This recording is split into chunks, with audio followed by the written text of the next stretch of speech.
Chapter 398. The Soundless Descent by Ma Xuan shrugged, declaring the situation to be irrevocable. The Gong family had finally attained a semblance of stability after enduring much hardship. How could such news have escaped? Su Bo stood tall, asserting, "We must not allow him to succeed." "Grandmother will be coming tomorrow," Qiao'er remarked, hoping that the elder would be aware of the origins of this sorcerer. "Su Bo, come over here," Luoluo yelled from the adjacent room, feeling deeply humiliated. Since her return, she had been restless. Were it not for Haitang bringing her water several times, her voice would have been lost entirely. "You scoundrel, Su Bo! Get over here." Su Bo covered his ears, muttering, "Women can be quite unbearable." She had always reveled in tormenting men, but today, she found herself on the receiving end of mockery, a slight she would not easily swallow. If unbound, she would surely snap his neck without hesitation. Chuang chuckled, advising, "Perhaps it's best you do not approach her." With a mischievous grin, Su Bo replied, "What is there to fear from a bound woman?" Despite his bravado, he refrained from entering, instead leaning against the window, grinning at Luoluo. "My dear sister, are you yearning for me? Too cowardly to come inside." Luoluo provoked him deliberately. "I simply refuse to enter. What can you do about it?" Luoluo gritted her teeth, infuriated by his audacity. Just as Su Bo was about to taunt her further, he noticed her head lift slightly, her pupils dilating, struggling to catch her breath as she gasped for air. Her face turning a ghastly shade of blue. With the last vestiges of her strength, she pleaded, "Help me." Su Bo, initially amused, thought it a ruse. But as tears of blood streamed down her cheeks, fear gripped him. "Master, master," he shouted in panic. Qiao'er rushed in, her heart sinking at the sight of the blood tears. "This is bad. The spell has taken effect." She tore open Luoluo's clothing to reveal dark, vine-like markings beginning to manifest. The urgency of the situation left little time for remedy. "Yuqing, quickly seal Luoluo's acupoints." Yuqing produced silver needles, swiftly inserting them into Luoluo's temples. As the needles sank deep, Su Bo turned away, unable to fathom the wonders of acupuncture. But the sound of Luoluo's relieved sigh compelled him to look back. Qiao'er, armed with a gleaming knife, turned to Yuqing. "May I borrow your blood?" Without hesitation, Yuqing extended his arm, and Qiao'er made a swift incision, smearing the blade with his blood. Seizing the moment, she directed the knife toward Luoluo's nape, following the path of the dark markings. The taut skin erupted, spewing forth a torrent of pus and blood, which Qiao'er deftly evaded. This curse is exceptionally virulent. Should this pus touch anyone, it would surely mar their visage. As the foul substance splattered onto the ground, a plume of black smoke billowed forth. Yet, this was merely the beginning. Qiao'er retrieved a bamboo tube from her person, pouring the black powder onto the wound. "We shall counter poison with poison." Luoluo let out a soft cry but quickly clenched her jaw, refusing to utter another sound. Even as beads of sweat formed on her brow, Su Bo found himself somewhat admiring her resilience. "Master, what is this made from?" Yuqing inquired with curiosity. 18 rare venomous insects were ground into powder and subsequently soaked in the essence of water before being left to dry. Qiao'er remarked, "These 18 poisonous creatures are exceedingly rare. They were a gift from my grandmother at our parting, capable of alleviating urgent crises. If you possess such a remedy, why did you not present it sooner?" Luoluo interjected, "Do you believe that saving me now will elicit my gratitude?" The crowd fell silent, and Qiao'er sighed. In the realm of curses, the distinction between good and evil is often ambiguous. Yet for anyone, life is worth saving. Just moments ago, you appeared to us as an ordinary life. We did not perceive you as an adversary. However, the circumstances have shifted. You remain on the opposing side. Luoluo inhaled sharply, her mind in turmoil.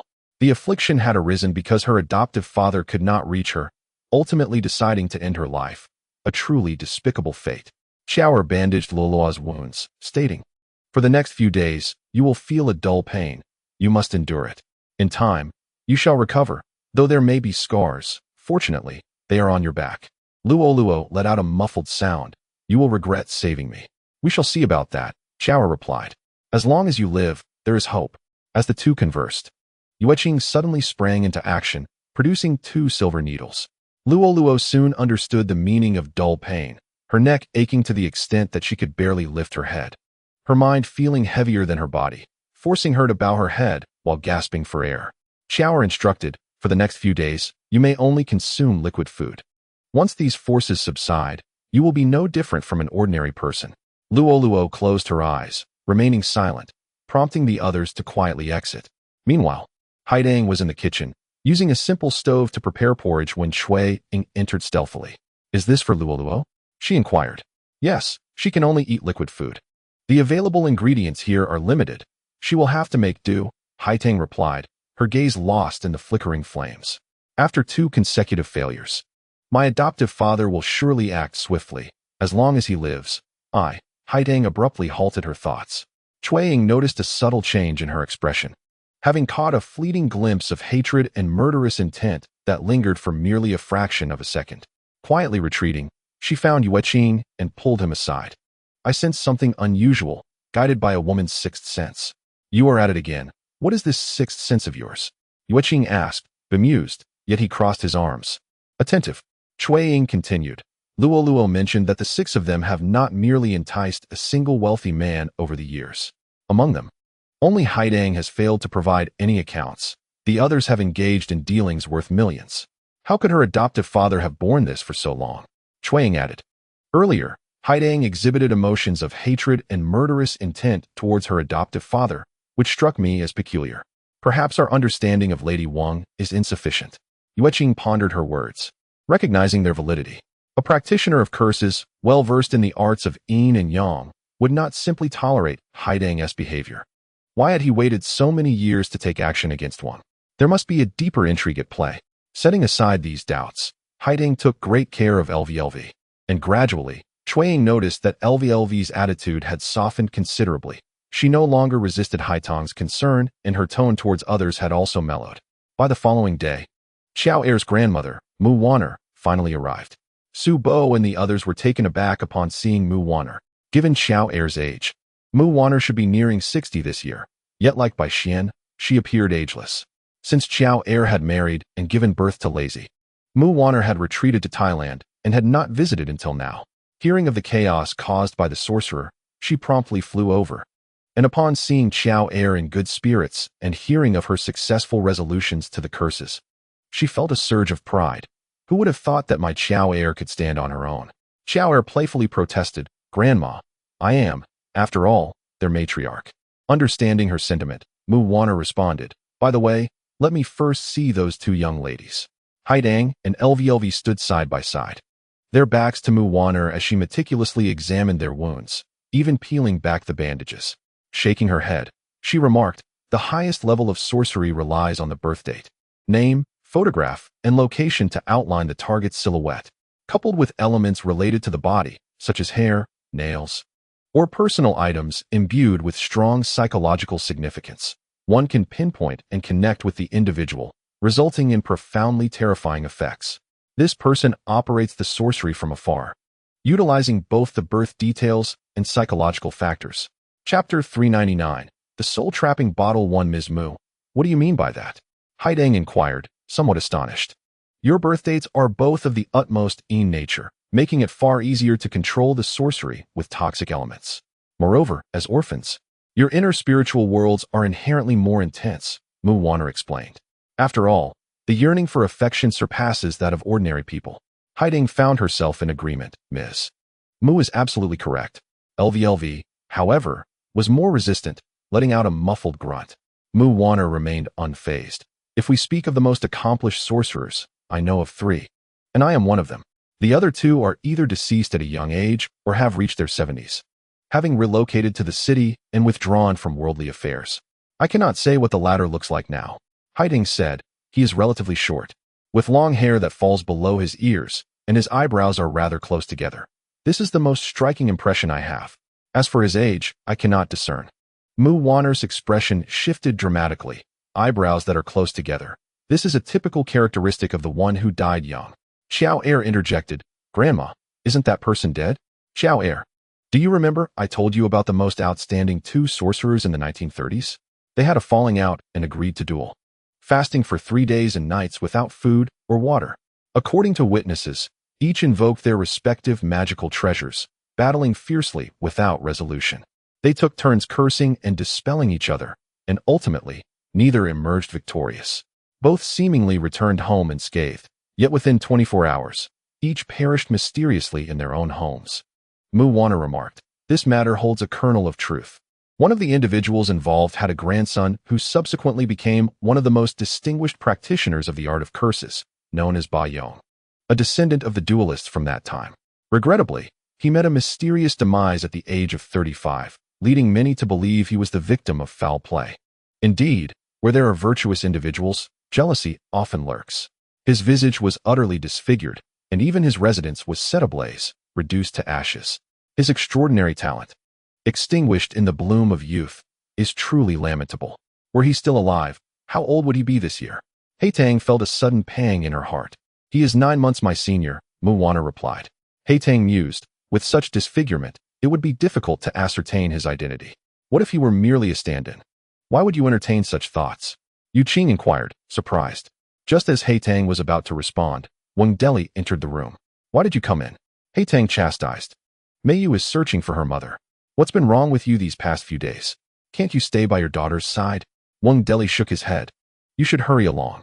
Haitang frowned slightly. "Very well then, Deli, let us be on our way." Watching Haitang and Deli depart, Luoluo sighed. This pair is rather unique. After half a century apart, they now share a daughter, and their happiness is palpable. Qiao'er added, "Grandmother, you must assist us. I nearly lost my life last time."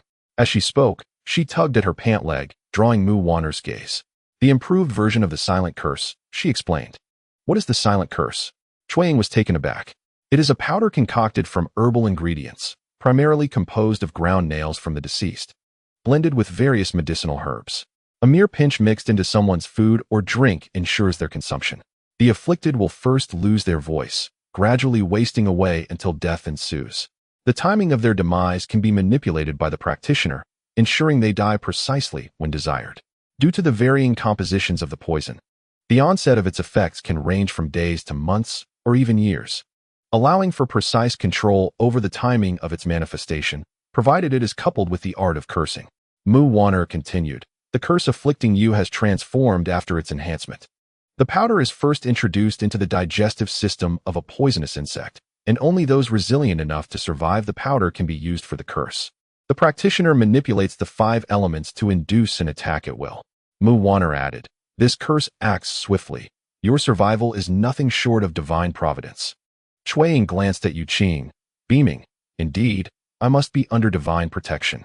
Luoluo furrowed her brow slightly. "This individual is formidable. Prepare some glutinous rice water and bathe in it daily. It may provide some preventive benefits. We must act in concert and avoid scattering, lest the enemy seize an opportunity. Though with Qiao'er and myself here, your numbers are considerable. Should anyone fall victim to the curse, we may struggle to manage." Subai couldn't help but inspect himself, pondering whether he and Bai Moshuan, having ventured out earlier, had already succumbed to the curse. Observing his anxiety, Luoluo assessed both Subai and Bai Moshuan, confirming their safety. Only then did Subai exhale in relief, patting his chest. "That puts my mind at ease." "You coward," Qiao'er chuckled. "Life is indeed precious, and I have no desire to succumb to an untimely demise. I promised Susu that I would cherish my existence." As soon as Subai's words escaped his lips, Qiao'er furrowed her brow. At this moment, did this fellow ever consider Ning? A faint smile graced Bai Moshuan's lips as he prepared to ridicule Subai, but suddenly felt a disquieting sensation. He paused momentarily before hastily exiting the house. In the blink of an eye, he had vanished from sight. Subai and Yuqing followed him outside, only to find the area devoid of any presence. Yuqing remarked, "What has gotten into him?" Meanwhile, Bai Moshuan, feeling a tumult within his heart, instinctively returned to the antique shop, only to find the door firmly locked, unyielding to his attempts. There was no sign indicating a temporary closure. Resolutely, he scaled the wall to gain entry. "Auntie," he called, but Schweffen offered no reply, causing his heart to sink. He pushed open the 2 back doors, revealing a scene of chaos. Numerous porcelain pieces lay shattered on the ground, fragments strewn about. These were treasures cherished by his father, and the sight would surely break his heart. Yet, Bai Moshuan had no time to dwell on that. Stepping cautiously over the shards, his expression darkened. His nose twitched as he swiftly made his way to the chamber housing the Qianquan mirror. Indeed, a flash of white light emanated from within. As he thrust open the door, the sight that greeted him was alarming. Shuefan was pressed tightly against the wall, her tails protruding behind her, swaying gently. While her form remained human, it appeared as though her body had been punctured, with countless streams of white light emanating from her being. This was the essence of the nine-tailed fox. Bai Xian leaped to her side, warm energy surging beneath his palm as he swiftly sealed her 7 orifices while simultaneously infusing her with his own vital energy. Tears welled in Shuefan's eyes, a manifestation of her pain. Just moments ago, she had clung to her last vestiges of consciousness, seeking Bai Xian's aid, and he had indeed sensed her distress. With a whoosh, one of Shuefan's tails swiftly retracted until it vanished. Observing this, Bai Xian continued to exert his strength, causing the second tail to disappear, followed by the third and fourth, until no more white light escaped her form. He immediately withdrew his energy as Shuefan's body slumped toward the ground, which Bai Xian caught in his arms. "Auntie, are you all right?" "Xian, is the Qiankuan mirror still with us?" Shuefan's voice trembled. If the mirror were to be lost, Bai Xian's newly assumed position as patriarch would be precarious. Upon entering, Bai Xian had indeed noticed the absence of the Qiankuan mirror, a sound escaping his throat as he sought to reassure Shuefan. "Auntie, there is no need for concern. Before those who should not be privy to this information discover it, I will certainly retrieve the Qiankuan mirror." Shuefan understood that he referred to her sister-in-law, Wan Hong. Following the recent power struggle, her anger still simmered. Outwardly, she appeared composed. Yet both she and her brother were acutely aware that, given her temperament, she would not allow Bai Xian's position as patriarch to remain secure for long. The prospect of impending conflict brought tears to Shuefan's eyes. "It is all my fault. I do not know whose machinations ensnared me, leaving me in a daze. My vital energy leaking uncontrollably, and now the Qiankuan mirror has gone missing. Auntie, do not grieve. Please first tell me what transpired." Bai Xian urged as he supported Shuefan to a seated position. Chapter 400. The soul-capturing bottle. 2. Shuefan furrowed her brows slightly. Today, a parcel arrived at the antique shop, which was quite unusual. Being somewhat detached from modern life, Shuefan had never engaged in online shopping. However, seeing her name as the recipient, she immediately thought of Gao Mingyuan, surmising that it was a gift from him, which brought a smile to her face. The parcel was somewhat heavy, and as Shuefan carefully opened it, she discovered a glass bottle, transparent and shimmering, resembling crystal. It had a cap, which made her ponder. With a swift motion, she removed the glass cap, and a surge of dark energy erupted from within. Shuefan felt an overwhelming dizziness wash over her, stars swirling before her eyes, accompanied by a cacophony of anguished wails echoing in her ears. Realizing she had fallen into a trap, she prepared to channel her vital energy, only to see a figure dart past her, heading straight for the direction of the Qiankuan mirror. The world around Shuefan grew dim as she caught sight of only one shadow. Assuming she could handle it, she abandoned her intention to channel her energy and instead chose to pursue the figure. As she drew closer, the figure vanished from her sight. In her state of panic, she made a grave mistake by unlocking the dragon lock. At that very moment, the shadow slipped into the room just as she opened the door, delivering a heavy blow to Shuefan.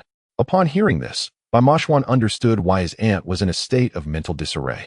The Qiankuan mirror had been secured in the antique shop with a dragon-shaped lock that lacked a keyhole, meaning it could only be opened by someone with the ability to channel vital energy.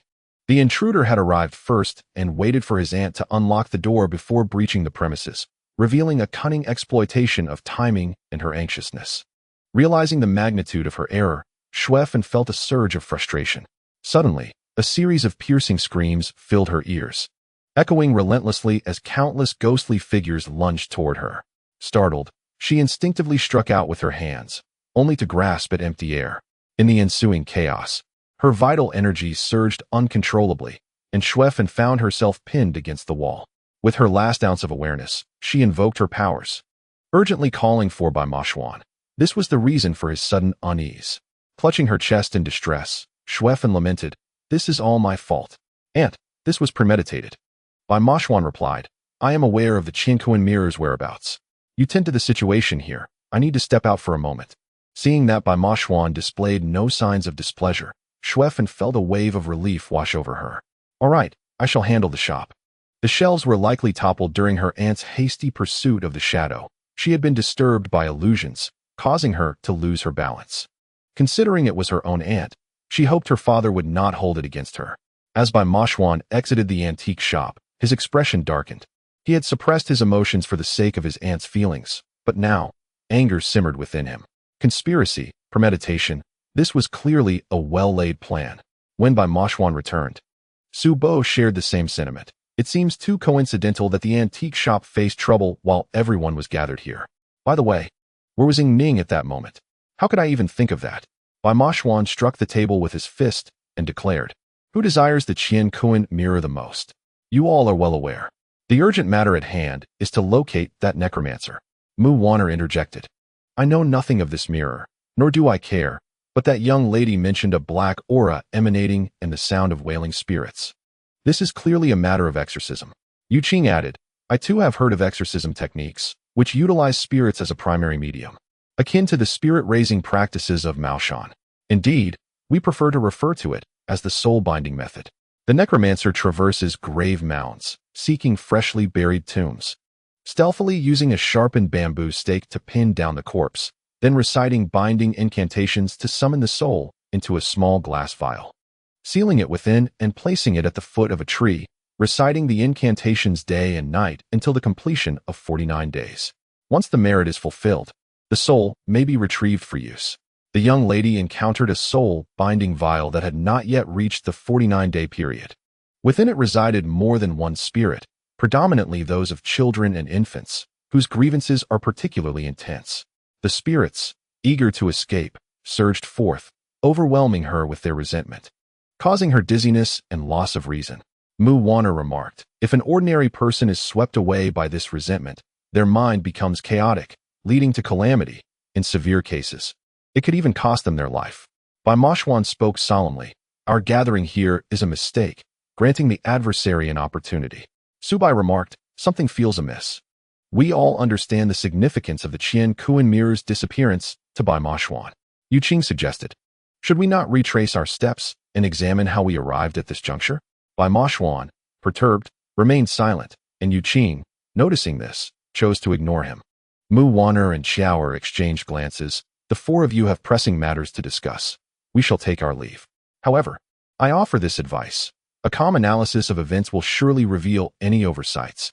"Thank you, esteemed elder," Yu Qing responded courteously. As Mu Wanner and Qiao'er exited, the Haidang family entered. Su Bai inquired, "Madam Wang, what brings you here?" "There is a significant meeting at the company requiring my husband's attendance. It is the annual board meeting," Haidang explained hesitantly. "Thus, we wish to leave for 2 days." Suddenly, Haidang pushed Wang Meiyu towards Cui Ying and said, "Miss Cui, I kindly ask you to look after Meiyu."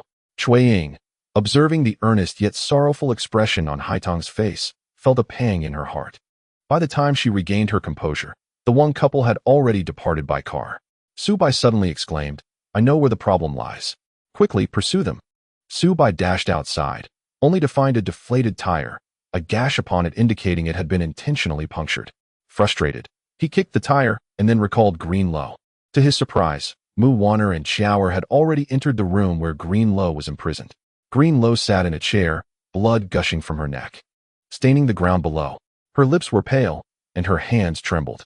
The clear gash on her neck was a shocking sight.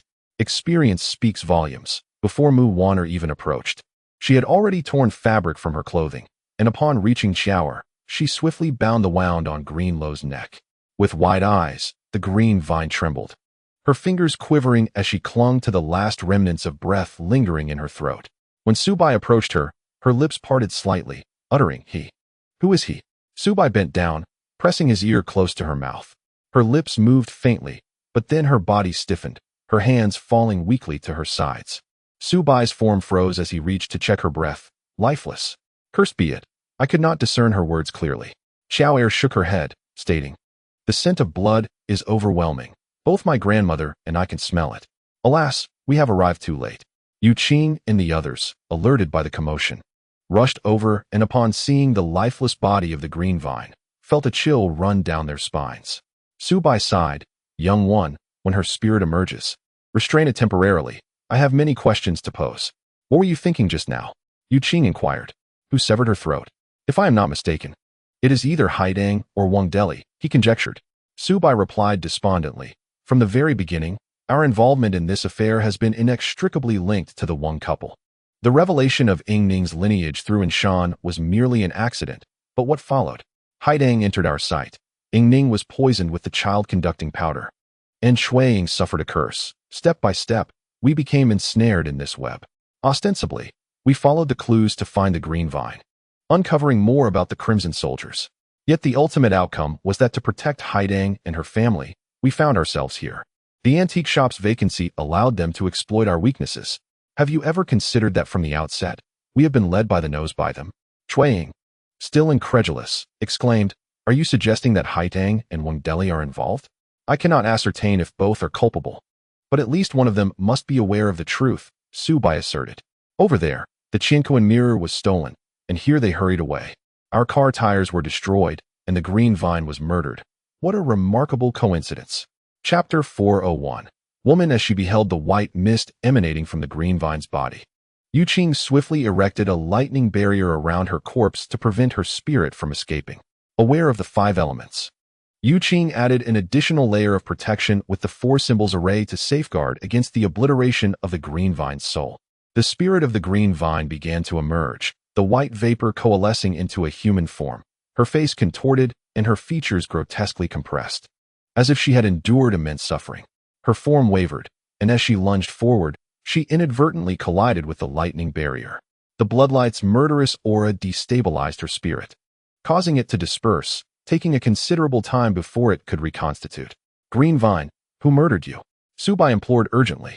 The Green Vine, still grappling with the reality of her demise, stared at her lifeless body, stepping back only to unexpectedly touch the bloodlight blade.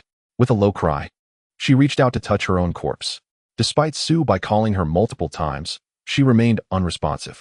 Suddenly, she forcefully lunged toward her lifeless form. Caught off guard, Yu Qing stepped forward in haste, brandishing a Yang talisman, which he swiftly affixed to the corpse's forehead. The green vine's spirit felt as though it had encountered an electric net, bouncing back once more. Do you truly intend to eradicate me completely? The green vine seethed through gritted teeth. You are already dead. Even if your spirit were to return to your body, it would still decay. Why engage in such futile actions? Yu Qing remarked, it would be far better to accept the will of heaven and report to the underworld for reincarnation, thus allowing the regrets of this life to be redeemed in the next. Do not attempt to comfort me with promises of a future life. Luoluo glared at the others. Had you not bound me, how could I have been so easily slain? Each of you bears the guilt of my demise. At this juncture, Luoluo, if you harbor resentment, you shall suffer greatly in the underworld, Yu Qing kindly warned. Let your vengeance be taken up by those still living. What say you? Are you referring to yourselves? Luoluo laughed heartily. You are not even remotely his match. You have been deceived from start to finish. No, not just you, but I as well. How foolish I was not to see it right before my eyes. It is Wang Deli. He is your adoptive father, is he not? Su Bai suddenly enlightened. Luoluo, you, like us, are a victim. However, Haidang is in the know. That woman. I always sensed that our adoptive father favored her above all others. It turns out they are a pair. No wonder she has contributed nothing to him over the years. He has still shown her leniency. Ha ha ha. It seems they are indeed in cahoots. How laughable. What have I, Luoluo, become but a mere puppet? Tears welled in Luoluo's eyes. The tender care Haidang had shown her in recent days had touched the softest recesses of her heart. Yet, the truth is harsh. If spirits could weep, my tears would surely flow, not from sorrow, but from disappointment. You did not recognize that Wang Deli is your adoptive father? Su Bai found it hard to believe. On another note, Wang Deli's eyebrows are quite distinct. That is precisely what has confounded me, Luoluo murmured. Eyebrows can be altered. The methods for shaping them are quite common, hardly qualifying as disguise. Perhaps he realized his facial features were too pronounced and chose to transform the most conspicuous aspect. But when did this adoptive father transform into the affluent Wang Deli? I fear no one knows. As for Haidang, Shuiying sighed. When she entrusted Wang Meiyu to me, her expression was one of deep sorrow and helplessness. I have always held a more benevolent view of this woman. Mentioning Meiyu, she was at that moment sitting quietly in the corner, cradling a doll and arranging its hair accessories. The child remained innocent, and, upon noticing Cui Ying's gaze, sweetly asked, Auntie, when will my mother come home? Su Bai inquired, why not ask about your father? I do not like him. Wang Meiyu's response left everyone aghast. Until now, Wang Deli had shown great affection for his daughter. Wang Meiyu glanced around cautiously and said, "He told me I must like him and not show my dislike in front of others. I only like my mother. She is truly kind to me. He is frightening." Subai blinked. Suddenly, Wang Meiyu looked worried. "What will happen to my mother? Will she be hit by father? He strikes her?" Cui Ying's eyes widened in shock. "When did this happen?" "Often, mother would say it was merely father engrossed in his games. Yet, I sensed otherwise." Wang Meiyu remarked, "Mother bears the mark of blood."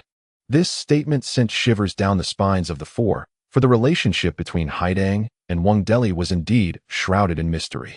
Previously, when Wang Deli was assaulted by the ghostly child, Haitong's unwavering loyalty was evident. She feared for Wang Deli's life. Later, Wang Deli articulated his sentiments towards Haidang as being a matter of compulsion. What is genuine, and what is mere illusion? Upon hearing Wang Meiyu's words, Luoluo's spirit burst into a fit of laughter. "My adoptive father is ruthless. How could his wife and daughter possibly hinder his pursuits? Is Wang Deli truly your adoptive father?" Yu Qing pressed further. Luoluo replied, "Although he remained silent upon entering, I recognized that gaze. Even in death, I would remember that look. He is indeed my adoptive father. We have all been deceived by him. His cruelty knows no bounds. After all I have sacrificed for him, a swift betrayal awaits. Haidang must be in the know, otherwise, why would she leave her daughter behind? Ha ha ha, you youngsters stand no chance against him.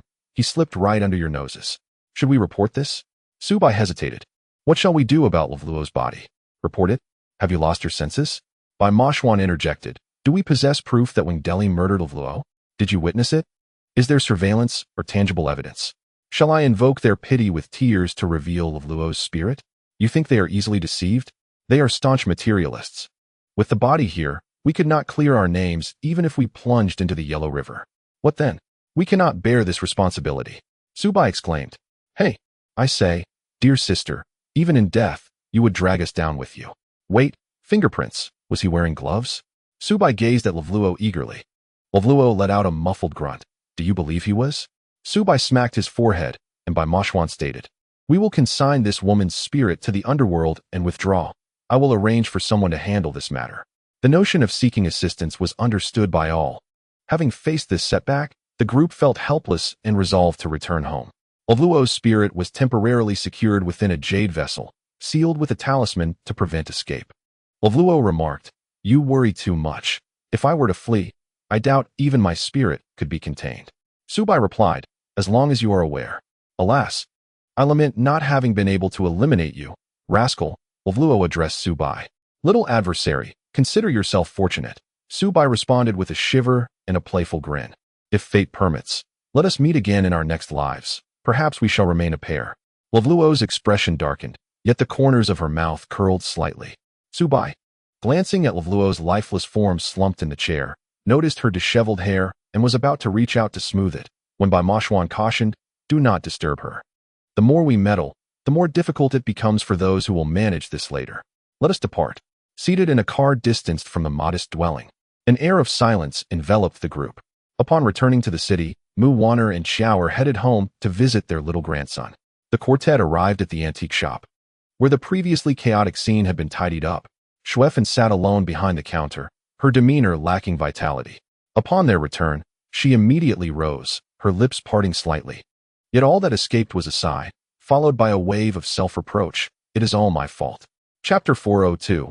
To Thailand, Subai chuckled, saying, "Auntie, if it is your fault, we would be doomed, for we are the ones being led around by the nose." "Indeed, Auntie, you need not worry. Who dares to play tricks on us?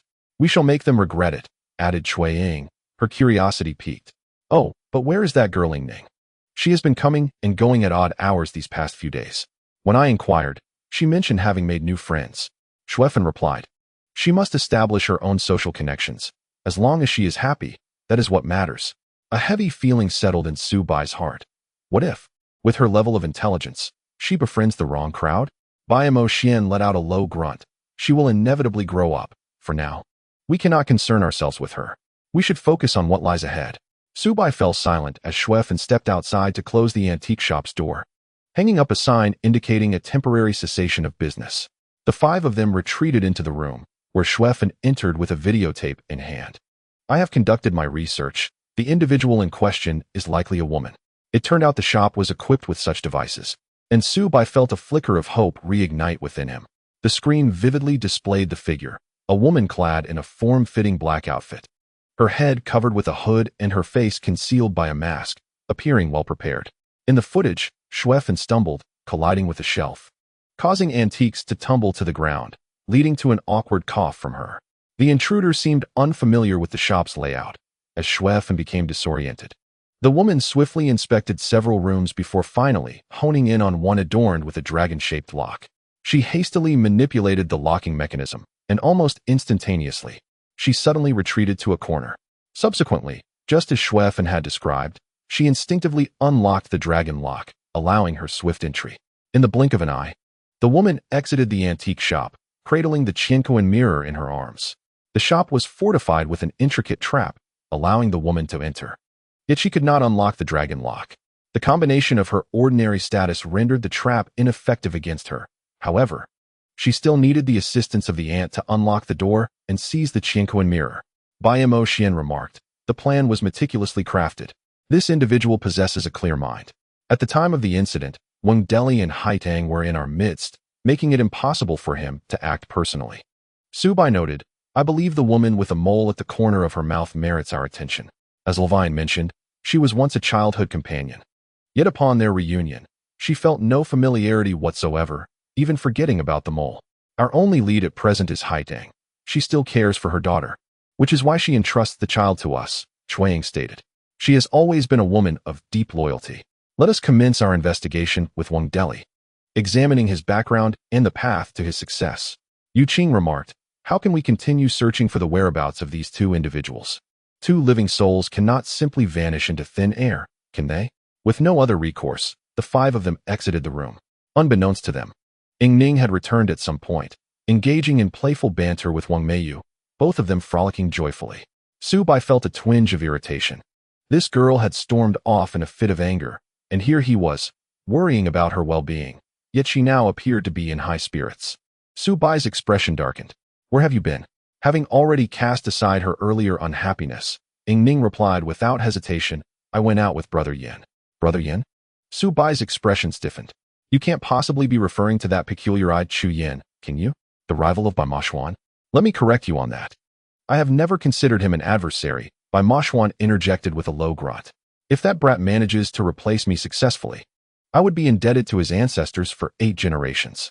Indeed, during your absence these past few days, Brother Yin took me to many places, Ying Ning innocently declared. He never gets angry with me, nor does he show any displeasure, which makes me feel quite content. Cui Ying let out a low grunt. You can't be talking about me, can you? Not at all, Ying Ning replied, her gaze flitting playfully. I was referring to Su Bai. Previously, you called him Su Bai Gu. Now it has simply become Su Bai? What sort of nonsense has Chu Yin filled your head with? Has he taught you to address him like that? Su Bai expressed his discontent. How many times must I remind you? You are not like ordinary people. Be cautious in choosing your friends. Do you understand? Brother Yin is a good person, Ying Ning insisted stubbornly. Ugh, I can't be bothered with you right now. We have matters to attend to, so take care of yourself. I don't want you coming back to blame us if something goes awry, Su Bai said with irritation, stretching lazily. Furthermore, stay indoors. Your aunt is injured, and you must look after her. Impressed, Chuang began to regard Su Bai with newfound respect. The bond between Ying Ning and Xuefan was close, and this reasoning effectively kept Ying Ning at bay. Wang Deli was a notable figure, and it was hard to fathom that he was the very man who had ruthlessly slain the green vine with a single stroke. After perusing his Baidu encyclopedia entry, it was revealed that he had risen to prominence 15 years prior. Allegedly born overseas, he returned to the country 2 decades ago, developing an interest in commerce and venturing into the business world. Initially, he owned a calligraphy and painting shop, but 5 years later, he expanded into real estate and the food industry, quickly amassing wealth and ascending to the ranks of the affluent. A deeper investigation revealed that there had been doubts regarding Wang Deli's financial sources online. Some alleged that his funds originated from grave robbing, while others claimed they stemmed from overseas gambling. There were whispers of a financial consortium backing him, suggesting that Wang Deli was merely a figurehead, with deeper mysteries lurking behind the scenes. Unfortunately, these accusations surfaced only when Wang Deli first gained notoriety. As the Wang Group flourished, such skepticism gradually faded. And LongDeli rose in both fame and fortune, frequently appearing on major television networks, becoming a target for various individuals seeking to align themselves with him, including the Boo Group. To truly uncover the origins of LongDeli, one must journey back 2 decades. Shortly after his arrival in China, he began to seek out young girls born on various days of the utmost ease, training them with the aid of a group. Once these girls were dispatched, LongDeli embarked on his commercial ventures. Over the course of 15 years, his enterprise reached its zenith, with the sources of his funding being notably clear. Primarily contributions from individuals such as Luoluo. Can one question his capabilities? While many are reluctant to dismiss him, mere wealth without skill cannot ensure the smooth sailing of any endeavor. Do you believe there is still hope of retrieving the immigration records from 20 years ago? Subai shrugged. LongDeli is undoubtedly an alias. Bai Mashwan pondered momentarily, then retrieved his phone to contact Qiao'er. After confirming, he stated, the individual known as Bai Yong, a practitioner of sorcery, conveniently passed away 20 years ago, his remains incinerated, yet universally accepted as his. If what Senior Muwaner said holds true, Bai Yong indeed meets the criteria. I believe a trip to Thailand is in order. Su Bai's heart fluttered. To Thailand? Yes, if we are to investigate. We must trace the roots. LongDeli initially entered through Thailand, and Bai Yong died there 2 decades ago. We must pursue this thread while simultaneously continuing our search for LongDeli and Haitan's whereabouts. Bai Mashwan remarked, I contacted the organization last night. And now Uncle Chi Xie and Xiao Shan are responsible for the inquiry. The information is already in their possession. Su Bai hesitated. When shall we depart? The sooner, the better. Time waits for no one, Bai Mashwan replied. The passport issue should not pose much trouble. Su Bai finally nodded in agreement, though he was uncertain of the source of his unease and concern. Upon seeing Yingning playing with Meiyu, a realization dawned upon him. When will this girl regain her memories? Yingning sensed the presence of someone behind her, looked up, and pouted slightly. Are you going to lecture me again? Su Bai retorted. Who would want to nag you without cause? I'm merely advising you to be cautious in making friends. Yingning lowered her head, and at that moment, her phone rang, eliciting a joyful expression as she answered. Hello, Brother Yin? Chapter 403. Closure. Su Bai swallowed hard. When did she acquire a phone? The previous Yingning would never have used electronic devices. The smile on her face pierced Su Bai's heart like a knife. After Yingning ended the call, he remarked with a hint of envy. So, was that your brother Yin calling again? So late at night, was it a good night call? Yingning widened her eyes. It's not even dark yet. Su Bai mentally berated himself for his careless words. I meant to say, that guy is rather eager, calling so early. In truth, it was already afternoon. Yingning innocently replied. Brother Yin just told me he would take me to a beautiful place tomorrow. Ah, so it is a date tomorrow. Su Bai said, Listen, girl. I will be leaving home in the next few days. You must take good care of yourself while I'm away. Be wary of that man named Chu Yin. Do not let him take advantage of you, understood? Take advantage? Yingning, somewhat confused, asked, What does that mean? I speak of gentle kisses, hand-holding, and all that implies. One must ensure he does not succeed in his pursuits. Su Bo could no longer continue, gazing at Yingning's innocent demeanor. How could she convey such matters to her? Swiftly, Su Bo diverted the conversation. Have you been taking the medicine brewed by your aunt lately? Do you still remember nothing of the past? Recently, I have been able to recall snippets. It seems I once lay in someone's embrace, traversing a place where the cold winds howled. Yingning tilted her head and remarked, Yet, I can never remember that person's face, nor do I know where I was. My aunt says my condition is improving. If I continue taking the medicine for a while longer, I shall recover. I truly wish to know who that person is. Why? Su Bo stammered. Is it really so significant to know who that person is? Yingning laughed, her face exuding an innocent charm, inheriting the soft elegance of Shui Xiang. Her cheerful disposition making her quite endearing. Su Bo's heart skipped a beat. Could Chu Yin truly be falling for her? Because it felt so comforting. Yingning said. The feeling of lying in that person's arms was incredibly reassuring. A wave of joy surged within Su Bo. Indeed, she was her most trustworthy friend. Yet, Yingning spoke again. It felt just like being with Brother Yin. Su Bo's expression darkened. Very well, pursue your Brother Yin then. You are truly the epitome of forgetting friends for the sake of beauty. Do not ever claim to know me again. Hey, it was I who risked my life to save you that day, and now you claim it feels like being with Chu Yin? After that day, pain coursed through my entire being as if I had been cut by knives. freezing to the point of near demise. How can you forget that entirely? Su Bo wished to speak, yet today her courage felt insufficient.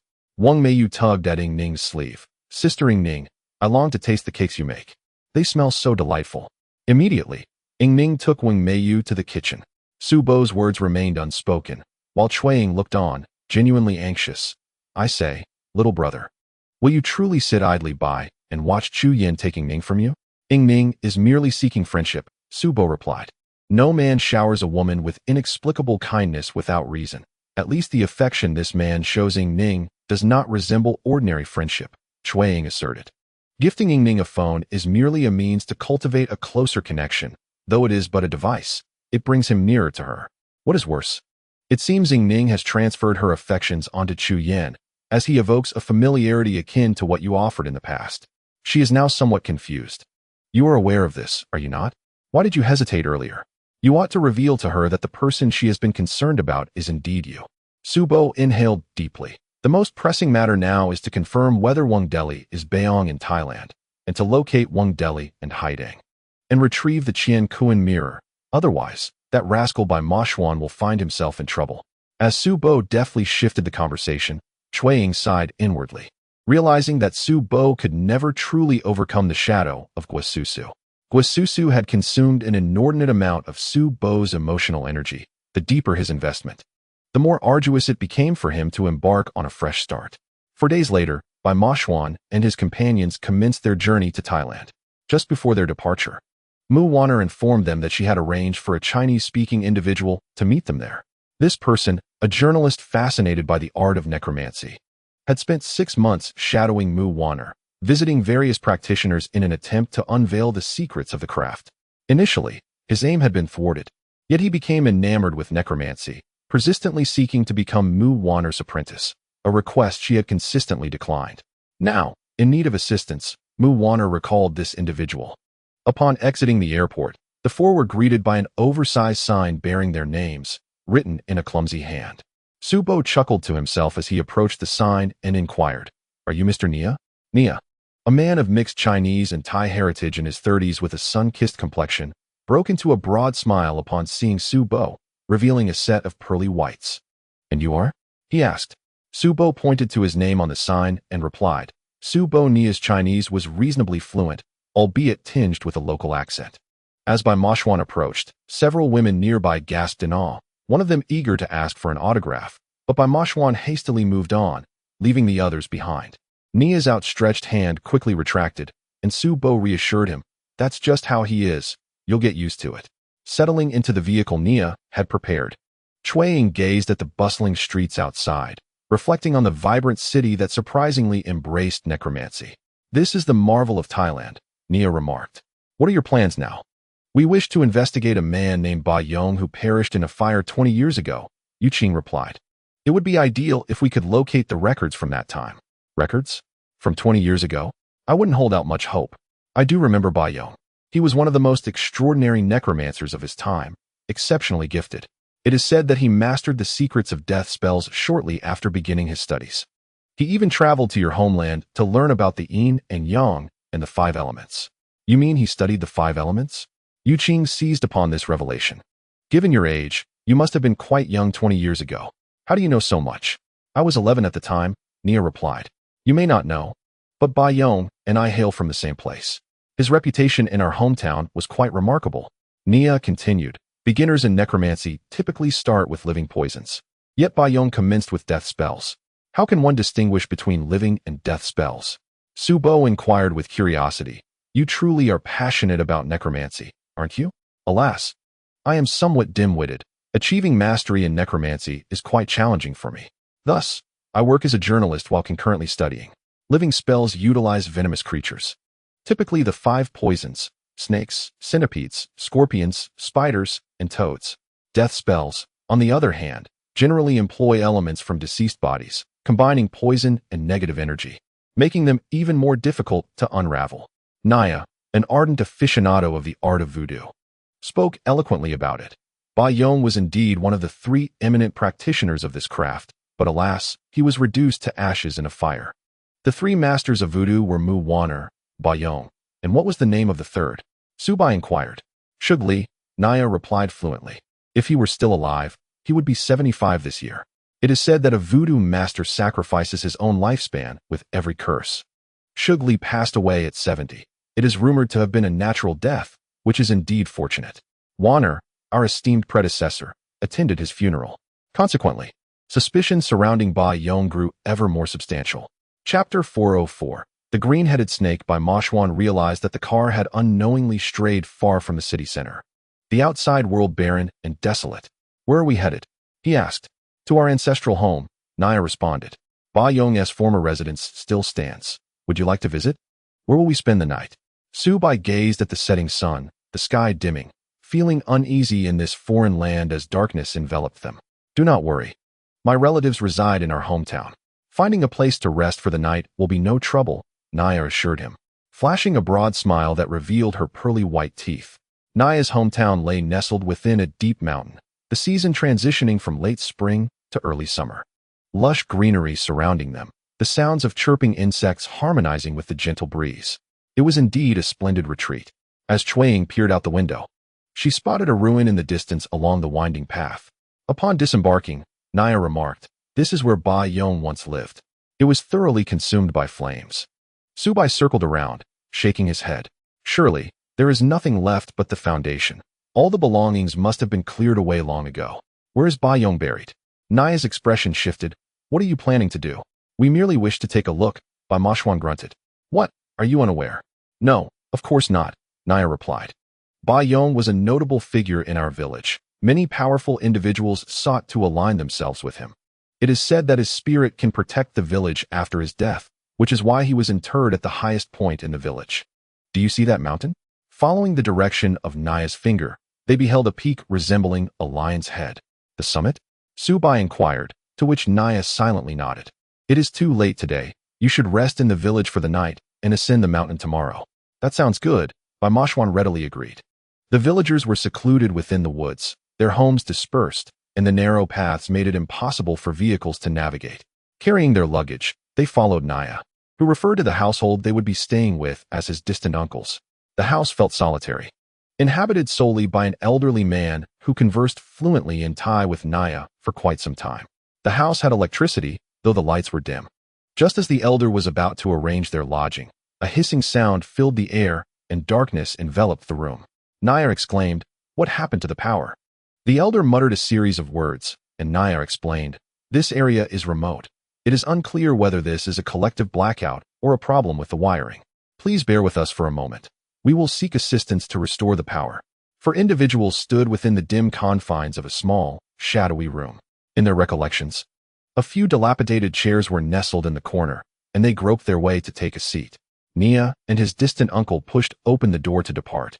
While Subo muttered, "Having been in Thailand for merely a few hours, I've yet to experience any local culture, only to be whisked away to this remote mountain village. There is nothing to eat or drink. Alas, I'm fortunate to have a bit of provisions left in my bag. If you're not eating, I shall partake." Leaning against the light of his phone, Subo rummaged through his backpack, retrieving some sustenance and water, which he began to consume. Ba Mashwan, on the verge of mocking Subo, found his own stomach grumbling in discontent. As the four savored their meal, an unexpected gust of cold wind swept through, slamming the door shut with a resounding thud. Chuang rose to tug at the door, only to discover it was firmly shut, refusing to budge. "What is going on?" she inquired. Yu Qing approached to assist, but found the door peculiar. Once closed, it seemed to seal tightly, lacking even a handle, rendering any effort to open it futile. As he attempted to pry his fingers into the crevice, he suddenly felt a prickling sensation, akin to a needle piercing his skin. Withdrawing his hand, he wiped his finger, noticing blood, and his expression darkened. Something is amiss. Ba Mashwan sprang to his feet, extending his palm, from which a blue flame flickered to life. Su Bo's biscuit tumbled to the floor as a needle protruded from the doorframe. This was the very needle that had pricked Yu Qing's hand. Yu Qing recognized that the blue flame emanating from Ba Mashwan's palm was a manifestation of his internal yang energy, intended to discern any yin energy lurking within the room. Subo illuminated the space with his flashlight, temporarily brightening the room, while the blue flame in Ba Mashwan's hand flickered precariously, nearly extinguishing several times. With a muffled grunt, Ba Mashwan clenched his palm, snuffing out the blue fire. Nia has led us into a den of wolves. Yu Qing extended his hand, observing that the previously bleeding wound had turned black. The needles possessed a toxin, and upon closer inspection, he discerned the nature of it. Silver needles soaked in corpse fluid. Nia was undoubtedly an imposter.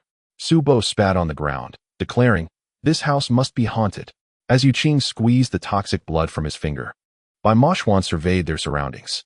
The room contained only a rickety table, a few creaky chairs, and several small bottles perched in the corner, each sealed tightly and covered in a thick layer of dust. Bai Moshuan spoke gravely, "Do not touch those bottles. Do you recall the incident with Aunt Xuefan? They may be soul-binding vessels." Chueying instinctively stepped back, distancing herself from the ominous bottles, yet the room began to tremble violently, nearly toppling the four of them. Yu Qing grasped Chueying, urging her, "Stay behind me."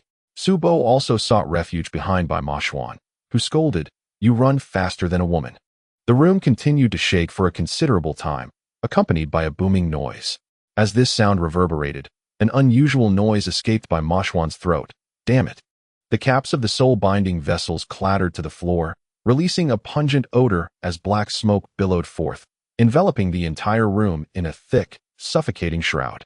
As Su Bo heard the anguished cries, a cacophony of voices, both male and female, filled the air. Most disturbingly, he discerned the plaintive wail of a child pleading softly. "Let me go, let me go. I don't want to die, I don't want to die. You go die for me. You go die for me." A sense of suffocation enveloped Su Bo, and as his flashlight clattered to the ground, the beam of light became increasingly obscured by the dense darkness. A mass of shadow coiled around his neck, and in a desperate bid for salvation, he grasped at Bai Moshuan's sleeve, exclaiming, "Save me. Golden light, swiftly manifest. Protect the true essence, heed my urgent command." Bai Moshuan's voice resonated, and a radiant beam of golden light pierced through the darkness, swirling within the room. A heavy gloom weighed upon Su Bo's heart, but with a steadying hand on his back, Yu Qing intoned, "Supreme star of the great void, adapt without pause. Exorcise the malevolent, bind the spirits, safeguard life and body.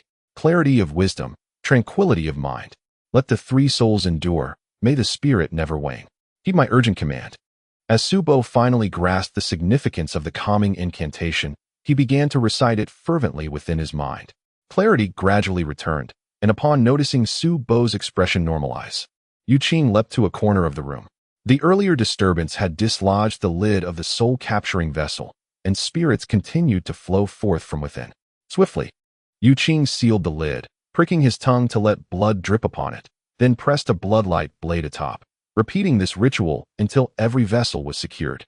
The spirits that had escaped were swiftly dealt with by Moshuan's golden incantations. With a muffled grunt, Bai Moshuan retracted his vital energy, disdain evident in his tone. "How dare they underestimate us, thinking such trivial tricks could ensnare us?" Regaining his composure, Su Bo noticed several yellow talismans affixed to Chueying's form and remarked to Yu Qing, "You, who prioritize romantic entanglements over camaraderie, seem to have forgotten your brothers in this critical moment, engrossed solely in your own woman." Chueying spat in retort, "On this trip abroad, I could not bring my vermilion gun. If you continue to disregard me, do you wish to watch me be tormented by spirits? Is this truly the time for bickering?" Bai Moshuan interjected, stamping his foot on the concrete floor, which vibrated ominously beneath him. "If they wish to kill us, why not simply blow up this house with explosives? Or set it ablaze? Why go to such lengths?" Su Bo rolled his eyes. "Are you suggesting we should feel fortunate?" A thick cloud of smoke began to seep into the room, turning Su Bo's face a sickly hue. "Damn it. The good luck has abandoned us. And it seems this Nia intends to incinerate us." Chapter 405. Green-headed Serpent 2. Drawing upon his exceptional survival instincts, Su Bo swiftly procured a water bottle and several towels. Dousing them in water, each person covered their mouth and nose with a damp cloth as the smoke billowed in. The main door was unyielding, and the four of them hurriedly searched for alternative exits. But alas, the back door was barred just as firmly. Chueying cast a glance at the window and nudged Yu Qing with her elbow, signaling him. Understanding her intent, Yu Qing swiftly lifted a chair from the ground and hurled it towards the window, shattering the glass with a resounding crash. Outside, the wooden boards were securely nailed, but with a determined strike from Bai Moshuan, the boards were splintered in two. Chueying executed a sweeping kick, widening the gap. allowing the wind to rush in while thick smoke billowed along the floor, enveloping them before surging out the window. The acrid fumes stung their eyes, rendering them nearly unable to open them. Yu Qing, the lightest among them, was the first to squeeze through. Upon hitting the ground, he buried his head, gasping for fresh air. Suddenly, Su Bai broke free from the window, crashing directly onto Yu Qing's back. Yu Qing let out a muffled grunt, instinctively pushing Su Bai away. In that instant, an arrow whizzed past Su Bai's ear, embedding itself into a tree trunk. Under the moonlight, Su Bai caught sight of the arrow's fletching, sending a cold sweat down his back. Yu Qing felt an immense relief, recognizing that his timely shove had saved Su Bai from a grim fate. Turning to pursue the direction from which the arrow had come, he caught a glimpse of a shadow stop. As he prepared to chase after it, Bai Moshuan, who had just emerged, seized him, warning, "Do not pursue a desperate foe." The room had erupted into flames, the structure unstable and leaning precariously. The soul-binding jars within crackled as they succumbed to the fire. "We must hurry," Bai Moshuan urged, leading the group towards safety. Beneath the moonlight, the flames of the small wooden cabin grew ever more ferocious. After what felt like an eternity, the four collapsed in exhaustion onto a flat patch of ground. Su Bai tossed his backpack aside and lay back upon it, exclaiming, "I'm done for. I'm done for. Once I catch that Nia, I shall strangle him." Bai Moshuan replied bitterly, "And that old man too." Earlier, someone had attacked them under the cover of night with a concealed arrow. Yu Qing had surprisingly retrieved the arrow from the tree trunk. It was remarkably slender, its tip blackened, unmistakably coated with venom. The assailant had been merciless, intent on their demise. Are Nia and Wang Deli in cahoots? Cui Ying pondered, still incredulous at the notion. The age gap between them seemed implausible. Yet, the truth eluded them, and just then, Su Bai heard a rustling sound behind him. Turning around under the moonlight, he spotted several snake heads curiously peeking out. Had he remained seated, they would have been directly aligned with his backside. Su Bai let out a startled noise, and just as this threat subsided, another emerged. He picked up a stone, ready to strike. Yu Qing, keen-eyed, noticed something amiss with the snake's coloration and quickly halted him. "Wait, what is it?" Su Bai inquired.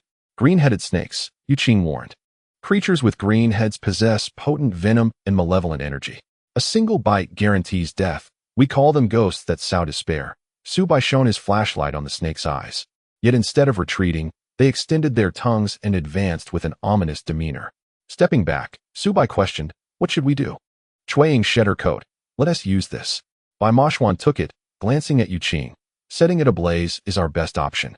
Yu Qing nodded in understanding. Recalling the bloodlight blade that had vanished into the inferno moments ago, a relic left behind by old Master Cui, now lost to the flames. A wave of melancholy washed over him. Cui Ying, with a beaming smile, extended her hand, reassuringly stating, "I know what you're thinking. Do not worry. It has not been lost. It is all right here." In her palm lay the very bloodlight blade that Yu Qing had pressed against the soul-confining bottle. His heart warmed at her words. "When did you retrieve it?" he inquired. Bai Moshuan interjected. "Just as we were escaping." She suddenly turned back. "Otherwise, how could we have taken so long to emerge?" Yu Qing accepted the bloodlight blade, and Cui Ying chuckled. "These are grandfather's relics. If you treasure them, I cherish them even more. How long will you two indulge in your affection?" Bai Moshuan quipped, swiftly using Cui Ying's garment to envelop the snakes. Su Bai adeptly assisted, gathering stones to weigh down the fabric. Women's outerwear is always so lengthy. Today, it proved invaluable. The snakes, trapped within the clothing, began to thrash about in a frantic attempt to escape. Bai Moshuan produced a piece of yellow talisman paper, biting his finger to draw a sealing rune upon it.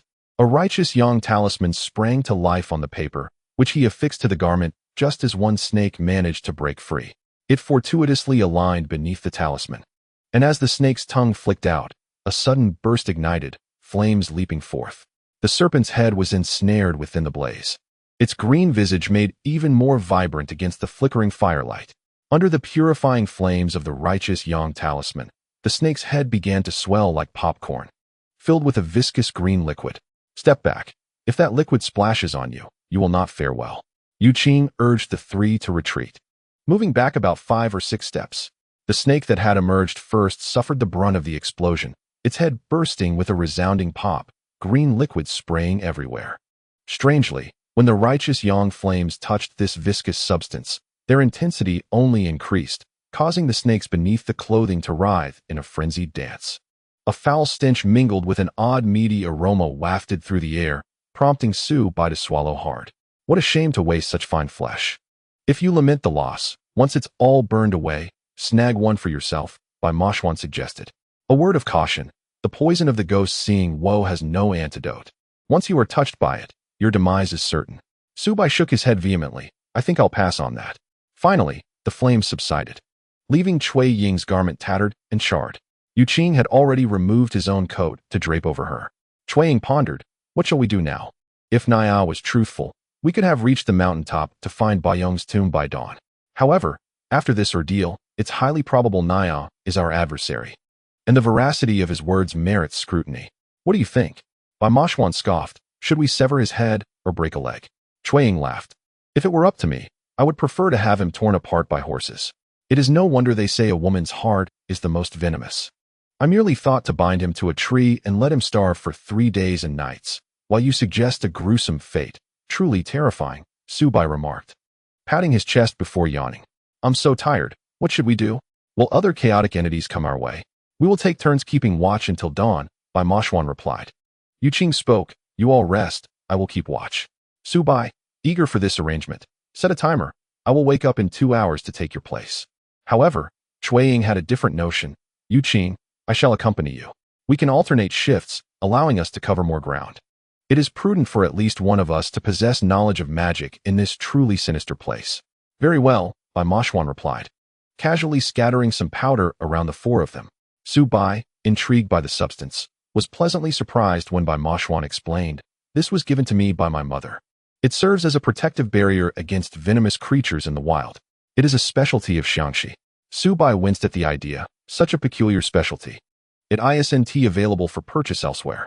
Enough chatter, sleep now, Bai Mashwan declared, lying down and resting his hands beneath his head in a relaxed manner.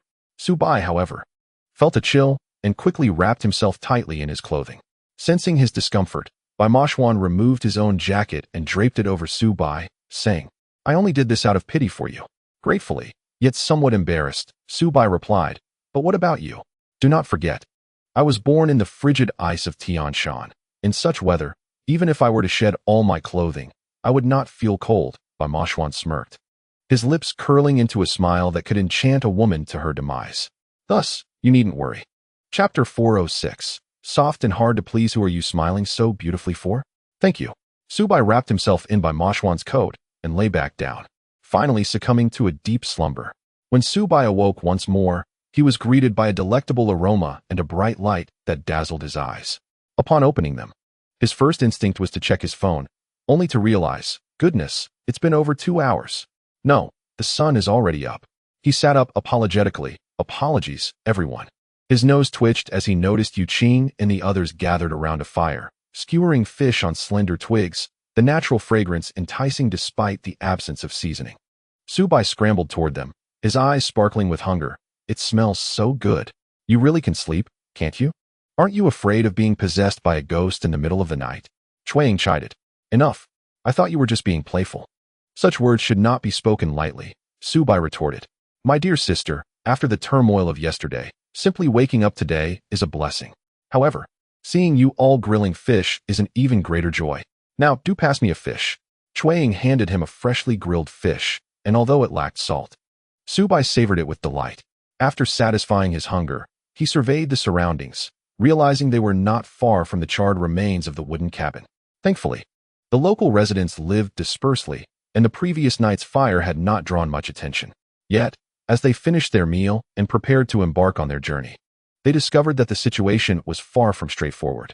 As we ventured forth, we encountered a scattering of houses along the way, all regrettably abandoned.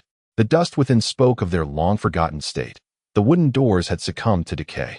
Reflecting upon it, yesterday, Nia had guided us here, and apart from his distant uncle, we had not crossed paths with a single villager, not one. This is an affront to our intelligence, while it may not concern you.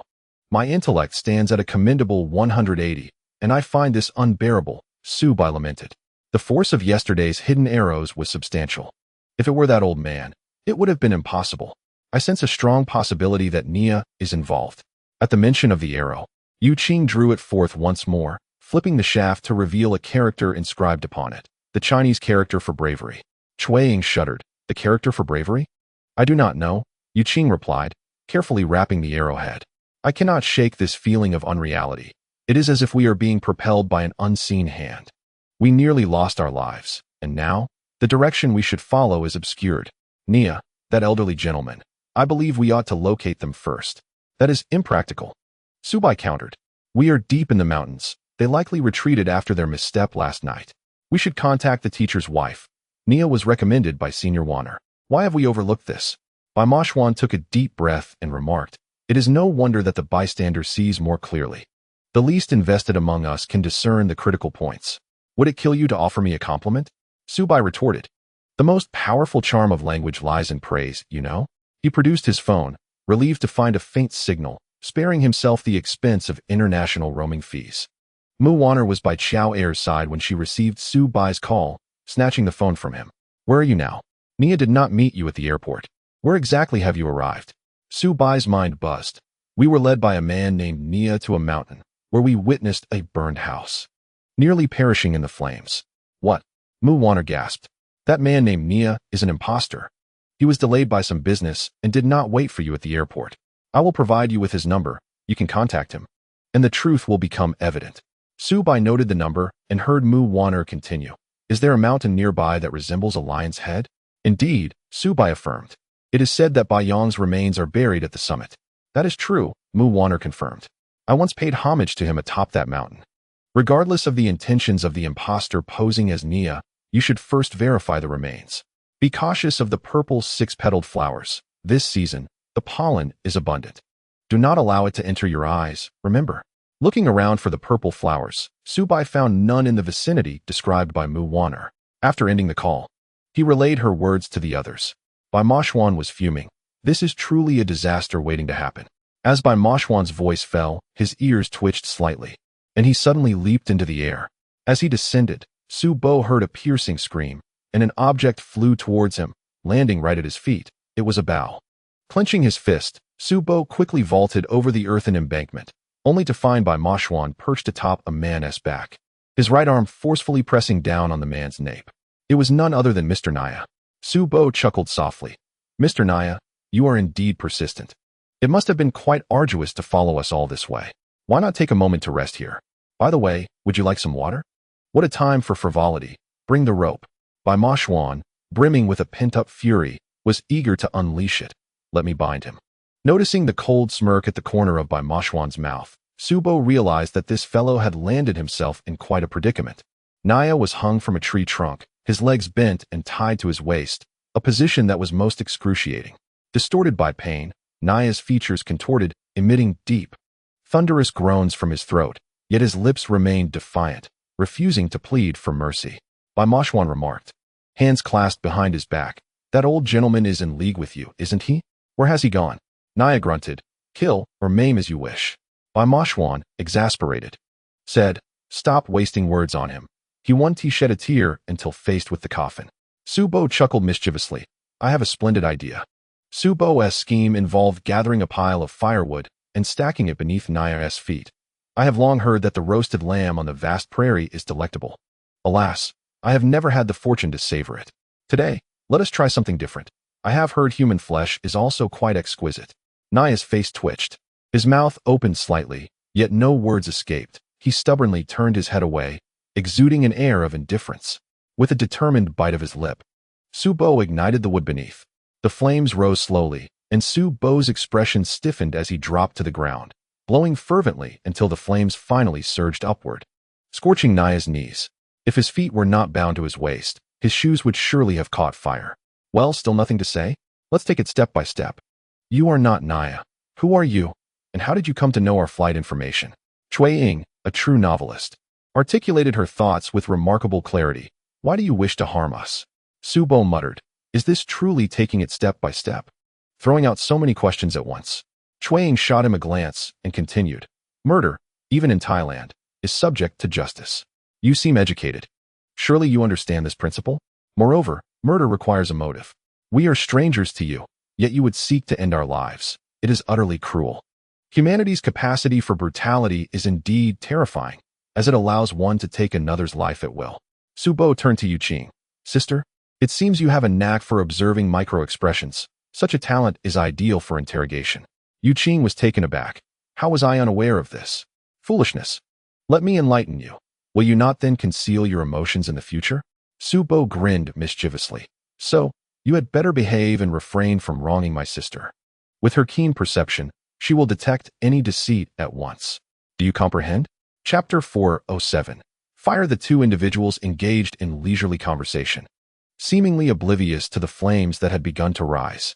As Nia observed the four men ignoring him, sweat cascaded down his body. His fists clenched tightly and his eyes shut. This man truly possessed a formidable spirit. Yuqing remarked, softness does not yield to threats. Bai Moshuan understood that should they provoke a fatal incident abroad, their escape would be highly troublesome. At that moment, rustling sounds emerged from the surrounding underbrush, causing him to startle. He leapt onto a tree branch, wrapping his legs around Nia's neck. Do not attempt any tricks, or I shall take his life. The rustling gradually diminished until it vanished entirely, prompting Yuqing to realize, since you have arrived, do show yourself. A diminutive figure emerged from the thickets.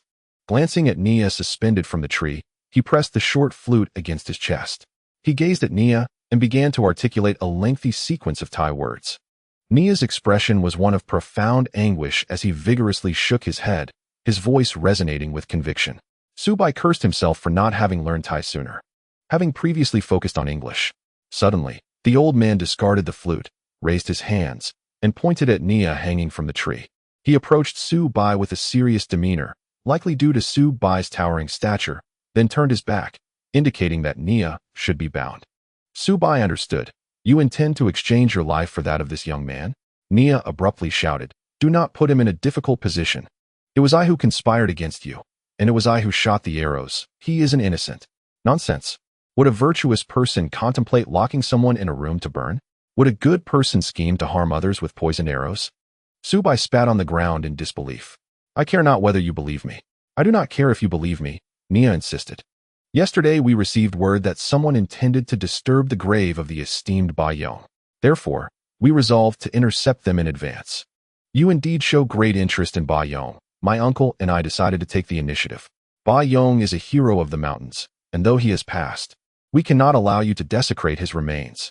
What nonsense is this? Su Bai retorted angrily. You brainless fool. We are here to investigate the cause of Bai Yong's death. What do you think our purpose is?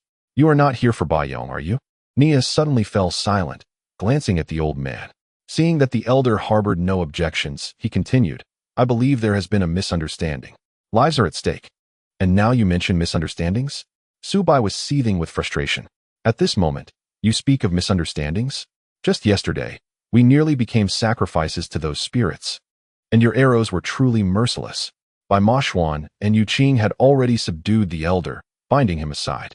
Yuqing said, Elder, regardless of your allegiance, we shall ascertain the truth before drawing conclusions.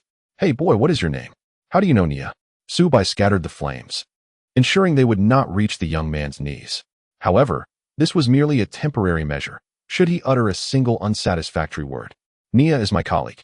The man stated, I learned from him that someone is coming to Thailand to investigate the death of Bai Yong. The man's loquacity could lead to trouble, and Bai Moshuan let out a muffled groan. What is your relationship with Bai Yong? The man replied, breathlessly, he is indeed my distant uncle, and they share a brotherly bond. He continued, everyone else has relocated to nearby towns or cities, leaving only my uncle behind to guard the grave of the esteemed Bai Yong. The man is already deceased. What is there left to observe? Is there something of value within the tomb? Shuiying inquired, why are you all so anxious at the mere mention of an investigation into Bai Yong? Indeed, Bai Yong was burned to death. The man's face suddenly twitched. However, it was neither murder nor suicide, but rather a bizarre accident involving a stone, one that contains blood-red threads. They move, and you must not let them out, otherwise it will lead to calamity. That stone was the cause of Bai Yong's demise. Su Bo and Bai Moshuan exchanged glances, with Bai Moshuan asking, what color is that stone? This question was astutely phrased. Had he asked if the stone was red, the man might have elaborated further. Bai Moshuan's inquiry put Su Bo at ease as he eagerly awaited the response. It is red, a red stone. The man's voice became inexplicably hoarse, his throat tightening, and beads of sweat the size of mung beans appeared on his forehead. That stone can kill. It can kill. Blood silk stone. The four realized that the stone he spoke of was indeed the blood silk stone. Su Bo reflected, but something felt amiss. The blood silk stone in Ying Ning's possession originated from Xue Xiang, who had been imprisoned in the cold wall of Qinqiu for many years, with the blood silk stone accompanying her until it reached Ying Ning. This man spoke of the blood silk stone, but it was another one. There is not just one blood silk stone in existence. I am Bong. This is my distant uncle, Bada. Although he is a distant relative, our bond is quite close, as I have been fascinated by the art of necromancy since childhood, being one of the rare youths willing to learn these skills. My uncle was happy to teach me, so I understand some aspects of this craft. Bong continued, Bai Yong was my greatest idol, naturally. I also hold great respect for Senior Wanner, but Bai Yong is of our bloodline, which makes him incomparable to Senior Wanner in this regard. When Mu Wanner later heard such sentiments, she fully understood. In the past, necromancers belonged to different tribes, and kinfolk held their own necromancers in higher esteem than others. Basang's sentiments garnered Wanner-esque respect, and upon her return to the country, she gladly accepted him as a disciple, leading to an unexpected joyous occasion. As one of the three foremost necromancers, Bai Yong was at the height of his fame when Bong, still a youth, developed an almost obsessive fascination with necromancy. Through the introduction of his distant uncle Bada, Bong met the legendary Bai Yong. He was diminutive in stature and lacked eloquence. When he refrained from speaking, his visage exuded authority. Yet, when he began to converse, his voice was unexpectedly gentle. To the youth, Bai Yong displayed a benevolent demeanor, thereby establishing a divine image within Basang's heart. At this juncture, Cui Ying produced her phone, revealing a photograph of Wang Deli, who was seated in a rocking chair, cradling Wang Meiyu while engrossed in a book, embodying the essence of a loving father. It was this very father who had severed the neck of the green vine. Cui Ying, having witnessed this heartwarming scene, discreetly captured it, and today, it proved fortuitous. She presented her phone to Bong, inquiring, "Is this person Bong?" "No." Bong replied with utmost certainty, "It is utterly impossible. If his eyebrows were a tad closer, would it resemble Bong?" Yu Qing interjected. "That would still be a no." Bong asserted, "I was quite young at the time. You may consult my uncle, who was very close to the senior Bong." Bada scrutinized the photograph and decisively shook his head. In contrast to Bong, he offered more information, gesturing towards Wang Deli's left hand while extending his own left hand, bending his index finger, leaving 4 fingers splayed. Su Bai immediately comprehended. Bai Yong's left hand has only 4 fingers. The index finger is missing? Following Basang's translation, Bada nodded vigorously, murmuring a lengthy explanation. Bong conveyed, "My uncle stated that when Bong was young, he attempted to capture venomous insects and was subsequently bitten on his left index finger. Due to a delay in treatment, it was amputated. This man's left hand appears intact. How could he possibly be Bong? My uncle witnessed Bong in a fit of rage before he fell into a sea of flames. One cannot resurrect the deceased." Chapter 408, A Fatal Revelation. The four-fingered conundrum took an unexpected turn. Prior to their arrival, they had nearly concluded that Bong had faked his death, a ruse previously employed by Su Bai's grandfather. Bai Machuan remained unconvinced. "I must see Bai Yong's corpse with my own eyes before I can determine whether to believe you. By the way, are you intending to kill us simply for inquiring about Bong?" Su Bai shrugged. Such a motive is exaggerated and lacks persuasiveness. Bong, thoroughly disheartened, remarked, "I assumed you were grave robbers. The tomb of Senior Bong contains a luminous pearl." "A luminous pearl?" Su Bai chuckled incredulously, "Considering you are a journalist, how could we possibly know what treasures lie within Bai Yong's burial site, as we were not involved in his funeral? You are so suspicious. Yet you accuse us of desiring the luminous pearl without considering our feelings. On what basis do you judge our actions?" Basang's expression turned awkward, not due to Su Bai's inquiries, but because he had inadvertently disclosed the existence of the luminous pearl in Bai Yong's tomb in his excitement. "Release him. Let us ascend the mountain together." Bai Machuan, eager to avoid further delays, declared, "Whether it is 4 fingers or whether there is a luminous pearl will be made clear once we arrive." At last, Bong was freed, collapsing onto the ground. Rendered immobile for an extended period, his body entirely numb. The sensation in his legs felt foreign. As Bai Machuan glanced at the elderly man perched in the tree and said, "Inform your uncle that we shall take him up the mountain." provided he refrains from any tricks. Once we authenticate the identity of Baong's remains, we will escort him back down immediately. For now, it would be best if he remains here. Bong, lying on the ground, conveyed this message to the old man, while Bada nodded in agreement. Uttering a lengthy string of words, Bong then added, "My uncle warns that we must be cautious of the purple flowers once we ascend." Again, the purple flowers. The six-petaled blossoms, one must avoid their pollen. Bai Machuan seized Bong, urging, "Let us proceed to the mountain." Bong stomped his feet several times before reluctantly following Bai Machuan upward. He glanced back at Bada, who offered a wry smile. Bong inquired, "Could we not untie my uncle? What purpose does the binding serve?" Bai Machuan grunted softly. With his skills, he would undoubtedly break free. "Let us hope that by then we have reached the summit and completed our verification." The four men escorted Bong up the mountain, and upon reaching the halfway point, the entire landscape below came into view. The desolation of the area was palpable. Subai remarked, "The villagers have forsaken the mountains and abandoned the art of curses. Your uncle, however, still clings to it. He and Elder Baong were as close as brothers. Before his demise, Baong urged him to preserve his life. Yet he bears guilt for failing to rescue his brother and has resolved to guard Elder Baong's remains as reparation." Bong asserted, "I speak only the truth. I was present at the fire 20 years ago. Elder Baong had acquired a red stone from an unknown source, treating it as a treasured relic, claiming a friend had gifted it. Through its surface, one could see crimson veins pulsating within." Bong recounted, "That day, my uncle and I visited Elder Baong's home, where he was preoccupied with the stone. His demeanor was peculiar. He claimed to see fire within it." Subai's heart trembled at the mention. "Fire?" "Indeed," Bong continued. "Elder Baong declared there was fire within the stone.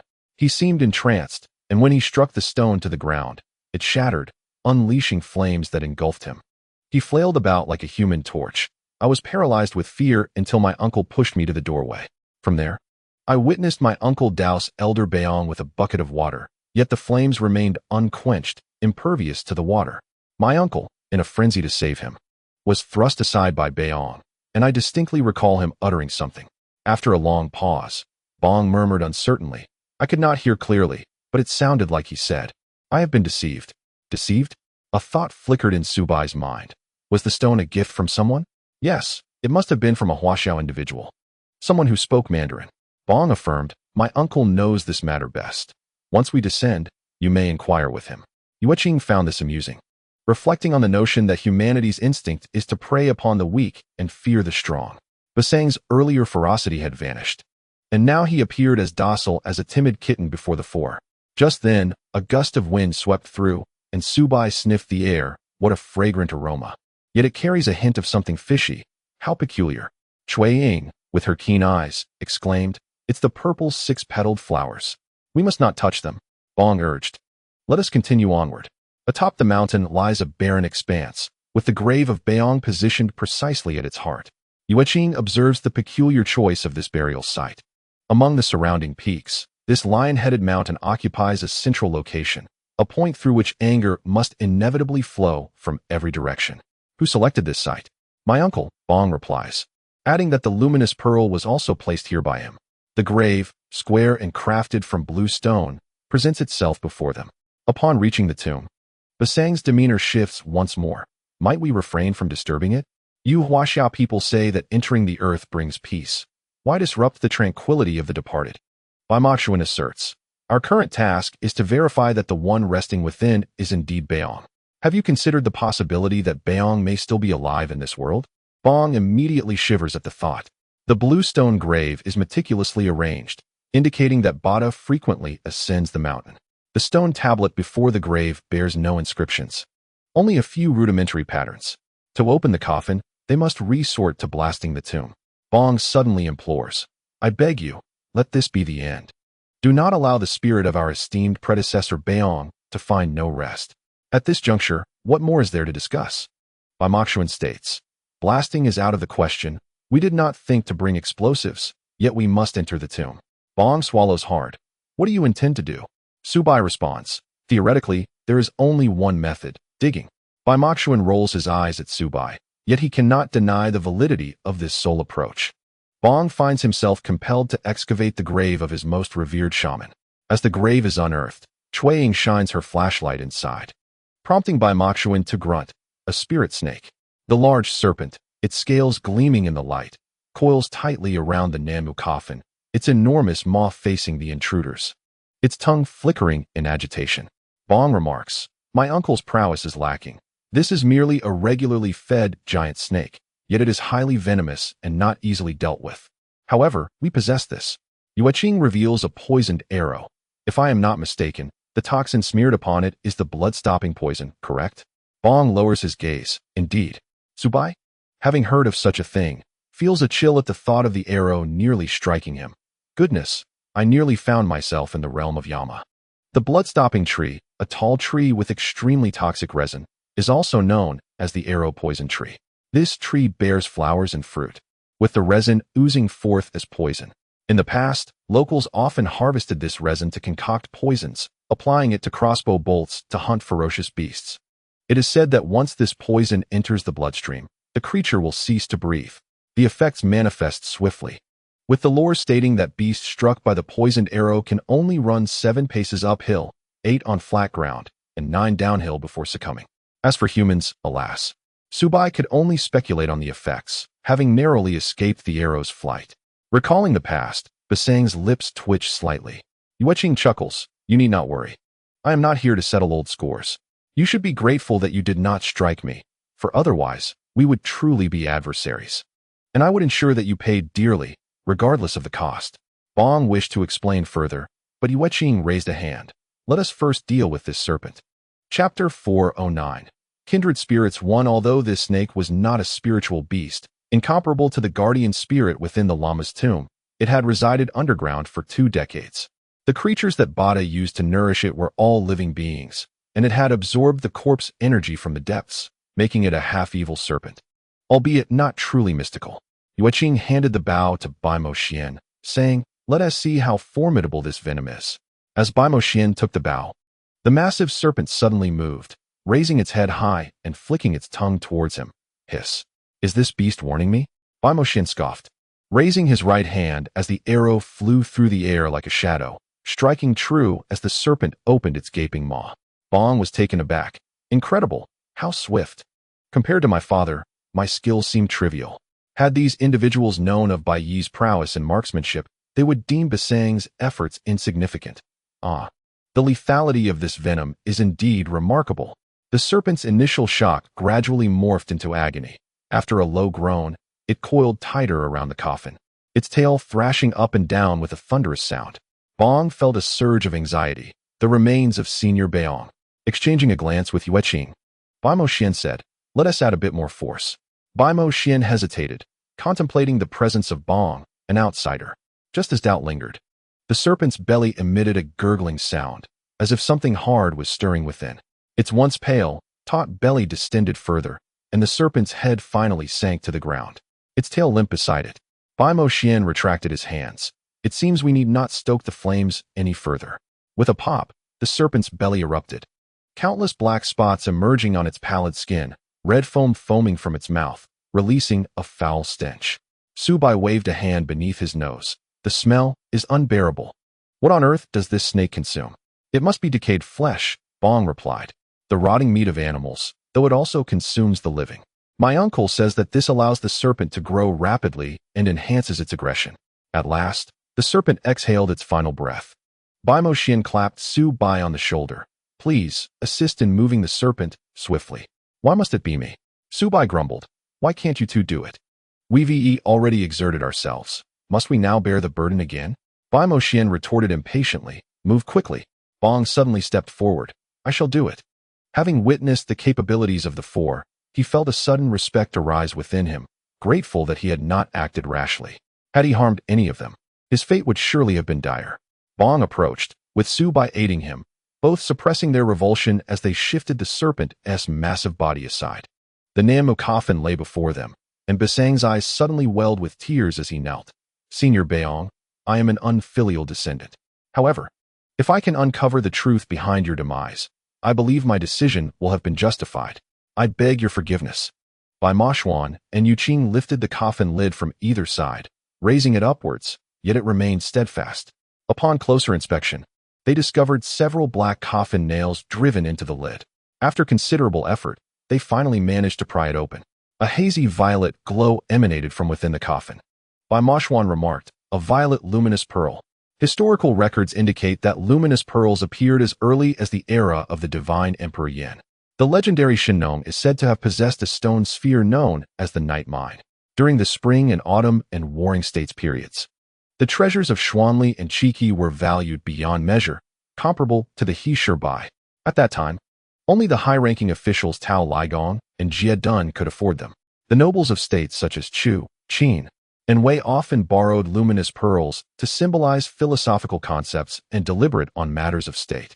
Qin Shi Huang was buried with luminous pearls, using them in place of candles in his tomb. Emperor Guangwu of Han's brother, Wuquang, displayed luminous pearls with four pendants, which shone like stars by day and resembled the moon by night, flaunting his wealth. Generally, luminous pearls are predominantly green, but such violet luminous pearls are exceedingly rare.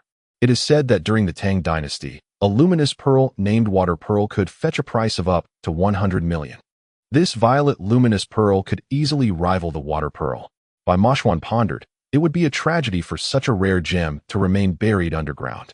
As he examined the remains within the coffin, he found that they had been reduced to a mere skeleton, clad in a traditional Thai burial shroud. Cui Ying, ever meticulous, took out her handkerchief and gently placed it over the skull, a gesture that brought Bai Sang great comfort. He softly expressed his gratitude to Cui Ying. Thank you. Cui Ying smiled faintly, suggesting, let us examine the hand bones first. Although the finger bones were charred and fused together, making them difficult to discern, Yu Qin carefully separated them, scrutinizing them closely. Indeed, there are only 4 fingers. Su Bai approached. The index finger is missing, consistent with what Bada described. Bai Sang felt a wave of relief wash over him. Now can you believe what we have said? Ba Yong perished in the Great Fire 20 years ago, a sight witnessed by my uncle and me. For the moment, everything appeared in order. Su Bai's eyes darted. What became of the red stone that ignited the fire? Surely, you must have searched for it thoroughly afterward? Yes, Bai Sang replied. My uncle and I searched the ruins meticulously, but found nothing. Perhaps it was burned beyond recognition. Bai Sang continued. If there is a murderer, that stone is the weapon. No, the individual who delivered that stone to Ba Yong is the true culprit. Bai Moshuan interjected coldly. If I am not mistaken, this person used the stone to commit murder, eliminating Ba Yong, who must have known a secret about that individual. The photograph I showed you earlier, if it is not Ba Yong, have you ever seen him before? Cui Ying inquired regarding the photo of Wang Deli. Bai Sang hesitated. I was only 11 or 12 years old 20 years ago. It is too distant a memory. Perhaps my uncle knows. In that case, we shall return to seek him out, Bai Moshuan declared. This tomb has already been excavated, and the great serpent is dead. I shall grant you a favor. Bai Sang asked, what is it? Have you heard of the obscuring technique? Bai Moshuan grunted. Once this technique is set, except for those of us with power, no one else will be able to see the location of the tomb. Bai Sang shook his head. Then my uncle and I would also be unable to see it? I will leave behind a tombstone, and you may pay your respects to it in the future, Bai Moshuan replied. A twofold benefit, what do you think? If you agree, then let me and Yueqing handle it. Very well, of course. Bong could not have wished for more.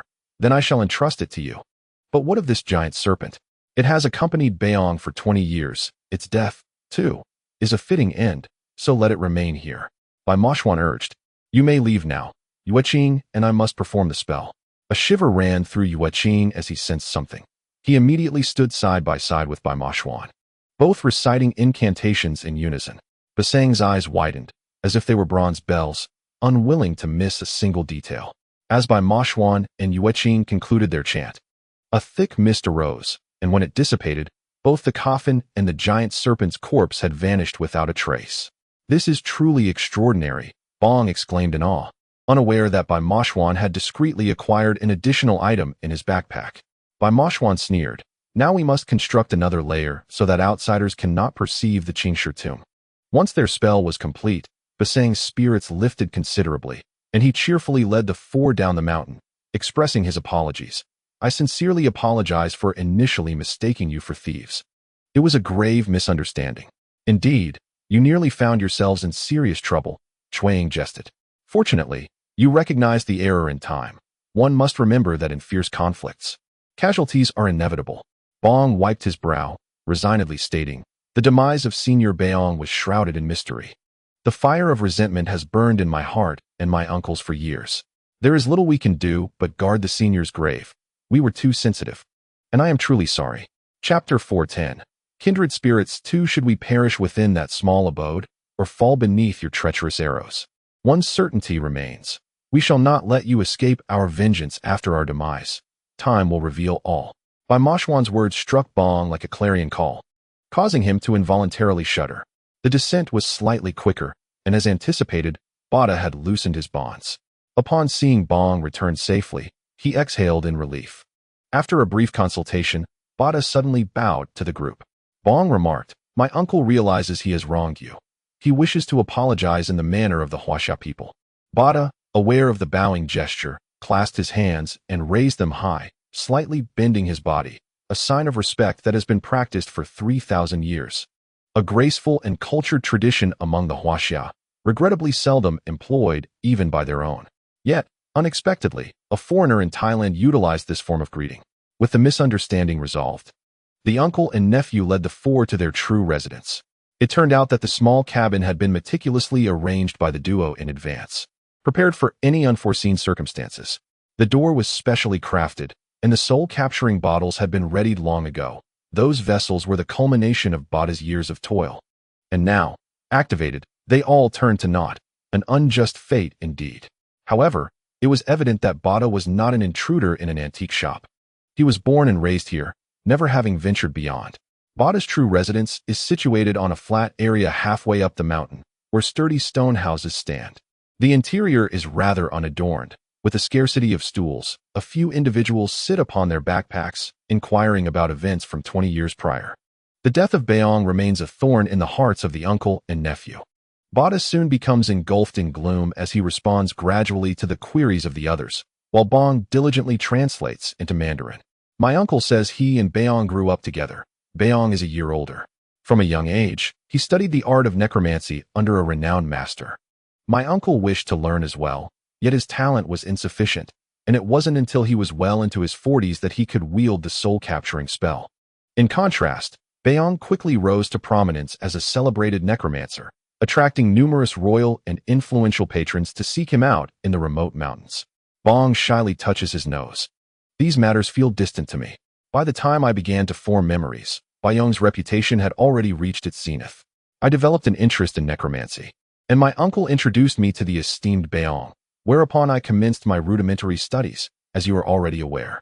Yueqing interjects, "Our concern lies not with these tales, but with the blood-red stone that led to Beong's demise. We must uncover the identity of the individual who delivered it." This sentiment resonates deeply with Bada, who nods vigorously. Bong continues, "My uncle mentioned that the person who delivered the stone was a Huaxia individual. He had sustained an injury in the mountains, and it was Beong who came to his rescue. It is said that this man possessed knowledge of the 5 elements, which holds significant importance in necromancy. A profound understanding could elevate one's practice to new heights." Upon their meeting, Beong and the man hit it off remarkably, even closing the door to converse for an entire day and night, neglecting food and water. Bayamo Xian remarks, "At first glance, it appeared quite promising. A case of instant rapport. However, as time went on, my uncle noted that once Beong became acquainted with this individual, he seldom ventured out. Many sought him, yet he chose to remain hidden, engrossed in the study of the 5 elements and the Bagua. It was not until a month later that the man departed, leaving behind the red stone and advising Beong that it was exceedingly precious, requiring a fire sacrifice every 15th day." Fire sacrifice? Bayamo Xian furrows his brow. Was this a special instruction? "Indeed," Bong affirms, casting a glance at Bada, "that is precisely what the man conveyed to Beong before his departure. Beong even discussed with my uncle the plan to perform the fire sacrifice together every 15th day. The day the incident occurred was fortuitously the 15th. This clarifies matters." Subai interjects, "That individual was no confidant. Rather, he was a harbinger of doom. I suspect the situation unfolded thusly. His appearance here was not coincidental, but rather orchestrated." Seizing the opportunity to engage with Beong, utilizing his knowledge of yin and yang, he drew Beong into dialogue. During this exchange, he likely grasped numerous intricacies of necromancy. However, what could have motivated him to silence Beong with the red stone? Perhaps during their interactions, Beong stumbled upon some secret of his, and unwittingly so. Why do you all gaze at me in such a manner? Upon raising his eyes, Subai finds the others fixated on him. He shrugs. This is merely my conjecture and analysis. You need not take it to heart. Bong shakes his head. No, I find it quite plausible. Chueying promptly presented a photograph of Wang Deli before Bada. Though no words were exchanged, Bada's gaze fixated on the image, and eventually, he rose, scrutinizing it under the dim light. His pallid complexion spoke volumes, and he spoke rapidly to Bong, his urgency palpable, causing the hearts of the four to race. Subai inquired anxiously, Bong, what is happening? Listening intently to Bada. Basang's expression mirrored the excitement. My uncle mentioned that if this person were a bit thinner and had a different hairstyle, he would be an exact match. Are you certain? Subai questioned, still harboring doubts given the passage of 2 decades. My uncle said he could recognize him even if reduced to ashes. It is indeed this person, Bong asserted. But who is this individual? We are still in the dark, Chueying interjected. Does your uncle possess any more definitive evidence? Perhaps some distinct physical features? Bong swiftly turned to Bada, who, with furrowed brows, suddenly brightened and murmured a few words. Bong continued, that person bears a diagonal scar on his right arm. My uncle witnessed it while the man was bathing by the stream. That is indeed a significant detail, Chueying lamented slightly. If only it were a facial feature. We currently do not even know Wang Deli's whereabouts. How can we verify the scar on his arm? At least it offers a lead. Yuqing reassured. It is still better than having nothing at all. Bong abruptly scratched his head. Why are you searching for the man who delivered the stone to Senior Bayo? It does not concern you. Bai Moshuan's curt response left Bong momentarily speechless. After a lengthy pause, he finally said, You must be hungry. I will fetch something for you. Thank you, came Bai Moshuan's cold reply, an unmistakable signal to Bong that no matter his attempts to please them, they would not divulge any answers. Wang Deli's matter was of no concern to him or Bada. Aware of this, Bong nonetheless gathered a substantial amount of foraged goods, some boiled, others roasted. After considerable effort, they enjoyed a hearty meal. As night fell, they made do with sleep, and at dawn, the four were prepared to descend the mountain and return home. Bada and Bong stood side by side before the others. Bong stated, My uncle and I are aware that you might be on the trail of the man responsible for Senior Ba Yang's demise. We feel powerless and can only implore you four to ensure that person is found. We are willing to offer some form of compensation. Compensation? Chueying felt the weight of the statement. This is fundamentally our undertaking. No compensation is necessary. Do share your thoughts, Bai Moshuan interjected, arms crossed, revealing a spark of interest. My uncle said that should you truly locate the murderer, the luminous pearl from Senior Ba Yang's grave will belong to you, Bong proposed. I wonder if you four would accept this? Unnecessary, Bai Moshuan shook his head. If we were to randomly accuse someone as the murderer, it would be a grave injustice to you. We do not require your so-called compensation. We will handle it ourselves. Farewell. After Bada listened to Basang's words, he felt an overwhelming sense of comfort. He watched the group of people depart and slowly sat down, gazing at the distant mountains in silence. Yet a faint smile graced his lips. Bong continued to accompany the others to the airport, but the four of them instead turned around and checked into a nearby hotel. For the true Mr. Naya was still awaiting their arrival. Naya, a fellow journalist at the newspaper, possessed a temperament quite different from Basang's, while Bong was relatively composed. Naya was far more vivacious and extroverted. Missing the opportunity to welcome the four, he felt a pang of regret upon seeing them arrive, hastening his steps. Alas, what a missed opportunity. Chapter 411. The palace. You intend to use this opportunity to curry favor with the esteemed Mu Wanner, do you not? Su Bai's eyes twinkled mischievously. What a pity, this chance has slipped away. His words struck a chord with Naya, who inquired, Where have you spent the last couple of days? Oh, we encountered your colleague. What was his name again? Su Bai feigned ignorance. Ah yes, Bada? Surely you mean Bong, Naya corrected him promptly. Indeed. We informed him that we are your friends, and he graciously hosted us, which we owe to you. Upon our return, we shall surely convey this to the venerable Mu Wanner, Su Bai chuckled. That should suffice, right? Of course, that would be splendid. Thank you immensely, Naya replied, leaving in high spirits. Upon returning to their room, Su Bai remained puzzled. Star, why do you wish to linger here? Shouldn't we be heading back to search for Wang Deli immediately? Yes, but I require a place to handle this, Bai Moshuan responded, retrieving a round object wrapped in clothing from his backpack.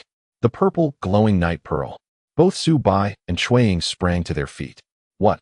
Su Bai's eyes widened in disbelief. Isn't this the very item you mentioned? Bai Moshuan chuckled softly. The purple glowing night pearl is currently valued in the market at no less than 1 billion. Goodness! When did you acquire it? Su Bai exclaimed. No wonder you were so eager to leave when Bada mentioned the pearl. You must have had it all along. I see. It must have been obtained during your trickery, right? Yu Qing smiled slightly. I didn't expect Bada would voluntarily offer it to us, albeit with conditions. My spirits have lifted considerably. We must devise a plan to locate Wang Deli. From your words, it seems you are convinced that Wang Deli is indeed the Huaxiao individual who befriended Bai Yong. Chronologically, the year Bai Yong perished in the fire, Wang Deli entered China from Thailand, beginning preparations that would ultimately culminate in his current status as a wealthy magnate. Cui Ying remarked, the 6 girls named after flowers are his instruments, with Haidang being the most exceptional, having remained by his side to disguise his identity and bearing him a child. At the mention of Lan Haidang, Cui Ying's expression shifted subtly. Her feelings toward this woman were intricate. She chose to believe in her, yet reality continually surprised her, as did that sister Hong. Cui Ying remarked, you brought us here merely to evade Bong. After all, this luminous purple pearl must not fall into his hands. When do you intend to return to our homeland? Immediately. Bai Moshuan replied. That young lad was with us all the way, even sleeping beside us last night, leaving me no opportunity to conceal this precious pearl. Ah, I see. It was clear he intended to employ a distraction to hide the pearl. The 4 concealed the luminous pearl and promptly set off for home. After a long journey, their weary feet finally touched the ground of the imperial capital under the cover of night. Qixie and Xiaoshan had received word in advance and were already waiting at the antique shop when the group arrived from the airport. Xiaoshan, growing impatient, darted to the shop's entrance upon hearing their footsteps. At last, you have returned. Had you delayed any longer, the cooked duck would have flown away. From your words, I gather you have news of Wang Deli and Haidang? Su Bai jested. Otherwise, what other duck would we desire? We are quite familiar with that place, the underground palace. Qixie interjected. Underground palace? Su Bai inquired with curiosity. It seems you are well acquainted with it? Your master Lazy knows it best. As a descendant of the Unloading Ridge warriors, he has been relentlessly pursued by the assassin organization known as the Golden Eagle Order. These assassins established an underground palace on the grasslands. We owe our gratitude to Xiaoshan, who meticulously scoured all available surveillance footage. We surmise they have taken the Qianquan mirror. It is imperative that we harness its power to enhance our abilities. This location will surely be outside the city. So we must begin our search beyond the city limits, in the surrounding areas. Xiaoshan had a sudden insight regarding the underground palace. Qixie smiled. We quietly approached and discovered tracks in the grasslands. Upon reflection, Sansheng once mentioned that place is laden with heavy yin energy, making it likely to be the very location Wang Deli seeks. Xiaoshan, anxious, exclaimed, I implore you, Brother Qixie, please be succinct. Wang Deli, Lan Haidang, and several others have frequented the vicinity, leading us to believe they are indeed at the underground palace. Qixie displayed no outward emotion, merely nodding in agreement. Indeed. What are we waiting for? Bai Moshuan tossed his backpack to the ground. Let us proceed at once. Not so fast, Qixie cautioned. Sansheng and Bai Yi instructed us to wait for their return. He placed a hand on Bai Moshuan's shoulder. Moshuan, exercise patience. Bai Moshuan recognized his own impatience and sighed, striving to regain his composure. Meanwhile, Yu Qing remained as serene as ever. Cui Ying inquired, when will Boss Tang and Boss Bai return? Tomorrow morning, Qixie replied. Everyone, remain calm. Cui Ying peered into the shop, asking, how is Meiyu faring? That child is remarkably well behaved, having spent these days with Xuefun. Strangely, she has not cried out for her parents, Qixie lamented. This child truly tugs at one's heartstrings. Cui Ying entered Xuefun's room, where Xuefun was seated at the bedside. Upon hearing the commotion behind her, she turned and gestured for silence.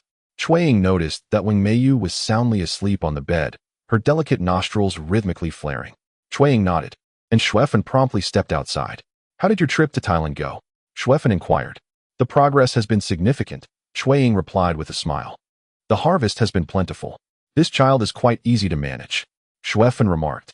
Interestingly, she clings to that doll, even sleeping with it tightly embraced, claiming it is a treasure left by her mother. Cui Ying's body jolted as she suddenly recalled the moment when Lan Haidang entrusted the child to her before departing.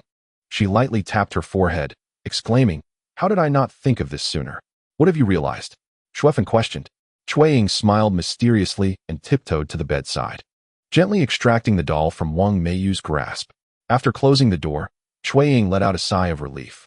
"Let us see what secrets lie within." Xuefeng looked on in confusion as Qiao'er began to squeeze the doll, and when she pressed on its back, she felt a distinct difference. Qiao'er exclaimed, "It seems she has already left us a clue. We were simply too dim-witted to notice. Could you kindly fetch me a pair of scissors?" Qiao'er requested. Armed with scissors, she carefully cut open the doll from its back, and a hard, tubular object tumbled out, rolling onto the floor. Xuefeng picked it up, observing, "It is a hollow tube." Upon opening it, a rolled-up piece of paper was discovered inside. "Qiao'er, look. This is a letter from Luoluo addressed to you." Qiao'er eagerly took the letter and began to read. "Miss Qiao'er, forgive my selfishness in entrusting the child to you. I can see that you are not ordinary individuals. Perhaps by the time you read this brief note, you will understand the circumstances. 6The is indeed the mastermind behind this affair. He is my husband and also my adoptive father. Meiyu's birth was never meant to be accepted. My heart aches for this child. The sins I have committed will surely bring me punishment, but the child is innocent. If I cannot return, please take her to my adoptive parents. I implore you." Was this woman truly wishing for Qiao'er to bear the weight of this letter upon her heart? A fate shared by both the jade and the stone? Chapter 412. Something isn't right, Xuefeng remarked. "From what you've described, the one couple evacuated before their identities were revealed. Mrs. Wang took the opportunity to entrust the child to you. This woman is truly astute. Even if 6The had wished to intervene, the circumstances at that moment would not have allowed him to speak, thus enabling the child to be entrusted to you. It is lamentable that such a wise and innocent woman should meet such a fate." Qiao'er sighed. "We have already established that 6The is not one of the three great sorcerers known as Ba Yong. The true Ba Yong has perished, and by bloodstone no less." Xuefeng's hand trembled slightly. "The bloodstone around Ning's neck? No, there is likely another piece of bloodstone." Qiao'er suddenly tore the letter to shreds. "Aunt, I must trouble you to take care of Meiyu." Xuefeng nodded vigorously. "What a lovely child. I almost wish she were my own daughter. Rest assured." As the night passed, Tang Sancheng and Bai Yi finally returned around 6 in the morning. Bai Mo Xian had been unable to sleep throughout the night. Upon hearing the commotion outside, he sprang up from his bed. As he stepped out to greet them, Bai Yi remarked, "I knew you would choose to guard the antique shop last night. Are we ready to depart?" Bai Mo Xian inquired. Tang Sancheng pointed to the vehicle outside and replied, "It has long been prepared. Let us be on our way." On the road leading to the grasslands, Tang Sancheng recounted the origins of the underground palace. He spoke of the thieves and bandits throughout history who, in the eyes of the world, were often seen as deserving of the most severe punishments, carrying a notorious reputation. Yet, upon deeper examination, one could find that among courtiers, emperors, scholars, farmers, and merchants across all trades, there were those who had lost their moral compass, employing deceitful tactics for their gain. The greatest thieves would steal nations, while lesser ones would rob the nobility. Only the most insignificant would resort to stealing gold and silver.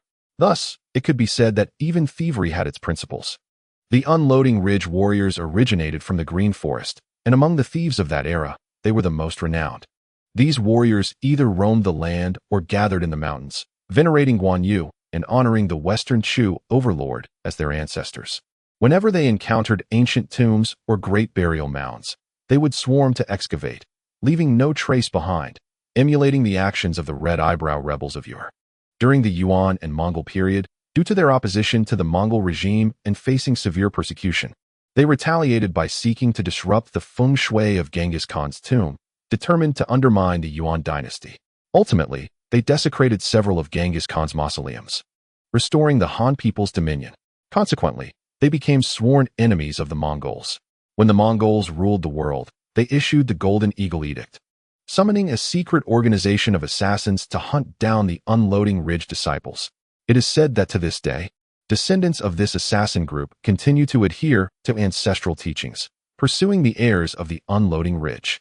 Due to this, the Unloading Ridge warriors took great care to conceal their identities, revealing nothing even to their own families. The disciples of the Unloading Ridge eventually withdrew from the Central Plains. Lei Zi is a descendant of this sect, and the mysterious assassin organization is composed of 7 members, dedicated for a millennium to hunting the descendants of the Unloading Ridge. The underground palace was constructed as a stronghold for this assassin group, modeled after the Yuan Palace, located on the grasslands known as Bahang. Bahang grassland is situated on the outskirts of the imperial capital, and it takes merely a day's drive to reach the destination. Bai Mo Xian felt a surge of excitement at the prospect of embarking on a mission with his father, a thrilling experience that compelled him to volunteer as the driver. Su Bai teasingly remarked, "Oh, our big star has shed all airs today." "Shut it," Bai Mo Xian retorted. "Do not distract me while I am driving. If anything goes awry, it will be on you." Su Bai promptly fell silent as the vehicle slowly exited the imperial capital. As they entered the grassland, Yu Qing immediately made an observation. The vitality here is abundant, yet the terrain presents an intriguing aspect. There is cover in front, but none behind, rendering this a perfect site for a burial ground. Su Bai commented, "The grass on this prairie grows strangely, resembling a bagua diagram." Astute observation, Tang Sansheng replied. "What you see now is merely the surface. Once we descend, you shall discover that what lies beneath is truly extraordinary." In this season, the prairie is lush and vibrant, with the beauty of spring captivating all. The originally complete bagua diagram has been cleaved in two by a trench.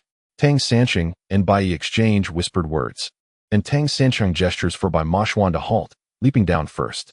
After surveying the surroundings, he closes his eyes, counting each step he takes until he reaches 7, then crouches down, pointing at a spot and shaking his hand to indicate his discovery.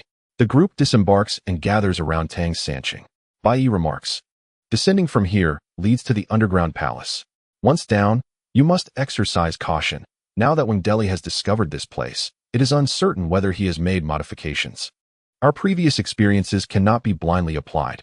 The underground palace sounds grand. It must be quite vast, right?" Chueying inquires with curiosity.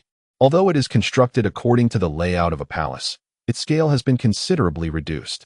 Tang Sansheng lifts a stone slab, revealing a staircase leading below. "Let us proceed." Tang Sansheng and Bai Yi lead the way, with Bai Mashuan and Yu Qing following closely behind, while Su Bai and Chueying walk in the middle. As they descend, a waft of floral fragrance greets them. Below lies a grove of flowers, but they must not touch them, for these blooms are highly toxic. Bai Yi states, deftly navigating through the floral thicket. The grove is a cherry blossom forest, one that Bai Yi and Tang Sansheng are already familiar with. Thus it does not astonish them. However, the other four are enraptured by the vibrant sea of blossoms. The cherry blossoms, known for their elegance and beauty, have historically been celebrated, often referred to as the immortal among flowers and the prized concubine of flowers. This particular grove is exceptional, featuring 4 distinguished varieties: the Shifu cherry, the weeping cherry, the Feijoa cherry, and the thorny cherry. The grove spans half the size of a football field, with the blossoms exhibiting a captivating radiance. Generally, cherry blossoms lack fragrance, and even the superior Shifu variety is scentless, though its blooms are more vivid than others. Before blooming, the buds are a striking red, reminiscent of rouge, transforming into a soft pink as they open, akin to the dawn's brightening sky. The Shifu cherry flowers are relatively large, blooming in clusters of 4 to 7, each facing upward.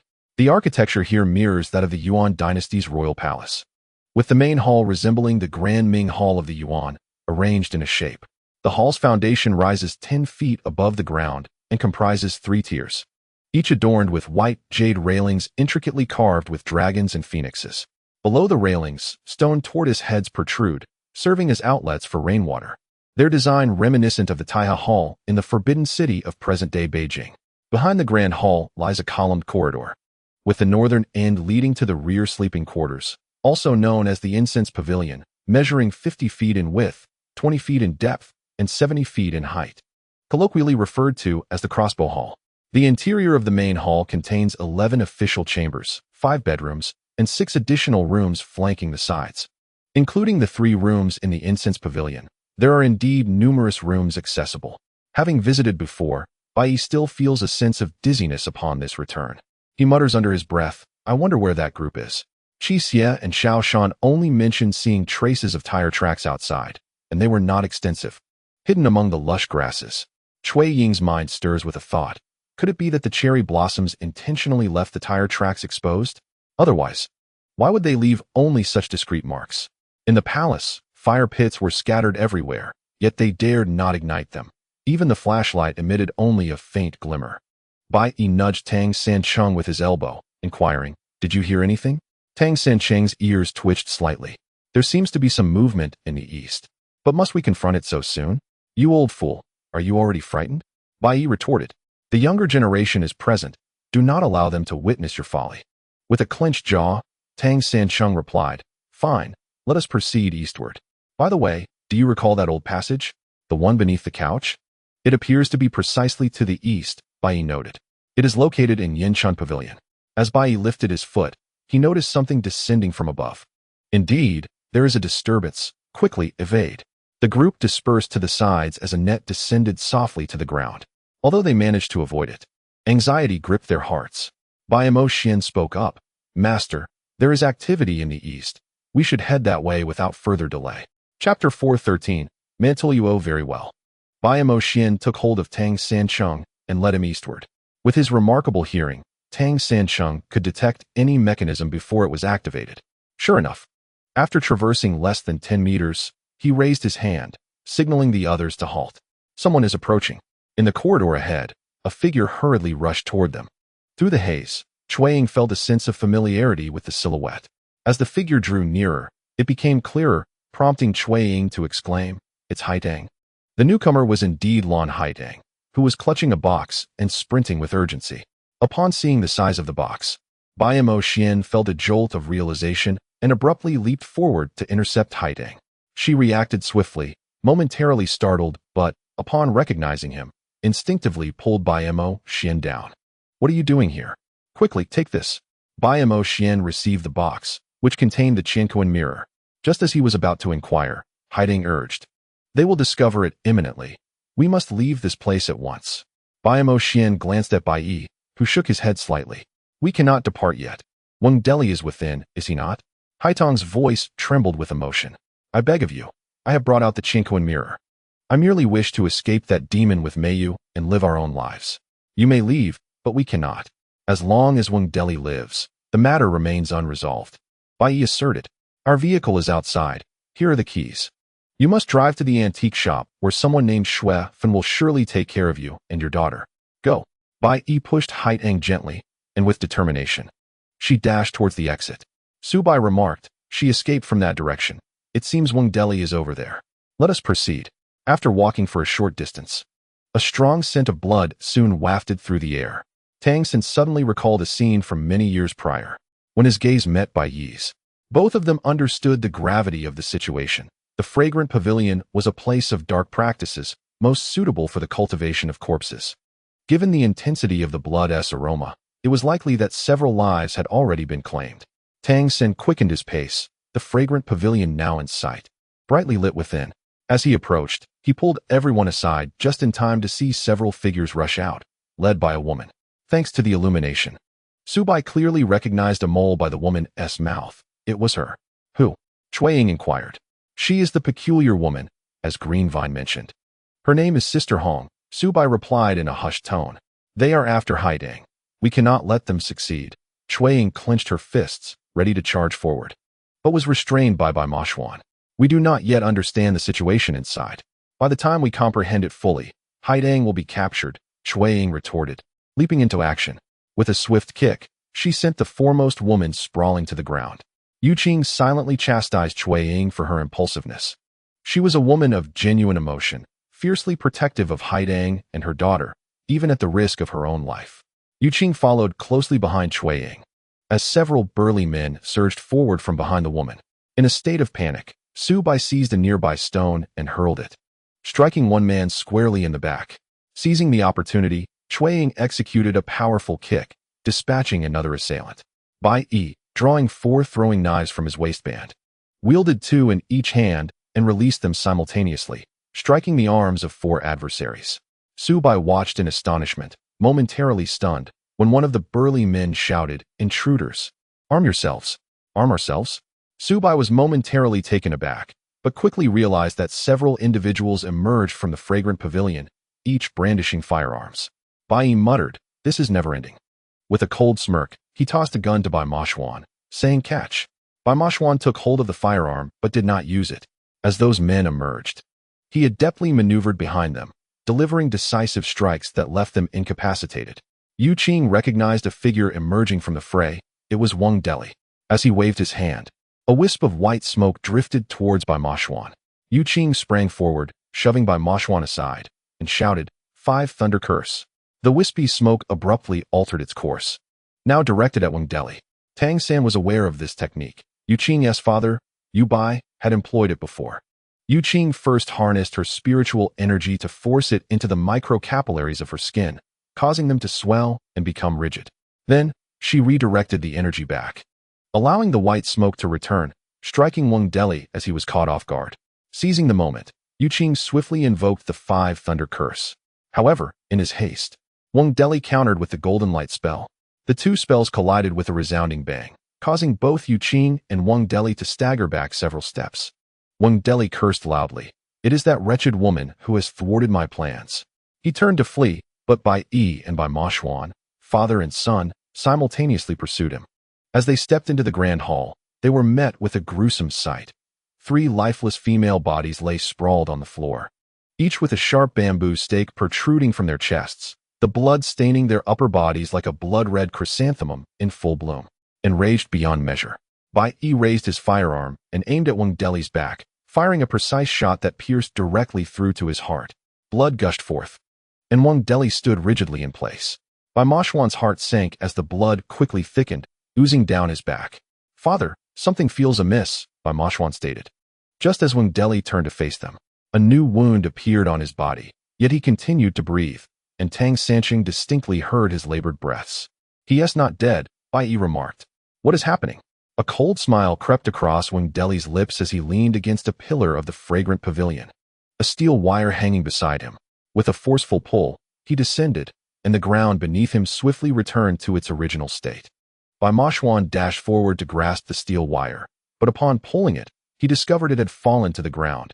It was a one-time mechanism, usable only once. After considerable effort to manipulate the stone slab, he finally revealed a large pit below, cushioned with sponge, ensuring that a fall would not result in injury. According to his father, this place was not supposed to exist. The sponge was evidently new, and the subsequent passage left Bai Moshuan feeling disheartened. He chased for several kilometers, yet 6's shadow was nowhere to be found. Upon returning to the fragrant pavilion, Bai Moshuan discovered Tang Sanqing meticulously examining the 3 female corpses. Master, is there something amiss? The manner of death for these 3 women is identical. They succumbed to massive blood loss from bamboo stabs to the heart. However, I am particularly concerned about the powder lodged in their throats, Tang Sanqing replied, prying open the mouth of one corpse to reveal remnants of powder that had not been swallowed. Just then, Su Bo's fingers delved in, extracting the powder and bringing it to his nose for a closer inspection. As Su Bo displayed such disregard, Qiao'er frowned. Aside from the taste of saliva, what else can you detect? Indeed, I have encountered this substance before. Its fragrance is identical to that of Luoluo, Su Bo stated. Luoluo, you must have heard of it. Qiao'er replied with pride. Of course, in Western lore, the black mandrake is regarded as the epitome of flowers, noble, elegant, and mysterious. The mandrake blooms at night and closes during the day, its fragrance subtle and refined, inducing mild hallucinations with prolonged exposure. There is a tale that the mandrake is a cursed flower that grows in deserts. Those who encounter it in the wilderness rarely escape unscathed. It is both enchanting and perilous, its blossoms imbued with insurmountable toxins, often referred to as the love flower in martial arts novels. With a roll of his eyes, Su Bo retorted, have you also heard of another legend? Indeed. Qiao'er discerned the mockery in Su Bai's words, yet she deliberately chose to oppose him. In the realm of novelists, every peculiar flower harbors a tale. The narrative of Luoluo is but a legend. The desert serves as a punishment enacted by God due to humanity's insatiable desires. All life within the desert is governed solely by the water deity residing at its heart. This deity fell in love with a woman who led her people in search of water, inciting God's wrath, who sought to extinguish the deity's soul. In a desperate plea for mercy, the desert flower goddess, Luoluo, offered to share her cycle of reincarnation with him. Moved by her profound affection, God spared the water deity, banishing him from the heavenly realm instead. Thus, the desert became devoid of water, and Luoluo was cursed to embody a flower of poison. Moved by affection, Bai Mashwan approached, cautioning, "Do not be foolish. The outcome of infatuation is not always a perfect tale. Each individual possesses their own fate, which remains unaltered by one's sorrow or plight." Tang Sanchen clapped his hands. During this interlude, he had examined 3 female corpses. All were identical, with unconsumed powder still lodged in their throats. Subai is correct. It is indeed Mant Lunro. The Luoluo flower is characterized by its white or purple, funnel-shaped blooms, exuding an unusual fragrance, with spiny fruits and toxicity present in all parts, particularly in the leaves after wilting. Subai remarked, "These are merely the powders derived from the withered leaves." Shuiying noted, the deceased green lily, the escaped begonia, and the previously suicidal summer rhododendron. Combined with these 3 corpses, makes 6 individuals. Could these 3 be? Yu Qin grasped the implication. Initially, all 6 were subjected to curses. We should allow the matriarch to inspect them. If these 3 women bear curses, they must be the remaining trio named after flowers. Goodness. Are we to transport the bodies back? Subai grimaced. What about those outside? Bai Mashwan suddenly recalled, the leading woman may be Hongjia. Yu Qing replied, I have already bound them all. They await outside. Tang Sanqing swiftly turned to head outside, but after taking only a few steps, he sensed a disturbance. Oh no. One has escaped. The figure was agile, and despite the lightness of their escape, they could not evade Tang Sanqing's keen hearing. Bai Mashwan surged past Tang Sanqing and lunged forward, spotting a slender silhouette ahead. Like an arrow released from a bow, he propelled himself forward, thrusting his hands out, causing the figure to fall to the ground. With a cold smirk, Bai Mashwan taunted, You wish to match my speed? You have yet to practice for another 100 years. In a moment of negligence, Bai Mashwan underestimated the female adversary. Observing her motionless form on the ground, he slowed his pace. So fragile? The figure on the ground executed a swift maneuver, producing a handful of sand from an unknown source, which she flung directly at Bai Mashwan's face. He instinctively raised his hand to shield himself, yet some sand still obscured his vision. Aware of Bai Mashwan's formidable nature, the woman chose not to engage further and fled swiftly. Bai Mashwan, resolute and stubborn, charged forward despite his impaired sight, determined to apprehend the woman who had bested him. In his reckless pursuit, he suddenly heard a crack and the voice of Bai Yi reached him. Be careful. His body was thrown to the ground. And a gust of wind swept past his ear.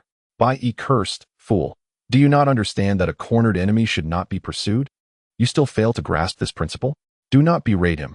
Fortunately, others are still present, Tang Sen remarked as he hurried over. We must interrogate swiftly. Bai Mashwan, aware of his own shortcomings, dared not defy his father. Though he felt an inner turmoil, he silently stood up, brushing the sand from his eyes. Once his vision cleared, he hastily returned to where Shuiying and the others were guarding several bound men. Subai had already commenced the interrogation. Does Wing Deli have any other hideouts? Unfortunately, none of the men responded, one even wore a sneer of contempt on his face. Subai felt insulted, as if his dignity had been brazenly trampled upon. With a resounding slap, a clear handprint appeared on the face of the grinning man, delivered by Shuiying, whose wrath resembled that of a fierce tigress.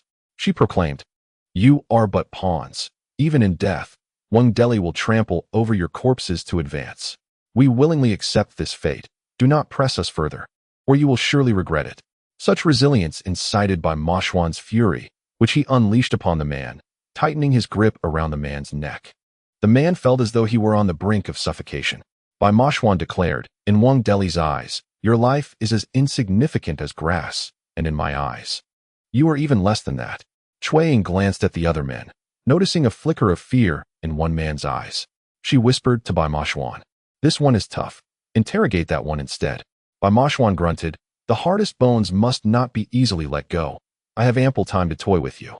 Suddenly, Bai Mashwan's eyes turned a blood-red hue, and Yu Qing murmured, It is an illusion. Subai and Shuiying exchanged glances, with Shuiying explaining.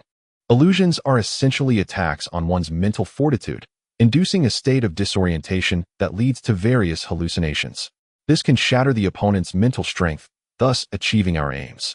The man, who had initially been resolute, slowly lost focus. His expression remained unchanged at first, but gradually, his head tilted upward, his neck stiffening, and the muscles in his face began to twitch. Subai inquired, What is this man seeing? The man beheld a gaping maw before him. with the details of its oral cavity starkly visible. As panic set in, he felt the ground beneath him give way. Looking down, his hair stood on end. Beneath him was a raging river, and he stood precariously on a rotting wooden suspension bridge. With a single misstep, he would plummet into the turbulent waters below, swept away by the relentless current. Suddenly, the scene shifted. The river beneath his feet vanished, replaced by an expansive grassland. Just as he exhaled in relief, a thunderous sound erupted, and a herd of yaks charged towards him, accompanied by several barking Tibetan mastiffs that lunged at him. In an instant, he was beset by a flurry of bites, the pain forcing him to collapse to the ground. The hooves of the yaks trampled over his body, blood gushing forth. The agony was unbearable. Subai was astonished to observe the man instinctively contracting his body, his already rigid neck straining upwards, as if it could snap with just a bit more effort. A mournful wail emanated from the man's throat, and by Mashwan's deep crimson eyes gradually dulled. He leaned closer to the man, whispering a few words that caused the man to widen his eyes and babble incoherently. There's more. He will go to the most perilous places, the most dangerous places. The man, who had previously shown signs of fear, finally spoke. What he said is true. Among us, he is Mr. Wang's most competent assistant, having followed him for 20 years. Considering your ages, you must be over 40. Bai Yi smiled slightly. By the measure of time, you have been following Mr. Wang for quite a while too. The man bowed his head in silence, while Bai Yi clasped his hands behind his back. You have witnessed my son's methods. He possesses his own ways of making you speak. The wise recognize the moment, and those who understand the times will know what to do. We have all followed Mr. Wang for 20 years, the man continued. 2 decades ago, we were destitute, and it was Mr. Wang who rescued us, allowing us to live lives free of worry. Gradually, we gathered around him, aiding him in the search for the girls he desired. They were the very thugs from those earlier days. Subai exclaimed. Haiding mentioned that after they were sent to that place, someone was secretly monitoring their every move, ultimately selecting 6 from many children. That's right. It was us, the man did not deny. Mr. Wang stated that the girls sought must not only possess a keen constitution, but also know how to interact with men. This can be discerned from their daily conduct. The final 6 girls each possessed distinct charms, capable of attracting various types of men. Chapter 4:15, Occupation 2. With no hesitation, Chuang delivered a sharp slap. What do you take women for, mere tools? I ask you again, who were the 3 female corpses? They were 3 of the 6 girls. What were their names? Linglon, Yui, Ziyue, the man stammered. Mr. Wang said he would use their bodies along with that mirror to refine a skill. Once accomplished, he would regard no one with disdain. However, the mirror was stolen by Mrs. Wang, and in his fury, Mr. Wang killed those 3 women. It cannot be as simple as merely killing those 3 women, can it? Tang Sancheng remarked leisurely. Another man, unable to contain himself, interjected. Of course, it's not that simple. Mr. Wang also consumed their blood. May you all meet a dire fate. The man, having recovered from the illusions, erupted in anger. After 20 years, how could you betray Boss Wang? He is our savior. He has bestowed upon us his grace. Another voice interjected. Do not be foolish. We all know that our relationship with him is merely a transaction of money and labor. When the crucial moment arrives, we hold no value in his eyes. The 3 young women lying within still call him foster father. Yet what has become of them? Have they not been slain and drained of their essence? The man continued. It is not solely about money. There are also curses at play. These 2 elements bind us tightly. Silence enveloped the group as Bai Mashwan whispered to Bai Yi. These individuals merely follow Wang Deli's lead, unaware of the true plans he harbors. They are but legendary sycophants, Bai Yi remarked. Let these insignificant people remain bound here to manage their own fates. We shall take the 3 corpses with us. Agreed. Bai Mashwan fixed his gaze upon the man who had been tormented by his illusions. As long as you retain some dignity, we shall meet again. The man let out a groan, watching helplessly as the group carried away the 3 corpses, disappearing into the depths of the underground palace. Once outside, Subai discovered that their vehicle was missing, only to recall that Haidang had driven it away. As the group grappled with the lack of battery power on their phones or weak signals, 2 cars roared into view, belonging to Qi Xie and Xiao Shan. The latter rolled down his window. Brother Sancheng, have you been waiting long? Your timing is impeccable, Tang Sancheng replied with satisfaction. Upon seeing the 3 corpses, Xiao Shan's brow furrowed slightly. Brother Sancheng, You always manage to surprise us. Xia quietly exited the vehicle, transferring the 3 corpses to the trunk. Bai remarked, "It seems you have encountered Mrs. Wang." Indeed, the mother and daughter are currently together, guarded by Xue Fun. Xia frowned slightly. "Is it permissible for her to enter the antique shop?" "I cannot say for certain," Bai responded with a faint smile. "Given the circumstances, I had little time to contemplate. Let us return first. As the old adage goes, when you arrive, make yourself comfortable." The 2 vehicles made their way back to the antique shop, and upon arrival, the group disembarked. Xia and Xiao Shan circled around the back of the shop, vanishing from sight shortly thereafter. Subai, accustomed to the peculiarities of the tea house, refrained from questioning and followed closely behind Cui Ying into the antique shop. Haidang was seated, cradling Wang Meiyu in her lap, appearing utterly dazed. Upon seeing Cui Ying, Wang Meiyu's excitement surged. "Annie, you're back." Haidang, noticing the group, began to speak but was interrupted by Cui Ying's gentle shake of her head. "Let him escape." Haitang's expression fell. "So that is the case." Disappointment flooded her features. But Xuefan approached at the opportune moment. "Meiyu, would you like to play in the backyard with Annie?" Wang Meiyu joyfully leapt from Haitang's lap. Bai Yi then said, "Mrs. Wang, may I have a word with you?" Haidang forced a smile. "If possible, please refrain from calling me Mrs. Wang. Simply address me as Haidang. Every time I hear that title, it feels as though I am plunging into an icy abyss. Miss Haidang, please, you must have much to share with us." Upon entering Bai Yi's office, Yuqing released the spirit of Green Luo. Upon seeing Haitang, Green Luo was filled with excitement, ready to rush forward, but was halted by a mere glance from Yuqing. "There are many matters among us that remain unclear, while we are all gathered. I hope Miss Haidang can provide us with a general account to ensure Green Luo can depart with clarity," Yuqing stated. "Where should I begin?" Haidang's expression grew sorrowful. "Let us start from the time you were sent away," Bai Yi suggested, clasping his hands behind his back. "How did you end up marrying your adoptive father?" "After my departure, I found my adoptive parents and took on the surname Lan. Everything before that is indeed true," Haidang replied. "However, my reunion with him was not as romantic or filled with gratitude as I had previously recounted. It was he who sought me out, and I had never anticipated that over the years, he had transformed into one of the few affluent individuals. Even more shocking was his proposition for us to play the part of a false couple." Haidang let out a bitter laugh. "The transformation of my adoptive father into my husband is truly astonishing. Yet, he remains my adoptive father, and we have always known we must heed his words. He had claimed it was merely a facade, a performance, which led to our subsequent encounters. But I never imagined he would ultimately claim me so possessively. At this point, I have nothing left to conceal. I harbor no feelings for him, only hatred, for he forcibly took my body, resulting in a child between us. Initially, I felt resentment. But gradually, for the sake of the child, I chose to endure. Meiyu is my everything. Without her, my world would collapse. I excel in observing micro-expressions," Cui Ying remarked. "In the hospital, your expressions were flawless. The difficulty of observing micro-expressions is considerable, yet I focused intently on your demeanor. I believe you truly loved your husband, who is significantly your senior.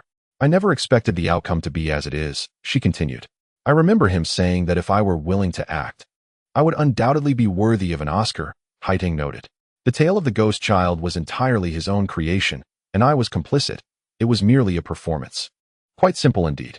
Cui Ying felt a pang of emotion and silently lowered her head. "Following the incident with the ghost child, he believed we had shed our suspicions. Regardless of your doubts, you would never suspect us," Haitang lamented. "Yet, that was not enough for him. He desired a more intimate encounter with you, leading to my affliction and your generous assistance.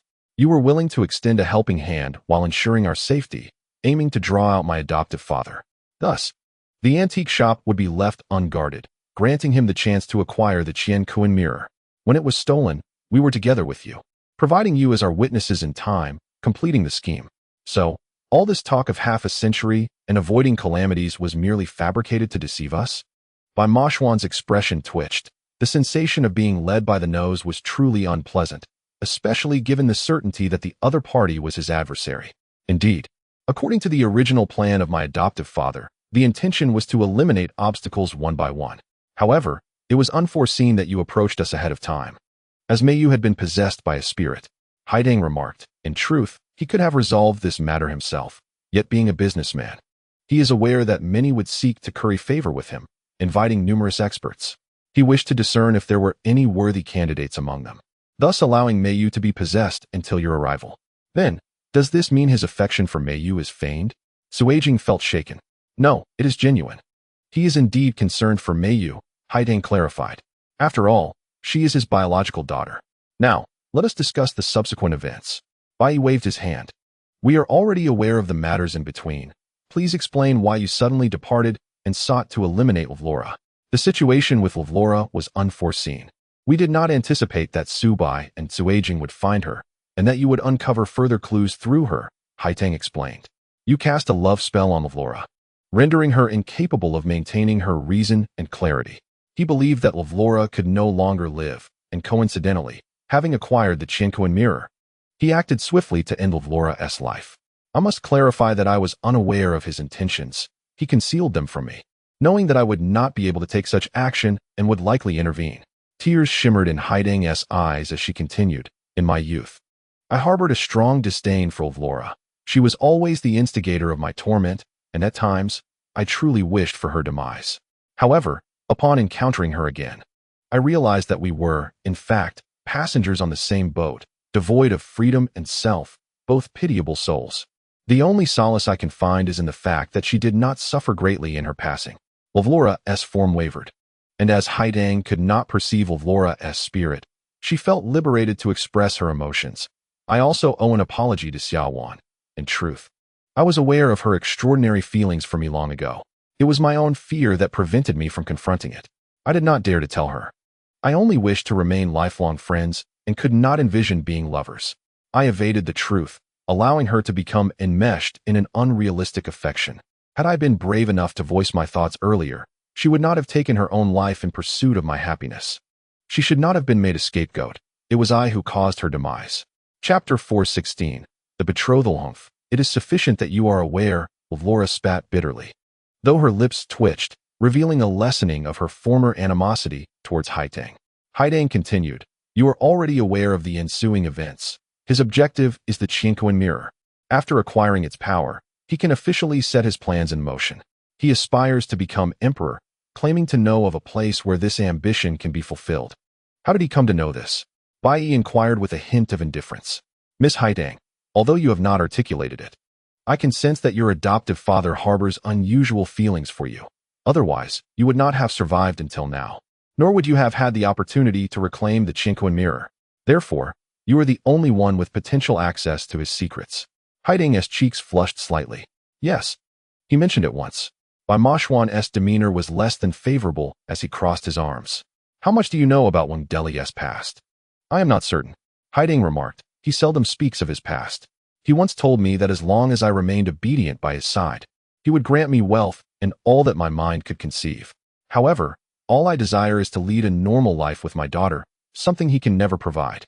We discovered 3 female corpses. Tang Sanqing suddenly interjected. Their names were Linglong, Yui, and Ziyue.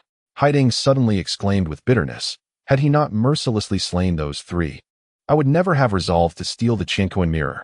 That demon shall not succeed. Linglong, Yui, Ziyue, Haidang, Xiaozhuan, and Luoluo, 6 blossoms of life. Now left with only Haidang. Shuiying lamented, it is a pity that those 3 met their demise in such a manner. Having remained by his side for so long, I had gleaned some insight into their circumstances. Linglong had always operated as a female elite in a multinational corporation, facilitating numerous significant deals on his behalf. As for Yui, she mingled in establishments of pleasure, a first-rate socialite, who had many men willingly showering her with wealth, which ultimately became his capital.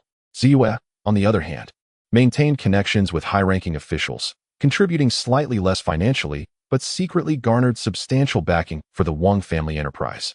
Haidang suddenly placed a hand on her forehead. Fear is also a form of habit. Shuiying sighed. Given the backgrounds of these 3, they likely had opportunities to escape Wang Deli's grasp. Perhaps childhood influences, coupled with a fear of curses, compelled them to endure until this unfortunate outcome. Perhaps, Haidang mused, I wonder how my adoptive parents are faring now? They are quite safe. Bai reassured her. Until matters are fully resolved, you cannot meet them. Miss Haidang, you and your child may temporarily stay in the antique shop. The word temporarily made Haidang acutely aware that remaining there was not a long-term solution. I hope you can find him soon. Cui Ying proceeded to share the results of the interrogation from the underground palace with Haitang. Deep in thought, Haitang pondered, the most dangerous place? All eyes turned to her as she closed her eyes, reflecting on the details of her years with 6The. At last, she raised her head.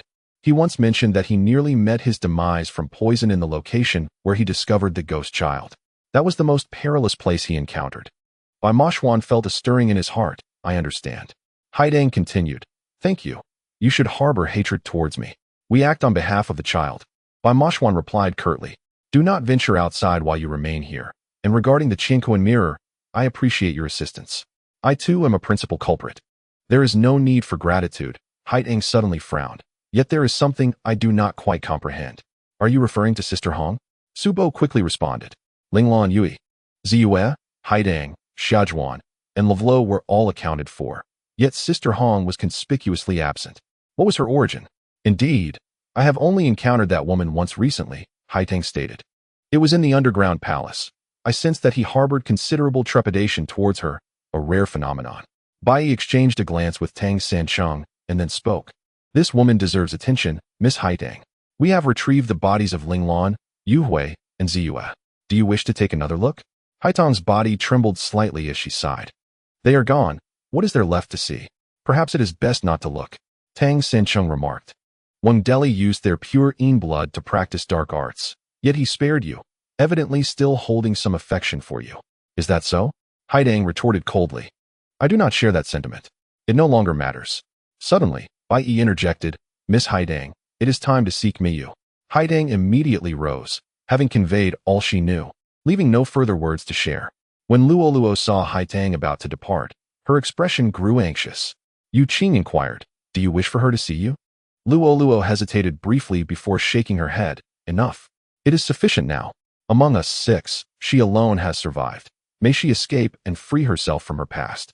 I did not expect you to possess such a kind side, Su Bai teased. You were not so endearing in life. Had I been this charming in life, would you have fallen for me? Luoluo, unwilling to entertain Su Bai's jest, glared at him, still irritated. Would I? I would not. Perhaps Yu Qing might. Su Bai cleverly shifted the focus onto Yu Qing. Look at them now, indulging in a sibling romance. All right, enough of the banter, Tang Sancheng interjected. Since the situation is largely clarified, Luoluo, we need not linger. The denizens of the underworld will soon take her away. I cannot believe there truly is an afterlife. Luoluo said with a bitter smile. If there is, I hope to have a home.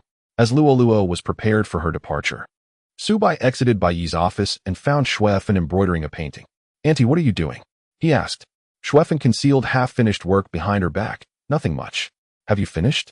Oh, by the way, where's that girl? Su Bai asked hesitantly. I don't know. She has been coming and going at odd hours lately. Xuefan replied, shaking her head.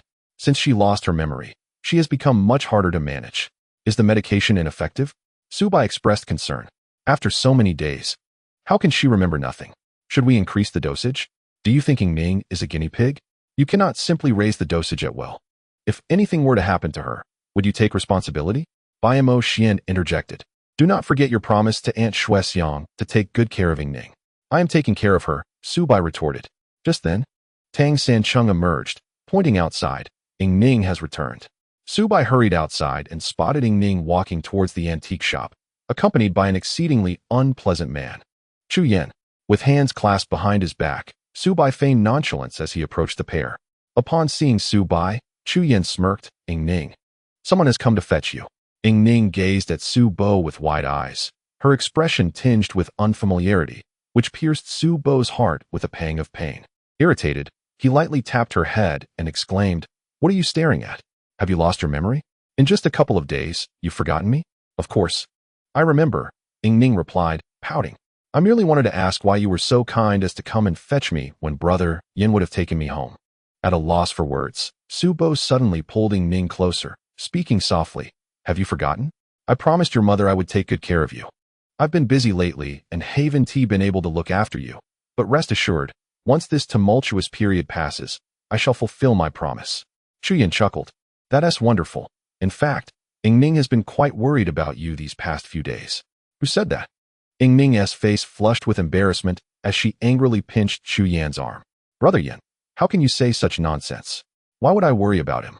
It would be better if he were eaten by a tiger. Chu Yin was not offended. Although Ying Ning's pinch was somewhat hard, he gazed at her with affectionate indulgence. All right, now that you've arrived, I shall take my leave. Wait. Bai Mo Xian's voice rang out. Senior, Chu Yin replied with a smile. I was just thinking that since Ying Ning is your sister, you ought to be here as well. However, I am puzzled as to why Su Bo is present. Su Bo is to become my future brother-in-law. They have been betrothed for some time, but regrettably, Ying Ning has yet to regain her memories. Nevertheless, it is of no consequence, Bai Mo Xian shrugged. One day, they will surely reach their destined outcome. By the way, isn't the company busy? Do you still have time to escort a young lady home? It is only fitting, Chu Yin replied, a hint of melancholy flickering in his eyes. I am uneasy about her returning alone. Ying Ning's expression shifted in surprise. She had no recollection of the betrothal. Yet seeing Bai Mo Xian's unwavering confidence startled her. She glanced at Su Bo with a mix of disbelief and curiosity. Su Bo cleared his throat, seizing the rare moment of unity with Bai Mo Xian, and nodded earnestly. Indeed, there is some truth to that. Chu Yin said calmly, since Ying Ning has returned home. I shall not intrude further. Farewell to you both. See you, Bai Mo Xian responded promptly, turning to leave. Ying Ning observed Chu Yan's sorrowful silhouette with a twinge of sympathy and hurried forward. Brother Yin. Chu Yin swiftly turned. Is there something else? I wanted to ask if I can still go out with you in the future, Ying Ning exclaimed like a child, waving her arms excitedly. I am always so happy when I am with you. It's truly wonderful. Chu Yin glanced at Su Bo, who in turn looked to Bai Mo Xian. Bai Mo Xian remarked, when a girl grows up, she need not rely on her brother. As long as my sister is happy, that is all that matters. However, for the sake of your future as a star, do take it easy. Chu Yin caught the underlying meaning in Bai Mo Xian's words and couldn't help but smirk, revealing a hint of a charming smile. Is that so? In truth, I care little for the path of stardom. I believe in letting fate take its course. Senior, I shall take my leave now. Ying Ning, I look forward to seeing you tomorrow. Tomorrow? Bai Mo Xian noted the awkwardness in Chu Yan's words. Realizing he was intent on forging a connection with Ying Ning, despite his hints to limit their interactions, Bai Mo Xuan watched as Chu Yan departed, then turned to Ying Ning. Ying Ning, have you been taking your medicine regularly these days? Yes, Ying Ning replied, I have been taking it. But the results are not very promising. Su Bai exclaimed anxiously, how long must this continue? Bai Mo Xuan, are there no other alternatives? There are none, Bai Mo Xuan retorted sharply. What have you been doing these past few days with Chu Yan? We've been enjoying delicious food, visiting amusement parks, and watching movies. He has taken me to all the places I was curious about, but never had the chance to visit, Ying Ning innocently stated. Isn't that better? He said you both are too busy to care for me, but he can. Why does he get to do that? Su Bai's voice rose abruptly. Bai Mo Xuan, isn't he just a new recruit from your company? Why is he so idle? Has the company not assigned him to any events? Ying Ning stared wide-eyed at Su Bai. Why are you so angry? Am I really angry? Where's the anger? Su Bai, flustered, turned back to Bai Mo Xuan. When did Ying Ning and I become engaged? I say we are, Bai Mo Xuan smirked. Doesn't that make things straightforward from now on? Suddenly, Su Bai understood. Indeed, if he publicly declared himself as Ying Ning's fiancé, how could Chu Yan shamelessly ask her out? Chu Yan's excessive concern for Ying Ning was troubling. What if she truly developed feelings for him? After all, Ying Ning was a vixen born in the Tang dynasty. The paths of human and foxes inevitably diverged, leading to tragedy. Ying Ning was somewhat confused. So, are we engaged or not? We are, Bai Mo Xuan affirmed before turning to leave, leaving the two alone. Su Bai glanced at Ying Ning and cleared his throat. Your mother indeed entrusted me to take good care of you. By the way, Ying Ning, is the bloodstone still around your neck? Ying Ning looked down and pulled out the bloodstone from around her neck. Is this what you mean?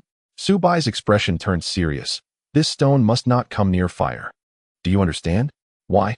Ying Ning raised the bloodstone, admiring its delicate red veins. It's truly beautiful. If this stone ever touches fire, it could ignite a great blaze, putting you in danger. Su Bai felt as though he were soothing a child. Just wear it close to you, and above all, do not lose it. It is a relic from your father. Ying Ning's eyes sparkled as she pressed the bloodstone tightly against her. My father. Su Bai sighed, placing his hands on Ying Ning's shoulders. Ying Ning, you must remember quickly. There are too many important matters in your memories. Your father, your mother, and even me. All of us. If I recall the past, will I still remember Yin Ge? What has that guy given you? You are always thinking about him. He clearly seems like a playboy. Ning, you must be cautious. Girls can easily find themselves at a disadvantage. Subai was furious. That Chuyen, fine. He was tall and handsome, his amber eyes undeniably alluring, and his demeanor gentler. But why was he fixated on Ning? With his attributes, he could have a multitude of women flocking to him. Was it merely because Ning was innocent? I understand now. Ning merely smiled before swiftly turning and leaping into the antique shop. Su Bo felt akin to a tedious old woman, grappling with the disheartening fact that after her lengthy monologue, her words had seemingly made no impact on others. The candid confession from Haidang directed everyone's attention to the discovery of the ghostly child's tomb. This particular site had been visited by Mashwan once before, located in a Ming dynasty tomb in the suburbs, belonging to a fourth-rank official. During his previous visit, Mashwan had encountered 3 pairs of child corpses, all of which he had incinerated. Chapter 418. The underground river leaving Haidang and her daughter behind, along with Bai Yi and Tang Sanqing. The 6 of them proceeded to the Ming tomb. This tomb had employed ancient anti-theft techniques, situated a full 30 meters underground. The structure predominantly consisted of brick and stone, divided into 2 chambers and a passageway, characterized by its simplicity and clarity. Mashwan, well versed in the layout, had previously utilized a diversionary tactic to navigate through a hole. He located the entry point and urged, "Be cautious as you follow." One by one, they descended, landing directly in the passageway leading to the 2 chambers, which were now within view.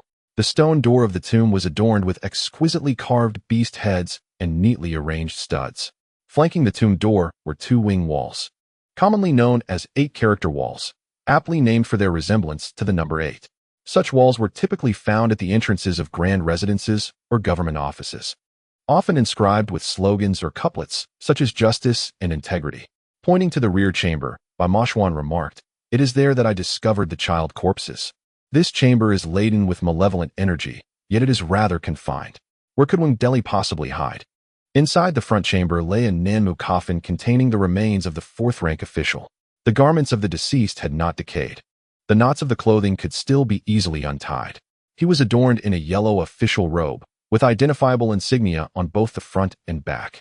Beneath, he wore 3 layers of yellow garments and a shirt, while the coffin lid bore the inscription of the title Assistant Inspector General, a position within the Ming dynasty's supervisory court, ranked 4th. The rear chamber, however, was devoid of any artifacts aside from the scattered dust on the ground. The confined space offered no clues regarding Wang Deli's whereabouts, leaving Mashwan somewhat disheartened. The bullet struck his heart directly, yet he remains unscathed. His blood is thick. He must have cultivated some nefarious skill.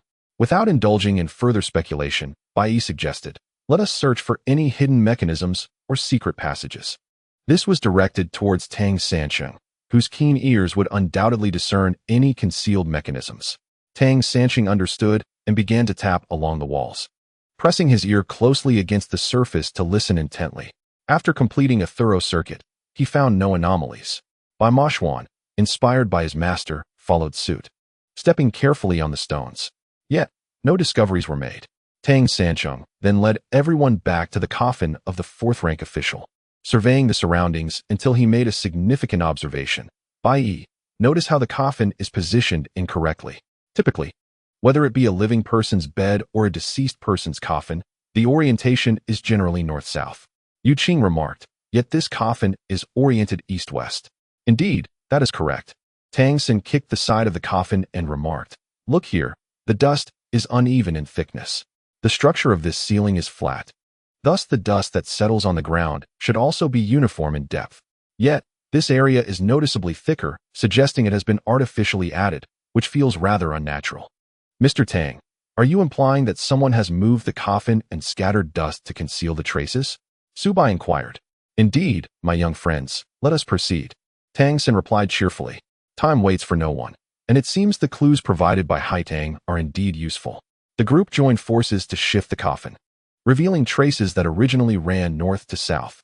Standing atop it, Tang Sin slightly tilted his head. There is a hollow space beneath. The sound of the wind has changed. Bai Yishuan snapped his fingers in admiration. "A true master never ages."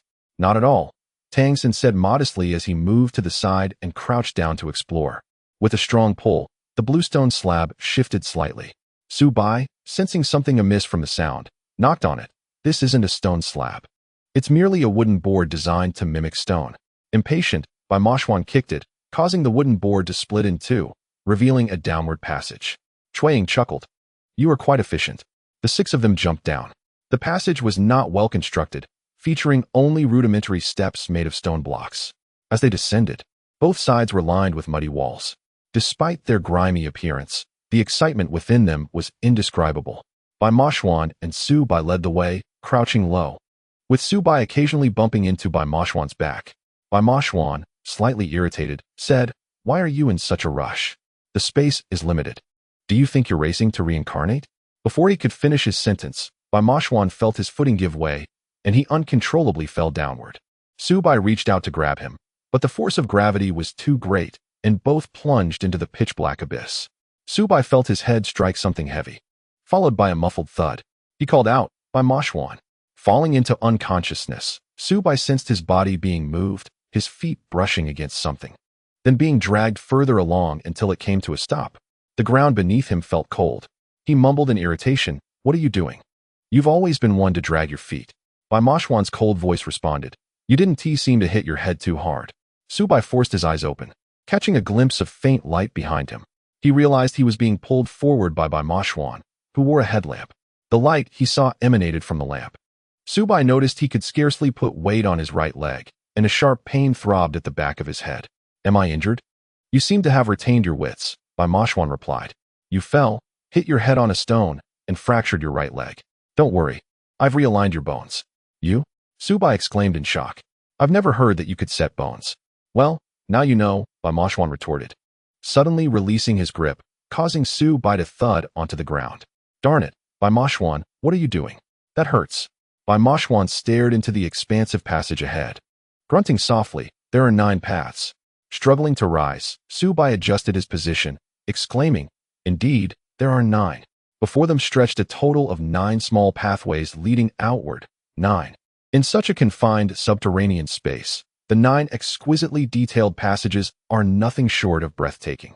Each passage is adorned with tightly packed cobblestones, extending in a straight line.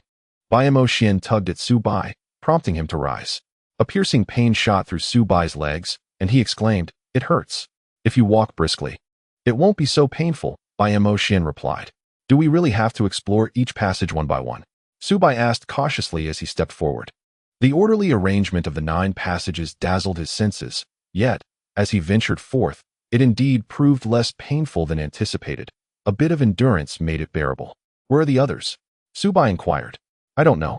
We fell suddenly. When I regained consciousness, I saw you unconscious. It's a pity you're still alive. What do you mean, a pity? Su Bai retorted.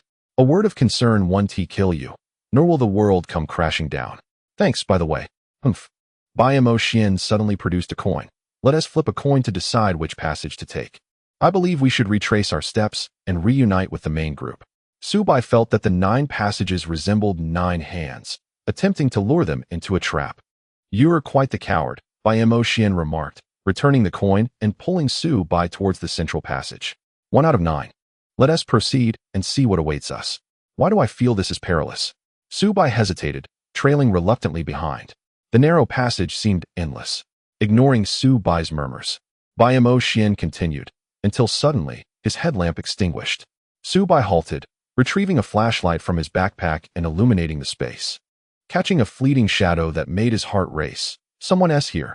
Bai Moshuan adopted a defensive stance. Show yourself. The shadow slipped past their feet, revealing only its silhouette. Su Bai pressed closely against Bai Moshuan. Is a human or ghost?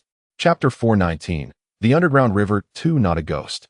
Bai Moshuan suddenly looked up. I found it. No sooner had he spoken than he leaped upward, grasping a shadow and pulling it down. Su Bai heard a thud and immediately felt elated. It's a living person. No, it's not. The sensation in Bai Moshuan's hands suggested this individual was devoid of vitality. Their skin was rigid, exuding a faint, unpleasant odor. Bai Moshuan sprang back, raising a talisman, ready to strike, when the shadow flipped over, revealing its face. Bai Moshuan hesitated, for this being possessed only half a face. More precisely, they had but one eye, a nostril was missing. and their mouth was skewed to one side, with countless ghastly scars marring the left side of the face. Each scar was disturbingly grotesque, and Bai Mo Xian felt that the individual exuded almost no warmth. He turned, pressing his elbow against the figure's neck. "Are you human or ghost?" The figure emitted a chilling laugh, as if they could not speak. Su Bo scrutinized the attire of the individual before him. The clothing was relatively clean, not reminiscent of a fool. Could he be a mute? Neither human nor ghost. The hoarse words caused by Ma Xuan to relax his grip slightly. Yet he inadvertently pulled down the person's garments, revealing his collarbone, which astonishingly bore a hole beneath it. This area, known as the pipa bone, refers to the shoulder blade, and for those skilled in martial arts or cultivation, it serves as a vital pathway for internal energy. Any obstruction to the energy flow here could inflict unimaginable harm upon the individual. This is precisely why the term locking the pipa bone is often mentioned in martial arts literature. "We are not malevolent beings. We merely seek one individual," Bai Ma Xuan stated. "I observe your skin is pale to the point of illness. You must have been deprived of sunlight for an extended period, residing here for quite some time. I ask you, has anyone from the outside entered this place?" A man around 60 years of age, named 6had. Of course, he may have other names. He practices sorcery and understands the principles of yin and yang, the 5 elements. Initially, the individual displayed little reaction, but upon hearing the latter part, his throat suddenly emitted a series of guttural sounds, his jaw quivering uncontrollably, his fists clenched tightly, unable to break free from Bai Ma Xuan's grasp. He could only pound his fists against the ground in despair until blood oozed from the impact, yet he remained undeterred. Finally, he howled, "He harmed me. It was he who harmed me." Su Bo exchanged a glance with Bai Ma Xuan, urgency evident in his voice. "You indeed recognize 6had?" The person on the ground expressed himself with great difficulty, taking considerable time before revealing that he had once been acquainted with 6had. To Su Bo's astonishment, this individual was originally a Taoist sorcerer who, after meeting 6had, willingly formed a bond of brotherhood with him. This location had been discovered by him during his childhood, and he had even chosen to share it with 6had. However, what ensued was nearly a replica of the Ba Yong incident. After acquiring what he sought to learn, 6had brazenly turned against him, imprisoning him here and even puncturing his pipa bone, rendering him powerless. Furthermore, he altered this place to ensure there was no escape, and the disfigurement of his appearance was also 6had's doing. This person had lived underground alone for years, initially attempting to escape, but after repeated failures, his resolve diminished, and he resigned himself to fate. Thus, upon encountering outsiders today, he was naturally astonished and instinctively followed them, only to be mistaken for a ghost by Bai Ma Xuan. Su Bo remarked, "It is no wonder his skin appears so peculiar and lacks warmth. Having lived underground for years, 6had is truly wicked to the core. His abilities are not his own. The knowledge of the 5 elements and the 8 trigrams he learned from this person, while his sorcery was acquired from Bai Yong. He not only learned, but also resorted to murder to silence his teacher. By the way, why did 6had not kill you at the outset?" The individual grimaced, his expression grotesque. He had not yet obtained what he desired. 6had may have entered, Bai Ma Xuan suggested. "If you seek vengeance, guide us to him.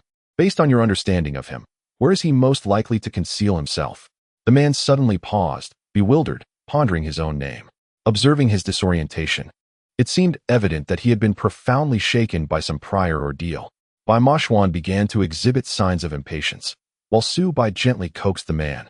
Discovering that his name was Yuan Bing, a sworn brother of 6had and a senior disciple of Yu Qing, Su Bai's thoughtful reassurances fostered a deep reliance in Yuan Bing, who was forthcoming with answers to their inquiries.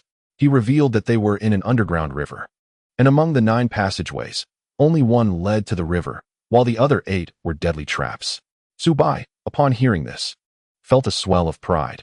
It appeared that fortune favored them, as they had fortuitously chosen the correct path. However, Bai Ma Xuan grunted in response, "If we have fallen, surely my father and master will follow, if they are not as fortunate."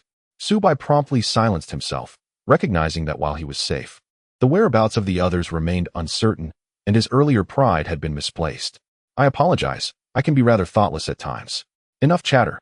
Let us hasten and have him lead us to 6had, Bai Ma Xuan urged with impatience. Su Bai, with a glimmer of inspiration, bent down to pick up a shard of stone and drew a large arrow at the entrance of the passage. inscribing the characters for Su and Bai to leave a message for others.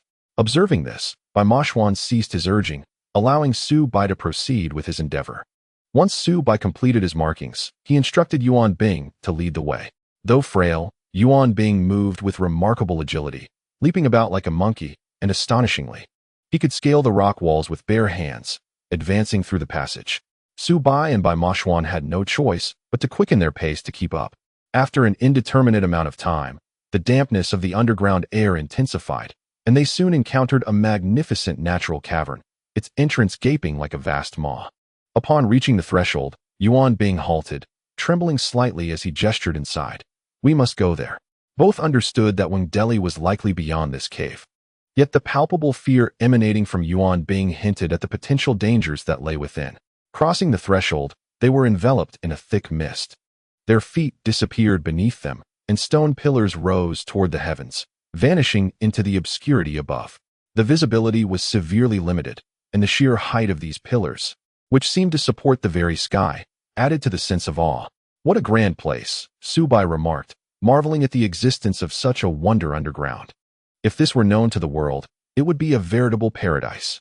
Yuan Bing listened intently to Su Bai's words, shaking his head slowly before gritting his teeth and declaring, "It is terrifying, truly terrifying." Bai Mashwan inhaled sharply. Hiding mentioned that Wang Deli almost succumbed to poison. If that is the case, there must be hidden dangers here, far beyond mere picturesque scenery. Bai Mashwan retrieved a flashlight, merging its beam with the one from Su Bo's flashlight for a clearer view. The trio continued along the cave's entrance, gradually hearing the gentle sound of flowing water. The open space they had anticipated was far less expansive than what lay within. They found themselves in a vast wilderness. Near the cave's mouth, a small river meandered, and Su Bo noticed that beneath the surface, a force seemed to push upward, causing the water to rise slightly before cascading downwards and flowing onward. Regrettably, they had not brought a powerful light source, which Su Bo lamented. Now is not the time for such considerations, Bai Mashwan remarked. Ahead lies a river. How shall we cross it? Swim across? Su Bo was momentarily at a loss for words, glancing at Yuan Bing. How do you usually get across? Yuan Bing, stooped and unsteady, shuffled towards a stone pillar, dragging an old sheepskin raft from behind it and carelessly tossing it onto the ground. This, the sheepskin raft, known as a paisi, has been a traditional ferrying tool since ancient times. Laborers of old-fashioned leather into bags, inflating them with air for swimming. Prior to the Tang dynasty, this tool was referred to as a leather bag. By the Song dynasty, the skin, hollowed out after the slaughter of cattle and sheep, was no longer stitched together but left intact, hence the name changed to hunchuo, commonly found in regions around the Yellow River. It was surprising to find such an item here. The larger sheepskin rafts contained hundreds of sheepskin bags, while the one before them had merely a dozen. In a state of disrepair, Su Bo's expression tightened. We are to use this? Yuan Bing bent down, attempting to launch the sheepskin raft into the water. But Su Bo stopped him. Wait. He wanted to inspect whether these bags could still inflate and provide sufficient buoyancy to support the weight of the three of them. To Su Bo's astonishment, the quality of the raft was quite good. The bags were made of goat skin, and most were in excellent condition. Only then did Su Bo and Yuan Bing push the sheepskin raft into the water, where it floated gracefully on the surface. The three climbed aboard, and Yuan Bing, seemingly accustomed to this mode of transport, began to paddle with his arms, guiding the raft gently downstream. The raft could only drift with the current, not against it, a characteristic that had long been abandoned by modern times. Now, as they sat on the sheepskin raft, they were carried along by the water's flow. The scenery on either side of the river was uniquely enchanting, with vibrant blossoms flourishing underground, now in full bloom, nestled in the crevices of the rocks. When the river narrowed, one could reach out and touch the budding flowers, and upon looking up, the sight above was mesmerizing. If only there were starlight, how splendid it would appear. As the river widened once more, Su Bo could not help but wonder, how long could this river truly be? Yuan Bing opened his mouth to respond, but could only utter two words, very long. Su Bo gazed intently at the water, and he vaguely discerned movements beneath the surface. Something trailing behind the sheepskin raft. They floated beneath the water, and with the rush of the current, they slowly splashed water upward. Su Bo stepped back, inquiring, "What lies beneath the surface?" Yuan Bing was taken aback, his body trembling violently. The entity lurking beneath the water could no longer contain itself and leaped forth. Su Bo caught a glimpse and screamed in terror, "Mother!"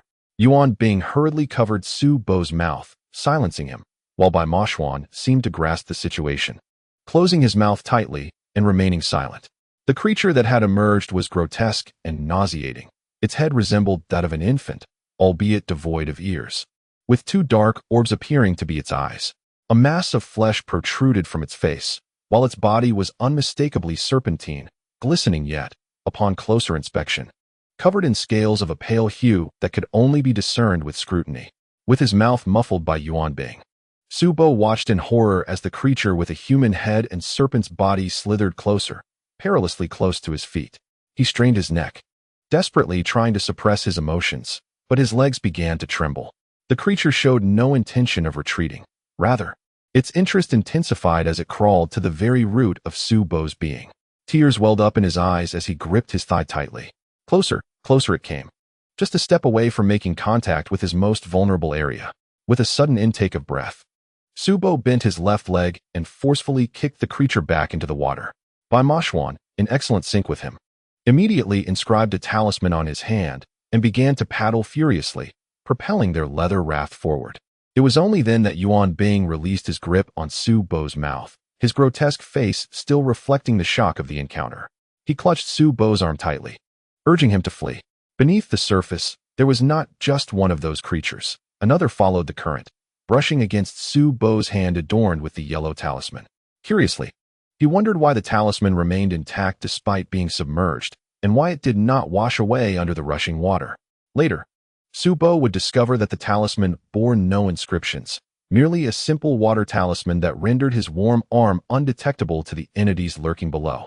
As for Bai Ma Xuan's abilities, Su Bo likened him to an inexhaustible sponge, absorbing water and occasionally surprising himself by expelling a bit.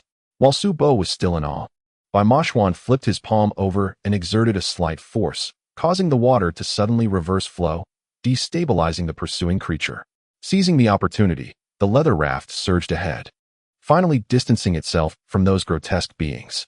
Bai Ma Xuan withdrew his hand from the water, the yellow talisman still intact, which he tore off and stowed in his backpack for later use. Yuan Bing watched Bai Ma Xuan with keen curiosity, excitement gleaming in his remaining eye. Bai Ma Xuan coldly remarked, "Your gaze is displeasing." "No, no, I am quite pleased," Yuan Bing stammered. "You are formidable. You can confront it. The 5 elements and the 8 trigrams of Wang Deli were taught by you. You are not insignificant yourself. How did you fall into his trap?" Bai Ma Xuan showed no fear, nor distaste for Yuan Bing's half-visible face, locking his gaze onto his remaining eye.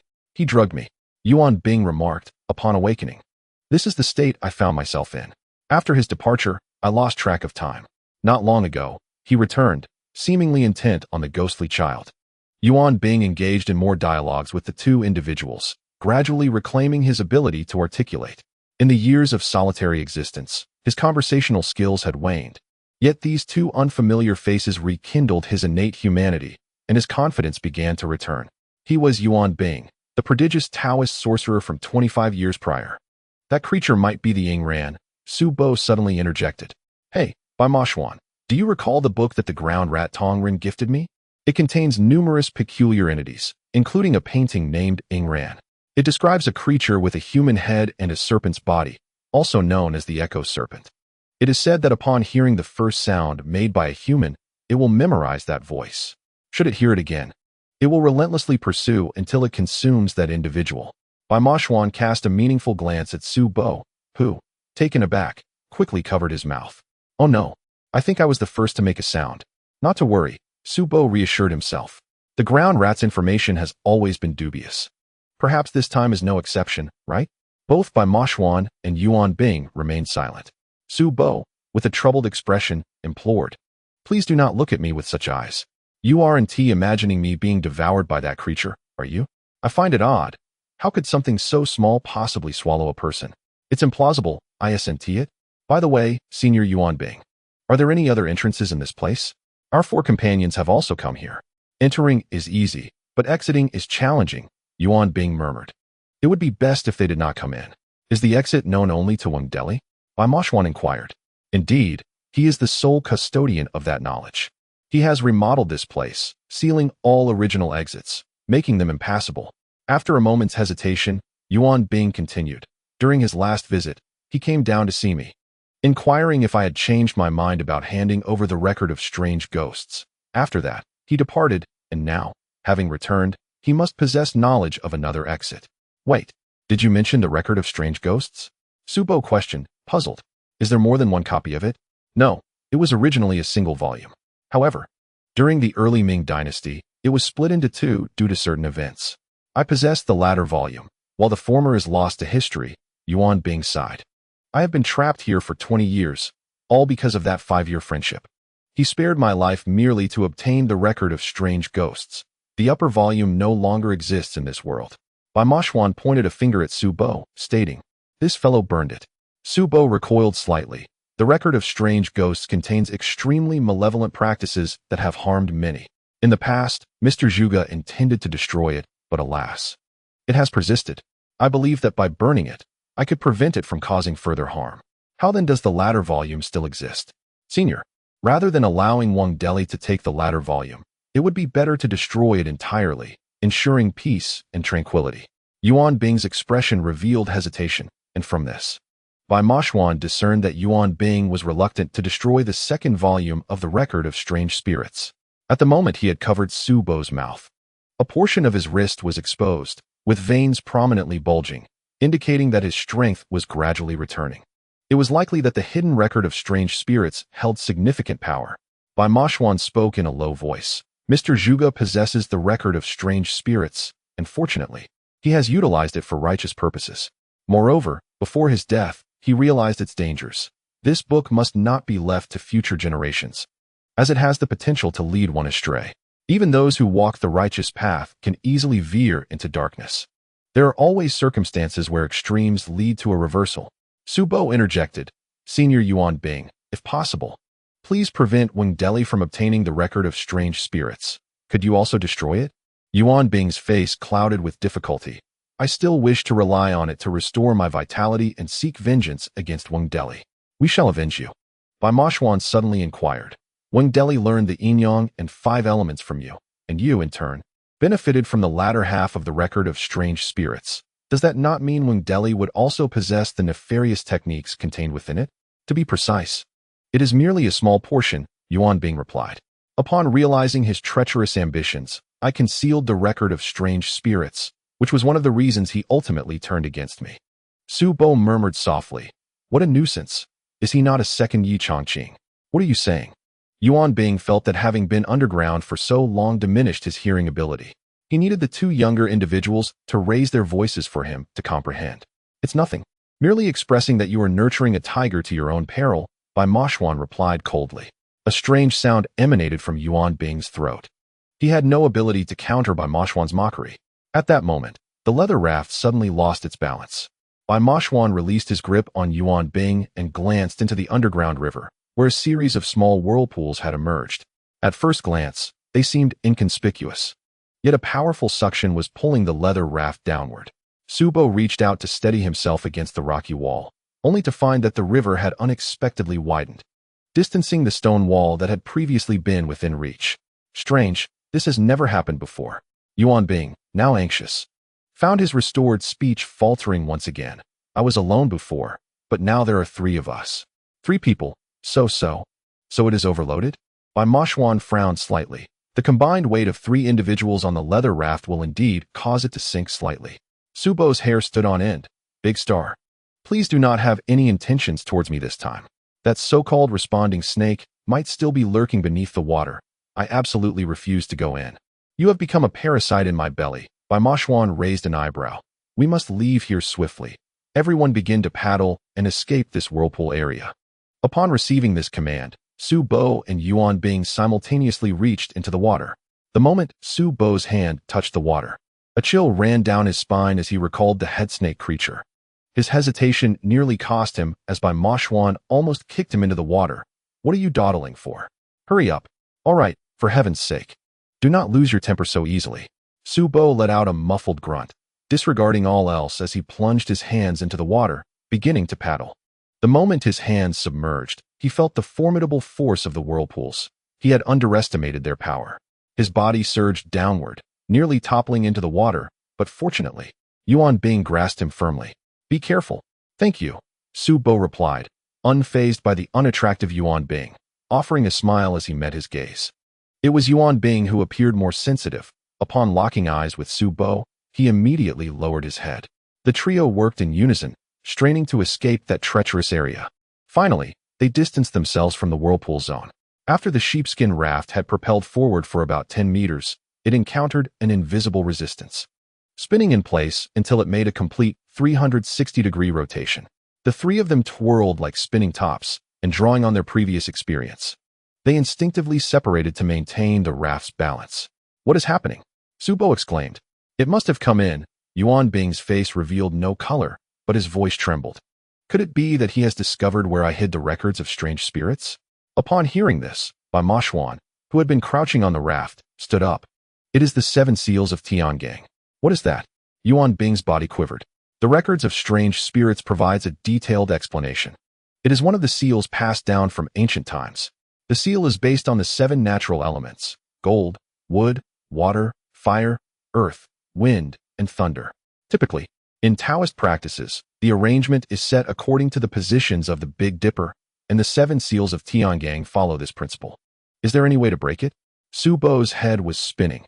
In the subterranean space, each rotation felt like driving on a freeway with the windows down, the rushing wind leaving his mind somewhat numb. "If we can break 4 of the 7 elements, this seal will surely be undone," Yuan Bing stated bitterly. "With my current strength, I have no means to do so." Bai Moshuan asserted, "These 7 items, each possessing different attributes, must be distributed nearby. We merely need to destroy them." "Search, Su Bo. Utilize your remarkable intellect to assist me." Su Bo raised his right hand, signaling his understanding. The sheepskin raft continued to spin as he steadied himself, silently reciting the elements: gold, wood, water, fire, earth, wind, thunder. Gold is metallic, so it cannot be submerged, he thought, glancing towards the rocky walls. Suddenly, his eyes brightened. "Bai Moshuan, it is that object." To the right of the trio, on a rock, lay a piece of steel, its surface camouflaged to match the color of the cliff. However, when Su Bo shone his flashlight upon it, he still caught the unique reflective gleam of the metal.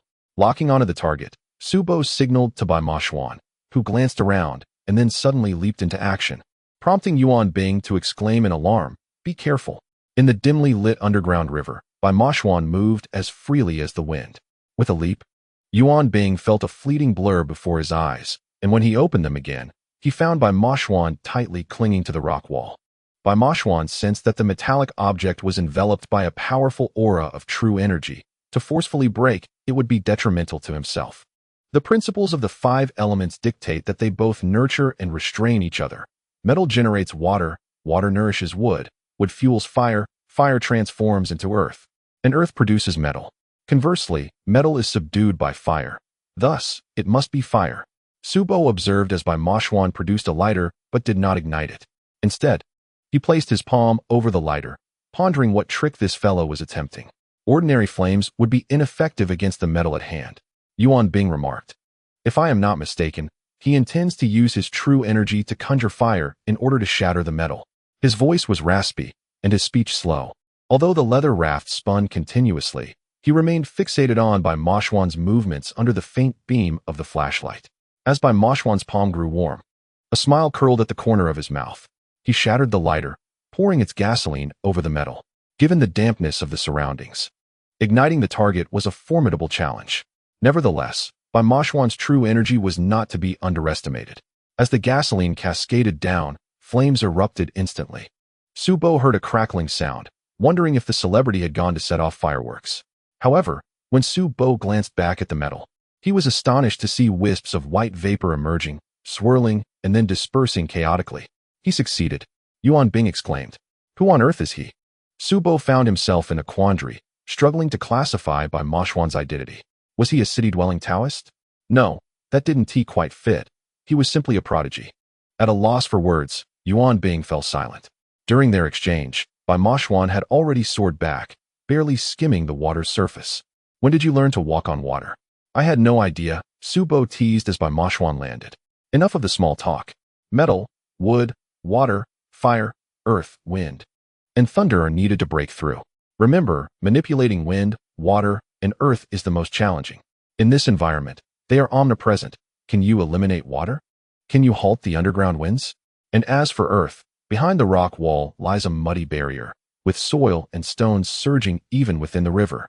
Bai Machuan felt an immense pressure, grateful that Su Bo maintained a light-hearted demeanor, for it was a blessing to be carefree amidst such tension. Su Bo chuckled. I was merely trying to lighten the mood. There is no need to maintain such a serious countenance. We are here now, so let us make peace with it and go with the flow. Bai Machuan felt a stirring within, since he was already present. He resolved to embrace the situation and let things unfold naturally. This notion, often echoed by his father and master, resonated deeply. Certain circumstances are immutable, and the only recourse is to find peace and acceptance. He believed an additional word should be included, break. He often rushed to the final conclusion, neglecting the preceding steps. A reminder his father and master frequently imparted. He needed to rid himself of impatience and cultivate a tranquil state of mind, something vividly embodied in Su Bo very well. Let us proceed naturally. The gold has broken, yet observe, the sheepskin raft continues to spin. Bai Machuan furrowed his brow. 7 must break 4, Yuan Bing remarked. In these years apart, his power has significantly increased. Hatred surged anew within Yuan Bing's brow. Bai Machuan, unfazed by his emotions, scanned his surroundings. If anything is easiest to break, it should be fire. Water extinguishes fire, and here, water abounds. Impossible, Su Bo countered. There is no trace of fire to be found. That is indeed the most troubling aspect, Bai Machuan replied.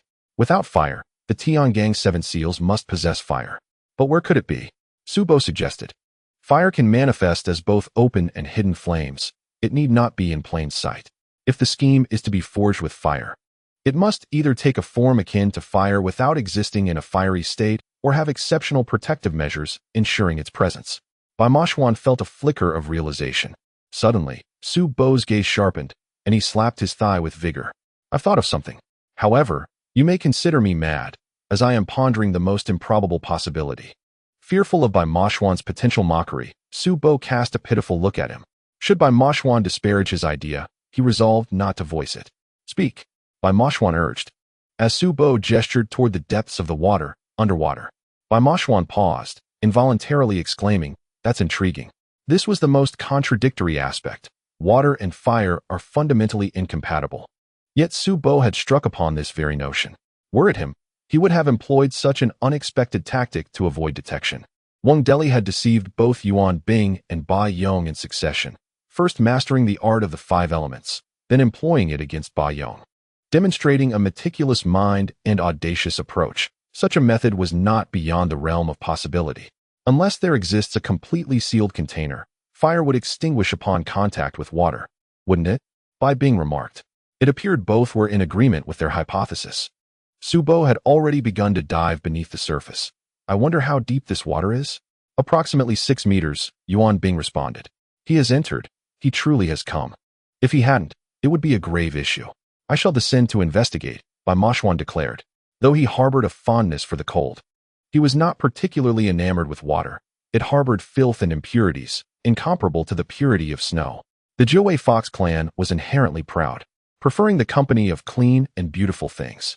Fortunately, Bai Machuan had grown up alongside Bai Yi and his companions, having traversed many places. He dove into the water with determination, the chill of the underground river invigorating him.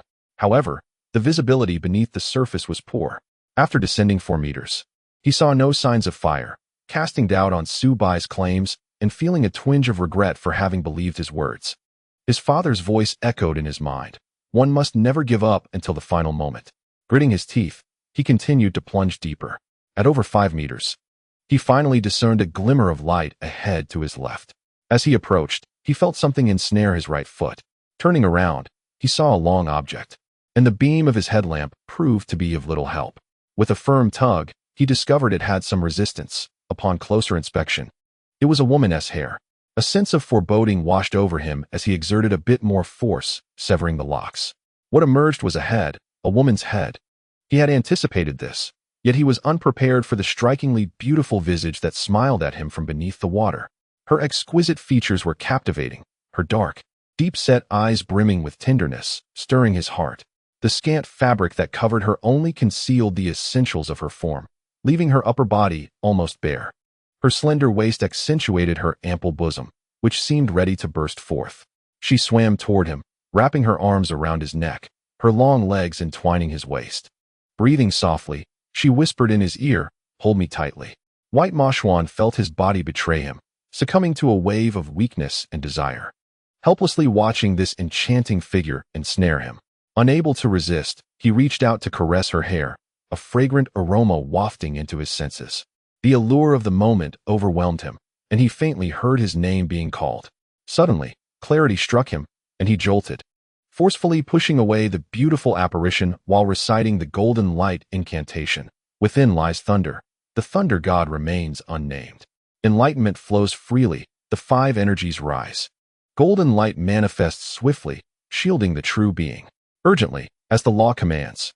The enchanting woman, agile in the water, deftly evaded his incantation.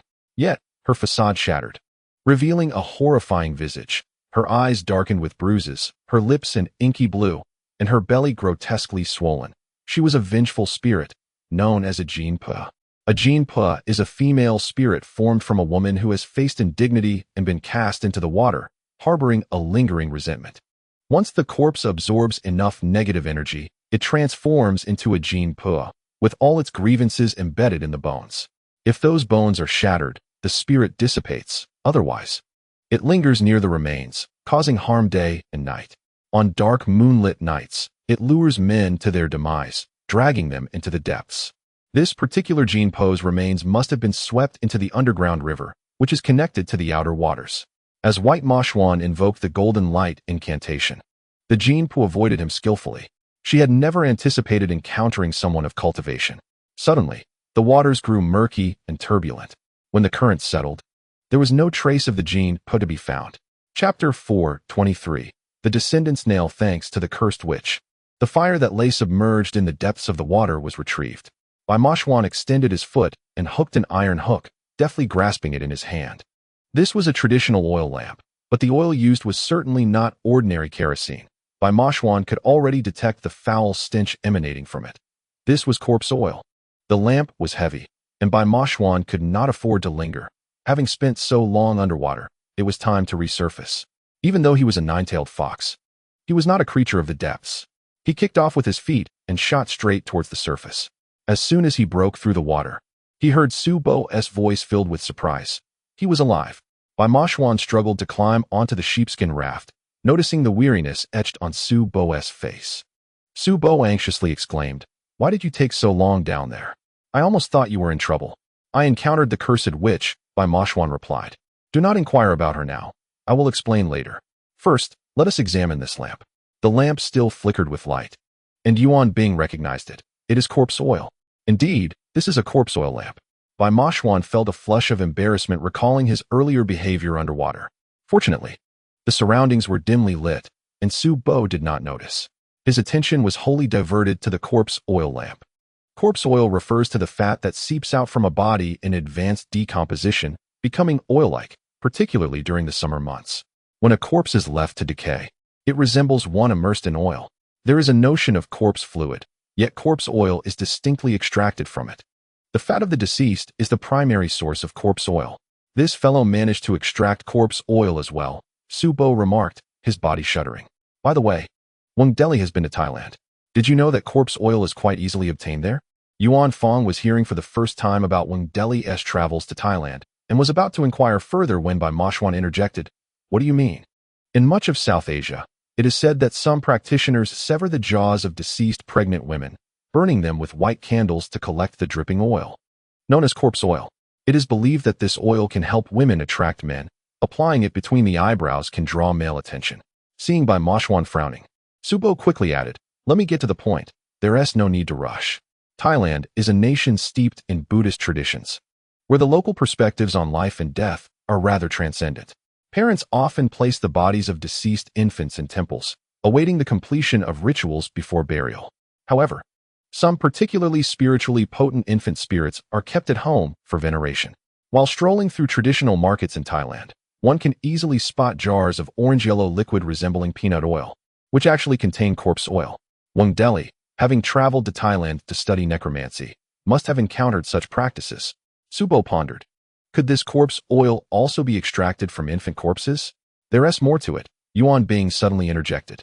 I have heard that some reclusive shamans in the remote mountains of northern Thailand, upon learning of an infant's death in a village, will approach the parents to negotiate for the infant's body in exchange for money, intending to extract corpse oil to aid in their sorcery. These infant corpses are indeed filled with mysterious powers, as those kept at home remain well-preserved and do not decompose. In the Chronicles of Strange Spirits, there is mention of a sinister sorcery practiced with the corpses of infants, which can render the body temporarily lifeless while maintaining the appearance of a living person. This technique is purported to achieve invulnerability to blades and bullets.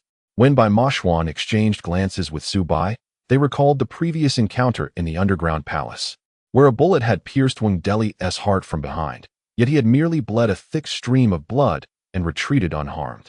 The secret lay in the infant's corpse oil and the Chronicles of Strange Spirits. How do we open this lamp?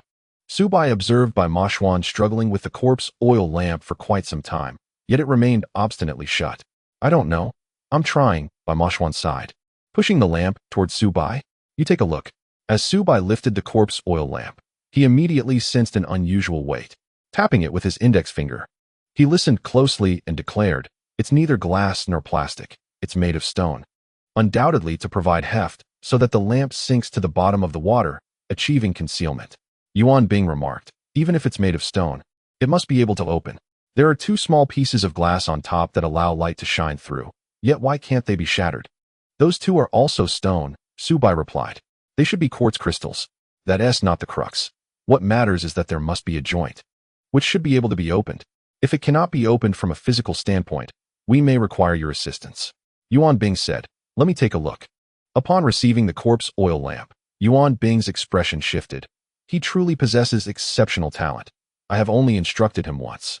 There is a secret method in the Chronicles of Strange Spirits that allows stones to join themselves, potentially for escape and evasion. Is this not akin to the alchemical principle of bones turning to gold? Is there a solution? Bai Mashwan inquired. I will give it a try, Yuan Bing replied. Placing the corpse oil lamp before him and sitting cross-legged, with auspicious wisdom, one attains enlightenment. From the vast teachings of Zhou Hongpu, one comprehends the profound essence. The purity of truth is like an ocean, serene and unblemished. Yuan Bing's body trembled, and the corpse oil lamp was enveloped in a white light. Su Bai felt a surge of excitement as the lamp quivered. It seems possible. Unfortunately, Su Bai's jubilation was premature. The lamp began to spin in place, rolling around several times before threatening to tumble to the ground. Realizing Yuan Bing had not fully regained his strength, Bai Mashwan swiftly reached out to assist. Observing this, Su Bai felt reassured, and together, they managed to open the lamp with a decisive click. As the flame encountered the light, it was swiftly extinguished by the underground river's breeze. Su Bai blew out forcefully, and the lamp was snuffed out.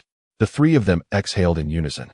With Su Bai leaning against the sheepskin raft, which had noticeably slowed its rotation but still could not advance, as an invisible barrier obstructed their progress. 2 of the 7 items are gone. We must break at least 2 more, Bai Mashwan mused, slightly closing his eyes. Yuan Bing lay half on the sheepskin raft, appearing quite drained. I truly cannot be of much help. It's no trouble, Su Bai reassured him. You, of course, are no burden, Bai Mashwan responded. Fire and metal have been dispelled, yet we still cannot proceed. Wood, water, fire, earth, wind, thunder, what do you think? Wood, Su Bai pointed to the overhead area. Look, that section above us. As Bai Mashwan raised his gaze, he noticed a massive rock protruding from the top of the underground river, flanked on either side by dark wooden planks. It was indeed a marvel that Su Bai could discern this, positioned precisely opposite to where the fire had been moments ago. Bai Mashwan playfully tapped Su Bai on the forehead, exclaiming, You truly have a knack for this. I may lack magical prowess, yet I possess intellect. Su Bai replied with a grin. Bai Mashwan retrieved a rope, a refined invention that, upon pressing a switch, would launch the hook with remarkable speed, embedding itself into the rock. With a swift whoosh, the front end of the rope secured itself firmly within the stone. Bai Mashwan began to ascend, finding himself suspended midair. Yuan Bing could not help but remark, "You are fortunate to have such an apparatus." To him, this task seemed trivial. Su Bai mused that Bai Moshuan had likely hung from countless wires before. This was hardly a challenge. Once Bai Moshuan hoisted himself up, his feet finally found purchase on the rock. As he glanced around, he couldn't help but curse Su Bai under his breath. Why? The lad's eyesight was remarkably sharp. Aided by the flashlight, he could discern the two sinister wooden planks. Steadying himself, Bai Moshuan drew the knife from his waist. The two dark planks were affixed to the rock with nails, and a sudden chill ran down his spine. What sort of nails could penetrate such a formidable stone? Bai Moshuan's nostrils flared as he caught a whiff of rust mixed with a hint of something metallic. Damn it, Wang Deli, you truly surpass your predecessors, he thought. Wang Deli's mastery of the 5 elements and the Bagua was learned from Yuan Bing, whose teachings were derived largely from the second volume of Strange Ghost Chronicles. It was likely that Yuan Bing had not fully divulged the contents of Strange Ghost Chronicles, yet Wang Deli had gleaned enough to attain remarkable insight. He employed what is known as descendant nails, commonly referred to as coffin nails. Though it was uncertain which technique from Strange Ghost Chronicles he had utilized to drive these nails into the rock, securing the two dark wooden planks in place. The adage to cover the coffin is to conclude the matter suggests that when one passes away, the coffin lid must be firmly nailed shut. One interpretation is to prevent the deceased from rising again, while another posits that nailing the lid serves as a talisman, commonly using 7 nails known as descendant nails. It is said that this practice fosters prosperity for future generations, and it was indeed these descendant nails that Wang Deli had employed. It is perplexing that Jin Chemo, the nail made of metal, belongs to the category of metal, while the dark wood is unequivocally timber. Bai Moshuan sensed that there was something amiss here. Ordinary tools would be ineffectual against this progeny nail. Biting his teeth, he felt blood in his mouth and swiftly drew out his blade, allowing a spray of crimson onto the keen edge. He then produced a talisman, using the blood from his tongue to inscribe upon it. A flash of golden light illuminated the scene as the yellow talisman adhered to the blade. Employing a dual approach, Bai Moshuan completed this intricate process and finally commenced the extraction of the nail. With the infusion of his yang energy, blood, and the incantation, a resounding bang echoed as sparks erupted. Despite a faint resistance against the blade, progress was undeniably favorable. With a determined effort, the nail was successfully removed, revealing a surge of dark energy emanating from his palm. The protective charm was indeed effective as the nail was poisonous. Grateful for the safeguarding charm initiated by the talisman feather, he inwardly cursed the cunning old fox, Wang Deli. Carefully, he retrieved a small plastic bag, commonly used in factories, and placed the progeny nail within. With this auspicious beginning, the subsequent tasks would prove considerably more manageable. As 2 pieces of dark wood were secured, Bai Moshuan steadied himself. Su Bai, upon witnessing the 2 wooden pieces in his hands, exclaimed in astonishment, "Goodness! We are bound for prosperity now. This is indeed dark wood, known as blackwood. It embodies an ancient elegance that marries both timber and stone, often referred to as the sacred wood of the East or botanical mummies. Earthquakes, floods, and landslides have buried flora and fauna into ancient riverbeds and low-lying areas. Trees submerged in mud, under conditions of low oxygen and high pressure, undergo a carbonization process over thousands of years, thus forming blackwood, also known as carbonized wood. As the ancients said, a half square of blackwood in the home surpasses a treasure chest. Hence, Su Bai's exclamation of fortune. The wood emitted a fragrant aroma, seemingly indicating it to be camphor wood. Su Bai remarked, typically, only tree species with aromatic and antibacterial properties can form such wood. However, not all dark woods possess fragrance. It depends on the species from which they originate. Generally, camphor wood dark wood is aromatic. Bai Moshuan, you must treasure these 2 pieces, for they hold significant value. Without further ado, Bai Moshuan promptly stowed the dark wood into his backpack. He then retrieved the nail once more, and as Su Bai reached out to touch it, Bai Moshuan swiftly recoiled, warning, "The nail is poisonous. If you fear not for your life, then by all means, go ahead." Yuan Bing leaned in for a closer look at the nail, recognizing it as a progeny nail, remarking, "This fellow truly spares no effort. Look, the sheepskin raft is moving forward." Su Bai joyfully noted, realizing that the raft was finally descending instead of remaining stagnant. Having disrupted the goldenwood fire, the effects were now manifesting. Yuan Bing, exhilarated, clenched his fists, exclaiming, "He is just ahead." Senior Yuan, may I ask, when you became acquainted with Wang Deli, did he go by that name? Su Bai inquired curiously. Wang Deli only became a wealthy magnate 15 years ago. If he had engaged with you under his birth name, would he not fear one day that his misdeeds would come to light? Ah, therein lies his brilliance. At first glance, he appears to be utterly candid with me. Yet in reality, he harbors malicious intent. Our acquaintance was not fortuitous, but rather purposeful, aimed at acquiring the record of strange ghosts. I remain perplexed as to how he discerned that I possessed it. Yuan Bing is deeply troubled by this matter. Perhaps this peculiar tome, as you suggest, truly ought not to remain in this world. Has the elder finally come to terms with this? Su Bo was filled with unrestrained joy. Yuan Bing fixed his remaining eye intently on Su Bo, causing him to shiver. Elder? It is my last glimmer of hope. Yuan Bing slowly turned his head. I have but one final chance for revenge. Rest assured, the record of strange ghosts shall not remain. I can assure you of that. However, I will not relinquish this opportunity. I shall ensure that those who have deceived me pay the price in my own manner. Such words left them in a haze. Su Bo and Bai Moshuan exchanged glances, finally diverting the conversation. The leather raft moves at such a sluggish pace. When shall we reach our destination? It appears that the 7 stars of heaven still require another breakthrough. Yuan Bing remarked. At this moment, the balance has merely begun to shatter, yet the force of the 7 stars lingers. Observe the water.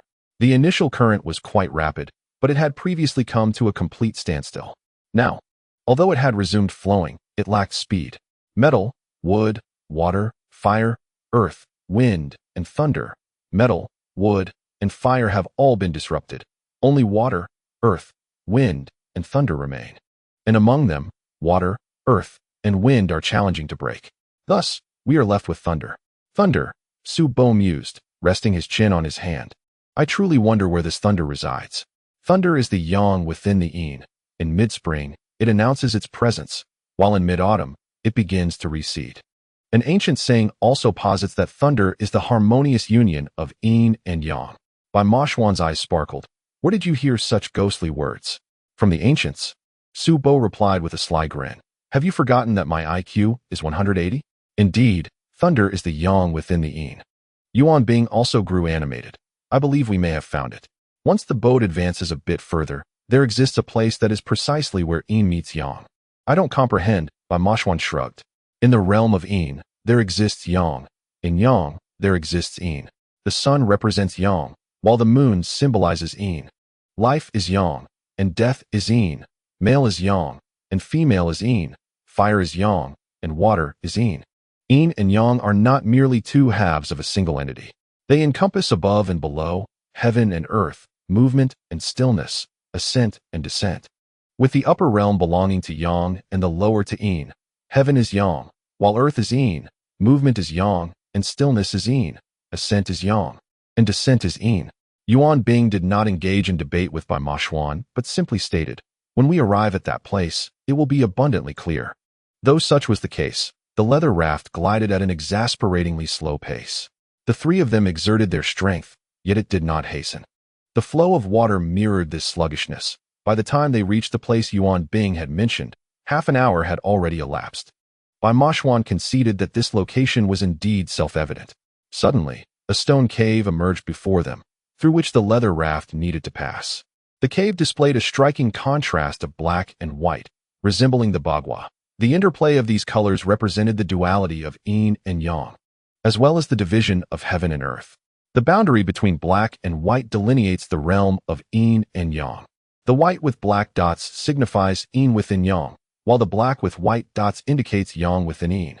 Do you see it? In the darkness, there are specks of white, signifying the presence of light within the shadows, akin to thunder. Yuan Bing remarked. Bai Moshuan furrowed his brow slightly. This place is not a mere product of nature. It is inextricably linked with the underground. The only way to alter it would be through detonation. Otherwise, one must face the consequences. Indeed, Yuan Bing replied. When I first brought him to this location years ago, he too had uttered the phrase inextricably linked.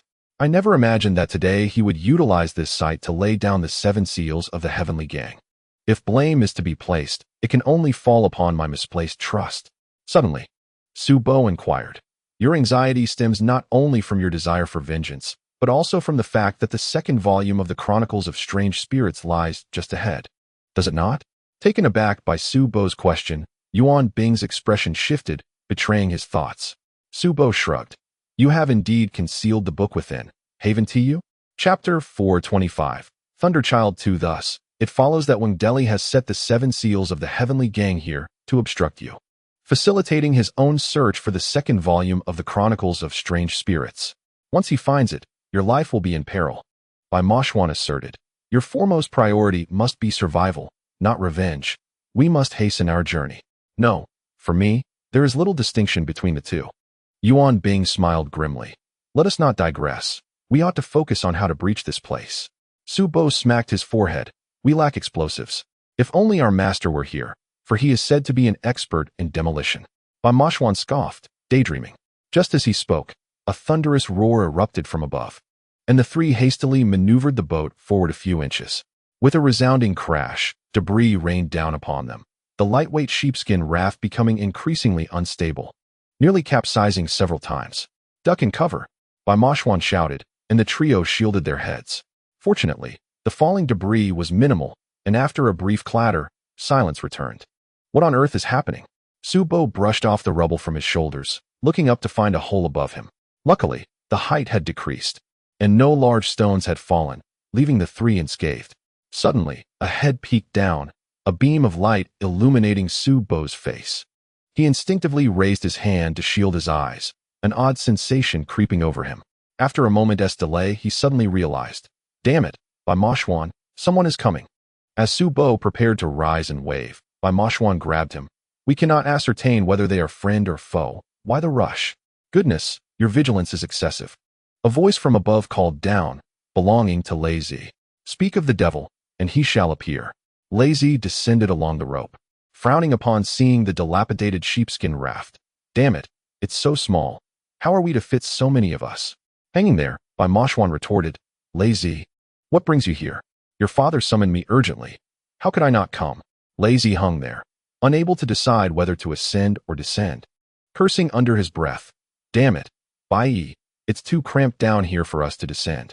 Bai Yi's voice echoed back. In that case, we shall not go down. Inform Moshuan to take care of themselves.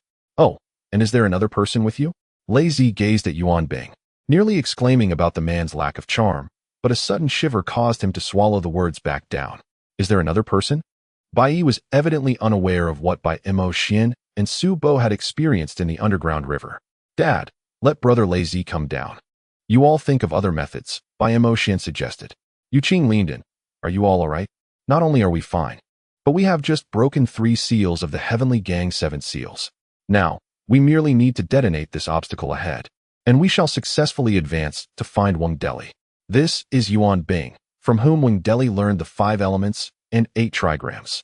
Dad, it turns out there is a second volume of Strange Ghost Chronicle, Bai Mo Xian briefly explained.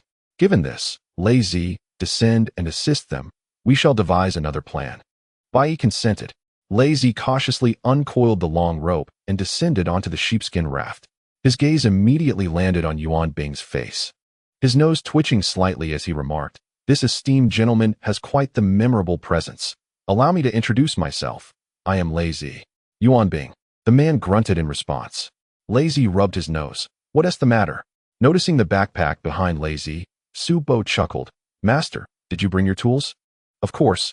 How could one leave without their tools? Damn it. It has been ages since I last handled mine. My hands are itching, Lazy replied, excitement bubbling within him. This entrance, particularly the spot with the contrasting black and white, needs to be detonated without compromising the overall structure to avoid a collapse. Su Bo looked at Lazy with eager anticipation, having heard tales of Lazy's remarkable demolition skills, but never witnessing them firsthand. Today, he would finally see it in action. Lazy snapped his fingers. Watch me. He extracted his portable toolbox, which, though modest in size, contained everything essential. Su Bo curiously peered inside, spotting detonators and various explosives, along with a small item. Master, what is this? A silencer, Lazy replied. It hasn't been necessary yet. Suddenly, Bai Mo Xian froze. Oh no, this is bad. What is with the alarm? Su Bo, startled by Bai Mo Xian's reaction, rolled his eyes while clutching his chest. Although we have only broken 3 seals of the Heavenly Gang, a shift has occurred. 6', who laid the Heavenly Gang's 7 seals, must have sensed it. By emotion stated. Su Bo fell silent, having anticipated this. They had yet to ascend the mountain, but the tiger had already been startled. Once they broke this thunder seal and entered, the situation would undoubtedly be vastly different, with countless traps awaiting them. What is there to fear? Didn't he, the senior Yuan, say that Wangdeli merely grasped the surface of Strange Ghost Chronicle? Even if he found it, he couldn't possibly comprehend it fully in such a short time. While the two conversed, Lazy began assessing the environment and terrain to determine the explosion point. His calm demeanor infused Su Bo with confidence. See? With Master here, breaking this thunder seal is merely a matter of time. Soon, with a resounding bang, it will be gone. A faint smile finally graced Bai Mo Xian's lips, prompting Su Bo to tease. Oh, you smiled? Bai Ma Xuan let out a muffled sound of discontent. You are mistaken. Lazy suddenly glanced down at the sheepskin raft. Once I ignite the fuse, you must ensure that the sheepskin raft flows back. Otherwise, if we are too close, this contraption will be utterly destroyed. Was it not said that this is the sole vessel for traversing the waters? The challenge was formidable. The underground river flowed downward. Although the terrain appeared level, the surging currents revealed a gradual descent. To return the raft upstream would require considerable force, and in terms of explosives, there was little time for reaction. Observing the expressions of the three, Lazy chuckled. It seems a tad challenging. Su Bai fixed his gaze on the rope at Lazy's waist and suddenly proposed. Actually, I have a plan, Master. Let us slide the sheepskin raft a bit upstream and secure it there. Then you can tie the rope and come over. We will hold the other end of the rope. Once you ignite the fuse, plunge into the water, and we will pull you back with utmost speed. What do you think? Lazy stared intently into Su Bai's eyes, a hint of a playful smile gracing his lips. At last, Lazy spoke slowly. Can I truly trust you? Of course. If you suffer any harm, Boss Tang and Boss Bai will surely not spare me, Su Bai fervently vowed, almost raising both hands and feet in oath. At this moment, I cannot conceive of a better alternative. Observing Su Bai's earnest expression, Lazy rubbed his nose. Very well. I shall trust you this once. However, you two must listen closely. Should you fail, and I meet with misfortune, you are to take good care of the master and your little apprentice, understand? After years of partnering with Tang San and others, Lazy had grown accustomed to trust. It was as common as daily bread. Now, however, he was entrusting his life to 2 youngsters and a stranger, and unease stirred within him. The 4 of them exerted their strength to paddle the sheepskin raft upstream, finally distancing themselves by over 10 meters. They secured the raft to a protruding rock and confirmed that it could not slide downward before ceasing their efforts. Lazy swallowed hard. One hand raised high with the prepared explosives, while the other vigorously paddled to swim over. I'm going into the water. Good. Hearing the trio speak in unison, Lazy felt a wave of despair. It seemed he was the one putting his life on the line, while they spoke so casually and comfortably. Chapter 426. Betrayal. As Lazy submerged, the current swept his body downward. He held the explosives aloft, secured in a waterproof bag. Yet he still raised his left hand high, relying solely on his right hand to paddle effectively towards the stone cave. Drawing nearer, he wiped the water from his face, revealing a roll of adhesive tape accompanying the explosives. This strong adhesive would secure the explosives in place for detonation. Once the explosives were firmly affixed, he puffed his cheeks and exhaled forcefully. Now it was all up to those 3. Lazy ignited the fuse and swiftly raised his right hand. The 3 individuals behind him, noticing the urgency, hastily pulled on the rope while Lazy surged upstream. The fuse hissed ominously, and with a burst of energy, Lazy swam vigorously. The trio straining with all their might to pull. He felt akin to a torpedo launched into the depths, the exhilarating speed proving satisfactory. At last, an explosion erupted behind him. Bang! Bai Ma Xuan, witnessing the destruction of one side of the stone cave, exclaimed in delight. It worked. His excitement caused him to momentarily relax his grip, startling Su Bai into exerting every ounce of strength to pull upward. What are you doing, Bai Ma Xuan? Now is not the time to let go. Su Bai's reprimand struck a chord with Bai Ma Xuan, who, acknowledging his fault, pulled harder. Yet, with one powerful tug, the rope securing the leather raft snapped, sending it swiftly downstream. Lazy, who had nearly reached the raft, suddenly felt himself plummeting uncontrollably into the water. This unforeseen turn of events caught him off guard. and as he lost his balance, he gulped down a mouthful of river water, his mind spiraling into chaos. In that moment of submersion, Lazy could only think that the youth was indeed unreliable. His vision blurred, and he faintly heard Su-bai calling, "Master, Master." Lazy sighed inwardly, wondering how calling out would help in this dire situation. As he sank beneath the river's surface, just when he believed he was doomed, Su-bai's voice rang out beside him, "Master, hold on." It was Su-bai. This young lad's swimming skills were commendable. With one hand gripping the rocky wall and the other lifting Lazy's body, he spat out water, wiping his face before turning to Lazy with concern. "Master, please don't be harmed. I cannot bear to suddenly have an additional son." "Impudent child, daring to take advantage of your master," Lazy replied weakly. "That would be my son, at most, a nephew of yours. It cannot come to that." "I was wrong, wasn't I?" Su-bai, his face etched with worry, said, "Master, thank goodness you are alive. Otherwise, how could I face mistress and the nephew?" "Enough of this chatter," Lazy gasped. "Let me catch my breath." Unbeknownst to Lazy, the perilous situation had indeed frightened Su-bai. The thought that this plan was his own made Su-bai tremble. Before Bai Mashwan could fully comprehend the situation, Su-bai dove headlong into the river, desperately swimming towards Lazy. However, the leather raft descended rapidly, threatening to crush him beneath its weight as it barreled towards Lazy. Simultaneously, Bai Mashwan and Yuan Bing leapt into the water with synchronized precision. Yuan Bing submerged, allowing Bai Mashwan to mount his shoulders, using his arms to push the raft towards the rocky wall. Upon seeing Su-bai successfully rescue Lazy, he shouted, "Is there time for idle chatter? Hurry up." Only then did Su-bai cease his conversation, pulling Lazy along. The four of them labored together to maneuver the leather raft back to its original position. Su-bai steadied Lazy, trembling as he reattached the rope, finally securing the raft.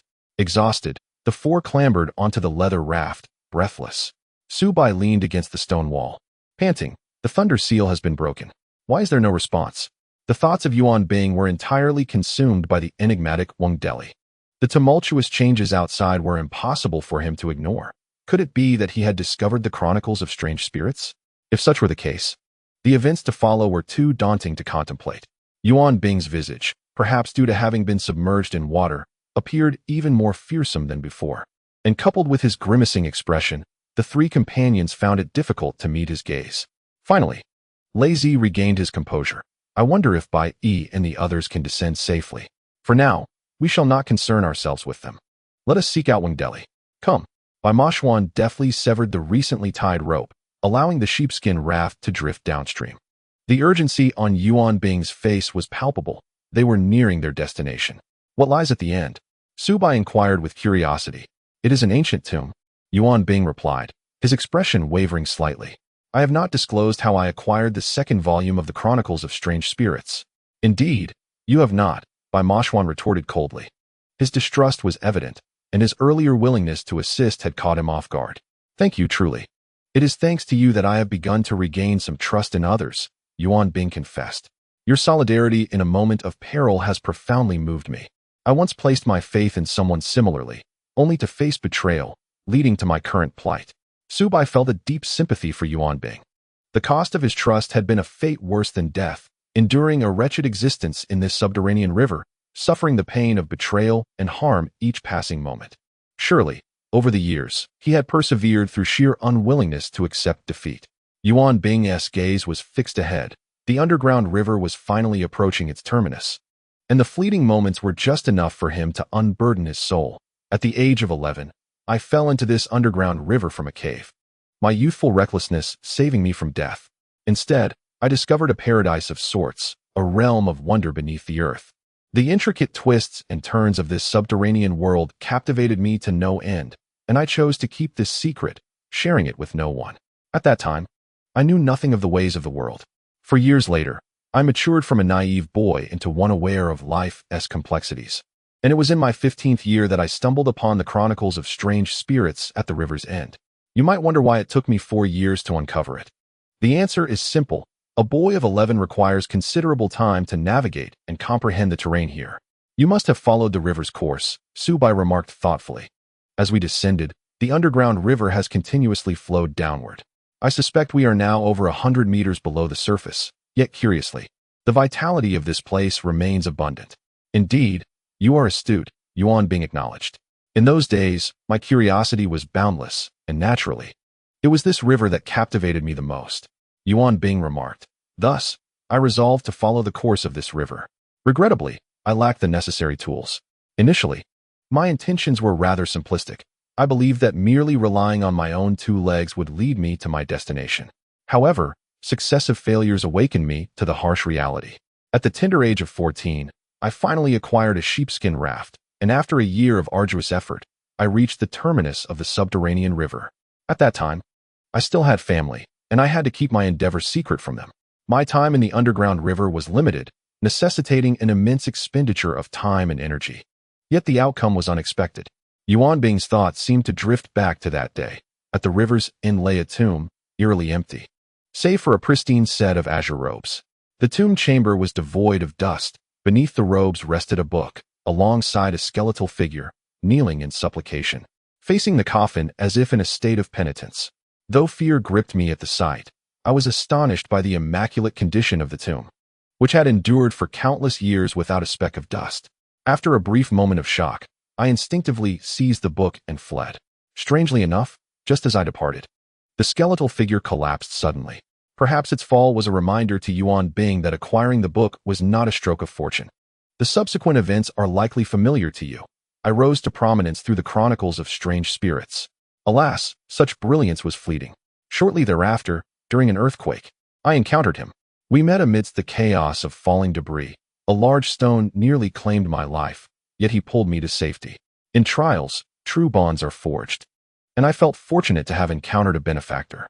He appeared remarkably forthright and generous, making dealings with him a delightful experience. Gradually, we grew closer, ultimately becoming sworn brothers. He is the elder, I as the younger. Echoing the ancient tale of Bo Ya and Zi Qi, after Zi Qi's demise, Bo Ya famously broke his lute in mourning. I had little to share with him, save for this tale, and from that moment, a transformation began to unfold. Chapter 427. The morning song of Yunming. Yuan Bing suddenly coughed violently. Once a brother, now he has turned against me, shattering my peepa bone and disfiguring my face, leaving me unable to escape this predicament. I cannot fathom how he could harbor such predatory ambition. I was a fool to present my prey before a wolf. I have brought ruin upon myself. Pardon my candor, but if you were truly honest with 6', you would not have concealed the chronicles of strange spirits, nor would you have imparted merely a fraction of its knowledge to him. Bai Moshuan coldly replied, human selfishness is not easily extinguished. Even in your innermost heart, there lies a seed of selfish thought. The chronicles of strange spirits is your discovery, and you would not fully share it with him. These words struck Yuan Bing's heart, and he lifted his gaze, astonished as he looked at Bai Moshuan. Then, he burst into laughter, so uproarious that he nearly doubled over, saliva trailing from the corner of his mouth, a sight that made Su Bai wince. Finally, Yuan Bing pointed to his chest and said, your words have brought me some comfort. A light appeared ahead. Suddenly, Su Bai extinguished his flashlight, rendering the glow ahead even more pronounced. Damn, it seems we are nearing our goal. Bai Moshuan cursed aloud, and now all four were utterly exhausted. At this moment, they faced 6, who had been occupied inside for quite some time, and they found themselves at a disadvantage. Lazy suddenly sat up. I've heard that 6 is quite formidable. Bullets cannot harm him. Indeed, Bai Moshuan conceded. He has employed a technique from the strange ghost chronicles to render himself in a semi-zombie state, neither human nor ghost. Damn it, such things exist? Lazy exclaimed. Is there a way to eliminate him? I don't know, Bai Moshuan replied, gazing at Yuan Bing. I'm uncertain if the Yinfu Sutra would be effective. It is particularly potent against Yin entities. My sister and I still possess the 8CUN Divine Mirror. Su Bai added, I wonder if it will work. And don't forget about the vermilion gun. These may likely be ineffective. His current state is rare in the world. To call him a zombie wouldn't be accurate. And to label him as a Yin entity is also misleading, as he breathes and possesses yang energy. Yet, to classify him as a human is also incorrect, for his body has already stiffened, Yuan Bing remarked. Suddenly, Su Bai exclaimed, oh, I remember Haidang mentioned that 6 once told her he nearly succumbed to poison.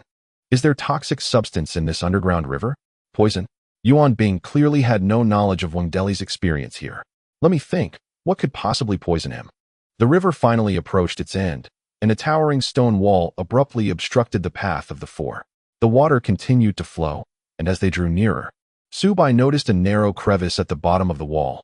The water flowed through it, its destination unknown. The sheepskin raft collided with the stone wall and came to a complete halt. Yuan Bing trembled as he raised his hand. To enter from here leads to that ancient tomb chamber. Strange, Subai suddenly made a discovery. There are no other small boats here. How did he arrive?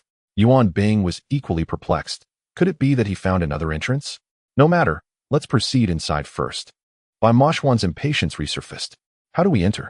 Yuan Bing pointed to the right side of the stone wall. Do you see those circular stone knobs? The other three had not noticed them. These knobs blended with the color of the stone wall and were completely inconspicuous in the dim light. Yuan Bing approached. These knobs can be moved. The originally vertically arranged stone knobs were sequentially manipulated by Yuan Bing until they formed two vertical rows, revealing two lines of characters in the center. Morning light, blood-dyed skies, amidst the revelry, who rejoices? The rolling clouds approach, half the heavens, dreams nourish the elixir within. Subai struggled to decipher the characters above and suddenly exclaimed, I feel like I've seen this somewhere before. Yes, it's an acrostic poem.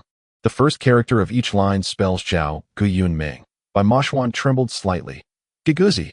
Subai nodded vigorously. Exactly. It is said that Giguzi's birth is related to Zhao Gu Yun Ming. Over 2,000 years ago, the wife of Wang Yuanwei from Wangzhuang, south of Chaoga City, was pregnant for 3 years without giving birth. One night in early spring, a sudden tempest arose, accompanied by thunder and torrential rain. People have long speculated about this unusual celestial phenomenon when suddenly, a fireball descended from the sky, darting straight to Madame Wang's bedside. It spun thrice in both directions before transforming into a small flower-patterned snake, leisurely slithering into her bed. Accompanying this event was the sound of a baby's wailing, heralding the arrival of a girl, initially quite unsightly, but soon blossoming into a vision of beauty with lustrous black hair and rosy lips, captivating all who beheld her. The Wang family rejoiced and named the child Qiao'er. As the years passed, 18 winters and springs slipped away. Qiao'er, residing in her chamber, devoted herself to needlework and the study of poetry. She grew increasingly enchanting, her fair almond-shaped face framed by sparkling eyes, with a cherubic mouth nestled between two dimples that endeared her to all. Yet, her character was resolute. She eschewed traditional customs, was eloquent in speech, and often expressed her thoughts candidly, not always yielding to her parents' wishes. Gradually disenchanted with the confines of her domestic life, she frequently ventured into the garden to frolic, accompanied by her maid, Xiaoyun. At times, she would sneak away to the fields to inquire about farming. That year, the region suffered a severe drought. Rivers ran dry, wells were parched, and the earth cracked open, yielding no harvest. Among the Wang family's 3 acres of millet, only a single seedling remained, yet it thrived remarkably. Its stalks resembling reeds, leaves rivaling sorghum in height, and its ears heavy and golden, swaying gently in the breeze, releasing a delightful fragrance. Upon hearing of this miraculous crop, Qiao'er ordered the household servants to bring it to the embroidery loft, where the intoxicating aroma soon permeated the chamber. She instructed her maid to preserve such exceptional millet for planting in the coming year. As the maid rubbed the millet ears in her hands, they transformed into a lustrous, transparent pearl, exuding an even stronger fragrance. Just as Qiao'er reached for the pearl to inhale its scent, it unexpectedly slipped into her mouth, and despite her attempts to expel it, it slid down her throat. Shortly after swallowing the pearl, she felt a wave of comfort wash over her. Her limbs grew weak, and fatigue enveloped her, causing her to collapse into a deep slumber. A month later, Qiao'er lost her appetite. Her body grew increasingly frail, yet her abdomen swelled. Her parents, enraged and suspecting her of disgraceful conduct, expelled her from their home. Heartbroken, Qiao'er, accompanied by her maid, ventured northward until they reached the Yellow River, where they encountered an elderly woman. The old woman, moved by the plight of the 2 girls, offered them food and revealed the truth. It was revealed that Qiao'er was the reincarnation of the Dragon King's daughter from the Eastern Sea. The Dragon Princess had fallen in love with a village man named Qinglong, but their union was opposed by the Dragon King. Both lovers perished beneath Yunming Mountain, yet Qinglong's essence lingered after his death, allowing the Dragon Princess to be reborn as a human. The pearl was, in fact, Qinglong's essence, and the child growing within her was their descendant. Could this child be Guguzi? Subai had already deduced the implications. Qinglong seemed suspicious. How could an ordinary man leave behind his essence and father a child with his reincarnated love? Indeed, it defied reason. Bai Moxian remarked that a mere villager could not possibly achieve such a feat. Either he was not an ordinary villager, or he had extraordinary assistance. The concept of reincarnation was not without precedent, as they had encountered it several times before. Enough of this for now.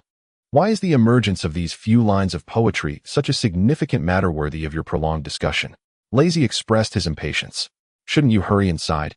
No, these lines of poetry are far from simple. Subai inquired, could this be the tomb of Guguzi? If it is indeed his burial chamber, I might unravel the origins of the strange ghost chronicles. However, we shall discuss this matter further upon reuniting with our master. For now, let us seek the whereabouts of Wang Deli. Yuan Bing, meanwhile, was not idle. He pressed the first character of each line of poetry, sequentially activating the incantations of Chaoga and Yunming. The stone wall had already split apart, allowing the group to enter. Lazy, being seasoned in such affairs, exhibited no trepidation, boldly striding in first with his chest held high, muttering, "It doesn't seem particularly remarkable." Chapter 428. Devouring the maiden. As soon as Lazy's words left his mouth, he was abruptly yanked back by Ma Xuan, who cautioned, "Be careful." A spark erupted beneath their feet. A gunshot. Damn it, they dare to resort to underhanded tactics. Lazy momentarily forgot that he had once employed similar treachery against Bai Yi and the others. Bai Moxuan darted forward, catching a fleeting glimpse of a shadow that vanished in an instant. In his haste, he bumped into a child, prompting Yuan Bing to exclaim, "Do not touch them." Su Bai's flashlight illuminated a row of mud figurines before Bai Moxuan, revealing a total of 11, each uniform in size, coated in a layer of clay. Lazy spat on the ground. Damn it, this brings back unpleasant memories. Bai Moxuan struck the nearest mud figurine with his fist, causing the outer layer to crack and crumble, unveiling a small, dark purple face within. The eyes were half open, the mouth still ajar. And Bai Moxuan seemed to hear the desperate cries of the child before its demise. "Help me. I want to find my mother." This haunting imagery troubled Bai Moxuan's heart. He extended his fist and struck another mud figurine, revealing another dark purple visage, this time with tightly shut eyes. However, the collar of the child's garment left Bai Moxuan bewildered. It was modern attire. This child was not from antiquity. Yuan Bing trembled as he spoke. These mud figurines were brought here 2 years ago, featuring both boys and girls, each around 4 years old, all born during the Yin hours. He employed ancient methods to create these mud figurines, ensuring the preservation of their corpses. Furthermore, he practiced the malevolent arts described in the strange ghost chronicles using the essence of these children's remains, which is also one of the reasons for his own physical rigidity.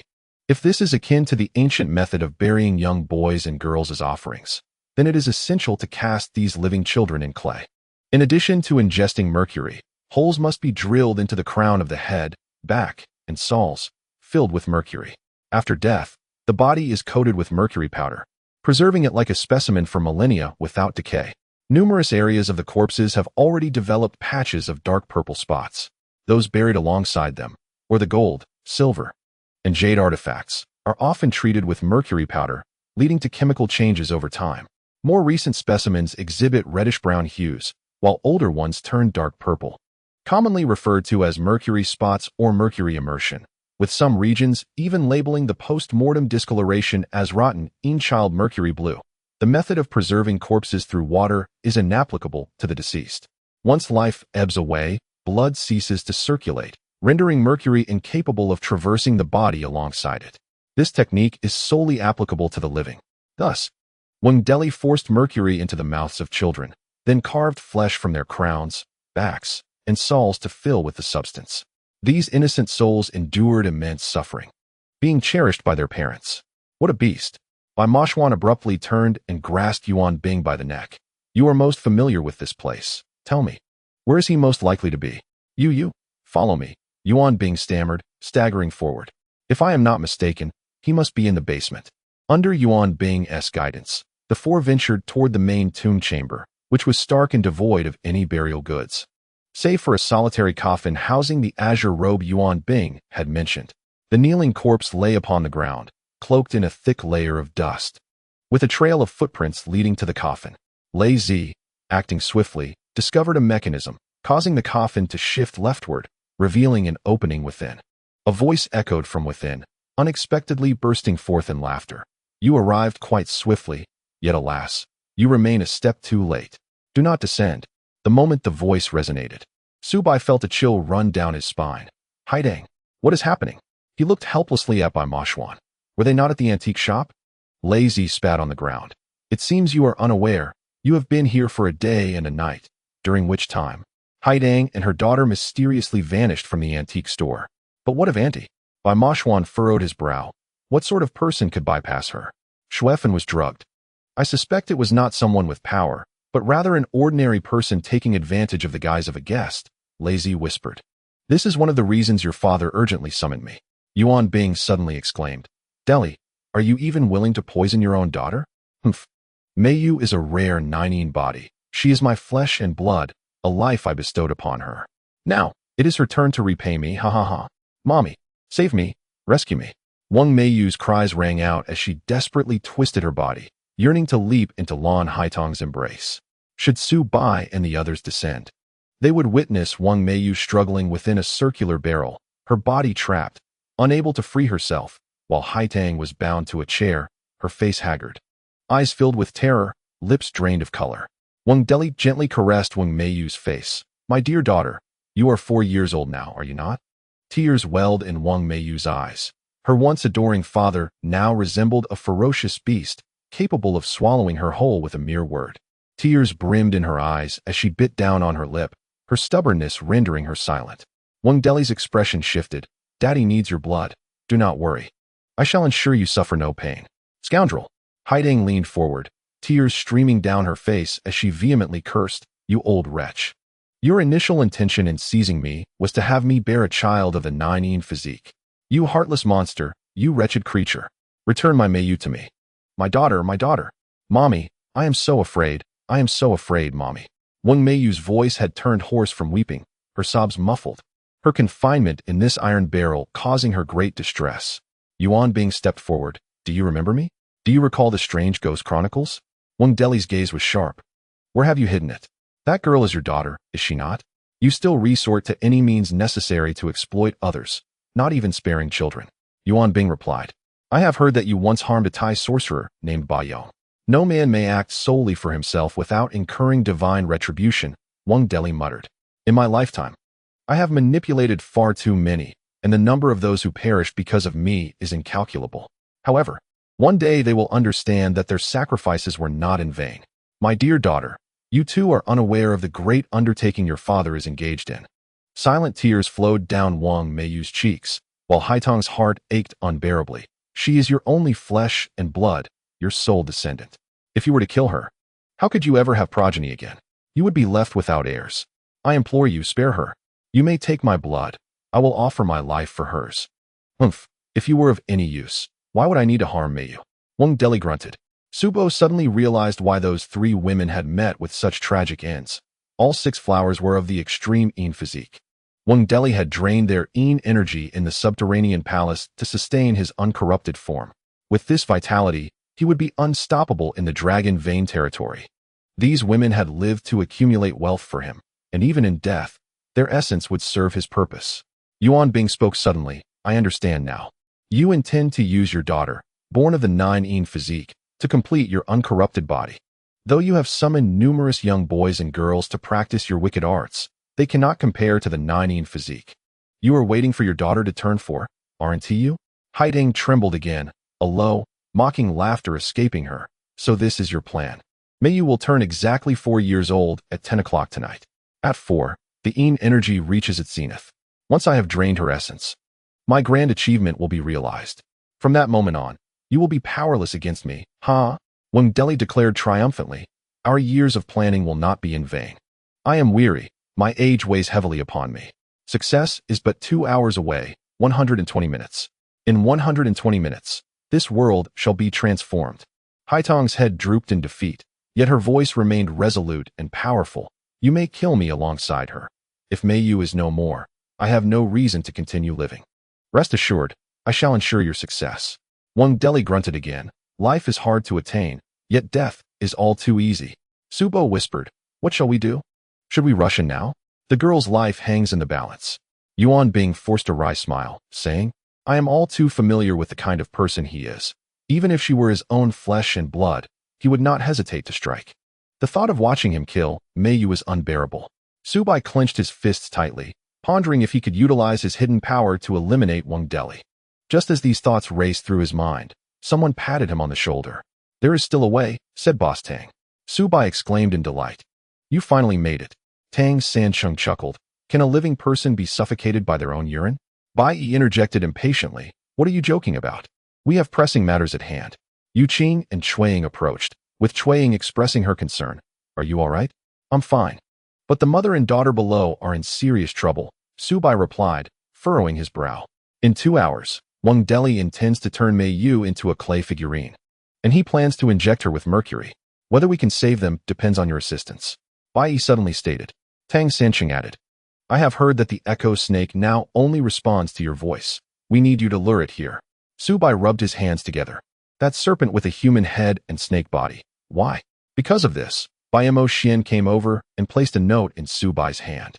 It was a hastily drawn sketch on a sticky note, but it was unmistakably an image of the echo snake. Subai's heart stirred. Did this come from the moment Hai Tang and her daughter were abducted? Miss Hai Tang possesses a clever and exquisite mind, Tang Sancheng remarked. The venom beneath the echo snake's tongue is what Wang Deli fears. Unfortunately, the snake is terrified of me and refuses to approach. However, if you are willing to call out, you can certainly lure it here. Time is of the essence. At that moment, Yuan Bing raised his voice. Do not harm that little girl. I might be able to reveal the whereabouts of the strange ghost chronicles. This individual was quite astute, immediately using the strange ghost chronicles to divert Wang Deli's attention. Hearing the child's sobs below, Subai stomped his foot and gritted his teeth. I will go. Standing before the stone wall, doubts clouded his mind. Where are they? No sooner had he asked than Chuiying kicked him into the water. Subai gasped, choking on the water, initially filled with anger, but then remembering Wang Deli's acute sensitivity, he knew he had to swim upstream against the current. After just a few strokes, he spotted an echo snake staring at him. Chuiying urged, what are you waiting for? Hurry and call out. Ah, Subai shouted. And the echo snake immediately swam closer. He instinctively retreated, while Yu Qing suddenly shone a flashlight beside the serpent. Bai Yi threw a flying knife, striking the echo snake in the belly. Bai Yi then leapt into the water, seizing the snake's tongue and slicing down, accompanied by a surge of blood and a murky yellow liquid. He produced a small box to collect it, leaving the echo snake, now devoid of its venom. Merely an ordinary snake. Bai Yi spared its life and tossed it back into the water. Have you got it? Tang Sancheng quietly inquired. The situation below is dire. Wang Deli is adamant about obtaining the strange ghost chronicles. Otherwise, he will not release Hai Tang and her daughter. Hasten back, do not linger. Bai Yi placed the box into his pocket and strode back, only to observe Wang Deli engaged in Tai Chi with Yuan Bing. Yuan Bing, had I not spared your life, you would have perished long ago. Wang Deli pressed a knife against Wang Meiyu's throat. Time is painfully slow, Meiyu.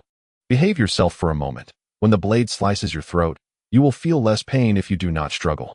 Ah, countless harrowing images flooded Haitang's mind, her emotions reaching a breaking point. This anguished cry unleashed the sorrow and suffering she had endured throughout her life. Why me? Why have you chosen me? Haiding bellowed. Even living as a beggar would be preferable to this. You wretched fiend. You devil. It is solely because you and I can conceive a child of the Nine body. I have calculated the timing perfectly. Wang Deli's words pierced Haitang's heart like a sharp blade. Haidang, you are indeed intelligent and remarkably resilient, yet you have ultimately lost. After years of contest, today marks your definitive defeat. Tears streamed down Haitang's face as Wang Meiyu, having cried out for some time, was now devoid of strength. Her eyes fluttering shut as she seemed resigned to her fate as a sacrificial offering. Yuan Bing suddenly sighed deeply. I will take you to find the record of strange spirits. Humph, with these people present, do you truly believe I would trust you? Wang Deli tightened his grip on Wang Meiyu's neck, commanding, have them leave immediately. Do you know where I have hidden the record of strange spirits? Yuan Bing replied with a sudden laugh. You could rack your brain and still not fathom it. Your knowledge of the record of strange spirits stems entirely from me. Have you ever considered what else you lack beyond the 4-year-old Nining body? Years ago, I divulged merely 2/3 of the truth to you. Will you choose to risk killing your own daughter and lose everything? Or will you preserve her life and obtain the record of strange spirits? The choice is yours, but time is of the essence. Only 100 minutes remain. Tang Sancheng gazed at Yuan Bing several times, astonished to realize who he was. This man had been renowned 30 years prior, coinciding with the time he and Bai departed from Huaxia, thus missing the opportunity for an encounter. However, he had heard of this individual from his senior brother Jiang. A self-taught master like Yu Bai, he possessed profound skills, yet shunned social interaction. Jiang had sought to exchange insights with him multiple times, but was consistently met with refusal. 20 years ago, he mysteriously vanished, and it was unexpected that his fortunes changed upon meeting 6The. Subai had just noticed Bai surreptitiously delivering the venom of the responding snake into Yuan Bing's hands, and his heart immediately raced with apprehension, sensing that the forthcoming events would surpass expectations. Could it be that boss Bai intended to stake everything on Yuan Bing? Yuan Bing proclaimed, "The most tragic fate in this world is to have what you desire always within reach, yet forever remain unseen." 6The replied in a low voice, "What do you mean? The record of strange spirits is right here, neither above nor below." 6Th's hand trembled slightly, and the knife in his grasp grazed the skin of Wang Meiyu's neck, causing a few drops of blood to seep out. Upon witnessing her daughter's injury, Haitong's demeanor transformed from her usual gentle self into that of a fierce lioness as she roared, 6The, all you desire is the chronicles of the strange ghosts. Can you not preserve the last vestiges of your humanity? 6The let out a low grunt. What is humanity? His thoughts were far removed from Meiyu or Haiding. He bellowed, "Yuan Bing, do you think I would trust you? Bring it here." Yuan Bing's face twitched, and Subai, filled with concern, quietly inquired of Bai Moshuan, "Is there any truth to what this fellow says?" "Who knows?" Bai Moshuan replied coldly. Yuan Bing stepped back a few paces before turning toward the stone wall, which marked the entrance to the tomb. He bent down and rummaged beneath the far left side of the wall, eventually extracting a plastic bag. Beneath the transparent covering lay the chronicles of the strange ghosts. With a mixture of complex emotions, Yuan Bing raised it high, exclaiming, "Here it is, after 20 years.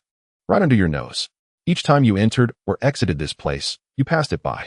I have kept this secret while witnessing your countless disappointments. Do you know how gratifying that has been for me?" "Haha." 6The swallowed hard, dismissing Yuan Bing's triumph with a scoff. "Revel while you can. This is merely a temporary victory. The ultimate victor shall undoubtedly be me."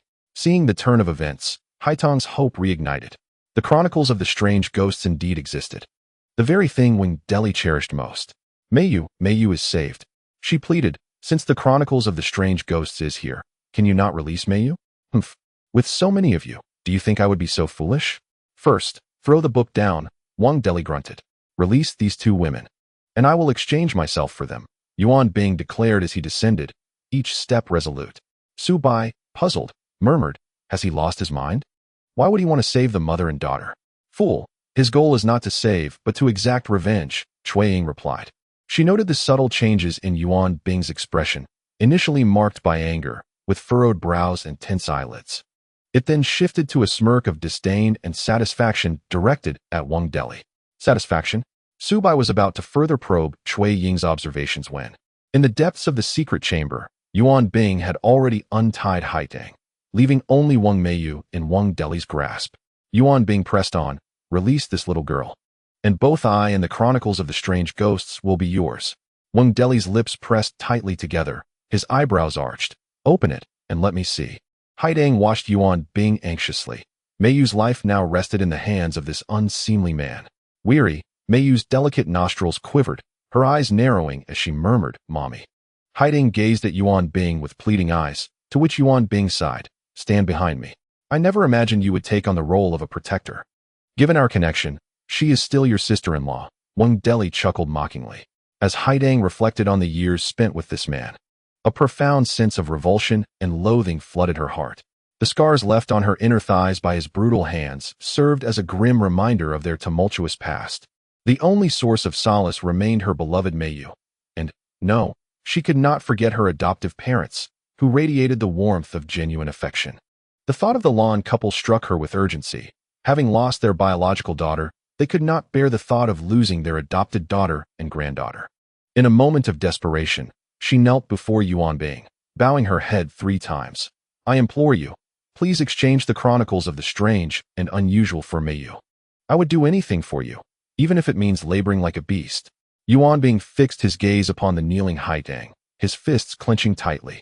He seized her and pushed her behind him, then spoke sternly to Wang Deli. Let us settle our grievances today. Observe closely. The 7 stiffnesses and 4 techniques is clearly documented on this page, detailing how to cultivate a body free of rigidity. This chronicles of the strange and unusual is genuine. Those present were taken aback, realizing that Wang Deli intended for the 4-year-old girl to practice the 7 stiffnesses and 4 techniques. Undeterred, Yuan Bing approached Wang Deli with the book in hand. Do you see clearly? The illustrations and text stirred great excitement within Wang Deli. Indeed, it is true. As they drew closer, Wang Deli smirked, executing a powerful kick aimed at Yuan Bing's wrist. The force was overwhelming, causing Yuan Bing to lose his grip on the book, which Wang Deli promptly caught. Wang Deli burst into laughter. You think you can compete with me? How naive! You are already my defeated foe. The glimmer of hope that Haitang had just grasped shattered like a fragile glass orb upon hitting the ground. With the chronicles of the strange and unusual in his possession, would he still release Meiyu? Her last flicker of hope extinguished. Upon acquiring the chronicles of the strange and unusual, Wang Deli gleefully glanced at the slumbering Wang Meiyu. I am 1 step closer. Do you think it will be that simple? Yuan Bing retorted, clutching his injured wrist. You have shattered my pipa bone and ruined my martial prowess. Indeed, I cannot contend with you in strength. Yet, pointing to his head, he added, my intellect remains intact. I know precisely what you are, and I have prepared for this moment. If you doubt me, open the chronicles of the strange and unusual and see for yourself. A flicker of unease crossed Wang Deli's mind as Yuan Bing's triumphant smile registered. He understood Yuan Bing's character well. In terms of cunning, he could hardly compete. However, the cruel deeds he had committed against Yuan Bing provided him with the experience to grow stronger. Finally, Wang Deli lowered his head and began to examine the chronicles of the strange and unusual. As he turned the pages, Yuan Bing lunged forward, bending his knees to lift the barrel containing Wang Meiyu, tossing it backward. Catch! Haitang, filled with joy, used her frail arms to securely catch Wang Meiyu, bolstered by the powerful force of maternal love. Above, Chuang exclaimed in admiration, well done. Fully engrossed in the chronicles of the strange and unusual, Wang Deli unwittingly allowed Yuan Bing to seize the opportunity, inciting his wrath. Upon inspecting the book in his hands, he discovered that several critical pages were indeed missing, igniting his fury further. He suddenly drew a gun from his coat, aiming it at Yuan Bing. Look at the mess you've created. The remaining pages are the most crucial. Yuan Bing harbored no fear of Wang Deli. He boldly approached the barrel of the gun until it was aimed directly at his forehead. His voice was cold and laced with an air of triumph. Without them, your gains are akin to losses. I shall not place all my eggs in one basket. Where is the remaining page? Wang Deli's hand trembled slightly. At this moment, pulling the trigger would mean ending his life. Yet this man had survived underground for 2 decades, gaining considerable cunning. Haitang, cradling Wang Meiyu, had retreated a considerable distance. Mother and daughter standing at the foot of the staircase leading upward, while above, a group anxiously observed the situation within the secret chamber. Fear not, I shall escort you. Yuan Bing suddenly lifted his gaze upward where Su Bai was intently watching him. Yuan Bing softly uttered farewell. His hand casually patted his chest, clearly in Su Bai's line of sight. Su Bai was taken aback, recalling the small box Bai had entrusted to Yuan Bing, which contained the venom of the sound snake. Boss Bai, does he wish to evoke discomfort in Su Bai? He turned his head to glance at Bai Yi, who remained silent, his lips tightly sealed. Just then, a hand rested on his shoulder. Let him be. It was Tang Sanqing. And Su Bai felt a pang of sorrow. He wants me to understand. Tang Sanqing smiled and remarked, but this is the significance of his existence. Wang Deli was about to retrieve the final page. Before leaving, he cast a half-smiling glance at Haitang, who was tightly holding Wang Meiyu. You must loathe me now, don't you? Haitang replied fiercely. Thinking of every second spent in your company makes me feel nauseous. I only wish I could plunge a knife into your heart myself. Unfortunately, you have no opportunity left. Wang Deli fixed his gaze on Yuan Bing, saying, you must know that I have placed a curse upon you, correct? Rest assured, I have no intention of playing tricks. Yuan Bing replied, I will take you to retrieve the remaining page. He led Wang Deli toward the opposite side of the secret chamber, where he felt along the wall until a narrow passageway opened, dark and musty air wafting from within. Wang Deli grunted, "I did not expect there to be a hidden path here. Let us proceed." Yuan Bing entered first, followed closely by Wang Deli, their figures vanishing into the darkness. Haidang let out a sigh of relief, glancing down at Wang Meiyu, who slept soundly in her arms, though her eyes were still moist, her little body trembling in sleep. After all, she was merely 4 years old, having endured immense fright and witnessed the brutality of her biological father. "Child, if you grow up, will you learn to trust others and believe in the essence of emotions?" Chapter 431. The Golden Book of the World. Haidang opened the bucket, lifting her daughter's body and feeling her warmth, tears streaming down her cheeks. Chuang descended and softly said, "It's all right now. Thank you all," Haidang expressed, "for not abandoning us in this moment." At that time, Su Bai addressed Tang Sancheng, "Boss Tang, you entrust the sound snake's venom to Yuan Fong. Certain he will act? What if he fails? Let us wait and see."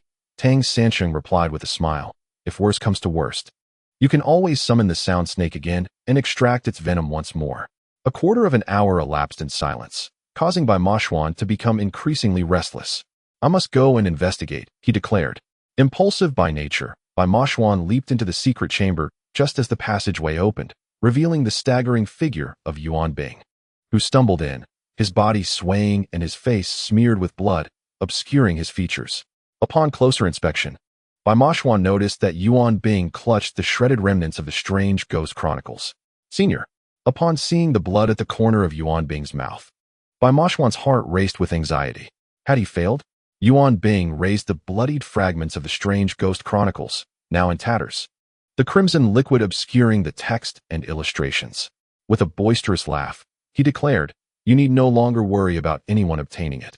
Indeed, in such a state, its contents were rendered indecipherable. Bai Moshuan reached out to support Yuan Bing, but he recoiled, waving his hand with an enigmatic smile. As he ambled forward, he gradually tore the strange Ghost Chronicles into pieces, the fragments cascading to the ground like a rain of crimson droplets. As he continued to shred the pages, he murmured, "From this day forth, the strange Ghost Chronicles shall cease to exist. It is gone, vanished." Though Yuan Bing appeared dazed, his expression was undeniably one of relief, igniting concern among those in the hidden passage, particularly Lan Haidang, who was most anxious about Wang Deli's fate. "Senior, what of him? Is he still alive?" Su Bo also jumped down, imploring, "Senior, what transpired? Speak to us." Yuan Bing's legs buckled, and he fell to his knees. The blood that had once merely dripped from his lips now flowing in a steady stream, cascading down to his chest. His appearance shocked Su Bo Senior. With great effort, Yuan Bing raised his hand, pointing behind him. Together, Su Bo and Bai Moshuan advanced, and after traversing a short distance, they beheld Wang Deli grasping the other half of the strange Ghost Chronicles, sprawled on the ground, his eyes wide open, fixated on the ceiling. A distinct bite mark marred his neck, the flesh protruding outward and exhibiting a purplish-black hue, radiating in a linear pattern. Su Bo fixed his gaze on the wound and suddenly comprehended the situation. "I understand. Senior Yuan Bing must have held the venom of the echo snake in his mouth and then bitten Wang Deli's neck." They exchanged a glance and released a simultaneous breath. On the sheepskin raft, he had repeatedly claimed that the strange Ghost Chronicles were his last hope. At that moment, they had assumed he sought to fully restore his powers through the tome before exacting revenge on Wang Deli. Now, it seemed he was willing to sacrifice everything. A mutual destruction. Was it worth it? Su Bo inquired of Bai Moshuan. "Who can say? My only concern at present is whether he truly perished. Until now, even bullets could not harm him." Bai Moshuan replied cautiously as he knelt to check Wang Deli's breath and heartbeat, finding no signs of life. A sense of disappointment washed over him. It was not they who had brought his end. Does that truly matter? At such a moment, you still ponder this triviality? Su Bo retorted, "Enough. If he is dead, then let it be. Come, let us return to see Senior Yuan Bing." As the two returned, Chuang was attempting to administer medicine to Yuan Bing, while Yu Qing stood beside her, observing Yuan's injuries with concern. Tang Sancheng shook his head, declaring it futile. He grasped Yuan Bing's wrist, placing his index finger upon his pulse, which throbbed with the ferocity of a stampede. Such a rapid pulse had only been witnessed in Su Bai, yet Yuan Bing's condition far exceeded that, rendering him unable to endure it with his current constitution. Tang Sancheng's expression darkened. There is a powerful force circulating within you. Indeed, Yuan Bing replied. It seems you are quite knowledgeable. May I ask for your esteemed name? Tang Sancheng, he answered. Yuan Bing's body trembled. It is you? I have long heard of your reputation. I never expected to meet you here. But your age? Oh, the truth is out. Tang Sancheng cleared his throat. Now is not the time to discuss such matters. Your injuries are severe, and I am currently at a loss. I have ingested the venom of the echoing serpent, Yuan Bing said with a calm smile. I do not intend to live. As long as he accompanies me in death, I shall be content. The suffering of these past 20 years has not been in vain. Today, I finally have the chance to breathe freely. Breathe freely, you say? Tang Sancheng sighed. You and I are of the same profession. Some truths are evident to both of us. Your time is limited. Your candor brings me some solace. Yuan Bing replied. It is a pity we did not meet sooner. We could have engaged in a thorough exchange. The encounters between people are indeed wondrous. Tang Sancheng held back his words, pondering how he encountered Bai Yi while Yuan Bing met Wang Deli. In truth, there are no missing pages. Yuan Bing's revelation astonished those present. But I have noticed that many pages are indeed missing. Su Bai interjected as he approached swiftly. I did not express myself clearly. Yuan Bing continued. I killed him with my own life. It was not the most gratifying act. He once violated the oath of our brotherhood, shattering our friendship and leading me to my current state. Thus, I too must deceive him once. Yuan Bing chuckled, his pallor evident. Yet his expression radiated satisfaction and pride. The records of the strange originally had missing pages. When I found it, it was already incomplete. I know not where the missing pages lie. Ha ha ha, what a grand jest. I have finally tricked him, and I have personally brought about his demise. The suffering of these 20 years has at last concluded. As Yuan Bing laughed heartily, blood suddenly erupted from his mouth, gushing forth like a fountain, splattering onto his face. His limbs convulsed, and he could utter not a single word. His eyes rolled back, the red spreading rapidly within the whites, obscuring his dark pupils entirely. Little Wang Meiyu trembled, clutching tightly to Haidang. Do not look. Haidang covered Wang Meiyu's eyes. Meiyu, close your eyes and do not gaze upon this. Is this the true potency of the echoing serpent's venom? Su Bai hesitated to touch Yuan Bing's body. With his last breath, Yuan Bing called out Su Bai's name. Su Bai leaned down. Senior, I am here. The ghostly figure of Yuan Bing's finger twitched slightly, and a surge rose in his throat. Yet he could not hold on any longer. Senior? Su Bai shook Yuan Bing's body. With that motion, it crumbled like shattered glass, transforming into a spray of blood that cascaded to the ground. Get back. Bai Yi shoved Su Bai aside, and he fell to the ground just in time to avoid the downpour of flesh and blood. As he tasted the mud, a chill ran down Su Bai's spine. How could this happen? Even the bones have disintegrated. Tang Sancheng remarked to Bai Yi, go check on Wang Deli. Where Wang Deli had lain moments ago, only a blood-colored silhouette remained. Haitang urged Wang Meiyu to rest her head on her shoulder as she slowly approached the scene. Upon witnessing the outcome, she squatted down. It's over, Meiyu, it's over. Chapter 432. The long crown robe yet. It seems the matter is far from concluded. Bai Yi clasped his hands behind his back. Take, for instance, that Sister Hong. This woman is incredibly fierce, able to infiltrate an antique shop single-handedly, incapacitate Xue Fun, and bring Haidang and her daughter here. But where has she gone now?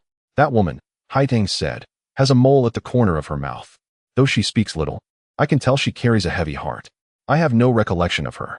It's unfortunate that Senior Yuan Bing passed without a complete body, Su Bai sighed. I wonder what he wished to convey to me before his death. He mentioned that Qi Guizhi is related to ghosts. How does that connect with ghosts? As dawn approached, Wu Tian seemed stained with blood, while songs and dances filled the air. If I am not mistaken, Tang Sancheng stated, Yuan Bing intended to tell you that Qi Guizhi is linked to Giguzi. However, as far as I know, Giguzi does not practice such malevolent arts. According to the Ming Dynasty's Du Guangting and Qiao'er, Giguzi was born during the Xinyuan period and lived through the Xia, Shang, and Zhou dynasties. This implies that Giguzi existed over 2,000 years ago during the time of the Yellow Emperor, living until the end of the Zhou dynasty, with a lifespan exceeding 1,000 years, adding an air of mystique to his character. Bai Yi interjected, there are also intriguing theories regarding the source of his powers. Jin Shu, Tang Sancheng replied. I have heard my father mention this. What is Jin Shu? Yu Qing inquired with curiosity. Legend has it that when Giguzi's master ascended to immortality, he left behind a scroll of bamboo slips, inscribed with the words Tianshu. Upon opening it, Giguzi found it completely blank, leaving him perplexed. Having spent 9 years in close companionship with his master, he felt a profound emptiness upon his sudden departure, losing his appetite and retreating to his cave to sleep. Yet, sleep eluded him, as his mind incessantly dwelled on the blank scroll. After tossing and turning until dark, he decided to rise, lighting a torch for illumination. To his astonishment, the scroll shimmered with golden light, revealing lines of glowing characters. This is what is known as the legendary Jin Shu, Tang Sanchen concluded. It is truly unprecedented. Yu Qing sighed, reflecting on the remarkable abilities of Qiao'er Guzi, a figure of legendary stature, and was astounded to realize that his master possessed even greater prowess. The following day, Qiao'er Guzi awoke feeling exceedingly fatigued. Yet his mind remained preoccupied with the golden tome. He opened it, hoping to scrutinize its contents, only to discover that not a single word was inscribed within its pages. Qiao'er Guzi perused the book from cover to cover, finding it devoid of text, and became increasingly convinced that this tome was a treasured possession of his master. Warranting utmost care, he proceeded to the inner chamber, laying it reverently upon his couch. He then exited the cave to practice as instructed by his master, performing his rituals. Though his meals lacked flavor, they sufficed to pass the time. Tang Sancheng remarked that before he knew it, the sun had set in the west, and nightfall had descended. Qiao'er Guzi retired to the inner cave to rest, only to behold the golden tome shimmering with a radiant light, its inscriptions faintly visible. The more he observed, the more he marveled. The moonlight streaming through the skylight illuminated the tome, revealing that it possessed an intrinsic essence, rendering it invisible in daylight, but displaying its golden characters under the moonlight and lamplight. Truly, it was an extraordinary book. Yu Qing expressed his admiration once more. Who, indeed, was Qiao'er Guzi's master? No one knew. Tang Sancheng observed. Even Qiao'er Guzi himself was oblivious to the origins and true name of his master. The record of the strange ghosts had been handed down through generations without any knowledge of its source. The Yuan soldiers had discovered the lower volume of the record of the strange ghosts here, and although it appeared related to Qiao'er Guzi, its form was that of paper. From a historical perspective, if it were part of the golden tome, it could not possibly be crafted from paper. Unless Bai interjected with a bold hypothesis, it was indeed conceivable that a segment of the golden tome served as the origin of the record of the strange ghosts, transmitted through other channels, potentially passing through Qiao'er Guzi's hands. It was said that after uncovering the mysteries of the golden tome, Qiao'er Guzi would read it each night, obtaining a new book each time. If he were to acquire a new book nightly, how much profound knowledge must he possess? Bai Yi's conjecture resonated with Tang Sancheng. Indeed, however, Qiao'er Guzi was a man of clarity. He would undoubtedly discern what to retain and what to discard. Could it be that the record of the strange ghosts was a portion excised by Qiao'er Guzi from the golden tome? Cui Ying and Yu Qing exchanged knowing glances, both nodding in agreement. Yu Qing stated, I concur, and furthermore, the return of the lower volume of the record of the strange ghosts signifies a certain sentiment, perhaps embodying both a beginning and an end. Qiao'er Guzi may have removed it, yet it continued to circulate, evolving into the subsequent upper and lower volumes. Tang Sancheng approached the remains with caution, gingerly examining them, but Bai Yi intervened, asserting, This is not your task. Allow me to handle it. Bai Yi carefully turned over the corpse, which bore no foul odor. Su Bai, preparing to cover his mouth and nose, relaxed his hand. Bai Yi assessed the skeletal structure and confirmed, judging by the bones, this should be a middle-aged male, attired in garments characteristic of the transitional period between the Qin and Han dynasties, predominantly following the Qin style, resembling the long crown attire. Long crown attire? Su Bai inquired. This attire is worn by scholars and officials during rituals for ancestral worship and various minor ceremonies, such as those for the 5 mountains, for rivers, and other rites. It seems this individual's identity is quite clear. He was either a scholar or an official, dating from the late Qin to early Han period. Bai Laoban, have you made any further discoveries? The body was remarkably clean, devoid of any personal adornments. Bai Yi expressed his disappointment. It is also possible that it was taken by the 6had Li or the Yuan soldiers. Elder Yuan Bing recounted that when he first entered this place in his youth, the skeletal remains had already been present. The subterranean river was exceedingly concealed. accompanied by the garments and tomb of the enigmatic Giguzi. Unless one stumbled upon it by chance, like Elder Yuan Bing, or was already acquainted with its whereabouts, one might find oneself kneeling in respect or remorse.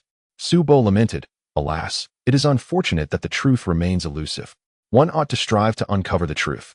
Yet if it proves unattainable, one need not cling to it." Tang Sancheng remarked, "Given the current circumstances, both volumes of the Chronicles of the Strange have become irretrievable. Perhaps tranquility can now be sought. Yuan Bing has endured 20 years of wrongful persecution, single-handedly bearing the weight of it all. Yet he may now exact vengeance upon his foes and find peace in death." Chuaying smiled at the mother and daughter, Haidang and her child. "What brings me the greatest joy is that you can now lead peaceful lives." Haidang responded with a gentle smile, caressing Wang Meiyu's head. "Upon our return, I shall have Meiyu adopt the surname Lan. From this moment forth, everything shall be renewed." With idle chatter set aside, the group departed from the hidden chamber. Bai Yi and his companions had ingeniously fashioned small boats from tree bark, demonstrating that necessity often breeds innovation. Once back in the light of day, Tang Sancheng and Bai Moshuan employed a veil of illusion to seal the location, perhaps one day unveiling the mystery of the underground tomb. Haidang and her daughter resolved to address the aftermath of the Wang group's affairs. Regarding Wang Deli's demise, a credible narrative must be crafted for the public. This would be managed by the shadowy organization, ensuring it would be impeccable. As for the future of the mother and daughter, Haidang harbored a singular aspiration: to live quietly with her daughter and adoptive parents, mending the regrets of the past 18 years. As for love, Haidang merely smiled softly. "Perhaps I have lost the capacity for it." Chuaying shook her head. "One must not speak too soon." Haidang gently stroked Wang Meiyu's small head. "At such a tender age, she has endured so much. I wish to guide her through this period fully, helping her emerge from the shadows." Since their emergence from the subterranean river, Wang Meiyu had not strayed from Haitong's side. Her dependence had deepened, her gaze toward strangers filled with trepidation. Chuaying sighed. "Should you ever feel burdened, remember to seek us out." "Thank you, Chuaying." Haidang stood at the entrance of the antique shop, her modest luggage at her feet, poised to reclaim her role as Mrs. Wang. "You have always believed in me." Chapter 433. Jealousy. It turned out she was aware of everything. Chuaying felt a sense of comfort. "Hearing you say that brings me solace. Farewell." Haidang said with a smile. "You will see my adoptive parents returned, won't you?" "Of course. If my expectations are correct, upon your return, you shall find them waiting for you. Take care." As she watched the mother and daughter depart, Chuaying turned and unexpectedly collided with Yu Qing's chest. Annoyed, she delivered a playful punch to his front. "What business do you have eavesdropping on us? You must be quite pleased that Lan Haidang has not disappointed you in the end." Yu Qing replied, his expression warm. "You can be rather intimidating when you put your foot down. You have always believed Lan Haidang is not a wicked woman. And while you did not argue with us verbally, you have certainly held on to your convictions internally. When did this blockhead of yours finally awaken?" Chuaying laughed. "With you around, I certainly had to." Yu Qing's expression was intricate. "On the day you fell victim to that curse, I realized just how anxious I was about you. And the fear of losing you emerged for the first time. From that moment, I understood that I could never allow you to leave my side." Su Bo was right. "I should take more initiative." Chuaying shook her head, stating, "Su Bo has your best interests at heart. However, you are Yu Qing, possessing your own unique traits. As long as I comprehend you, there is no need for you to forcefully alter yourself. Be true to yourself, do you understand?" Just as Yu Qing was about to respond, Su Bo emerged gloomily, exclaiming, "That girl is utterly insufferable." Yu Qing exchanged a warm glance with Chuaying before turning to Su Bo and inquiring, "What happened?" "It's that girl again. Last time, I shared so much with Bai Moshuan, yet she still chooses to go out daily with that fellow, Chu Yan. Aunt Xuefan had her drugged, and she only cared for her for a day." Su Bo stomped his foot in frustration, lamenting, "Where has that kind-hearted girl gone?" Chuaying let out a soft grunt. "Aunt Xuefan possesses the power of foretales. That was merely a trivial sedative. Caring for her for a day was already generous. I heard from my aunt that she regained consciousness after just half an hour. Should Ingning care for her for 7 days and nights for that mere half hour? If she were willing, Aunt wouldn't even permit it." Su Bo was momentarily at a loss for words before finally stating, "She can no longer remember the past, always muddled. I am genuinely worried about her." "So you finally care for her," Chuaying remarked. "Well, let me tell you. Yingning has gone to the flower market in the northern suburbs. As soon as Qiao'er finished speaking, Su Bo hurriedly made his way towards the alley. Waving his hand over his shoulder, I won't hinder your confession. I shall take my leave first. What a rascal! Qiao'er scolded. With his character, he will surely have to suffer a bit. Once outside, Su Bo hailed a cab heading to the flower market. During this season, the market was not only filled with an array of colorful flowers in the greenhouse, but the exterior was also vibrant and lively, making it a splendid venue for dates and outings. Just the thought of dates made Su Bo increasingly discontented. Wasn't Bai Moshuan quite capable? How could he not manage his own junior? Couples were scattered throughout the flower market, and Su Bo frantically searched for Yingning amidst the crowd. Unfortunately, there were too many people, otherwise, he would have shouted for the girl. He weaved through the throngs, the resplendent scenery failing to capture his interest. Suddenly, he turned abruptly. A woman who had just brushed past him appeared strikingly familiar. Yet, amidst the surging crowd, there was no trace of her to be found. He touched his head, desperately trying to recall the identity of the woman, but to no avail. With a light slap on his forehead, he resumed his search for Yingning. At last, the lively girl before him was not Yingning. However, her attire today, though only viewed from behind, was striking. She wore a long dress of lake blue that danced around her ankles, accentuating her grace. Typically, she let her long hair flow freely down her back, a customary practice among the women of the Qingqiu clan, but today she had tied it into a high ponytail. As she leaped, her ponytail swayed rhythmically, mirroring her exuberance. Su Bai swallowed hard, intending to call out to her, but upon noticing the man beside her, a wave of conflicting emotions surged within him. Let's call it a touch of jealousy. Rather than calling out to Yingning, he trailed closely behind the two. The pair engaged in numerous small gestures. The man named Chu Yin resembled a reincarnation of Jia Bayu, perceiving women as treasures to be cherished. He was seen buying treats for Yingning, wiping the sweat from her brow, and gently caressing her hair. To Su Bai's astonishment, Yingning did not shy away from such contact. In fact, she smiled up at him, and even from the side. The warmth in her gaze struck Su Bai like a heavy blow to the heart. The distance between her and Chu Yin seemed to shrink, while she appeared to drift further away from him, or rather, from everyone else. Suddenly, Chu Yin whispered something to Yingning, draping his coat over her shoulders to keep her warm before leading her away in another direction. Su Bai glanced toward where Chu Yin was headed, and a figure flitted past, a woman whom he had just brushed shoulders with. At that moment, Su Bai recognized her clearly. It was Hong Jie. For a fleeting instant, he felt disoriented, his body trembling slightly as he squeezed through the crowd, trailing behind Chu Yin, perhaps due to the throng of people. Chu Yin remained oblivious to the presence of Su Bai behind him.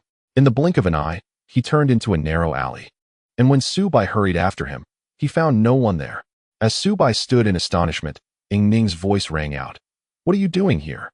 Instantly, he felt a pang of guilt as if caught in the act. Shyly turning around, he instinctively touched his nose. "Why can't I come out for a stroll in the fresh air?" The words slipped out before he could think, and he mentally chided himself. Sure enough, Yingning pouted. "I thought you came to find me. You're not as kind-hearted as they say. Aunt Shuefun is deceiving me, claiming that the one who treated me best in the past was you. It's all lies." Su Bai's heart softened immediately, just as he was about to relent. Chu Yin emerged from the narrow path around the corner. "Yingning, why are you here? I told you to wait in one place." "Wait in one place?" Su Bai crossed his arms. "Are you afraid Yingning will discover your clandestine meeting with another woman?" Yingning gazed at Chu Yin with her bright eyes and innocently asked, "Brother Yin, do you have other friends here?" "No. I just didn't anticipate that my simple errand would lead to such accusations," Chu Yin replied, stepping aside to reveal the restroom behind him. Su Bai's face flushed crimson, overwhelmed by embarrassment. He had clearly seen that woman waiting here. Could it be? As the thought crossed his mind, his discomfort intensified. Was the woman merely here for convenience? In front of Chu Yin, Su Bai felt humiliated. Before Yingning, he lacked presence. "Well, I've had enough of wandering about. I'll head back now." Noticing Su Bai turning to leave, Yingning hesitated, tilting her head slightly. "How about I accompany you back? I've already been out for 2 hours anyway." Chu Yin smiled and replied, "That sounds good. I have an engagement shortly and was troubled about how to get you home safely. Please be careful on the way. I appreciate your company." Su Bai was irked by Chu Yan's tone. Yingning was neither his woman nor an object of possession. What did he mean by appreciate your company? With a grunt, Su Bai retorted, "It's nothing. We simply live in the same building. Yingning playfully pushed Su by. What are you talking about? We reside in the same building. Why the rush to distance himself? Su Bai scoffed. That's exactly what I meant. Are you not leaving? They are urging you to go. Despite Su Bai's remarks, Chu Yin wore a broad smile, his fist extending towards Yingning. I almost forgot this, an exclusive limited edition. Excitedly, Yingning pried open Chu Yan's fist, revealing a candy nestled inside, its packaging delightfully simple. To Su Bai, the candy seemed excessively plain. And as he watched Yingning joyfully pop it into her mouth, he couldn't help but tease. You eat things without a production date? You truly have no standards. You're easy to please. Yet it tastes delightful. Yingning pleaded with Chu Yin. Brother Yin, do you have any more? Could you spare one for Su Bai? Chu Yin paused, then smiled. Of course. Su Bai scoffed. I'm not a 3-year-old. It's just candy, not something rare.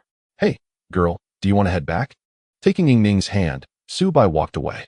Chu Yin watched their departing figures, a gentle smile gracing his lips as he murmured, see you tomorrow. Why the long face? Yingning inquired, puzzled. Once out of Chu Yan's sight, Su Bai released her hand, deliberately increasing the distance between them. I'm just one person, entitled to my emotions. Right? Su Bai replied, irritated. I don't wish to laugh, cry, or mourn at the moment, so it is what it is. Are you angry? Yingning pressed, refusing to let Su Bai off the hook. Are you angry at me? Su Bai halted abruptly, turning around with a fierce glare. Who do you think you are? Why would I be angry with you? Besides, you have a guardian by your side. I wouldn't dare offend you. Yingning's eyes sparkled with mischief. Far from being upset, she smiled coyly. Auntie says that's called jealousy. Are you feeling jealous? Please. You're not amnesiac. You have a brain. Why would I be jealous? I admit that guy, Chu Yin, annoys me, but not because of you. I simply dislike his pretense of being a public sweetheart. Acting gentle for whom? Life isn't performance. He has too invested in it. With a grunt, Su Bai added, I'm just irritated by him. Don't overthink it. It won't benefit your memory recovery. Upon mentioning Yingning's amnesia, Su Bo felt a pang of confusion. Bai Moshuan had clearly stated that as long as she took her medication on time, she would recover, so why was there no sign of improvement? Yingning responded, in truth, I find the present quite satisfactory. Su Bo's body trembled in disbelief. How can you harbor such an absurd notion? The sugary coating of flattery is truly insidious. Chu Yin merely indulges you in merriment, leading you to perceive your past as inconsequential. Su Bo's expression grew somber. Yingning, your inability to recall your past does not signify its erasure from your existence. Many matters await you, your mother, your own self, and that celestial expanse which belongs solely to the three of us. Celestial expanse? Yingning inquired, her brow furrowed in confusion. If your father were alive, you and your mother would surely gaze upon that starlit sky. Su Bo understood that his words were futile. She remembered nothing. He sighed, gently caressing Yingning's face. As long as you are happy, that is all that truly matters. The warmth of his fingertips sent a reverberation through Yingning's mind, conjuring several fleeting images that appeared too swiftly for her to grasp, vanishing before she could hold on to them. Observing her wistful demeanor, Su Bo assumed she was merely throwing a tantrum and playfully nudged her. Come now, you are not so petty, are you? I was merely jesting. Yingning swayed slightly, shaking her head vigorously. Suddenly, she grasped Su Bo's hand and placed it upon her chest, the softness there leaving him momentarily flustered. What are you doing? This is improper. He stammered. When did you become so forward? Do not let go, Yingning insisted with unwavering seriousness. I think I am beginning to remember. Remember what? Su Bo, oblivious to the curious glances of passers-by, felt the weight of judgment upon him. Some were muttering about his audacity to be so brazen in broad daylight. Yingning spoke. There is a very cold place, a place that is freezing. It is called Hanbai, Yingning. That place is known as Hanbai. Su Bo noticed tears welling in her eyes, and panic gripped him. Are you crying from happiness? That very moment, Yingning released Su Bo's hand and sank to the ground, her tears flowing freely. I do not know how to articulate this. Her body trembled uncontrollably, and Su Bo enveloped her in a comforting embrace, gently patting her back. Do not fret, Yingning, you will be all right soon. We will take it step by step. As Yingning rested in Su Bo's arms, more images unfolded in her mind, prompting her to gasp, Am I a fox? Su Bo quickly covered her mouth. For heaven's sake, do not speak so recklessly here. Come, let us find a more secluded spot. However, when Su Bo managed to bring Yingning to a quieter location, She found herself unable to recall the visions that had just flitted through her mind. She yearned to grasp them, yet felt an unseen force hindering her return to the past. Despondently, she uttered, "Let us return." Her hand clutched tightly around the bloodstone pendant at her neck. Upon seeing it, a flash of realization struck Su Bo. Something was amiss. "What is wrong?" Yingning queried. "Are you blaming me again?" No, I mean to say, you are not the only one in possession of a bloodstone. Where, pray tell, did the one in Wang Deli's hands originate? Who exactly is this individual?" Su Bai expressed his concerns with a furrowed brow. It appears the matter has not concluded neatly. There are far too many uncertainties to draw any conclusions. Yingning, unaware of the trials Su Bai had faced, could only listen quietly as he spoke. Su Bai continued, "We must return to the antique shop. By the way, Chu Yin didn't take advantage of you, did he?" "Take advantage? Why not take the expensive ones?" Yingning replied, puzzled. Su Bai was momentarily struck dumb.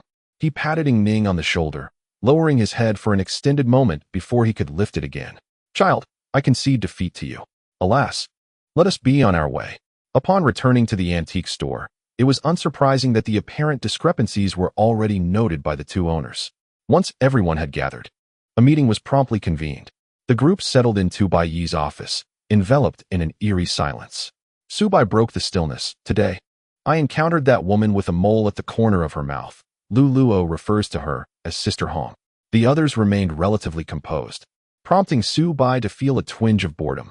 "It seems you all anticipated this."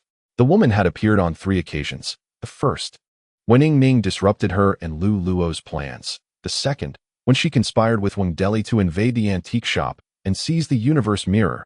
And the third, when she returned to the shop, incapacitating Xue Fan, abducting Haidang and her daughter, and delivering them to Wang Deli. Bai Yi remarked, "If we count Su Bai's encounter today, that makes 4 instances. She may be low-key, yet every time she acts, it is remarkable," Chuang added, recalling the incident involving Yingning, Luoluo, and Sister Hong. Su Bai suddenly slapped his thigh. "Right. We've forgotten someone." Tang Sancheng commended Su Bai. "Indeed, you've noted that detail well." "Yes. Who was it that saved Yingning?" Su Bai queried. Luoluo herself stated that she originally intended to cut out Yingning's tongue, but before she could act, a mysterious individual severely injured her, prompting her and Sister Hong to retreat. Therefore, Su Bai raised his hand, tracing a circle in the air, but halted before completing it. "This circle cannot be closed." Perhaps Luoluo did not clarify adequately. If they retreated immediately, then who was it that administered the powder to Yingning? Should they have returned later to give her the powder, the matter would be much simpler. Regrettably, Yu Qing expressed his frustration. "Luoluo's soul was long since taken by the underworld. We can no longer trace the truth of that moment." Tang Sancheng added. "When Bai Yi and I realized this, we contacted the underworld. Luoluo had already reincarnated, severing that line entirely." Su Bai sighed. "Goodness, what a predicament."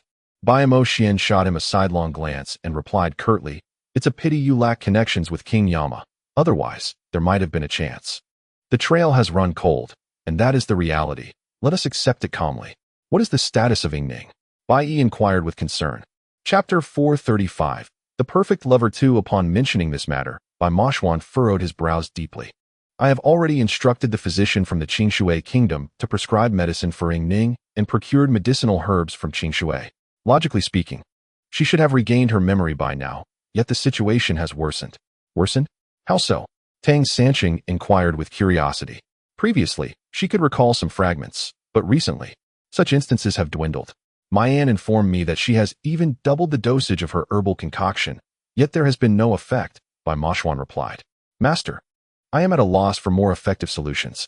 Su Bai felt a stirring in his heart and recounted the events of that afternoon, particularly emphasizing how Yingning's touch had evoked memories of Han Bai. Tang Sancheng remarked, "Everyone has something they find hardest to let go of, even without memories.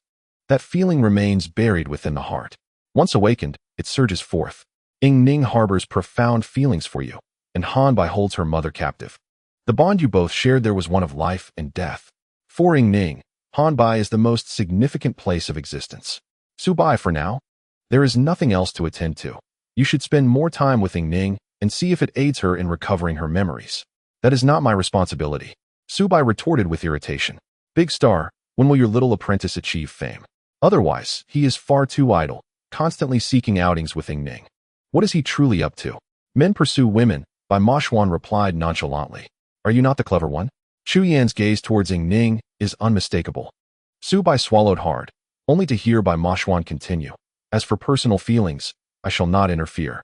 However, that fellow always leaves me with an uncomfortable sensation, like a lump in my throat, yet he reveals no faults. It is truly vexing.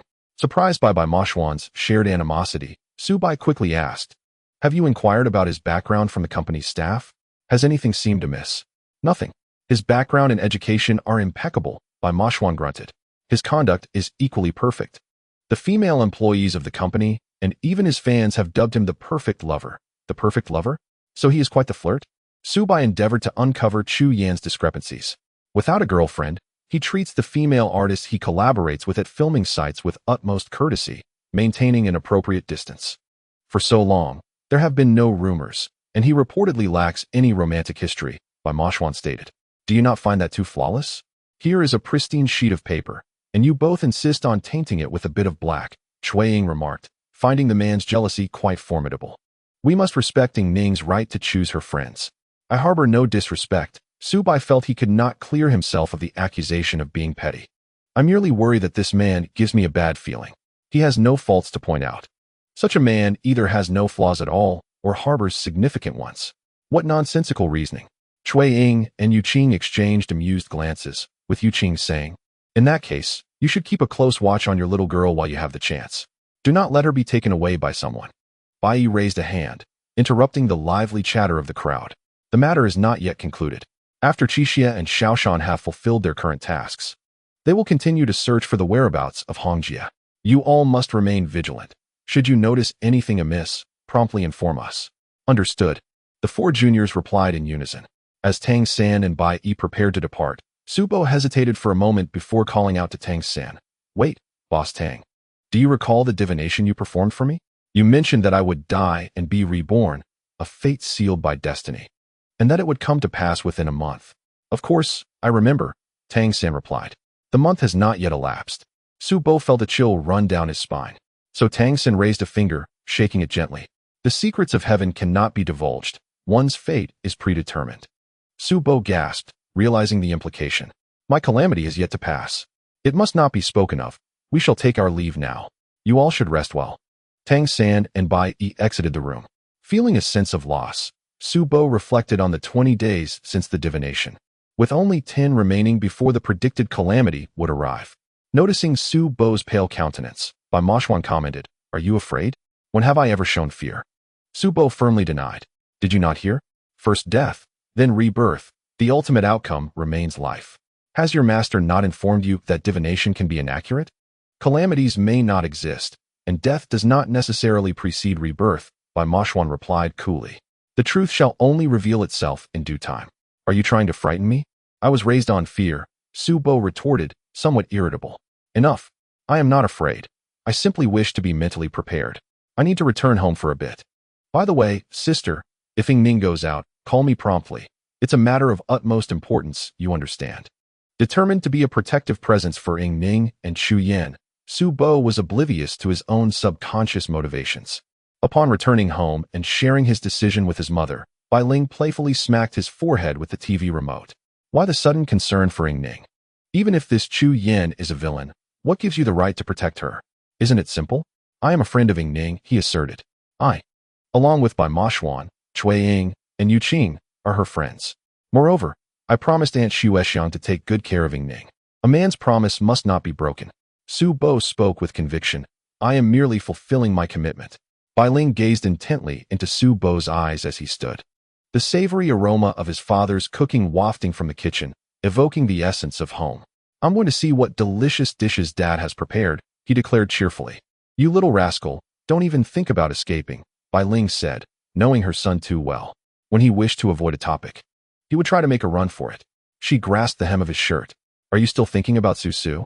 Su Bo's expression darkened at the mention of her name, only to hear Bai Ling add, I burned that sketch. A surge of anger flared within him.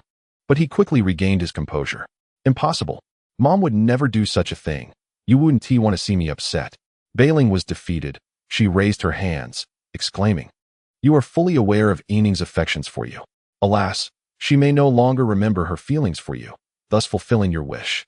After all, you seem content to dwell in the past. Now, go see what your father has prepared. Are you not returning to the antique shop tonight? Not returning. I shall sleep in the study. Subai swiftly retreated into the study.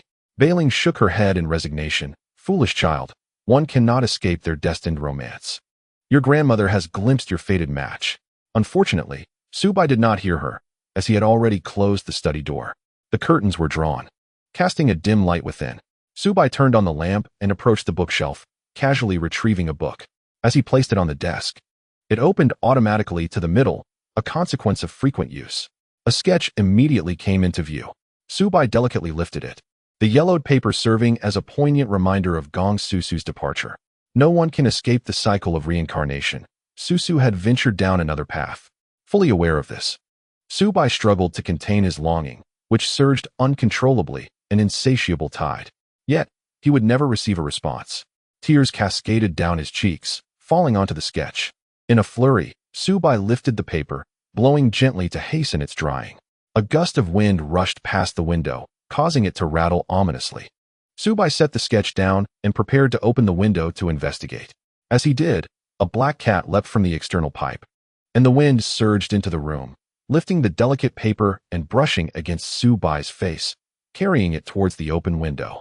Susu. Subai leaned out, reaching for the paper, but a stronger gust swept through, leaving him helplessly watching as the sketch was whisked away into the distance. Chapter 436. Candy. He lowered his head in despair, his right hand hanging limply. Bailing, hearing Subai's cry, rushed in to find him half hanging from the window, her heart racing with fear. She quickly embraced his waist and pulled him back down, exclaiming, "My little ancestor, what are you doing? Do you wish to throw your life away?" Though Subai was pulled down, he felt utterly weak. The sketch left by Susu, a testament to their youthful and innocent love, was lost forever.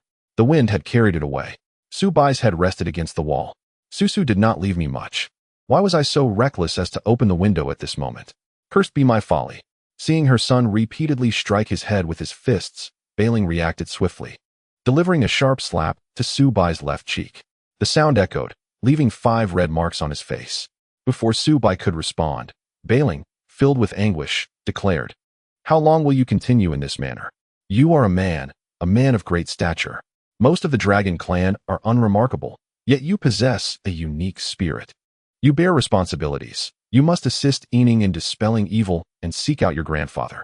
The departed have gone, and if I see you in this lifeless state again, you may leave this home. I would rather have no son than witness this." Subai was momentarily stunned by the blow, while Bailing felt a twinge of regret. Had she been too harsh in her performance? Outside, shortly after the black cat leaped from the drainpipe, a flash of white light illuminated the scene. Bai Mashwan stood up with a proud smile, while Yuqing and Chuiying approached from the other side, with Yuqing holding the sketch in his hand. Today went quite smoothly, he remarked. He failed to consider that the day had been as clear as a cloudless sky, and summer was fast approaching. Where could such a strong wind come from? Chuiying sighed. Only he would believe this is mere coincidence. I wonder if Ant's idea will be effective. Ant claimed that Su Bo's grandmother had secretly examined Su Bo's marital fate, declaring that he and Ing Ning were a match made in heaven. However, the path would be fraught with difficulties, and she hoped we could offer assistance. Chuiying chuckled. Who would have thought after all your deliberations, you would come up with such a notion? The 9-tailed fox clan excels in illusions. I think he has racked his brain, and still doesn't he realize that cat was my transformation. Bai Mashwan boasted. His intellect has always been visually appealing, but utterly useless. What shall we do with this sketch? Yuqing inquired. This is a relic of Susu, he replied. For now, you should keep it. And when the time is right, return it to him. Chuiying asserted. He needs to confront reality and start anew. Very well, let us depart, Bai Mashwan said. The 3 walked side by side, their shadows elongated on the chilly street. Meanwhile, inside the house, Su Bo was jolted awake by a slap from Bai Ling. Supporting himself against the wall, he inwardly lamented that this was not his style. However, he thought, "Mother, you are too harsh. How am I to face people tomorrow?" As his mood settled, he resumed his usual banter. "Are you considering having another child?" "Why not just me?" Bai Ling retorted. "If I were to have another, what if they turned out to be just as troublesome as you?" Su Bo's expression dimmed once more. Some things, once lost, are truly lost. I must adopt a more positive outlook and live well. In the future, Su Su will remain my fondest memory, and I shall not resist other girls. Who knows? One day I might introduce you to your future daughter-in-law. And Ning? Bai Ling asked. From the moment you first brought this girl home, I knew you were destined to have an unbreakable bond. In comparison to Su Su, she is more pure and endearing. This is not favoritism. Su Su's schemes were rather profound. While Ning resembles a transparent crystal, her kindness and innocence are truly captivating. She possesses no ulterior motives. Such girls are rare in this world. I understand, Su Bo replied, recalling how Ning had saved him with her genuine energy when they were strangers. Even Aunt Xuefen had cautioned her that her excessive kindness could be detrimental in the outside world. Su Bo was fully aware of Ning's merits. But where did the difference lie? He sighed. I am uncertain about my feelings for Ning. That boundary always seems somewhat blurred. Silly child, when you feel a lack of clarity, it indicates you have lost your sense of positioning. Are you merely friends? Good friends? Soulmates? Girlfriend? Bai Ling suggested. Your answers could vary greatly. Why is it that you cannot articulate them clearly? Time is of the essence, Su Bo. Ning could be taken from you. Mother, how would you know? Su Bo asked in astonishment. I haven't even been home lately. In a moment of distraction, Bai Ling found herself lost in thought. The events of the evening had been meticulously orchestrated by her, and she was determined not to reveal any flaws. With a soft grunt, she murmured, Ning informed me of this.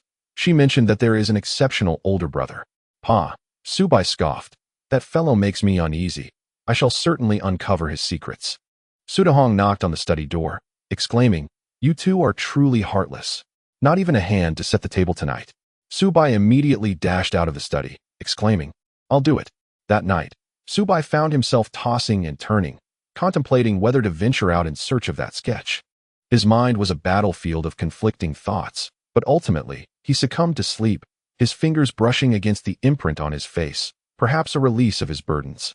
When he awoke the next day, an unprecedented sense of lightness enveloped him. After breakfast, he strolled towards the antique shop, and fortuitously, he intercepted Ning just as she was about to leave. Heading out to seek your yin brother again? No, he has work today, Ning replied earnestly. It's a signing event with Mo Xian. I merely wish to purchase some materials for making soup. You? Making soup? Su Bai found it hard to believe. What a sudden desire to become the perfect wife. Yin brother mentioned he has been suffering from a dry throat, so I thought to prepare some soup to alleviate it. Ning explained. He usually takes care of me, so I must repay his kindness. Of course, I will bring some for Mo Xian as well.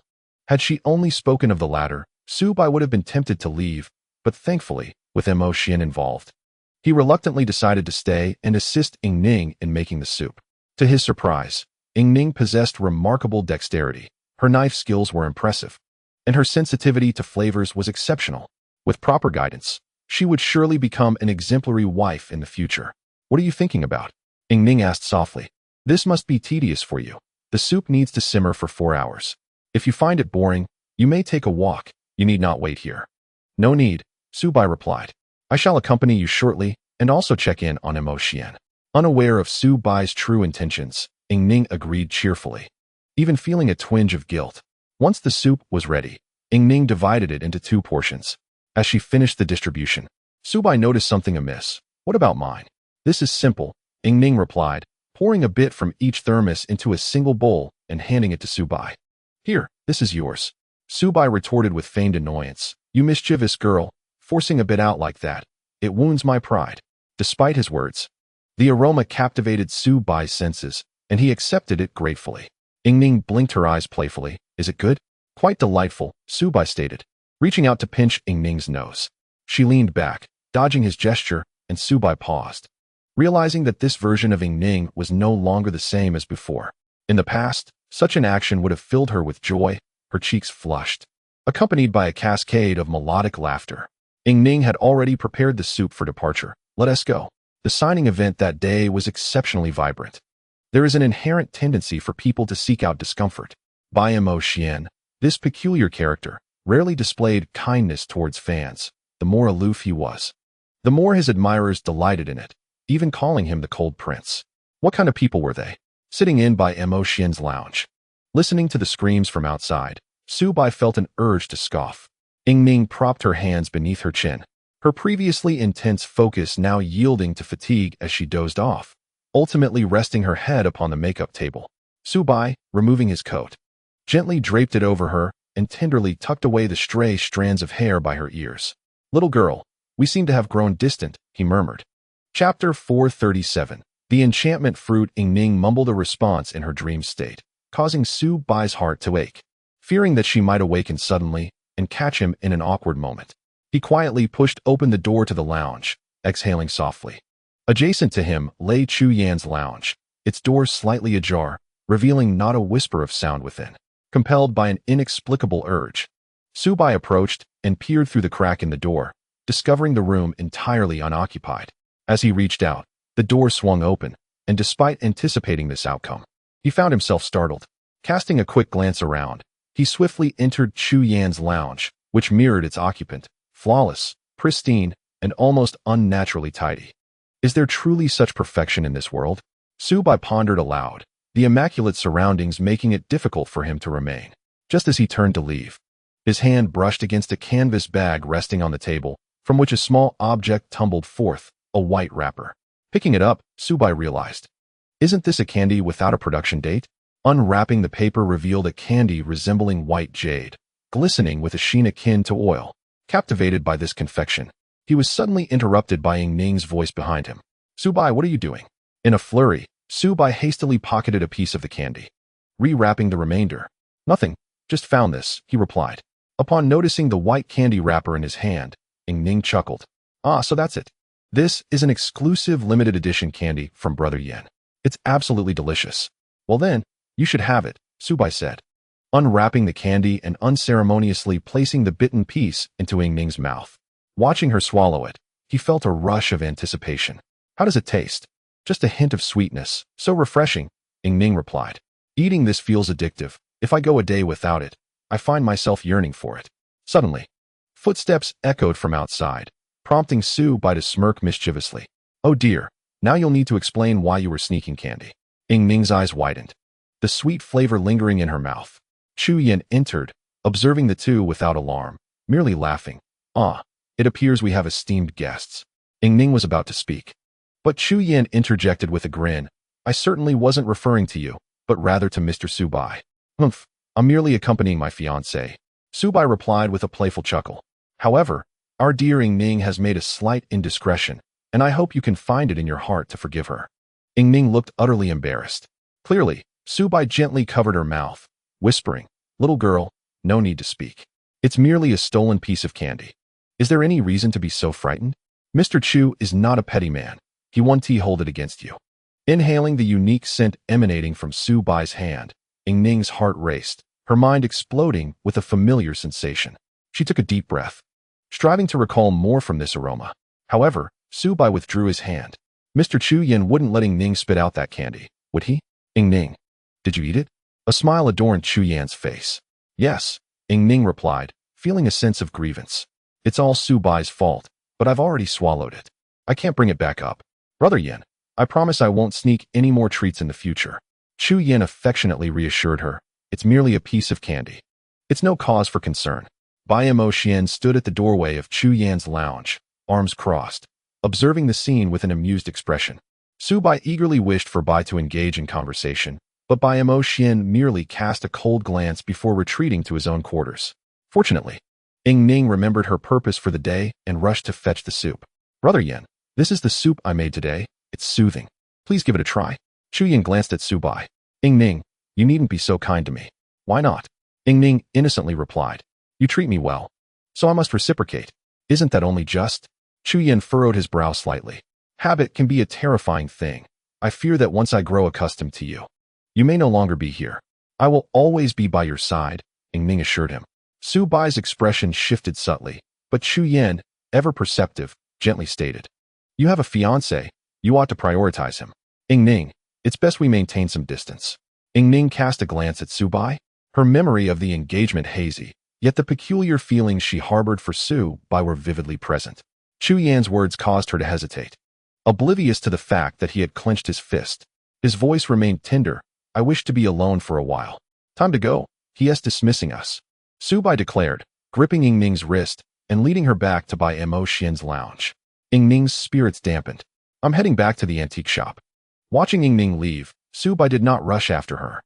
Instead, he placed a piece of candy that had broken off into Bai Mo Xian's hand and whispered a few words in his ear before making his exit.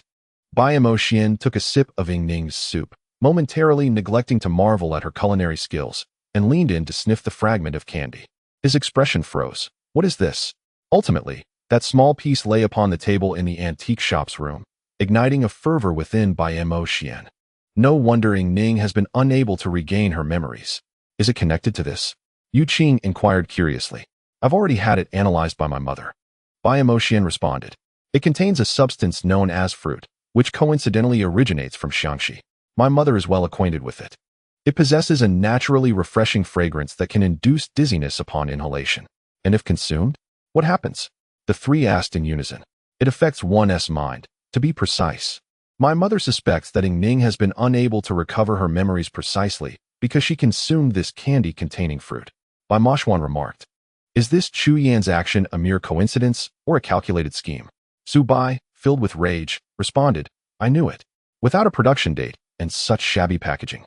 Only that foolish girl Yingning would consume it. That scoundrel has always wished for Yingning to remain oblivious, allowing him to monopolize her. Just on account of his drug abuse, we can certainly confront him.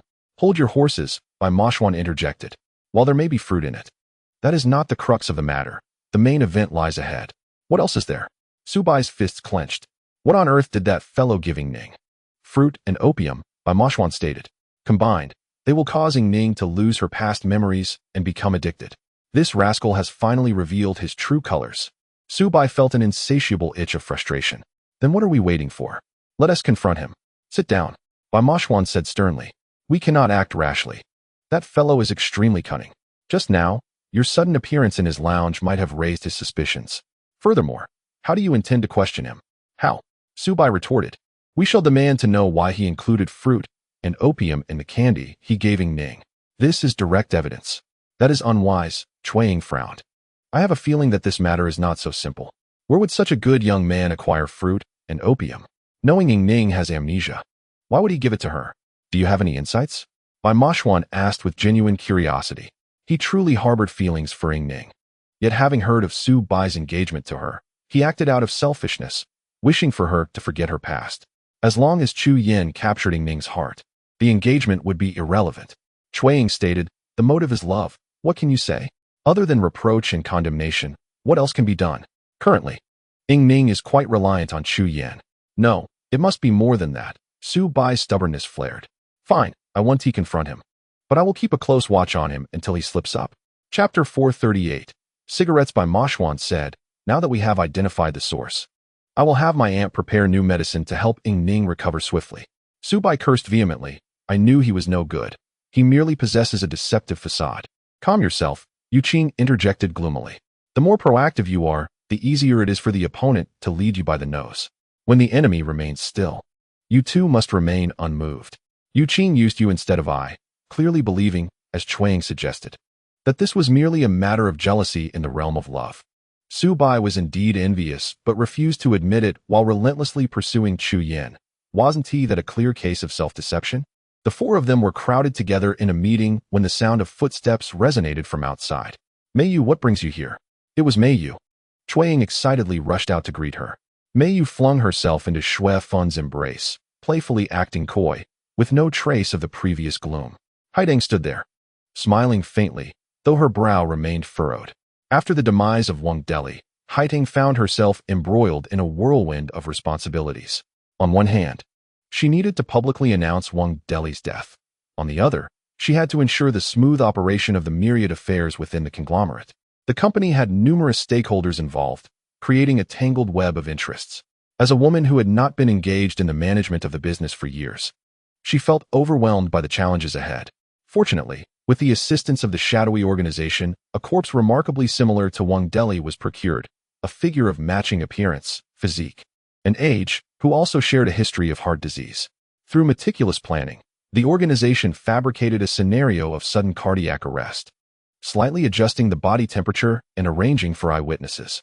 One such witness discovered Wang Deli's body on a pathway frequented by joggers, seemingly having collapsed moments before. As the body still felt warm, this well-meaning jogger promptly identified the deceased as the affluent Wangdeli and called for emergency assistance, which had already been orchestrated by the organization. What followed was a predictable sequence of events. The wealthy tycoon Wangdeli was reported to have succumbed to a heart attack, leaving behind a vast commercial empire, while his widow found herself in dire straits. This made for sensational headlines in the tabloids, which also recounted the romantic encounter between Wangdeli and Lan Haitang. Qiao'er even purchased a copy and read it word by word, only to sigh deeply, acknowledging the unrelenting harshness of reality. Regardless of the circumstances surrounding Wangdeli's fate, there was at least a public explanation. As for the conglomerate, Haitang, believing herself incapable of managing it, decided to withdraw entirely, converting a portion of her shares into cash to live with Meiyu and her adoptive parents. While attending to the estate, Haitang stumbled upon some discrepancies. Aside from the house and vehicles they currently occupied, all shares had allegedly been sold not long ago, and the whereabouts of the cash obtained from this sale remained a mystery. Haitang remarked, "The funds in my personal account are intact, so my life with Haitang will remain unaffected. However, you must understand that the Wang Group is vast, and Wangdeli held the majority of shares." He hastily sold his shares at a discount to other stakeholders, acquiring over 20 billion in cash, which has now completely vanished. A collective gasp escaped the four of them. Bai Moshuan, although well off himself, recognized that 20 billion was an enormous sum, and making it disappear without a trace was no small feat. He noticed sweat forming in the palms of his hands and self-deprecatingly mused, "After spending so much time with you all, my capacity for psychological endurance has diminished." Haitang replied with a bittersweet smile, "I can hardly claim otherwise. The disappearance of this money doesn't trouble me as much. I am not particularly greedy. Yet, I find this situation rather peculiar. Having lived with him for so many years, I am intimately familiar with his handwriting. The signatures on the sale documents are undoubtedly his. How could someone who aspired to accumulate wealth so painstakingly abandon it at the last moment? I truly cannot fathom this, which is why I've come to seek your counsel." Qiao'er stated, "The disappearance of such a substantial sum must leave some trace." Haitang shook her head. "I have enlisted professional investigators who have scoured every possible avenue. Yet I remain clueless as to where the money has gone or into whose account it has been deposited. Was it donated? This is uncharacteristic of him.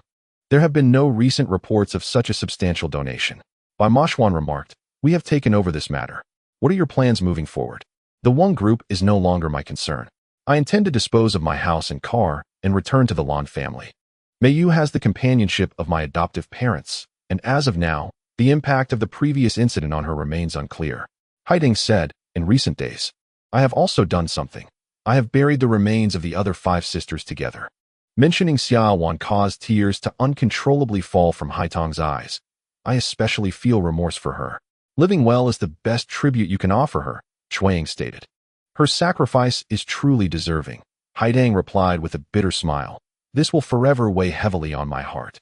Wang Meiyu, no, Lan Meiyu suddenly leaped into Haitang's embrace. "Mommy, I really like it here. I hope to come often." Qiao'er chuckled. "However, you must be careful not to damage the antiques here." "Yes," Meiyu exclaimed joyfully. "I will be cautious." Haitang spent over an hour with Meiyu before reluctantly departing. The circumstances recounted by Haitang piqued the interest of the four. Yuqing remarked, "Where could Wangdeli have transferred such a large sum of money? His ultimate goal was the 12 dragon veins, but regrettably, he died before he could even get close. Did he begin to set plans in motion before his demise? Are his forces still active?" Bai Moshuan furrowed his brow. "It seems we must alter our plans. Su Bo, continue to monitor Ning. Leave the matter of the medication to my aunt. I need to make a trip to Jilong Mountain." Yuqing nodded in understanding. "I will accompany you." Qiao'er hesitated for a moment, a slight smile appearing at the corners of her mouth. "I won't go.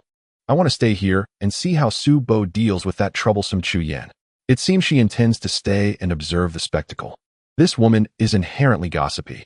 Su Bo was rather amused. Having Qiao'er along would be beneficial, as the older sister could detect subtle expressions, potentially uncovering more of Chu Yan's secrets.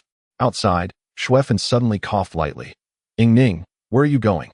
Just as she was about to sneak out, Ning awkwardly withdrew her foot. I was thinking of going out for a bit, but will return quickly." "Let Su Bo accompany you," Xuefan said matter-of-factly. Upon hearing this, Su Bo swiftly dashed out, noticing that Ning still had her hair tied up. An impulse surged within him, and he reached out to untie her hairband. Her flowing black locks cascaded down, creating a beautiful arc before settling behind her.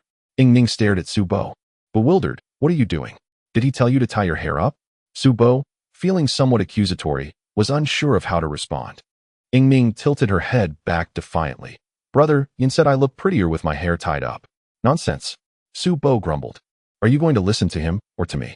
Ning was momentarily at a loss for words, finally conceding. Then I shall listen to you. Su Bo, feeling relieved, displayed a victorious smile while Qiao'er shot him a disapproving glance, finding him quite childish. She approached Ning. I heard you have made a very special friend. Could you introduce me? Of course. Ning readily agreed. I actually have an appointment with him today. I want to go too.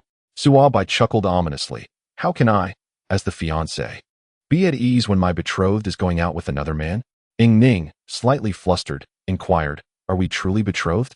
Could it be that by emotion would deceive you? Suddenly, Suabai entwined his pinky with Ning's, prompting that peculiar sensation to wash over her once more.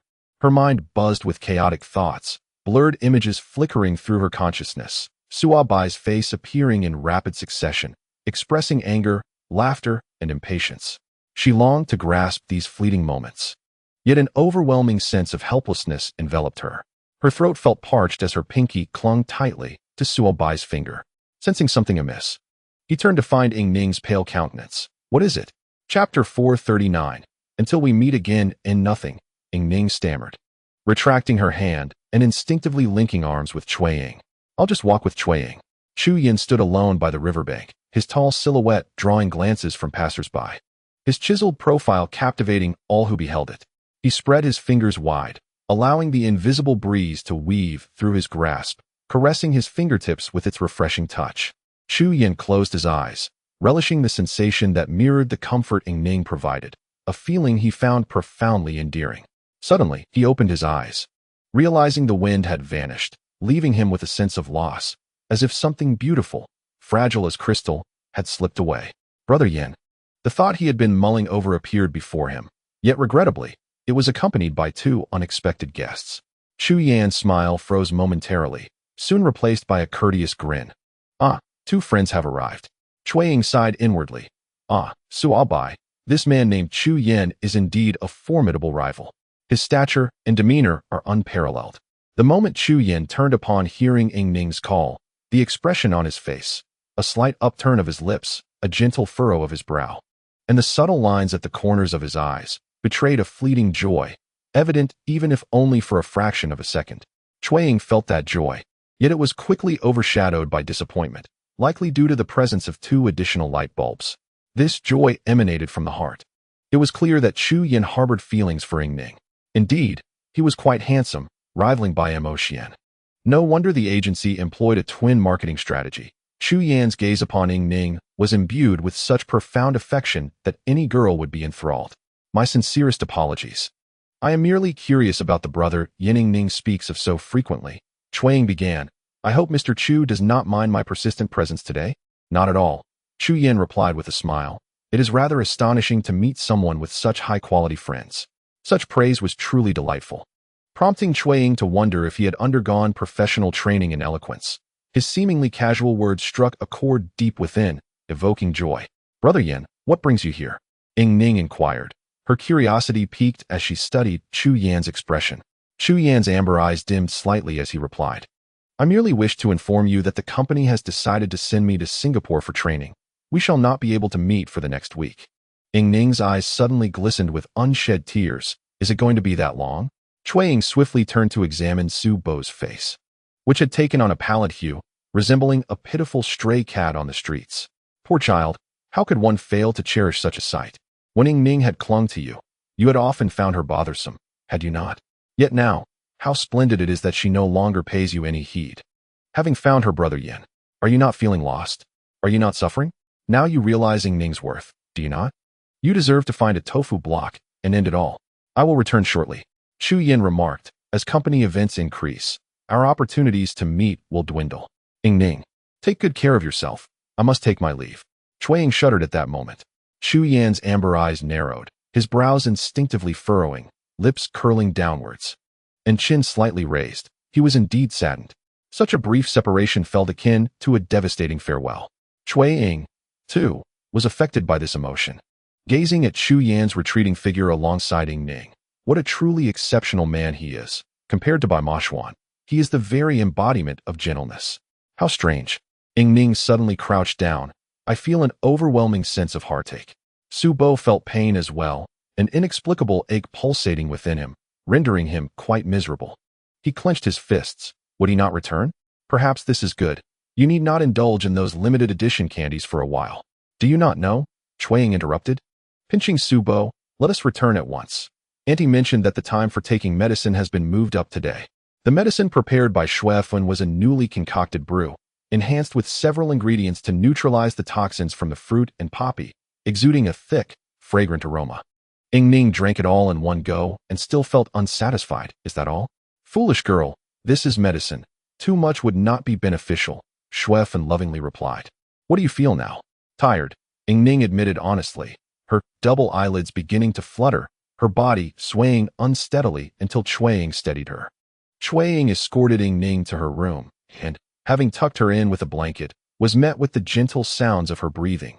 She had already drifted into slumber. Adjusting the blanket around Ying Ning, she turned to see Su Bo's concerned expression. Cui Ying softly said, She is asleep now, let us step outside. Sister, how do you feel? Su Bo's focus lay on the man named Chu Yan. His care for Ying Ning was unmistakable, affection and tenderness clearly written across his features, yet his departure bore a heavy sadness. Cui Ying remarked, This intrigues me. It seems as though he wishes to abandon Ying Ning. Abandon? Su Bo scoffed. He has never possessed her. How could one say he would abandon her? Do not nitpick my words. I feel that something is afoot. Cui Ying sighed. Isn't brother Qi, Xie, searching for the whereabouts of Sister Hong? Yet there has been no news. Now Bai Moshuan and Yu Qing have gone to Jilong Mountain, and it seems they, too, have fallen silent. Despite the urgency shared by both individuals, tranquility remains unperturbed. In times past, a moment of respite amidst busyness was a source of great pleasure, yet now, it breeds a sense of unease. What should have been a leisurely day of rest has morphed into a day of tribulation. Cui Ying, with a mind unoccupied, retrieved the surveillance footage of Sister Hong from the antique shop, which captured the abduction of Haidang and her daughter. It turned out that Sister Hong had altered her appearance. Though she originally had long hair and a beauty mark at the corner of her mouth, she presented herself with short hair, concealing the mark and adopting a subdued demeanor. Upon entering, she engaged in casual conversation with Shui Fun about antiques, their dialogue appearing quite animated. Upon the return of the four, they refrained from mentioning the kidnapping of Haidang and her daughter, concerned for Shui Fun's reputation. Therefore, they remained oblivious to the method by which Sister Hong administered the drug. At that moment, Su Bo exclaimed with renewed vigor, Look, she has begun to smoke. Furthermore, prior to smoking, she had surreptitiously inhaled something into her nostrils. Cui Ying paused the footage and rewound it. Did you see that? It was the instant Shui Fun turned her back that this woman acted with remarkable swiftness. The drug was concealed within the smoke, Su Bo noted. With the groundwork laid, Shui Fun let down her guard, thus falling victim. Indeed, the smoke lingered around the woman for a moment before Shui Fun, upon turning back, realized something was amiss. But it was too late. Her body crumpled limply. The subsequent scenes depicted this woman rendering both mother and daughter unconscious. The crux of the matter emerged. Sister, observe. As a solitary woman, she lacks the strength to carry both individuals simultaneously. She took them in 2 trips to the entrance before departing. This indicates someone was waiting outside. Moreover, although there was surveillance at the shop's entrance, the footage was absent, suggesting that the accomplice had tampered with the cameras. Cui Ying's gaze was fixed upon the screen, and she leaned closer as a peculiar scene unfolded. Sister Hong's eyes were locked onto the camera, a faint smirk gracing her lips as she raised her hand. She lifted her wig, gazing at the monitor with a beaming smile, her lips parting. Cui Ying understood. She was bidding farewell. This was a blatant provocation, and Cui Ying swallowed hard. What an arrogant woman. With a heavy sigh, Cui Ying turned off the monitor. This woman is akin to a riddle. Could it be that she has absconded with Wing Deli's fortune and is now plotting to infiltrate the dragon vein? You ask me, but I know not whom to inquire. Su Bo replied, somewhat despondent. The two exchanged glances, rendered speechless, when a sudden scream emerged from within the room. No. Chapter 440. Farewell again, it was Ying Ning. Su Bo dashed into her room, where she found her with her eyes tightly closed, her hair damp with sweat, and her teeth clenched in distress. Fearing she might bite her own tongue, Subo swiftly supported her and vigorously patted her back.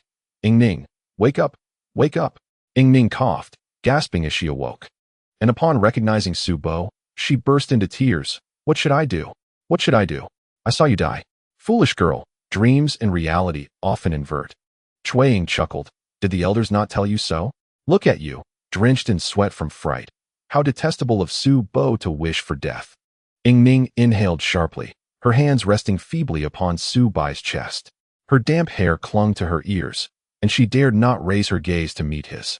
In her dreams, Subai's visage was one of horrific demise, devoid of life. His body lay crumpled against a massive boulder, a gruesome sight. "It's nothing. I am merely dead," Subai remarked. Yingning found herself at a loss for words, when suddenly, Qiao'er perceived something. "Child, have you remembered? I recollect fragments." Yingning murmured, "But they are hazy. I feel I am so close, just a whisper away from grasping my past self." Subai noticed her trembling hands. "Child, what troubles you?" "I feel utterly wretched," she confessed. As tears streamed uncontrollably down her cheeks, Subai comprehended the cause. Poppy. It had ensnared her. And he seethed with anger at Xu Yan. "You scoundrel, you have tormented Yingning." Despite her lineage as a nine-tailed fox, she gritted her teeth against the torment, tears cascading silently down her face. Qiao'er fetched some water. "Child, would you care for a sip?" Yingning shook her head vigorously, her chin tightly set. Seeing her in such a state, Qiao'er's own tears fell. Suddenly, Yingning's snowy tail emerged, and Subai gasped in alarm. "Oh no! Is she about to revert to her true form? Quickly, summon Auntie." As Xuefan entered, she sealed Yingning's acupoints, a stream of white vapor flowing into her body. The tail that had just emerged retreated softly, and Yingning's complexion improved significantly. Xuefan sighed. "You, dear child, are too trusting, consuming whatever is offered to you. Now look, you've ingested a hodgepodge of substances, leaving you in this state." "What hodgepodge have I consumed?" Yingning lay down weakly, still oblivious to her error. Subai realized he could no longer keep the truth hidden, recounting the presence of poppy and ghostly substances in the candy Xu Yan had given her. Yingning clearly could not accept this reality, her eyes widening in disbelief, lips pressed tightly as she shook her head. "Impossible. I refuse to believe it." "Silly girl. Would we deceive you? We had the substances tested," Qiao'er interjected. "It's my fault. I should have supported Subai in confronting Xu Yan directly. Now he is absent, and upon his return, who knows if he will acknowledge it. I cannot believe Brother Yin would do such a thing." Yingning suddenly collapsed, covering her head with the blanket. Witnessing her distress, Subai felt a mix of anger and frustration. "You have allowed him to ensnare your spirit. You believe everything he says. He is harming you, and you will become addicted to that cursed candy, lost between the realms of the living and the dead." Yingning remained silent beneath the blanket, and Subai understood that no words would suffice. He turned away quietly, while Qiao'er, maintaining her composure, softly inquired of Xuefan, "Auntie, can Yingning still be treated?" "If caught early, there is hope," Xuefan replied. "For the next few days, keep her indoors and ensure she takes her medicine on time." Yingning, akin to a self-imposed confinement, began to seclude herself, dutifully consuming her medicine. Her nature was one of innocence, yet she possessed a clear awareness of the horrors that lay within the realm of pharmaceuticals. She recalled her time in Qingqiuwen. Upon first transforming into human form, she had inadvertently ingested a local herb, resulting in poisoning and nearly losing the hard-won shape she had cultivated. She harbored no desire to exist in a liminal state, neither fully human nor ghostly, nor did she wish to revert to her original form, for she vaguely remembered unfinished matters and individuals who occupied her thoughts. Yingning's docility astonished Subai as he sat at the edge of the bed, observing her down the midday dose of medicine. Unable to contain his curiosity, he inquired, "What troubles you? If you are unwell, you must take your medicine." Yingning tilted her small head. "Is that not correct? If you are unhappy, you should simply cry it out." Subai gently urged, "Do not hold back. I will be able to ask Brother Yin for answers once I recover." Yingning replied with a light-hearted tone. "There must be a reason for his actions, right? And what if that reason is malevolent?" Subai thought, almost tempted to reprimand her. Had she forgotten the past with Yi Chongqing? In this world, evildoers do not wear a single face. Not all who appear as unseemly as Yi Chongqing are wicked, nor can a handsome visage erase their malevolence, merely wolves in sheep's clothing. Even so, he treated me kindly, Ning stated. Is it not permissible to remember only the beautiful moments? Upon seeing the glimmer of tears in her eyes, Su Bai's heart softened. He cradled her face. My dear, a villain will not alter their nature simply because of your kindness. Do not be so naive. Rest assured, I shall protect you. Really? Ning asked, her voice laced with grievance. Did you not despise me? I only find your innocence vexing, not you, Su Bai replied, nearly biting his tongue. Actually, you are quite endearing, truly, and not lacking in appearance, though you do not take much care in your appearance. Chuang appeared at the doorway, waving to Su Bai. He tucked the blanket around Ning before taking the bowl of medicine from her. I shall step out for a moment. How did it go, sister? He asked. I inquired with Chu Yan's agency, and indeed, they have a schedule for Singapore.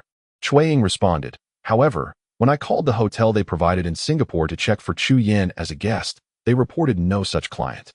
I searched both his Chinese and English names, and found nothing. Could he be elsewhere? Su Bai pondered. The agency contacted his assistant, and they did leave together. But Chu Yan did not check into the designated hotel as per the company's regulations, although he attended the required training on time, Chuang explained. What is he up to? Does he have a private residence in Singapore? That is unimportant. When does he return? Su Bai lowered his voice. Ning still believes in him. Tomorrow, Chuang replied. If he intends to return. Which flight? Su Bai's fists clenched. Chuang recited the flight number, which Su Bai committed to memory. This flight was scheduled to arrive at dawn, colloquially known as a red-eye flight. He entrusted Ning to Chuang's care and made his way to the airport alone. Once Chu Yan emerged from the terminal, Su Bai confronted him. You have finally returned. Chu Yan glanced at Su Bai. I doubt you came solely to greet me. The assistant, adept at reading the atmosphere, swiftly concocted an excuse to slip away. Amidst the bustling crowd, Su Bai swallowed hard, suppressing the urge to strike. You scoundrel! Why was there opium in the candy you gave to Ning? The expression on Chu Yan's face shifted at last. Opium?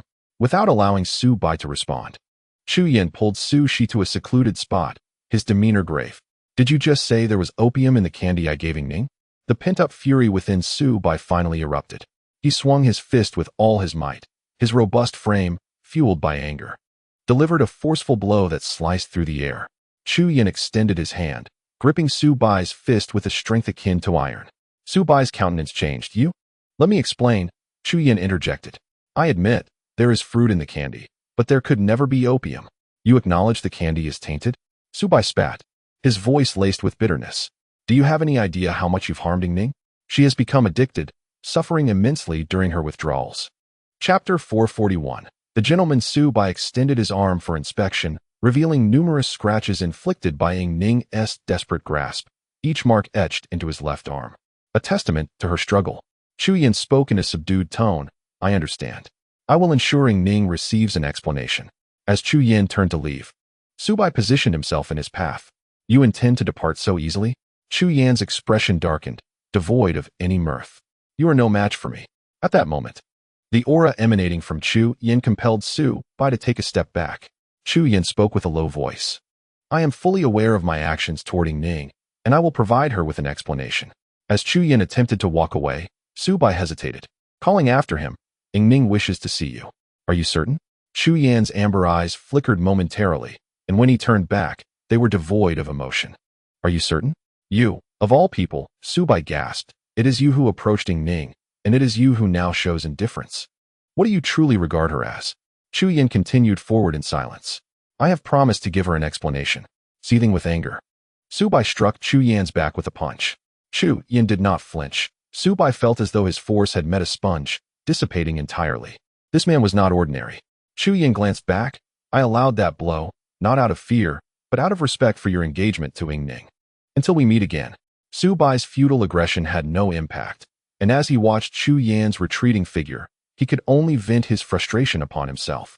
Harboring an unsettling question, this Chu Yan was a skilled fighter. When he grasped Su Bai's fist, there had been no sense of resistance.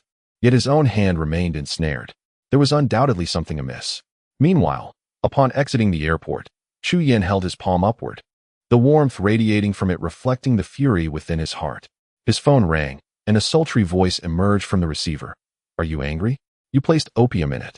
Chu Yan replied. Young master, I did it for your own good. The charming voice abruptly turned serious. When will you reveal the truth to her? Since you cannot be apart, wouldn't it be better to allow her to remain by the young master's side indefinitely? What I desire is for her to willingly stay with me. Chu Yan's voice was laced with fury. What significance lies in acquiring her through such means? If that is the case, why did the young master add fruit to the sugar pills? Chu Yan was momentarily at a loss for words. And the alluring voice sighed. Young master, if you had not taken this step, why would I need to add unnecessary complications? Let us not speak of this matter again. Chu Yan inquired. How are things progressing on your end? Everything is going smoothly. We are merely waiting for the young master to ensure stability here before proceeding. Very well. I await your news. Chu Yan ended the call, gazing skyward where dark clouds rolled ominously, heralding an impending storm. As his hand reached into his pocket and brushed against a hard object, he was momentarily startled. Before he could react further, a small assistant rushed over. What are you doing here? Let us return to the office. Watching Chu Yan's car disappear, Su Bo rested his chin on his hand, pondering for a moment before deciding to return to the antique shop. Cui Ying was anxiously waiting at the entrance, and, upon seeing Su Bo's listless demeanor, remarked, I knew that seeking him out would yield no results. What was the point? No, he promised to giving Ning an explanation, and I believe that. Upon hearing the unusual commotion inside the antique shop, Su Bo's heart jolted. Have you Qing and the others returned? No, it is Boss Bai and his associates. Cui Ying's expression grew grave. There are matters you cannot possibly fathom. Bai had taken the rare initiative to brew tea, using newly purchased tea sets. By the time Su Bo entered, the first brew was already complete. Bai poured it out and was about to prepare a second brew, upon noticing Su Bo's arrival. He smiled. You've returned at just the right moment. Su Bo found himself momentarily speechless, devoid of words. We are all aware of Ying Ning's situation. Please. Have a seat, Bai continued. Mo Xian and the others have yet to return, but I have already informed them about Chu Yan. He is a member of the Skull Society. The Skull Society? Su Bo nearly bit his own tongue. Isn't that the organization of the elite from the country whereby Li Sang, no, Wu Xian resides? Bai finished brewing the tea and poured a cup for Su Bo, who accepted it, his thoughts still unsettled. The sound of the cup clinking against the table jolted him back to reality. Ah, this is hollow. The cup was hollow, which produced such a sound. Su Bo suddenly realized. What exquisite teaware. This must be made of wood fish stone. You have a discerning eye, Bai praised. Indeed, it is wood fish stone. Though its name suggests stone, it is actually wood. Water infused with wood fish stone alters its flavor after 5 minutes, becoming sweet and refreshing. Who would have guessed that it is hollow inside? The topic shifted swiftly, and Su Bo remained silent for a long while before finally speaking. I possess no foresight. I merely found him too perfect, too unreal. I never expected he was also a member of the Skull Society. He is not just a member of the Skull Society. Investigations reveal he is also a Mensa disciple, Tang Sanqing added. However, he skillfully concealed these two aspects. His domestic background appears remarkably clean. The previous investigation results by Mo Xian cannot be deemed incorrect, except for these 2 points. Mensa, the esteemed global society for individuals with exceptionally high intelligence, was established in 1946 in Oxford, England, by the lawyer Roland Barrell and the scientist and attorney Lance Ware. These two self-proclaimed intellectuals, in a moment of inspiration, devised a series of challenging tests to assess intelligence quotient, which garnered widespread acclaim. In their excitement, Barrell and Ware founded a club, inviting individuals of high intellect to join. Among every 100 candidates who passed the Mensa examination, 2 of the most outstanding are invited to become official members. We visited the school he attended and located his classmates, who claimed that Chu Yan's IQ was the same as yours, 180. Tang Sanqing remarked on his renowned humility and politeness, referring to him as a gentleman of the Huaxia nation. Indeed, the designation of a Huaxia gentleman suits him perfectly. Cui Ying commented. Did the 2 bosses suddenly fly abroad to investigate Chu Yan because they sensed something amiss? No, initially we did not pay much attention to him. He was merely a junior to Mo Xian, a courteous young man who held a strong admiration for Ying Ning. However, Bai interjected. After Haidang and her mother were abducted, we turned our focus to him. He owns a vehicle in the country, and on the day of the abduction, we spotted this car at a nearby intersection. Cui Ying responded, with respect, given Chu Yan's relationship with Ying Ning. It wouldn't be unusual for him to drive to the antique shop. The mere presence of the car nearby that day does not conclusively link him to the incident. Bai Yi praised Cui Ying, saying, as expected of a novelist, your logical reasoning is formidable. We share the same belief. Which is why we obtained the surveillance footage from that intersection from 20 days prior. The footage reveals that this vehicle had never appeared at that intersection, except on that very day. Cui Ying's hand rested thoughtfully on her lips. Indeed, I heard Xuefan mention that you reviewed the shop surveillance from that day. So you are aware that it was impossible for Sister Hong to have single-handedly taken Haidang and her mother. Someone must have been there to assist her. Bai Yi added, it is quite a coincidence that someone recently connected to the antique shop would appear that day. Can this truly be mere happenstance? Su Bo remarked. There is also the fact that on the day Ying Ning encountered trouble, she was rescued by someone who injured Luoluo. Luoluo has confirmed this. But she only described him as a tall man. I have a strong feeling that it was Chu Yan who saved Ying Ning. Well, this could very well be another point of coincidence, Bai Yi replied. In light of these coincidences, I have developed a profound curiosity about this young man named Chu Yan, which compels me to investigate further. Chapter 442. The water ghost is high IQ, as a Mensa acolyte, does not concern me. However, he is a member of the Skull and Bone Society. Bai Yi remarked, Wuxian once joined the Skull and Bones under the alias of Bai Lisong. Have these two crossed paths? I have heard that Chu Yan is someone who easily earns the trust of others. Su Bo shuddered, understanding Bai Yi's implication. Boss Bai, are you referring to the 12 dragon veins? Indeed, Bai Yi confirmed. Wang Deli has passed away, yet his wealth remains. The vast fortune has vanished. His death may have merely paved the way for someone, leading us to believe that all has concluded. Yet the true action has only just begun. Incredulous, Su Bai remarked. This notion is exceedingly audacious. Bai Yi replied, genuine conspiracies are always bold. The strategy, whether small or grand, remains a strategy until the final verdict is rendered. The game continues. However, what role does Ying Ning play in this? This is a question I have yet to unravel. Tang Sancheng gazed pensively at the office door, behind which there was a palpable sound of breathing, rapid and agitated. It must be Ying Ning, he thought. Bai Yi, known for his cunning nature, was fully aware that Ying Ning was eavesdropping outside, yet he spoke with such detail. Tang Sancheng cleared his throat and signaled to Su Bai with a glance, then stated, let us cease our discoveries for now. When Mo Xian and Yu Qing return, perhaps we shall uncover more information. The footsteps outside gradually receded, and Tang Sancheng knew that the girl's silhouette was undoubtedly one of solitude and melancholy. Unbeknownst to him, Ying Ning had exited the antique shop. As Xuefan attempted to call out to her, Bai Yi swiftly stepped outside, gently gesturing with his hand, let her be. Su Bai swallowed hard, questioning, are we intending to use Ying Ning as bait? Is there no alternative? Bai Yi replied, we will ensure her safety. Su Bai fell silent, while Tang Sancheng suggested, perhaps there may be other gains after all. Ying Ning walked along the path outside the antique shop, her mind swirling with myriad images, one of the icy cliffside and the warmth of a chest that brought her solace, the other of Chu Yan's deep, penetrating gaze. Her thoughts became utterly chaotic when a vehicle suddenly appeared before her. The sharp sound of brakes halting her in her tracks as she stared in astonishment at the woman descending from the car. It's you. We meet again.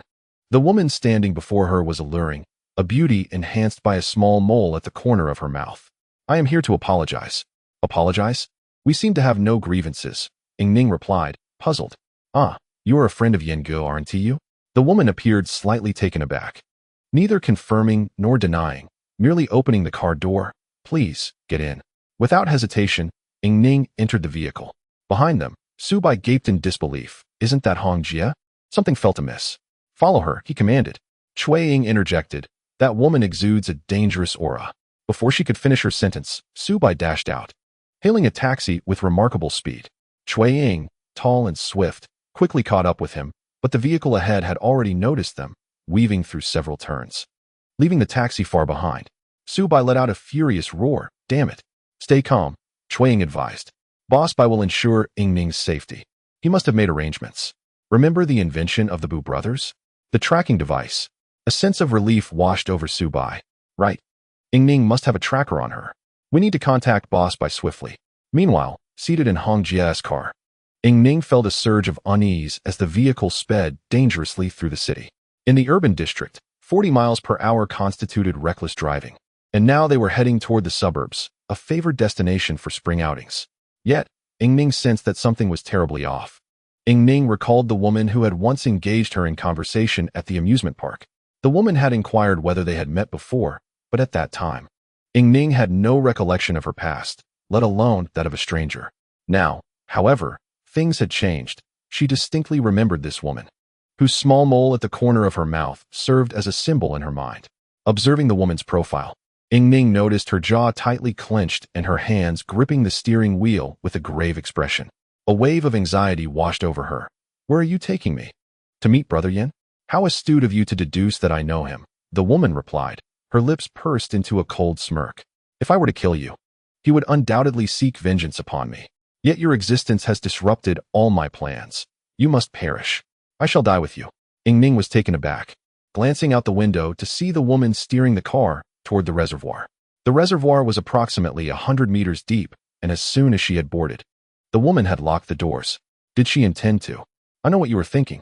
My plan is quite simple. The two women in this car will plunge into the reservoir together.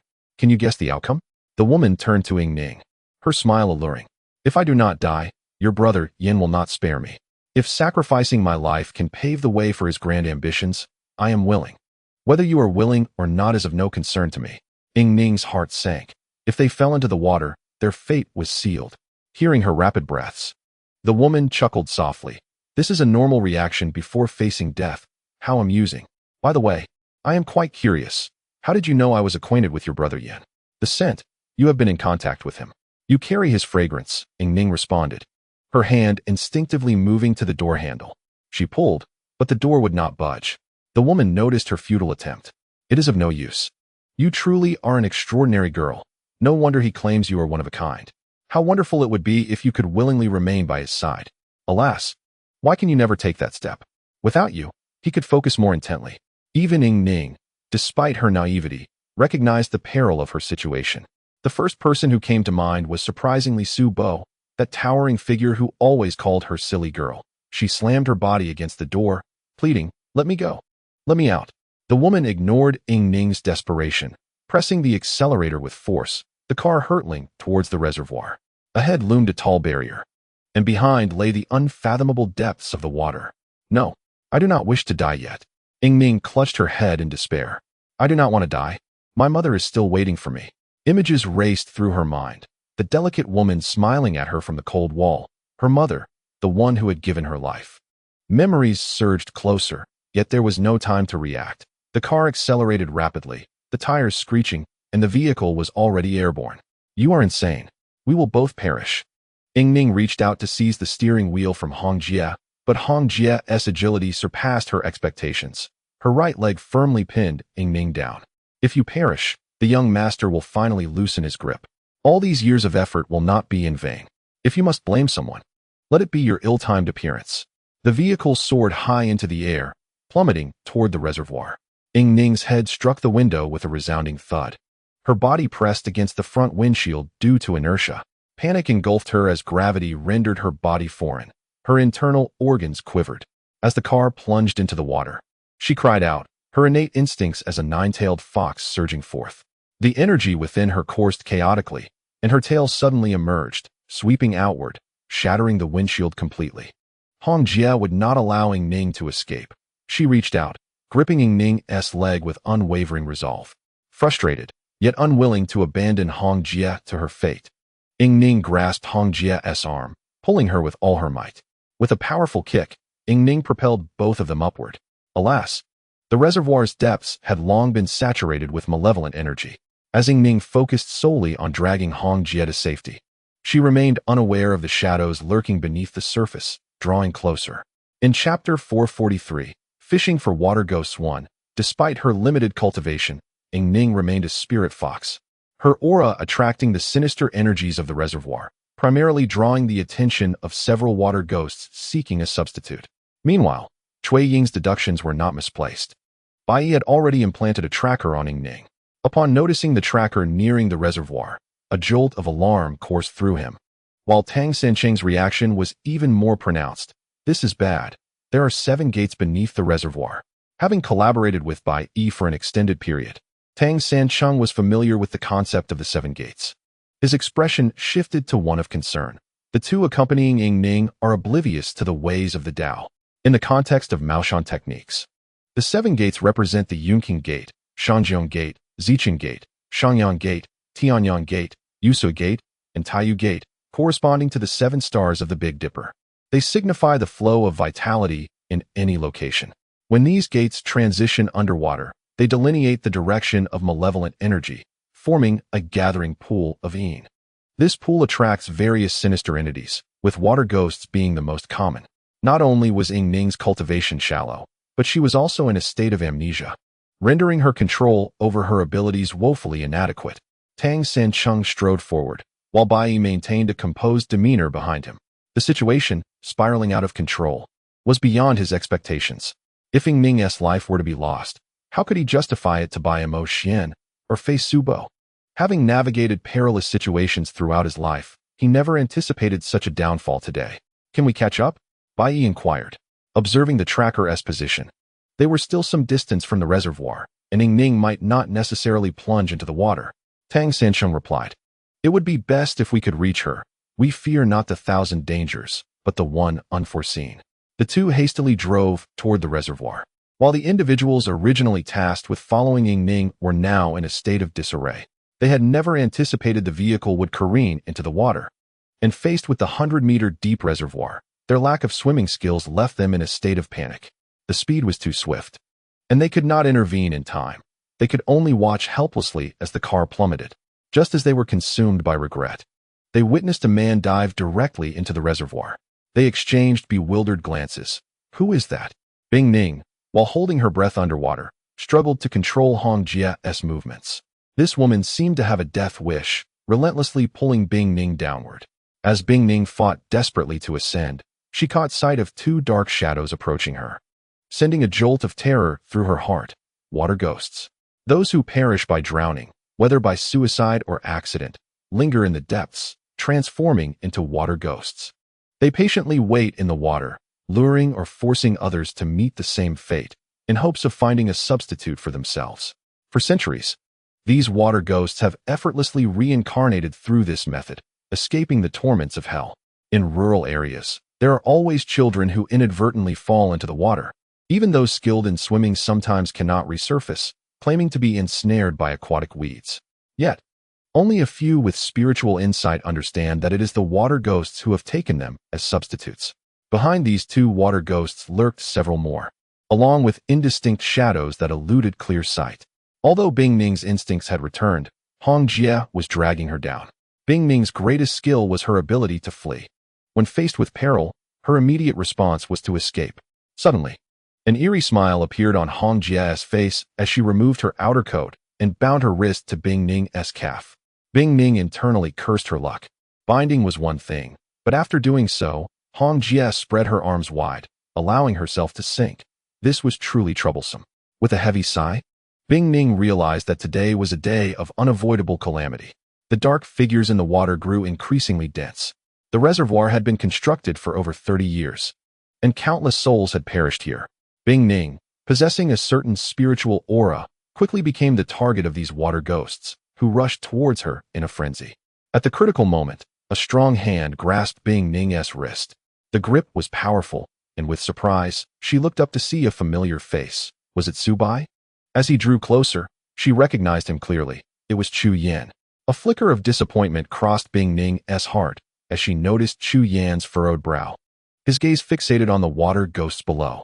One hand held Ying Ning, while the other clutched a handful of red sand. As he released the sand, it cascaded down, accompanied by a talisman. Although Ying Ning could not see clearly, she noticed that as these items fell, the water ghosts altered their course, diving towards the depths. Before she could fully comprehend the situation, Chu Yan was pulling her upwards, along with Hong Jia, who was still bound to her. Once they broke the surface, Ying Ning exhaled deeply, glancing down at Hong Jia, who had lost consciousness from prolonged suffocation. Ying Ning wrapped her arms around Hong Jia's neck, urging her to breathe. Wake up. She will be fine, Chu Yan reassured, warmth flooding his heart.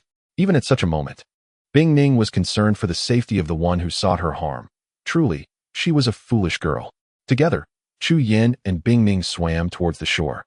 With Ying Ning utterly exhausted from the ordeal, upon reaching land, She collapsed to the ground, and Chu Yin tenderly caressed her face. Are you all right? How did you come? Bing Ming said weakly. She raised me, like a sister and a mother. I understand her thoughts well, Chu Yin replied. However, despite my precautions, I never anticipated she would resort to such extreme measures. Bing Ming, I'm sorry. There are too many matters entangled, and I do not know how to express them. Do you know magic? Ying Ming's lips trembled as she inquired. Brother Yin, how many secrets do you still harbor from me? Chu Yin gently tucked a stray strand of hair behind Ying Ming's ear, confessing, I have long sought an opportunity to reveal to you that my intentions were never malicious. I possess some skills in Taoism, and she does as well.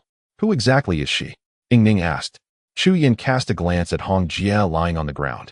His fists clenched tightly. She is my elder sister, 12 years my senior. My parents passed away early, and she has been responsible for my upbringing. A hint of sorrow flickered in Chu Yan's amber eyes. Ying Ming's heart stirred. How did you handle the water ghost earlier? I utilized a substitution talisman. Chu Yin replied softly. You possessed spiritual energy, which attracted all the water ghosts from beneath the reservoir.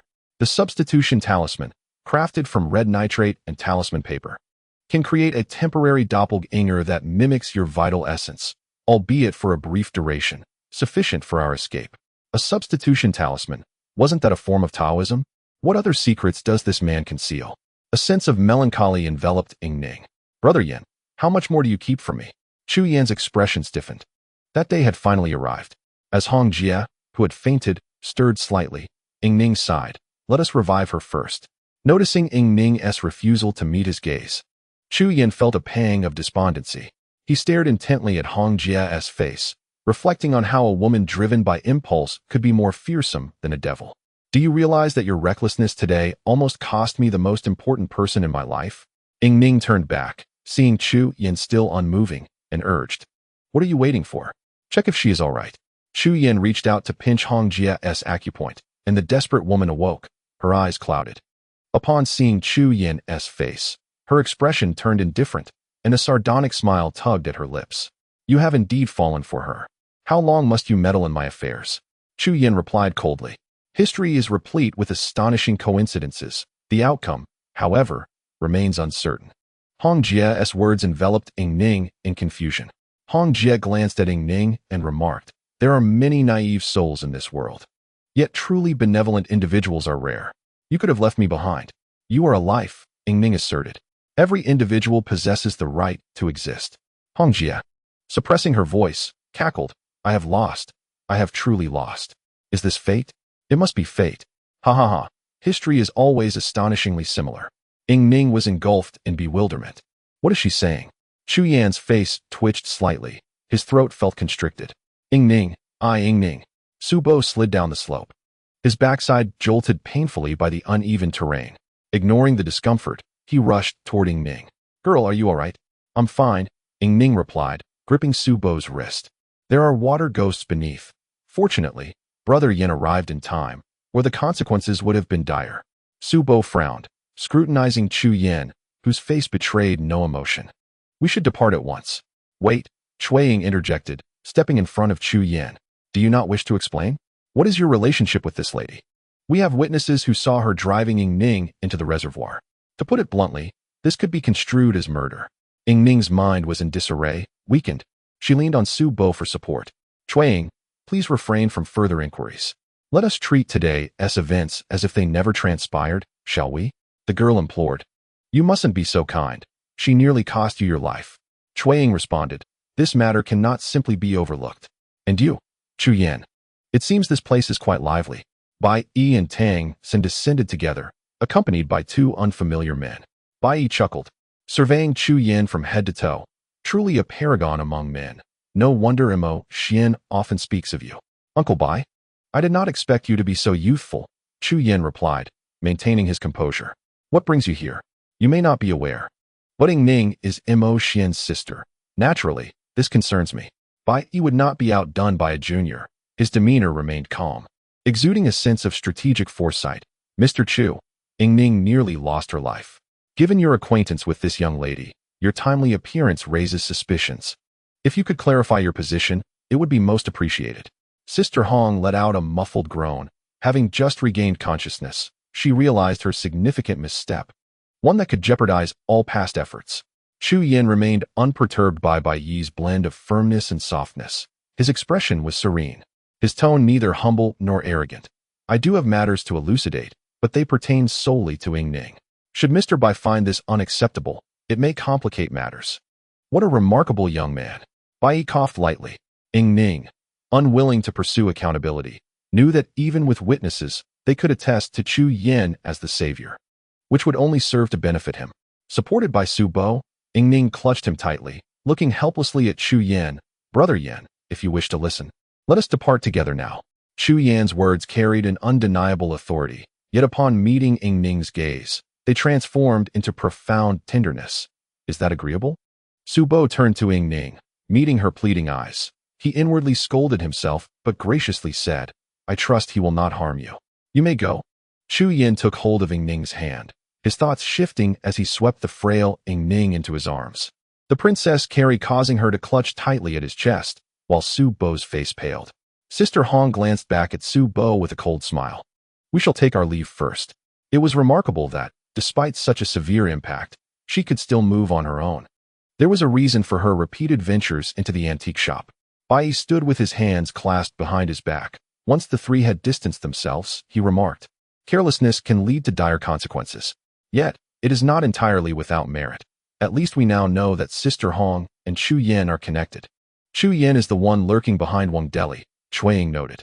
I hope he will indeed be forthright with Ying Ning. Tang Xin gazed intently at the reservoir below. The waters conceal filth and the stench of death. Fortunate that Chu Yin arrived in time, or Ying Ning's life would have been in peril.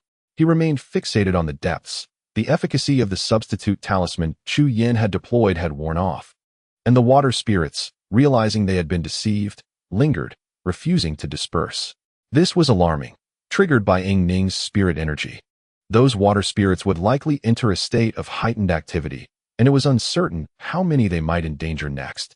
This reservoir is renowned for its crystal-clear waters and picturesque scenery. Every weekend, numerous individuals journey from the city to indulge in fishing, and with the water spirits stirring, it seems several substitutes for the unfortunate are required. Upon hearing Tang San's words, Bai Yi immediately grasped his intentions. There were no diving suits available. It was a well-known secret that Tang San was not a strong swimmer. With a mischievous grin, Tang San remarked, no need to dive. I can fish for water spirits. Just as Bai Yi began to relax, Tang San turned to Su Bai, stating, yet someone must plunge into the water. Bai Yi quickly understood, locking eyes with Su Bai, whose hair stood on end. Is it me again? You possess the dragon's aura, making you far more alluring than Ying Ning, Tang San cheerfully asserted. Bai Yi couldn't help but think that these individuals truly were a conniving bunch. He finally understood whereby Ma Xuan's cunning originated. The saying that a mouse's offspring could dig holes was indeed accurate. Shui Ying chuckled, consider it a blessing for the common folk. Just make your sacrifice. There was no escaping this predicament. Following Tang San's instructions, Bai Yi retrieved a white rope from the vehicle and securely tied it around Su Bai's waist, preparing to toss him into the water as bait for the water spirits. Remember, when we tug on the rope, you must bite your finger and imprint your blood on the water spirit's forehead. Only then can it be caught, he instructed. Su Bai took a deep breath. I understand. Once ready, Su Bai leaped into the water, holding his breath as he submerged. Upon entering the water, he immediately noticed several dark figures approaching. As they drew nearer, he silently cried for help, astonished at the appearance of these water spirits. True to their nature, they bore the marks of drowning, with long green hair drifting about them, their eyes gleaming green, and upon spotting Su Bai, they surged forward like a swarm of hungry predators.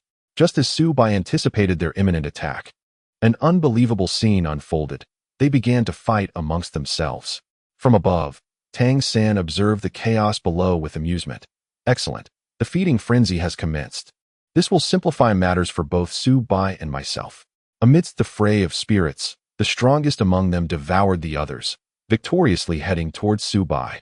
Su Bai, having held his breath for too long, struggled mightily in the water, causing the rope to thrash violently, and Tang San's heart raced. It's almost time. When one is on the brink of death, that is when the water spirits emerge. Su Bai, you must endure.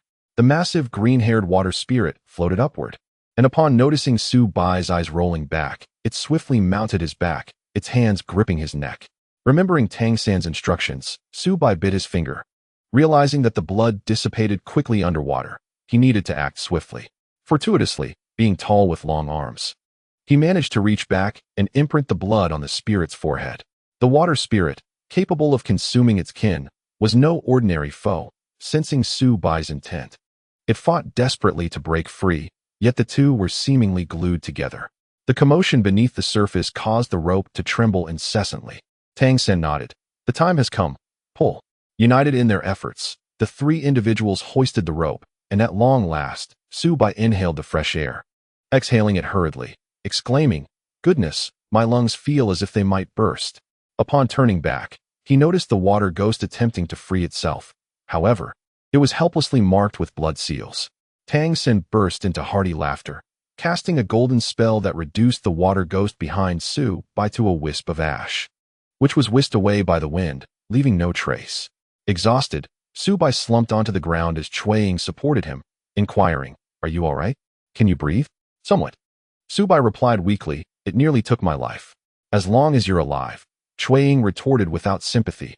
"Thanks to you, those water ghosts turned on each other, and the largest among them was vanquished by Boss Tang, leaving us in peace. Yet there is no reward," Su Bai lamented. "Why are you all just like Bai Mashwan?"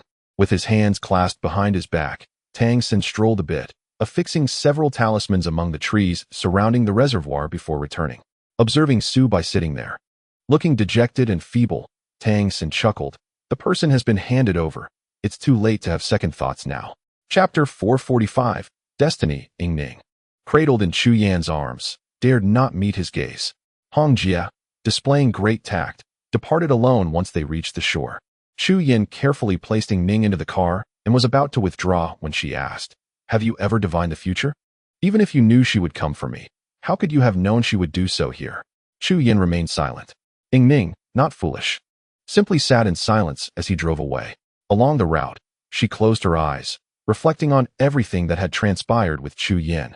Their first encounter had been at an advertising shoot when she mistakenly assumed he was Su Bai, instinctively covering his eyes.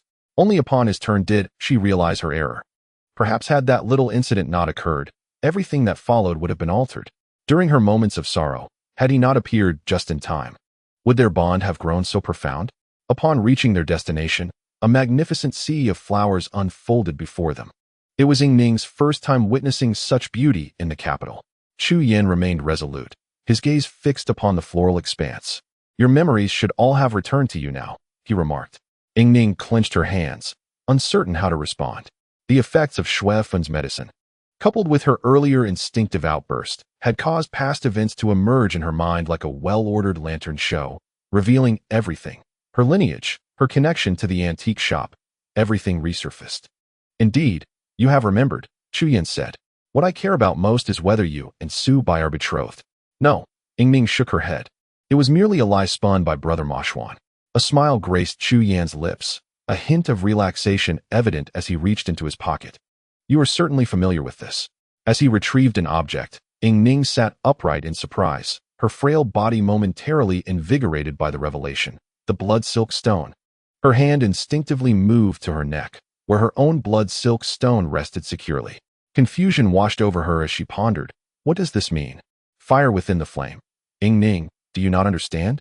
Chu Yan turned around, his amber eyes reflecting both excitement and sorrow. "You are a descendant of the Yuezhi kingdom." Ning shook her head in denial. "No, you are the heir of the Kushan kingdom, a scion of royalty." Chu Yan remained silent.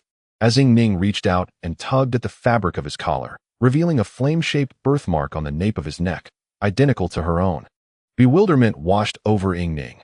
"So, your intentions mirror those of your father, Huashuancy, to restore the Yuezhi kingdom." Chu Yan grasped Ning's hand in return. "However, like your father, I have encountered the finest woman in the world." A pang of emotion struck Ning's heart. They were situated one in the front seat and the other in the back of the carriage, and she suddenly felt grateful for the distance. She murmured, "Your surname was originally Hua. Indeed, like your father, I bear the surname Hua." Chu Yan's eyes shimmered with an extraordinary brilliance. "Thus, Wang Deli became a scapegoat for you. All his wealth, the lives he claimed, the malevolence he perpetrated, were for your sake." Ning did not release Chu Yan's hand. He felt like family. A kindred spirit in a world where another bore the same flame-shaped birthmark, serving as the ultimate proof. So, like your father, you aspire to restore the Yuezhi kingdom. How did you come to know of the existence of the 12 dragon veins? Ning inquired. While I do not understand the intricacies, I gleaned from fragments of conversation with Su Bo and others that Wang Deli's aim was indeed the 12 dragon veins, which is ultimately your objective, correct? Can they tell you that I am a member of the Skull Society? Chuyan asked. Do you recall a man named Bai Li Sang? Ning was struck as if by lightning. You know him? Bearing a secret within one's heart is never a light burden. Chuyan continued. It is akin to confiding in a tree hollow. Once spoken, the secret tends to spread. Bai Li Sang is extremely cautious in his dealings, outwardly. He is polite to all, yet that is merely a means of maintaining distance. Among these individuals, I am one of the few he is closer to, and he manages this proximity with great care. Almost no one knows of our frequent meetings, which are always clandestine. I once asked him why, and he told me that everyone has their own vital secret, one that must not be exposed. Ning listened intently, turning to observe her profile, her earnest concentration appearing remarkably delicate. A wave of joy surged within Chu Yan. Ning? She replied. Brother Yan, there is something I wish to know. Speak. If Bai Li Sang had not revealed the matter of the dragon veins to you, would you still pursue the restoration of the Yuezhi kingdom? Absolutely, Chu Yan affirmed.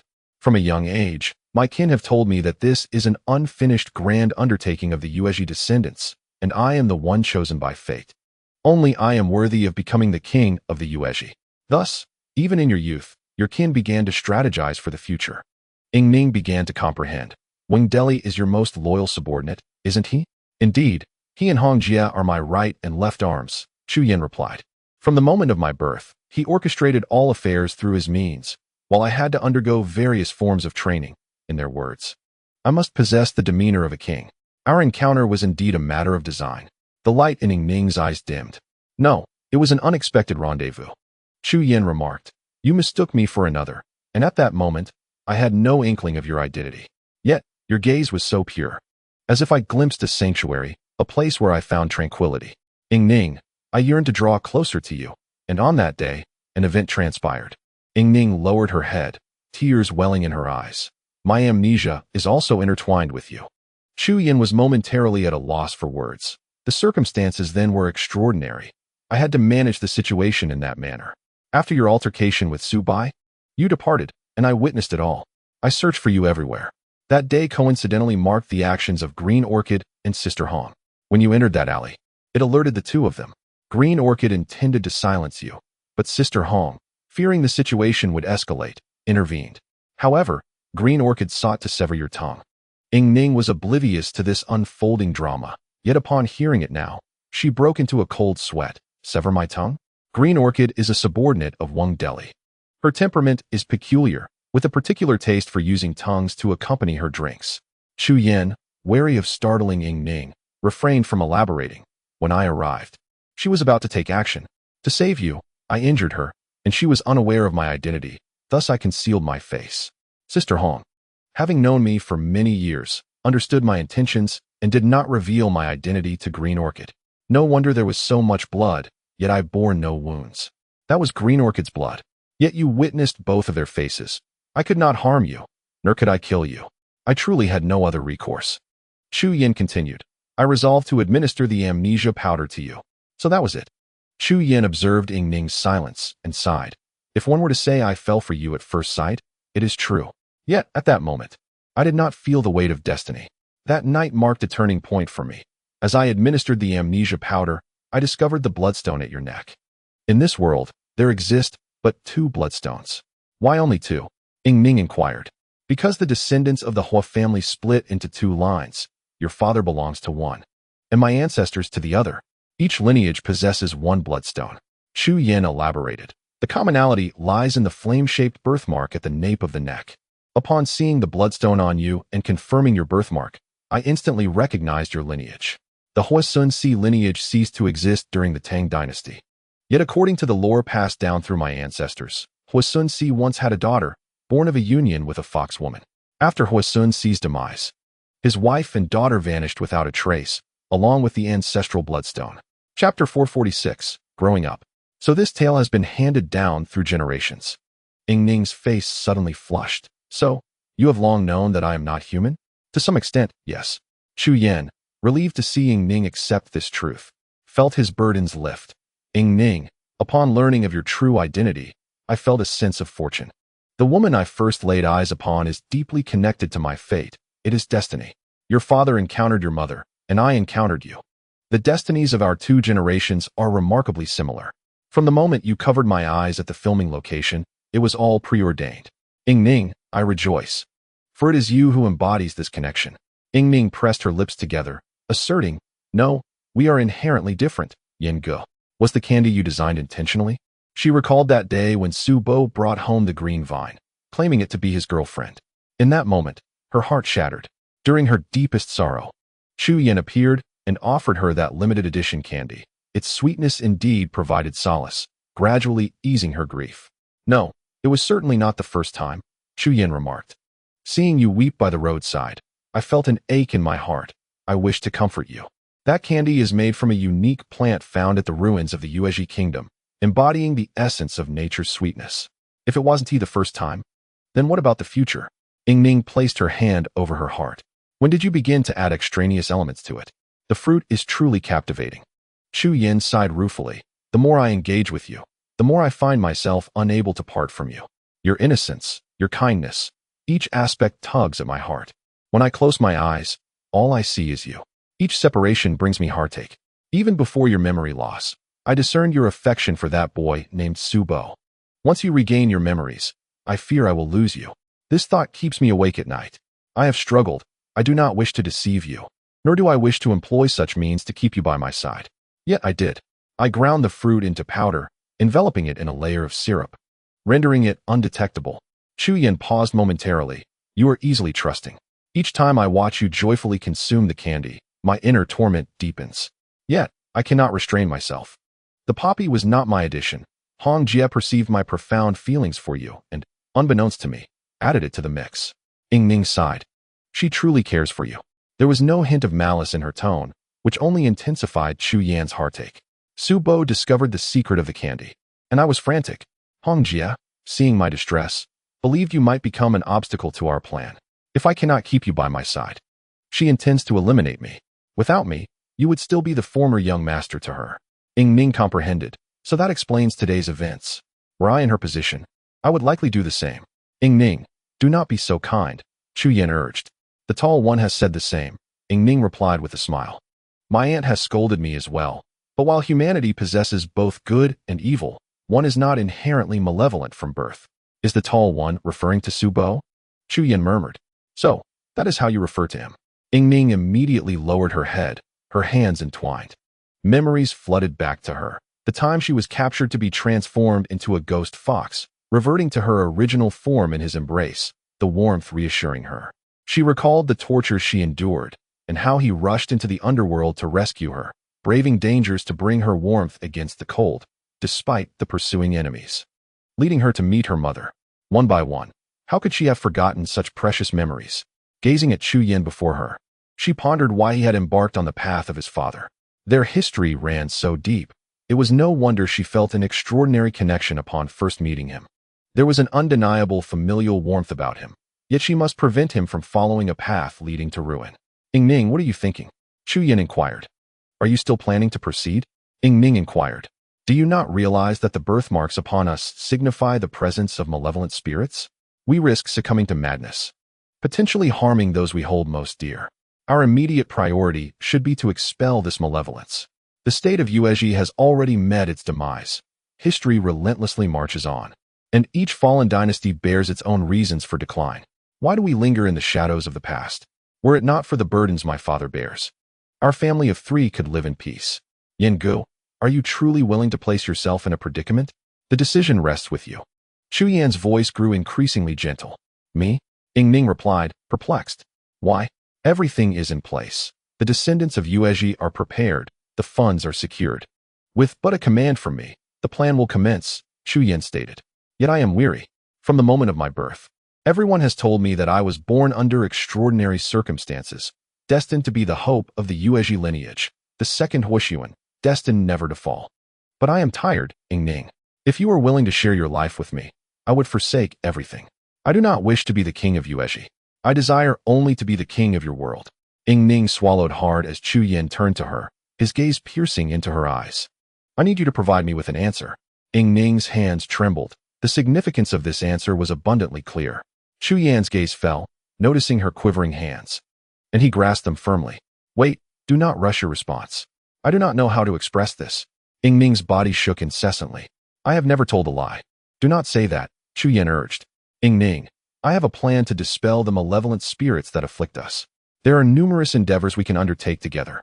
And how splendid it would be to have your participation.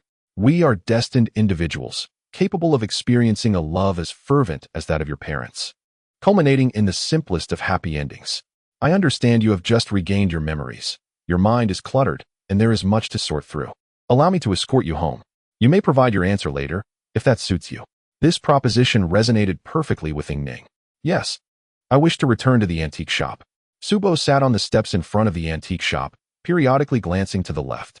The path Ying Ning would traverse upon her return. Cui Ying stood behind him, arms crossed, visibly exasperated. Hey, it's been 4 hours. Are your legs not numb? I wonder what that guy intends to do with Ying Ning. Subo lowered his head. The girl is quite innocent. She believes whatever he says. My greatest fear is that she may not return from this. You were exceedingly magnanimous at the time. What has changed? Regretful now? Cui Ying remarked. Once the arrow is loosed, there is no turning back. You must bear the consequences of your choices. Subo stretched lazily. Decisions made too hastily can lead to errors. Sister, as someone with experience, you should understand this. Before Chu Yan, I do not wish to appear foolish. I must maintain my composure. Yet, am I being overly naive? Chu Yan is not to be underestimated, given his backing by the powerful Wang Deli. Cui Ying exclaimed, Ying Ning, you're back. Subo wished to leap, but his legs felt numb. Midway through his jump, he crouched down. Ying Ning hurried over and began to massage his calves. Big guy, are you all right? Big guy? Subo shuddered. Girl, have you remembered? Ying Ning let out a soft grunt. You used to complain about my forgetfulness, and now that I recall. Why do you look as if you've seen a ghost? Well, speaking like that, you must have remembered. Subo grinned widely.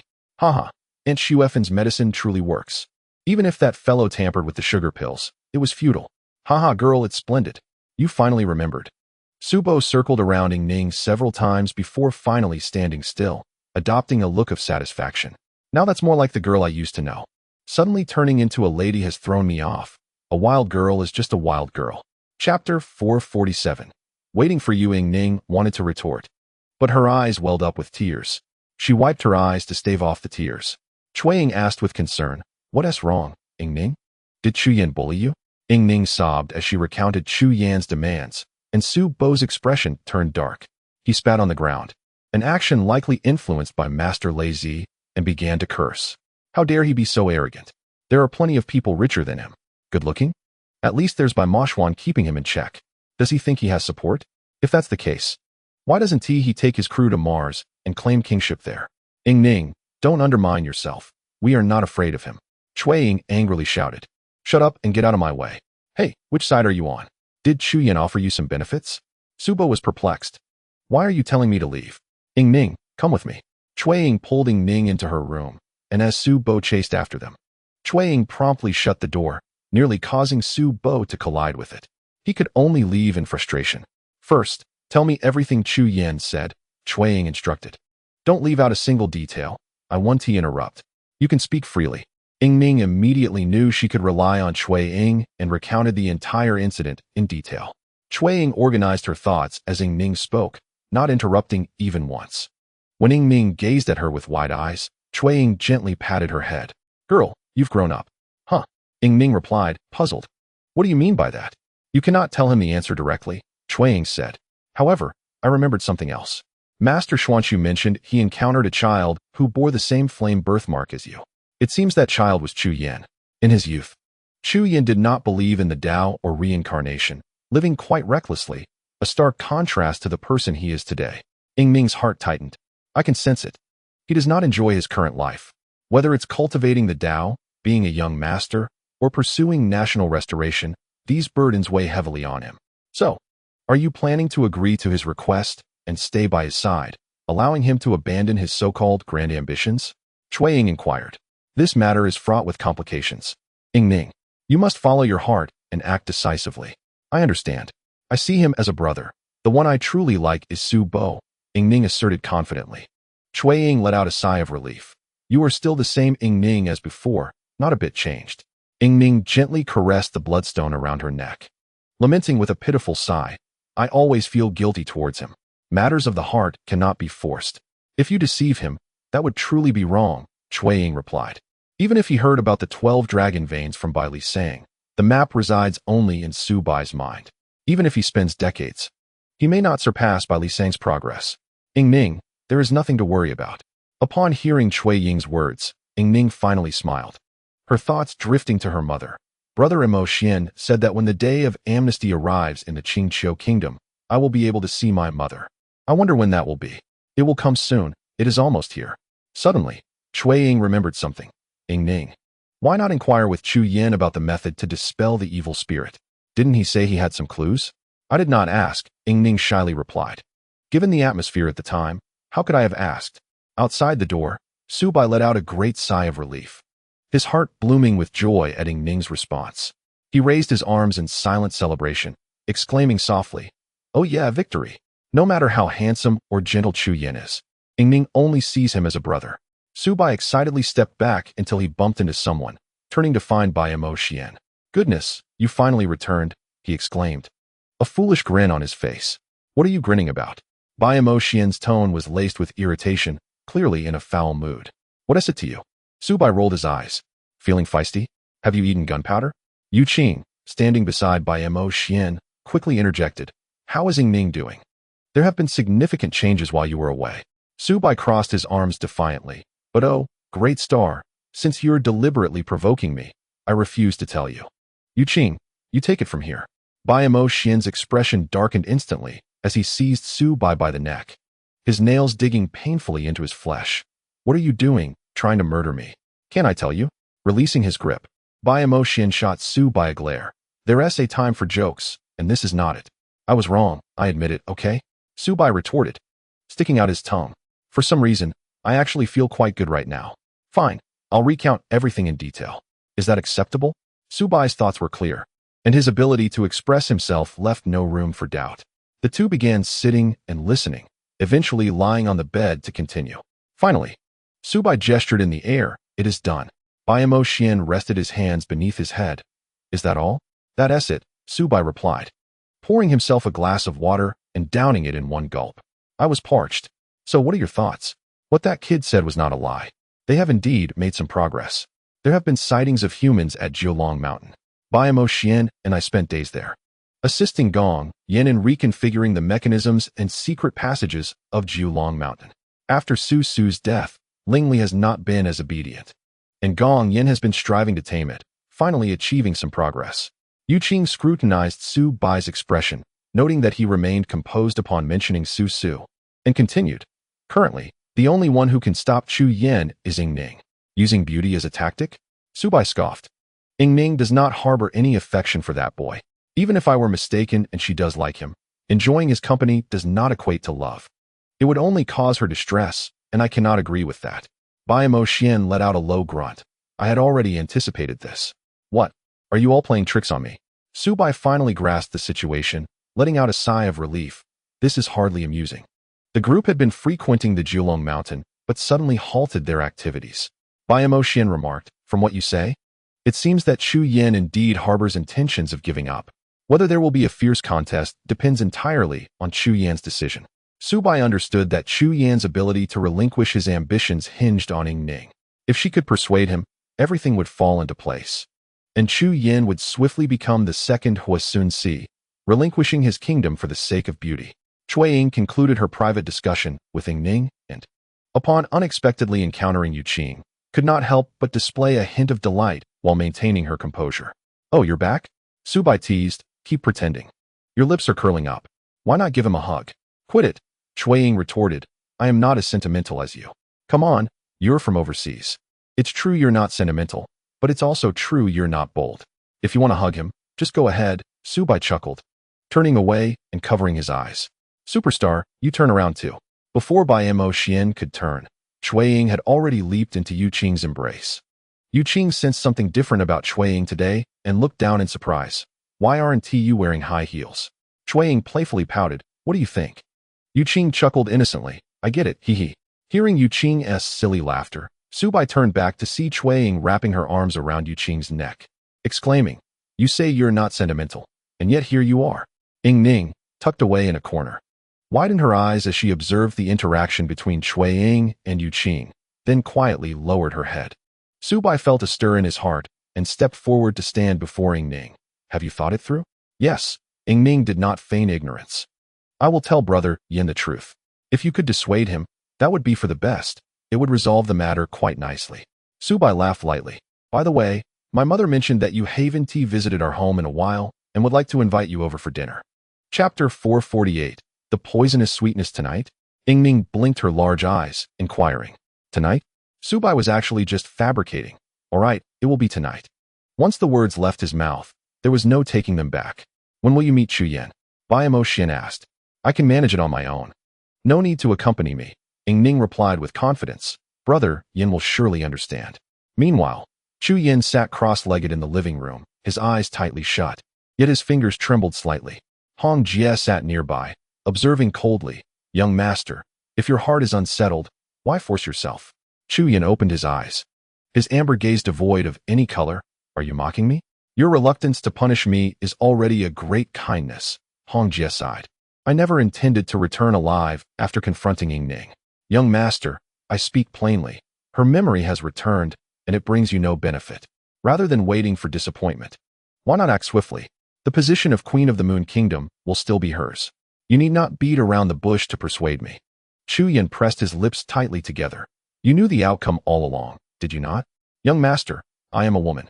The way she gazes at you is distinctly different from how she looks at Su Bo's sister. Hong ruthlessly peeled away the layers of reality. This is a fundamental distinction. The young master waits, yet will not find a satisfying answer, and even if one were to arise, it would likely only be a fade from Ying Ning.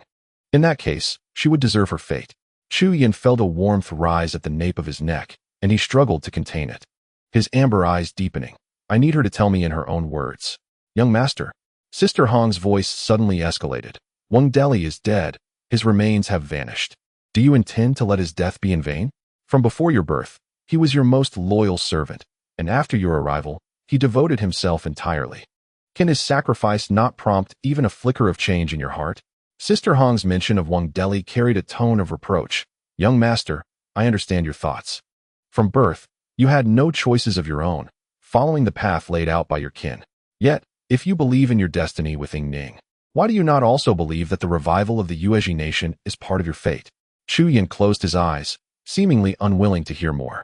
Sister Hong stepped into the study, retrieving an aged booklet and placing it before Chu Yin. She opened it, revealing pages densely filled with fine print, with only 3 columns per page, continuing on with strange names. This is the roster of all the descendants of the Yuezhi, those who have disappeared into the annals of history. Sister Hong declared emphatically, Huishuanxi is no exception. Your name will certainly not appear in this booklet. You will create another registry, one belonging to the revived Yuezhi nation. Yinner, how long has it been since you called me Yinner? Chu Yin opened his eyes. You call me Yinner whenever you wish to exert pressure on me. There may be many descendants of the Yuezhi, but only you bear the mark of the dynasty. Sister Hong pressed down on Chu Yan's shoulders. What is fate? This is true destiny. Chu Yin glanced at the roster on the ground, suddenly reaching out to flip through several pages. At the back of the roster, there were a dozen pages filled with the history of the Yuezhi descendants. The words were few, yet each was precious, detailing the experiences of notable figures among the Yuezhi, including Huishuanxi. Seeing that Chu Yin was solely focused on Huishuanxi's narrative, Sister Hong felt a pang of sorrow and remained silent. Chu Yin spoke. Huishuanxi met and fell in love with the fox woman Shui Xiang, resulting in the birth of a daughter, unnamed. Subsequently, both mother and daughter disappeared. Ying Ning is their child. Otherwise, she would not bear the bloodstone. Huishuanxi with Shui Xiang, and I with Ying Ning. Do not speak further. Sister Hong, exasperated, wished she could submerge Chu Yin's head in water to awaken him. They are they, and you are you. What does it matter if the situations are similar? When will you finally awaken? Ever since you returned from separating with Ying Ning, your condition has been rather peculiar. Yinner, if you are in trouble, you must tell me. I am well. Chu Yin closed his eyes, silently reciting a calming mantra, yet his heart surged restlessly, unable to settle. You know? Seeing the fine beads of sweat on Chu Yan's forehead, Hong Jie sensed something amiss. Give me a moment, Chu Yin replied, feeling an increasing heat at the nape of his neck. He rose, stating, I need to cool down. Entering the washroom, he was overwhelmed by the warmth. Turning on the tap, he splashed cool water onto the back of his neck, precisely where the fiery birthmark lay. Unbeknownst to him, the once flesh-colored mark was now subtly flushed. As he focused on alleviating his discomfort, his phone chimed, sending a jolt through his body. He inhaled sharply upon seeing a familiar number, his heart racing as if it might leap from his chest. Tomorrow at 9, by the Sea of Flowers, the message read. Meanwhile, Ning had just sent the text and was slumped on the sofa at Su Bai's home, tears escaping from the corner of her left eye. Trailing down her cheek, Bai Ling, with concern, inquired, Are you all right? I'm fine. Ning hastily wiped away her tears. Just got sand in my eyes. Silly girl. That's not how you lie, Bai Ling chided gently. If it were Su Bai, he would say his eyes felt sore and puffy, which could explain it. And he'd feign illness too. Bai Ling chuckled heartily. You still have much to learn. Ning couldn't help but laugh. Did he really do that? That rascal has an IQ of 180. It's not just for show. He caused us no end of trouble as a child. We thought his scaly exterior would make him an outcast, yet he learned to laugh at himself at a young age. Although he knows it's not quite right, he doesn't dwell on it, embracing life as it comes. He understands that concept better than we do. Bai Ling felt he had digressed and gently patted Ning's hand. Good child. Now that you are regaining your memories, your worries seem to have multiplied. Auntie. Ning immediately flashed a bright smile. I'm okay. As long as Brother Yin gets through this, life will only get better. The kingdom of Qingqiu will grant amnesty, and my mother can be released. Then, I can join her in searching for the stars my father spoke of, fulfilling his wishes. Yes, thinking like that is indeed correct. Bai Ling affirmed, everything will turn out well. Suddenly, Su Bai's head appeared between them. Don't you smell that delicious aroma? It's time to eat. Hey girl, has my mom been filling your head with bad ideas again? You little rascal, what do you mean by bad? Bai Ling rose to chase after Su Bai. You're getting more unruly. Ning attempted to stand, but her phone buzzed. Chu Yin is waiting for you. The seemingly simple message suddenly felt like two heavy stones pressing down on her heart. In early summer, when the flower sea was in full bloom, Ning arrived half an hour early, only to find Chu Yin already standing before the blossoms. Hearing movement behind him, he slowly turned, his amber eyes betraying no emotion. You're here. Yet inside, a tempest raged, and the nape of his neck burned. Brother Yin. Ning stepped closer, but he retreated a step, his expression complicated, hands trembling slightly. The day and night apart had birthed a sense of strangeness between them. Ning was taken aback. Today, Chu Yin seemed different. Brother Yin, what's wrong? Just tell me directly. Chu Yin stood still, his foot crushing a delicate flower beneath him, with a mere exertion of force. The once enchanting bloom was reduced to mere petals and mud. It seemed as though he had suddenly awakened, his gaze momentarily lost in confusion. Upon recognizing Ning before him, he forced a smile, his voice remaining gentle yet trembling. You have come to understand, haven't you? Ning felt a surge of bewilderment. In the brief span of this moment, her brother Yin appeared to be an entirely different person. She swallowed hard, struggling to articulate her thoughts. Brother Yin, the person I love is Su Bai. My feelings for him have never wavered. I cherish the moments spent with you, regardless of the absence of past memories. I believe it stems from a sense of familiarity, a feeling of kinship that I find in you. I think it's due to our bloodline. We can be family, and you will always be my closest brother. Chapter 449. The Toxic Fragrance 2. What I desire is not this. Chu Yin smiled, yet the smile ultimately froze upon his face, a tear escaping his eye. Before it could fall, he reached out a finger to gently wipe it away. You are well aware. His heart twisted in pain. Why must the affairs of the world be so entangled? Ning believed she wished to harm no one, yet to betray her own heart would be deceitful. Witnessing the tears cascading down Chu Yin's face, seeing his fade of strength, her own tears began to flow. I cannot deceive you, Brother Yin. The one I have always loved is Su Bai. I'm sorry, truly sorry. Chu Yin closed his eyes, heat enveloping him as a voice echoed in his mind. You are such a fool, a fool. The flames at the nape of his neck turned crimson, and he yearned to escape this sensation, yet found himself ensnared. He lowered his head, and at last, a cold smile graced his lips. Our encounter is nothing short of a replica of your parents' story. The most exceptional heir of the Yu clan meets a fox maiden. The sole difference is that your father attained love, while I am left with nothing. Lives may differ in fate. Ning, you are remarkably cruel. Ning's heart jolted. She had never heard her brother Yan speak in such a tone, icy as the winter wind grazing her face. When the gust passed, it left behind only pain. Noticing Chu Yan's persistent downward gaze, her heart ached. She stepped forward and grasped his hand. Brother Yan, you must not think this way. There are many forms of affection in the world, not solely love. Chu Yan's lips curled into a smile. Indeed, it is not merely one kind.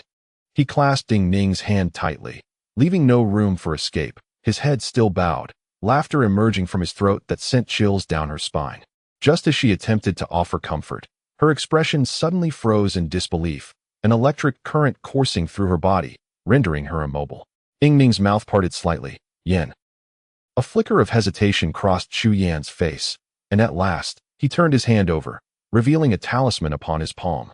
Although Ning was not of pure nine-tailed fox lineage, she possessed spiritual essence, and all beings endowed with such essence could be bound by talismans.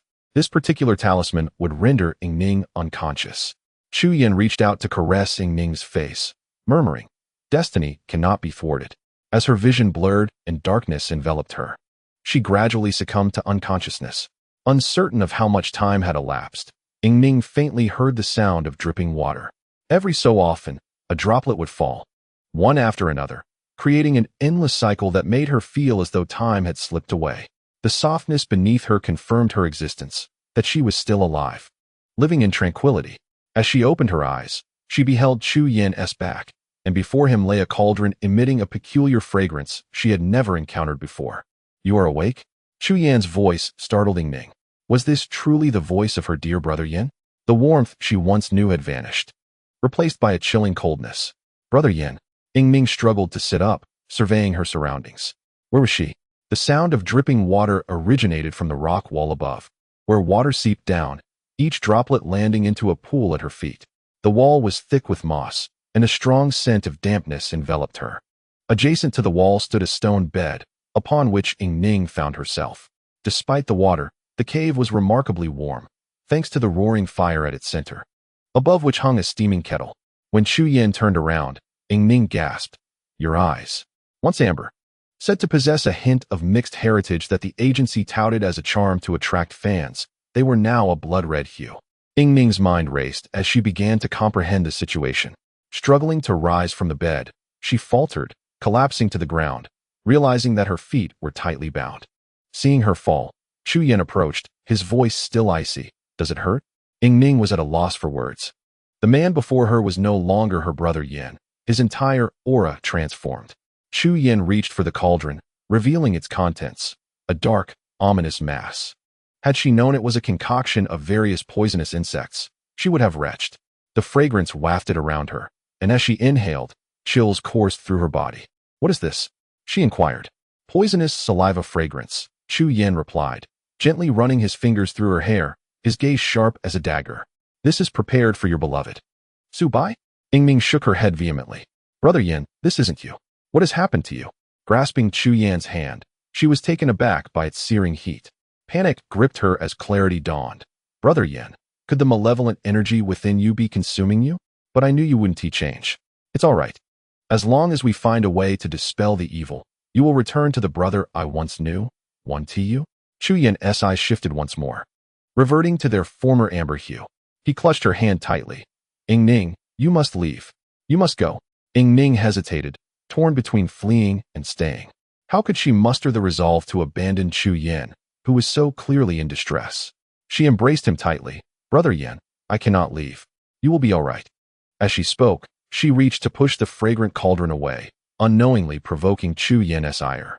He seized her by the throat. "You wretched woman. Are you doing this for Subai?" "No, it is not." Ning gripping Chu Yan's wrist. "Brother Yan, please stop this. The malevolent energy will consume you. You must hold on. You deceive me. Why do you lie to me?" Chu Yan's grip tightened further. "You love Subai? Your reluctance to leave stems from your fear that I might harm him, does it not? Why must everyone force me? Why does the woman I love harbor no feelings for me? Why must you all betray me?" He was losing his mind. He was truly mad. His amber eyes, just restored, transformed once again into a blood-red hue. Ning felt as though her throat was being constricted. Tears streamed uncontrollably down her face. If she were destined to perish at the hands of the one she cherished most, what could she do? Slowly, she closed her eyes. Mother, I am sorry. I shall not reunite with you. A shadow lunged forward, seizing Chu Yin by the neck. Ning opened her eyes anew. Su Bai. The arrival of Su Bai provoked Chu Yin, whose voice was deep and resonant. Well done, you have finally arrived. Chu Yin released Ning, his movements swift and calculated, prepared for Su Bai's entry into his trap. The moment he let go of Ning, a dagger appeared in his hand, thrusting directly towards Su Bai's heart. No, Ning hurled herself toward Chu Yin, causing his aim to falter. The blade pierced the right side of Su Bai's heart, blood gushing forth. The injury was not fatal. Su Bai clutched his chest and retreated, launching a kick that disarmed Chu Yin. Chu Yin chuckled coldly, using his foot to pull a nearby object toward him, smearing the dark substance within onto Su Bai's wound. At that moment, Bai Moshuan and the others rushed into the cave. Ning had approached Chu Yin, and they were understandably concerned, having secretly followed her to the Sea of Flowers. Unfortunately, they arrived a moment too late, allowing Chu Yin to abduct Ning. This was all due to the lush blooms, creating a natural barrier. Once Chu Yin and Ning disappeared into the floral expanse, they vanished from sight. Thankfully, Cui Ying had left behind a lock of Ning's hair, and with the help of the tracking talisman, there was little worry in finding her. However, this back and forth consumed considerable time. Following the talisman to this desolate mountain took 3 hours. Su Bai, filled with urgency, had just witnessed Ning collapse before Chu Yin. He cursed the man in his heart, who posed as a marvel of the world, only to unleash chaos at the slightest provocation. Su Bai's anxiety was palpable as he led the group, and the talisman sensed his pressure, quickening its pace. Upon seeing the cave entrance draped in vines, with the stones around it cleaner than those of other caves, Su Bai surged forward like an arrow. Upon entering the cave, he beheld Chu Yin gripping Ning's neck tightly. In Chapter 450, falling into darkness, Su Bai managed to save Ning, but sustained a wound himself. Fortunately, it was not life-threatening. Just as Su Bai felt relieved, Chu Yin smeared that dark, aromatic substance onto his injury. Su Bai felt an icy wind penetrating to his very bones, the fragrance infiltrating him. Inhaling that scent, he sensed his muscles tightening rapidly, and the voices of Bai Moshuan and Yu Qing became indistinct. Su Bai's lips parted slightly, yet no sound escaped them. A peculiar smile crept across Chu Yan's face as Ning rushed forward. This foolish girl, why was she crying so profusely? Tears streamed down her face in torrents, as if she mistook her visage for a river destined for the sea. In Su Bai's mind, the divination of life after death surfaced, and he wished to smile, but his lips felt as though they were glued shut, rendering his expression strange. In Ning's eyes, this only intensified her tears. Big guy, you mustn't come to harm. Chu Yin erupted into laughter, rising to his feet. The crimson hue of his eyes caused Bai Moshuan's heart to tighten. His malevolent aura was surging.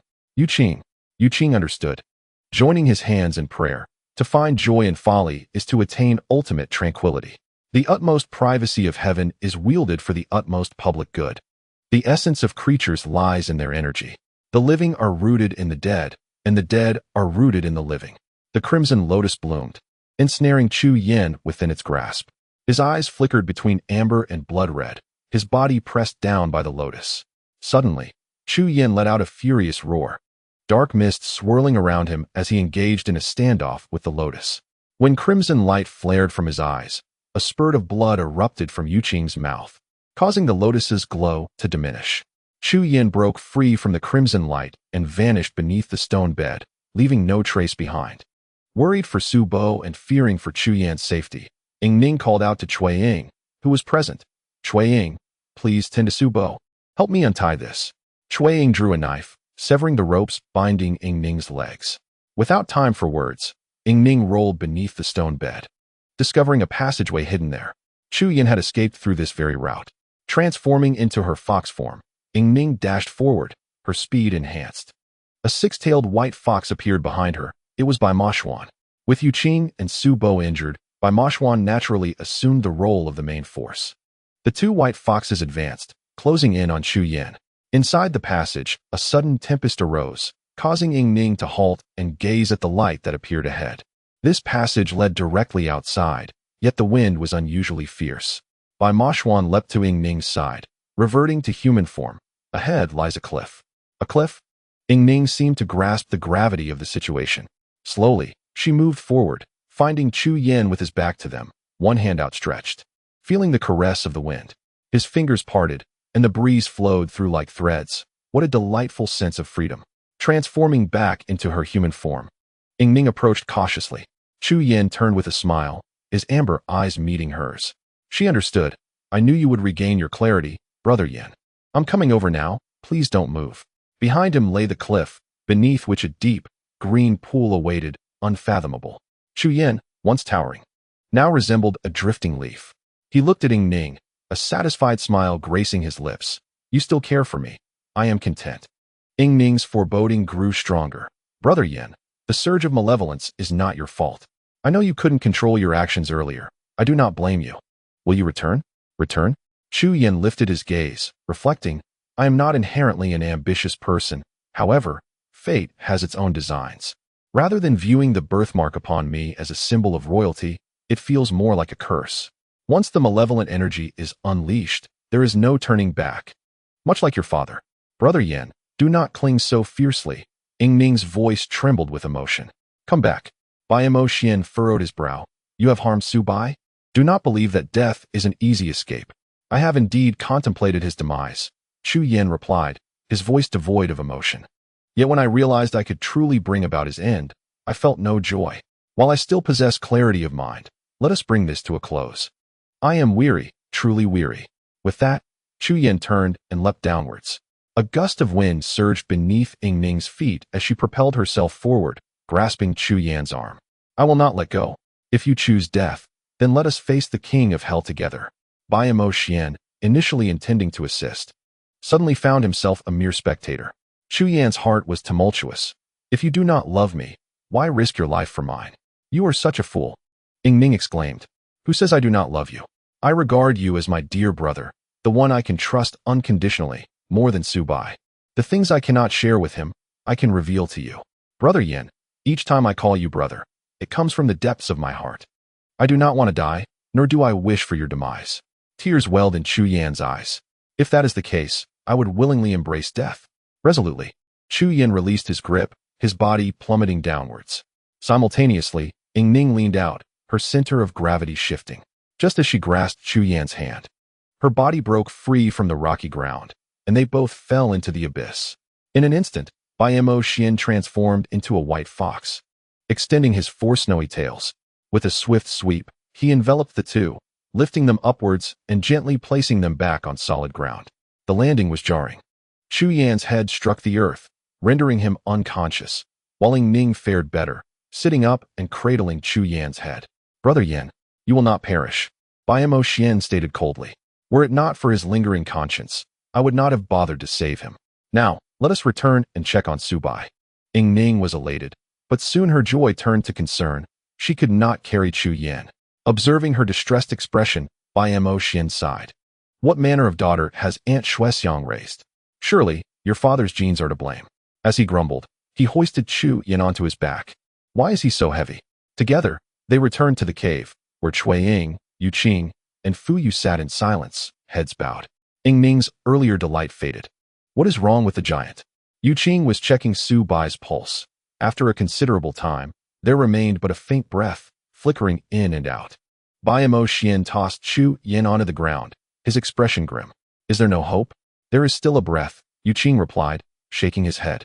Yet it is faint and intermittent, and his eyes cannot seem to close. Just moments ago, Su Bai was staring intently at a particular spot, lost in a trance, and remained motionless. Bai Mo-Xian suddenly kicked Su Bai's calf, startling Cui Ying. What are you doing? She exclaimed. Have you forgotten? This kid has consumed the nether pearl, a product of the nether realm, brimming with spiritual energy, capable of safeguarding his vital channels. How could he suddenly faint? Bai Mo-Xian, with a mischievous grin, replied. This brat must be toying with us. As he spoke, he kicked Su Bai again, yet he remained unresponsive. Only then did Bai Mo-Xian realize that something was amiss. This isn't right. Normally, He would have jumped up to argue and retaliate. Could he truly be on the brink of death? Cui Ying and Yu Qing exchanged bemused glances. Particularly Yu Qing, who remarked, "Is this really the time for jokes? Are the 3 souls and 7 spirits still within him?" Bai Xian inquired. "Yes," Yu Qing affirmed. "I've been watching over him, and I have not seen any spirits disperse." Fu Yu softly stated, "The divination of 30% has always been remarkably accurate. It seems it has proven true once more." Ying Ning gazed at Su Bai with a distressed expression, worry etched on her face. "Surely, he isn't in any mortal danger?" "Of course not," Fu Yu reassured her. "The 30% foretold that one must die before being reborn. If he were to die now, there would still be a time for his rebirth. Let us return for now," Fu Yu suggested. "By the way, how should we handle him?" Chapter 451, Heart of a Wolf. Fu Yu was referring to the unconscious Chu Yan. Bai Xian furrowed his brow. "There is something that concerns me. I believe someone might have the answer." Fu Yu smiled slightly. "I've already informed your father. If all goes well, that person should already be in custody." "What are you two talking about?" Cui Ying and Ying Ning asked in unison, puzzled. "You will understand when we return," Bai Xian replied. Casting a glance at Chu Yan, lamenting, "You're not going to make me carry him, are you?" The outcome was clear. Yu Qing hoisted Su Bai onto his back, while Bai Xian bore Chu Yan, and the group made their way back to the antique shop. At that moment, Cui Ying and Ying Ning finally realized that the woman bound inside the antique shop was none other than Sister Hong. Upon seeing the unconscious Chu Yan, Sister Hong turned pale, her voice hoarse as she asked, "What has happened to him?" "The demonic energy has erupted. He bound Ying Ning, injured Su Bai, and nearly ended his own life," Bai Xian remarked with a cold laugh. "Isn't this precisely what you wished for?" Sister Hong shook her head, insisting, "That is impossible. How could he take his own life?" Bai added, "I received a call from Fu Yu, and it led me to ponder a question regarding the eruption of demonic energy. Chu Yan was perfectly normal before. A person who would jump into a reservoir to save another demonstrates a kind heart. How could he suddenly succumb to madness? The transformation occurred far too swiftly. If we attribute it to heartbreak, while emotions may be affected, the descent into madness is an entirely different matter. If I am not mistaken, you must have meddled." Yu Qing murmured, "The Tongshin sword. Ying Ning's father perished beneath the Tongshin grass. That particular herb allows demonic energy to permeate the entire body. And if one cannot withstand it, death is inevitable. Surely, the descendants of the Yu clan are aware of this, and you are no exception. Am I right?" Sister Hong remarked, "How could I possibly allow him to perish? The weight of my actions was minimal, merely provoking a slight manifestation of his demonic energy. I simply did not anticipate that the anguish of losing Ying Ning would incite such a rapid response within him. No wonder Brother Yan oscillates between lucidity and madness." Ying Ning surprisingly felt a flicker of joy. "I knew he was not a villain. So what of it? You two have held him in disdain." Sister Hong retorted with a muffled grunt. "He must halt all plans. His kin cannot forgive him, leaving me with no choice but to take risks. It appears that the poison from the heart-piercing sword within Chu Yan can indeed be resolved." Yu Qing noted, Enshan mentioned that this particular herb thrives beneath the desert sands. The descendants of the Yu clan are well aware of where the heart-piercing sword flourishes. In the ancient capital of the Yu nation, beneath the desert lie numerous corpses, victims who perished while traversing the sands. These remains, deeply buried, are gnawed upon by subterranean insects until only their hearts remain exposed. At that juncture, the grass seeds that fall upon these corpses absorb their nutrients, gradually growing underground into what we know as the heart-piercing sword. Should one mistakenly ingest this herb, it is imperative to unearth the remains that nurtured it, revealing another type of plant beneath, vibrantly red and possessing properties contrary to the heart-piercing sword, capable of neutralizing its poison. Cui Ying interjected, "I too have recalled this. You all possess quite an extensive knowledge." Sister Hong closed her eyes. "Now that I have fallen into your hands, feel free to dispose of me as you wish." Bai Xuan gently inquired of his father, "Where did you capture her?" "Her greatest concern remains Chu Yan." Bai Yi replied, "The moment your mother explained the situation to me, I became suspicious. I devised a small plan to ascertain Chu Yan's whereabouts. After all, I am your father, and the agency is still quite accommodating." Sister Hong's dramatic resignation to her fate elicited a chuckle from Tang San. "What era are we in? We do not resort to extrajudicial measures. Although our method of inviting you was somewhat brusque, we intended to discuss matters amicably. What more is there to say?" Sister Hong lamented. I only regret nearly causing the demise of the young master. In truth, Chu Yin had already awakened, his fists clenched as he quietly absorbed their conversation. Faced with the choice between sacrificing the life of the young master and rebuilding the Yu nation, which would you choose? Bai Yi brandished a knife, resting it against Chu Yan's neck. You have 5 seconds to decide. The latter. Before the 5 seconds elapsed, Sister Hong had made her choice. Her involuntary exclamation startling her. She helplessly closed her eyes. To encounter opponents such as you, it seems the heavens do not favor us. Noticing Chu Yan's eyelids fluttering, Bai Yi understood and slowly rose. In the most critical moments, one can only rely on instinct to make a choice. Congratulations, you have chosen wisely. Are you mocking me? Sister Hong glared at Bai Yi with resentment. You certainly possess considerable skill. Your people are currently dispersed across Jiulong Mountain, Qinghe Mountain, and Qingxing. As Bai Yi's words fell, Sister Hong's complexion grew increasingly pallid, and Bai Yi smiled faintly. It appears our intelligence was not flawed. Sister Hong remained silent, while Chu Yin, lying on the ground, felt a sudden shock within. At this moment, Tang San was examining Su Bai's condition. Although Su Bai showed no signs of reaction, his breath still lingered. Tang San first used silver needles to seal his vital points, preventing his soul from leaking away, and then allowed him to rest in place. The sunlight bathed Su Bai, reminiscent of the vibrant giant he once was. Meanwhile, Bai Yi gazed intently into Sister Hong's eyes. If I am not mistaken, 30 years ago, your desire to reconstruct the Yuezhi kingdom was perhaps not as fervent as one might think. It may have been more of a narrative, shaped subtly by the aspirations of your ancestors. As for the path ahead, it was unclear to you. During that time, your guide was likely 6', and you may not have even been born then. Sister Hong's lips twitched slightly, but she stubbornly turned her head away, remaining silent. 30 years ago, 6 accomplished something of utmost importance, though it was likely unpremeditated. He met Yuan Bing, a person of significant influence in 6's life, who fortuitously came into possession of a remarkable tome, Records of Strange Spirits. They shared a deep affinity, and as a result, Yuan Bing imparted some of the knowledge of Maoshan techniques to 6. Bai Yi sighed. They were originally kindred spirits, but regrettably, 6 harbored a dream of restoring his homeland. At this, Sister Hong lifted her head, her gaze filled with a hint of anticipation. Reconstructing the facts was indeed a fascinating endeavor, even if it were just to listen. 6 suddenly realized that this was, in fact, an opportunity. The descendants of the Yuezhi kingdom today were predominantly mediocre, indistinguishable from ordinary people, and devoid of any capable individuals. This was the greatest dilemma. Bai Yi continued, however. He encountered a fortuitous opportunity. Thus, he betrayed Yuan Bing with cruel methods, imprisoning him and disfiguring his visage. Yet, this duo was evidently a false match. For Yuan Bing remained guarded. The tome, Records of Strange Spirits, was concealed, which ultimately preserved Yuan Bing's life. Nevertheless, 6 transformed the underground river, trapping Yuan Bing within it. What was once a mysterious and extraordinary river became a natural dungeon. Sister Hong was unaware of this segment of history, as she had not yet been born 30 years ago. Bai Yi went on. This incident spanned 5 years, during which 6 mastered the Maoshan techniques.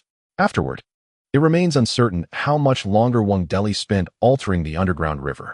Once this task was completed, he traveled to Thailand, where he met Bai Yong, one of the 3 great practitioners of voodoo. Bai Yong was deeply fascinated by the art of voodoo and intrigued by the principles of yin and yang, making his acquaintance with 6 fortuitous. Regrettably, 6 had ulterior motives. After acquiring Bai Yong's voodoo techniques, he silenced him, which leaves a question mark in this narrative. I believe I need you to clarify this, Bai Yi stated. Bai Yong perished in a fire. Eyewitnesses reported that he had once possessed a red stone, within which blood-like strands swirled. When exposed to fire, the stone shattered, igniting a great blaze. Did the bloodstone possess such properties? No. Chu Yin took a deep breath, propping himself up to sit upright. There are only 2 pieces of blood jade in the world. The one in 6's possession is merely a counterfeit. He had confided this to me, revealing that he had tampered with the stone, filling it with a flammable substance. While the outer layer was also a fabricated material that would soften when exposed to fire, causing the oil to erupt and ignite. In chapter 452, A Soul, Yu Qing and Bai Maoshuan exchanged glances, realizing it was merely a petty trick. How unfortunate that Bai Yong met his demise in such an ambiguous manner. Brother Yin, Are you all right? Ying Ning inquired with concern, her gaze sweeping over Su Bai, who lay on the ground, neither dead nor alive. Although pain still lingered on Chu Yan's face, he mustered a strained smile, assuring, I am fine. Sister Hong dared not meet Chu Yan's eyes. Her gaze fixed on the ground. I'm sorry, she murmured. No need to say more, Chu Yan replied.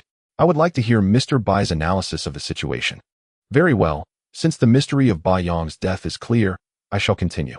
Wang Deli has acquired some secret techniques of the strange ghost chronicles and is increasingly fervent about reviving the Yuezhi kingdom.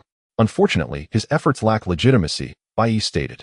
From the circumstances surrounding Ying Ning's father, it is evident that the descendants of the Yuezhi place great importance on bloodlines. May I inquire, Mr. Chu? In which year were you born? 20 years ago, Chu Yan responded. The timing is quite fortuitous. 20 years ago, Wang Deli returned to his homeland. Coincidentally, as a significant event occurred among the Yuezhi descendants, your birth. The flame-shaped birthmark on the back of your neck must have stirred great excitement among the clan. Bai Yi remarked.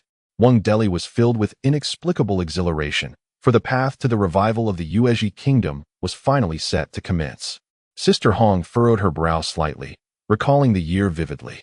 She was 12 at the time and had retained memories. The year of Qiao'er's birth was a momentous occasion for the Yuezhi descendants. It was said that the last royal descendant emerged during the Tang dynasty, who was none other than Ying Ning's father, Huoxuanxi. Wang Deli summoned the dispersed kin from across the nation, announcing the hopeful revival of the Yuezhi kingdom, proclaiming that they had a young master. He even demonstrated his abilities publicly, captivating everyone, and thus, the plan began to unfold. Chu Yan's expression shifted abruptly. Yu Qing had been closely observing him, for the malevolent aura surrounding him could erupt at any moment. Fortunately, Chu Yan's self-control had returned, and he let out a sigh of relief, adjusting his state. So, from the moment I was born, my path was predetermined by you. How did my parents meet their end? Sister Hong's hands trembled, her throat tightening. Chu Yan sensed something amiss. No one has ever told me how my parents died. It was Wang Deli. Sister Hong bit her lip, reluctantly revealing this cruel truth. I witnessed him administer the poison. Chu Yan was not foolish. He grasped the implication immediately. Only in this manner would I be compelled to follow his plan, and the path he had laid out for me would officially commence. Chu Yan harbored no recollection of his parents, not even a single photograph. The desolation within him was beyond words. His hands clenched the ground tightly, yet he found no solace. Bai Yi expressed satisfaction with Chu Yan's perceptiveness. Indeed, your subsequent development has been commendable, with an IQ soaring to 180. Having received elite education from a tender age, akin to Su Bo, you entered university at a remarkably young age. However, you have surpassed Su Bo, venturing abroad and becoming the youngest member of the Skull Society. Throughout this journey, Wang Deli has been executing his own plans. After your birth, he scoured the land for girls born under the Yin calendar, selectively choosing 6. His motives were twofold: to exploit their beauty for wealth accumulation and to utilize their physical forms for his own ends. Should the necessity arise, he could extract their residual value if he ever needed to eliminate them. Among these, Haidang was the most significant, as her half-armor difference from Wang Deli rendered her the prime candidate. Only she could bear a child with Wang Deli that possessed the 9 body, which would greatly aid his cultivation of dark arts. Wang Deli awaited Haidang to reach a suitable age for marriage, orchestrating everything meticulously, culminating in the birth of their daughter, Wang Meiyu, the girl of the 9 body. Bai Yi remarked, it is evident that Wang Deli is acutely aware of his ambitions. The revival of the Yu clan is certain, yet the identity of the king remains uncertain. Hong Jie shivered at this notion, and Bai Yi, observing her reaction, scoffed. It is hardly surprising that one who can disregard his own flesh and blood, his wife, would be capable of slaying the young master. I dare say, as Wang Deli's power grows, so too does his wolfish ambition, as evidenced by his poisoning of Chu Yan's biological parents. No, that cannot be, Hong Jie interjected.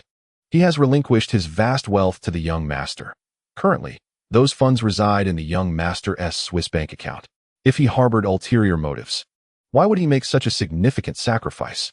Yet he ventured alone into the underground river, Bai Yi replied. At the critical juncture, he tirelessly sought the tome record of strange spirits. Should he acquire the techniques within, Wang Deli would emerge as the ultimate victor. If, hypothetically, Wang Deli succeeded in obtaining record of strange spirits, how many could stand in his way? The young master, along with all descendants of the Yu clan, would be inconsequential. May I inquire, Mr. Chu, did you not learn your methods from Wang Deli? Chu Yan nodded silently. Bai Yi then turned to Hong Jia. Thus, Mr. Chu could never be Wang Deli's equal. You must believe that Wang Deli's actions in the past, which led to the demise of Mr. Chu's biological parents, were motivated by his aspirations for national restoration. Both familial bonds and romantic love can sway a person's resolve. Which parent would wish their child to live as a mere puppet? Therefore, what do the sacrifices of two individuals amount to? This perspective has undoubtedly influenced you, as the appearance of Ying Ning has left you in disarray. Thus, you made two consequential decisions, either to allow Ying Ning to remain with Mr. Chu indefinitely, or to ensure her complete disappearance. Ying Ning, resigned, lowered her head. The events of the past few days had become painfully clear. Ying Ning has not vanished. You have chosen to take a perilous risk. You refrained from resorting to violence against Ying Ning for a second time, and instead opted for the most extreme method, inciting the malevolent energy within Mr. Chu. Fortunately, the dosage was minimal, and the current situation is not overly dire. Bai Yi remarked, however, you have invited calamity. Should he perish, you would find no desire to continue living. Sister Hong was unable to lift her head. The news that the young master had nearly taken his own life indeed plunged her into despair. Overwhelmed by guilt, she dared not meet Chu Yan's gaze. Her head bowed low. I pondered, had Wang Deli successfully acquired the Chronicles of the Strange, he would first eliminate Yuan Bing, as he would have outlived his usefulness. Upon leaving the underground river, he would diligently cultivate the techniques within the Chronicles of the Strange while leveraging Chu Yan's royal lineage to rally support, embarking on a quest for the 12 dragon veins.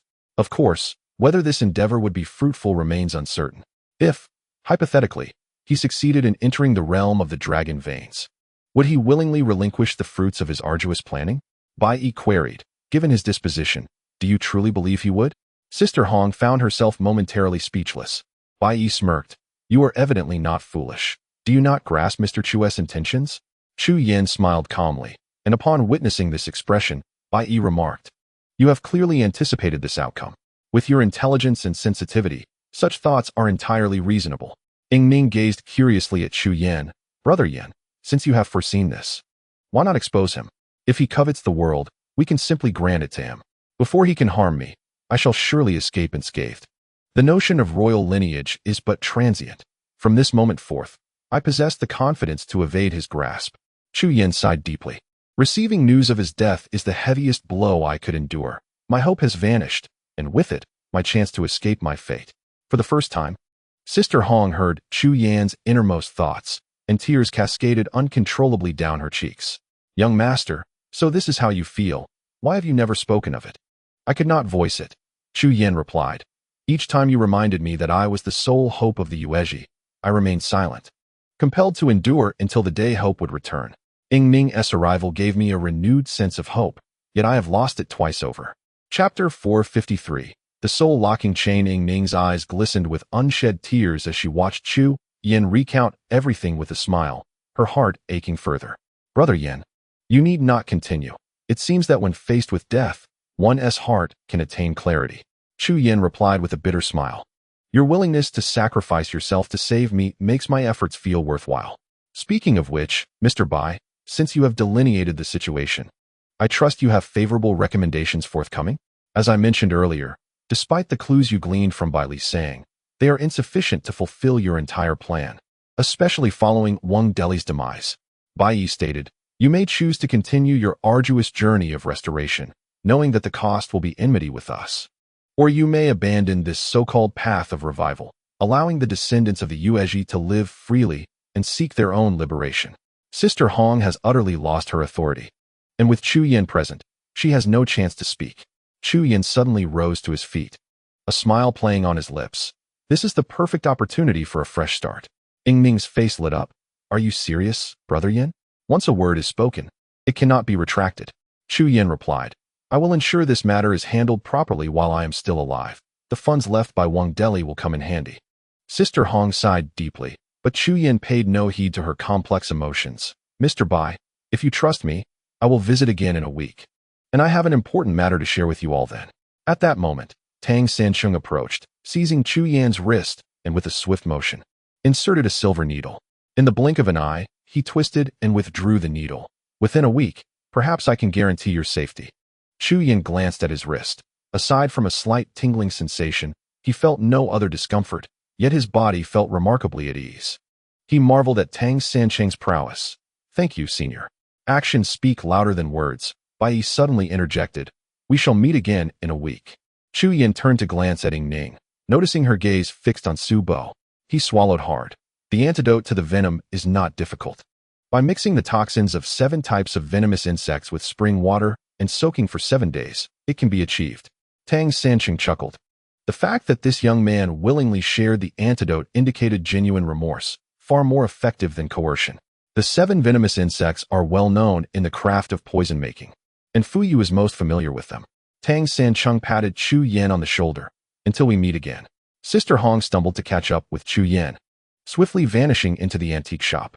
Cui Ying and Yu Qing immediately assisted Su Bo into a chair. The old man had been basking in the sun for quite some time. Cui Ying playfully pinched Su Bo's nose. This guy looks quite charming when silent. By the way, when do we start giving him a bath?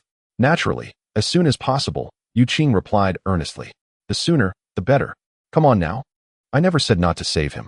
Since Chu Yin has already provided us with the antidote, and with Fu Yu here, what is there to fear? Cui Ying remarked, pinching Su Bo several more times. Let me have some more fun. Yu Qing, feeling helpless, sought assistance with his gaze from Bai Mo Xian. Bai Mo Xian stated, enough. Do not worry, Ying Ning. Let us expedite his bathing. Ying Ning was already anxious, her eyes glistening with unshed tears. You've already wasted so much time. Stop playing around and wake him up quickly. It's so worrisome. It's you who is worried, not me, Cui Ying retorted. Tang Boss said, death precedes rebirth. What is there to fear? He will certainly come back to life, and I shall return you a robust giant. Right, Boss Tang? Tang Sancheng's expression suddenly grew solemn. He pushed aside Yu Qing and began to chant softly. Yu Qing understood the words, but could not grasp their meaning, for they were ancient incantations. As the incantation flowed from Tang Sancheng's lips, wisps of white vapor emanated from Su Bo, crackling with energy. The moment the white vapor separated from Tang Sancheng's body, it dispersed in all directions. Both Yu Qing and Bai Mo Xian attempted to catch it, but were unable to grasp even a fragment. Tang Sancheng shook his head, resigned. It's futile. It's futile. What is happening? Just moments ago, the jovial Cui Ying found herself in a state of shock. Could this white mist possibly be the spirit of Su Bai? Tang Sancheng, having concluded his incantation, appeared pale. It cannot be contained. What has escaped are the 3 souls and 6 spirits, leaving only one within Su Bai. How could this happen? Ying Ning remarked. Wasn't he fine just a moment ago? Cui Ying questioned. Could it be that rascal Chu Yin deceived us? The method to dispel the poisonous saliva fragrance is indeed correct. Fu Yu shook his head. He has no reason to lie now. I am somewhat familiar with the poisonous saliva fragrance. It can cause rigidity and render one speechless, yet I have never heard of souls departing the body. It is strange that this fragrance elicits such a strong reaction in Su Bai. We cannot dwell on this matter now. Bai Yi bent down to assess Su Bai's temperature. Can this residual warmth be sustained? This statement sent shivers down Ying Ning's spine. Will he die? I will not allow him to perish. This boy, with his rebellious spirit, possesses a strong will to live. With only one spirit remaining of the 3 souls and 6 spirits, let us carry him inside for now. Mo Xian, Yu Qing, prepare the life talismans. Upon Tang Sancheng's command, Bai Mo Xian and Yu Qing promptly took action, placing Su Bai upon the bed, surrounded by life talismans, symbols of yin and yang. The life talismans, known as yang talismans, were affixed around him, for all things bear yin and embrace yang, harmonizing energy to achieve balance. Now that Su Bai retains one spirit, Tang Sancheng believed that the immediate priority was to protect this spirit. According to the rules of the underworld, souls lacking completeness cannot be gathered. Although Su Bai's 3 souls and 6 spirits have departed, they will not be claimed by the underworld. They merely need to retrieve Su Bai's 3 souls and 6 spirits and restore them to their rightful place. Su Bai's condition was peculiar. His eyes were wide open, his mouth tightly pressed, and his body as stiff as wood. When Yu Qing lifted his arm, it fell heavily onto the bed with a thud, though they often found this boy irksome with his incessant chatter and movements. Now he lay still and silent like a puppet, causing concern. Why do such strange occurrences always befall him? Yuqing gently tapped Su Bai's forehead. Big guy, can you hear me? You must wake up soon. This time, we have achieved a great victory. Do you understand? We could have avoided any losses, but alas. What a pity. Tears streamed down Ying Ning's face, and even Cui Ying felt a pang of sorrow. My dear girl, the tears you have shed these past few days could fill a river. Before she could finish her thought, her own eyes glistened with tears. Yuqing comforted her. It's all right. Without a complete spirit, he cannot enter the underworld and will merely wander. With his cleverness, he will soon comprehend his predicament. He will surely protect himself well. We must find his other 3 souls and 6 spirits as swiftly as possible. Tang Sansheng affirmed Yuqing's words. Only then did Ying Ning feel a slight sense of relief as she grasped Su Bai's stiff hand. The lingering warmth was so faint that she held on even tighter. Big guy, I await your return. Upon regaining consciousness, Su Bai found himself in a state akin to slumber, deeply immersed in rest, yet possessing a remarkably clear mind. If only he could stretch his limbs within this dream. But alas, his body remained motionless. The final image etched in his vision was that of the young girl's tears. She had shed far too many lately, enough to tug at one's heartstrings. Why could she weep in moments of joy, sorrow, and pain alike? Dear girl, please do not cry. Su Bai chastised himself for his own sentimentality. As he pondered his melancholic thoughts, a gust of wind swept by, penetrating his being as if he were riddled with countless holes. Suddenly, he felt weightless, and upon opening his eyes, he discovered a throng of people surrounding him. The girl's face was scrunched in sorrow, devoid of any charm. Unfortunately, before she could register the reactions of those around her, he felt himself drifting further away, followed by a disorienting sensation of fragmentation. When Su Bai regained his senses, he found himself standing on an unfamiliar street. Chapter 454. The Soul-Locking Chain to Goodness. I have never been here before. Su Bai realized he was lost. Ying Ning, Yuqing, Bai Mo Xian, where are you? The passers-by moved about as if he were invisible, leaving him bewildered. He stopped a man dressed in business attire, clutching a briefcase. Hey, the man, evidently weary from overtime, bore dark circles under his eyes. He felt a chill sweep over him, crossing his arms and hunching slightly. What the hell, why is it so cold? This is strange. The businessman shook his head, and, in a blink, Su Bai stood aghast as the man walked right through him. Unbelievable. Su Bai exclaimed in disbelief as he witnessed the man pass through his form. What is going on? Am I a ghost, or is he? He glanced down at his hands, which appeared translucent, and through them, he could see his feet, also semi-transparent. This revelation caused his heart to race with fear and confusion. Gazing up at the sky, he noticed the sun still shining brightly. How could he remain unscathed under its rays? This defied logic. The antique shop. I must return to the antique shop. Su Bai surveyed his surroundings, realizing this did not resemble the capital. What on earth is happening? Didn't Boss Tang say life comes after death? Shouldn't this process be swift? He mumbled to himself in frustration. Not necessarily so, a strange voice echoed, causing Su Bai to sway unsteadily. Turning around, he found a man with a complexion as pale as jade standing beside him, accompanied by a dark, brooding figure, a stark contrast. The pale man smiled warmly, while the dark one scrutinized him with evident suspicion. This blatant distrust irked Su Bai. Who are you? He inquired, immediately regretting his words. For the two were as spectral as he, the only 3 individuals standing amidst the bustling crowd, while everyone else continued to pass through them, oblivious. A young fellow casually remarked, Big brother? Be quiet. The pale-faced man smiled faintly. The situation is rather peculiar. Only spirits with 3 souls and 6 souls are unable to enter the underworld. Are you suggesting that I am in a ghostly state?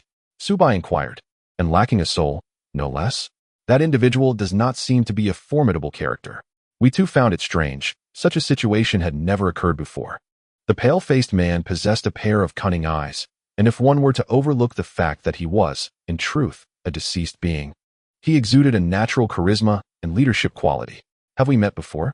Su Bai pondered, feeling as though the man's gaze mirrored that of an old flame, particularly the expression of excitement on the pale-faced man's face while he scrutinized him.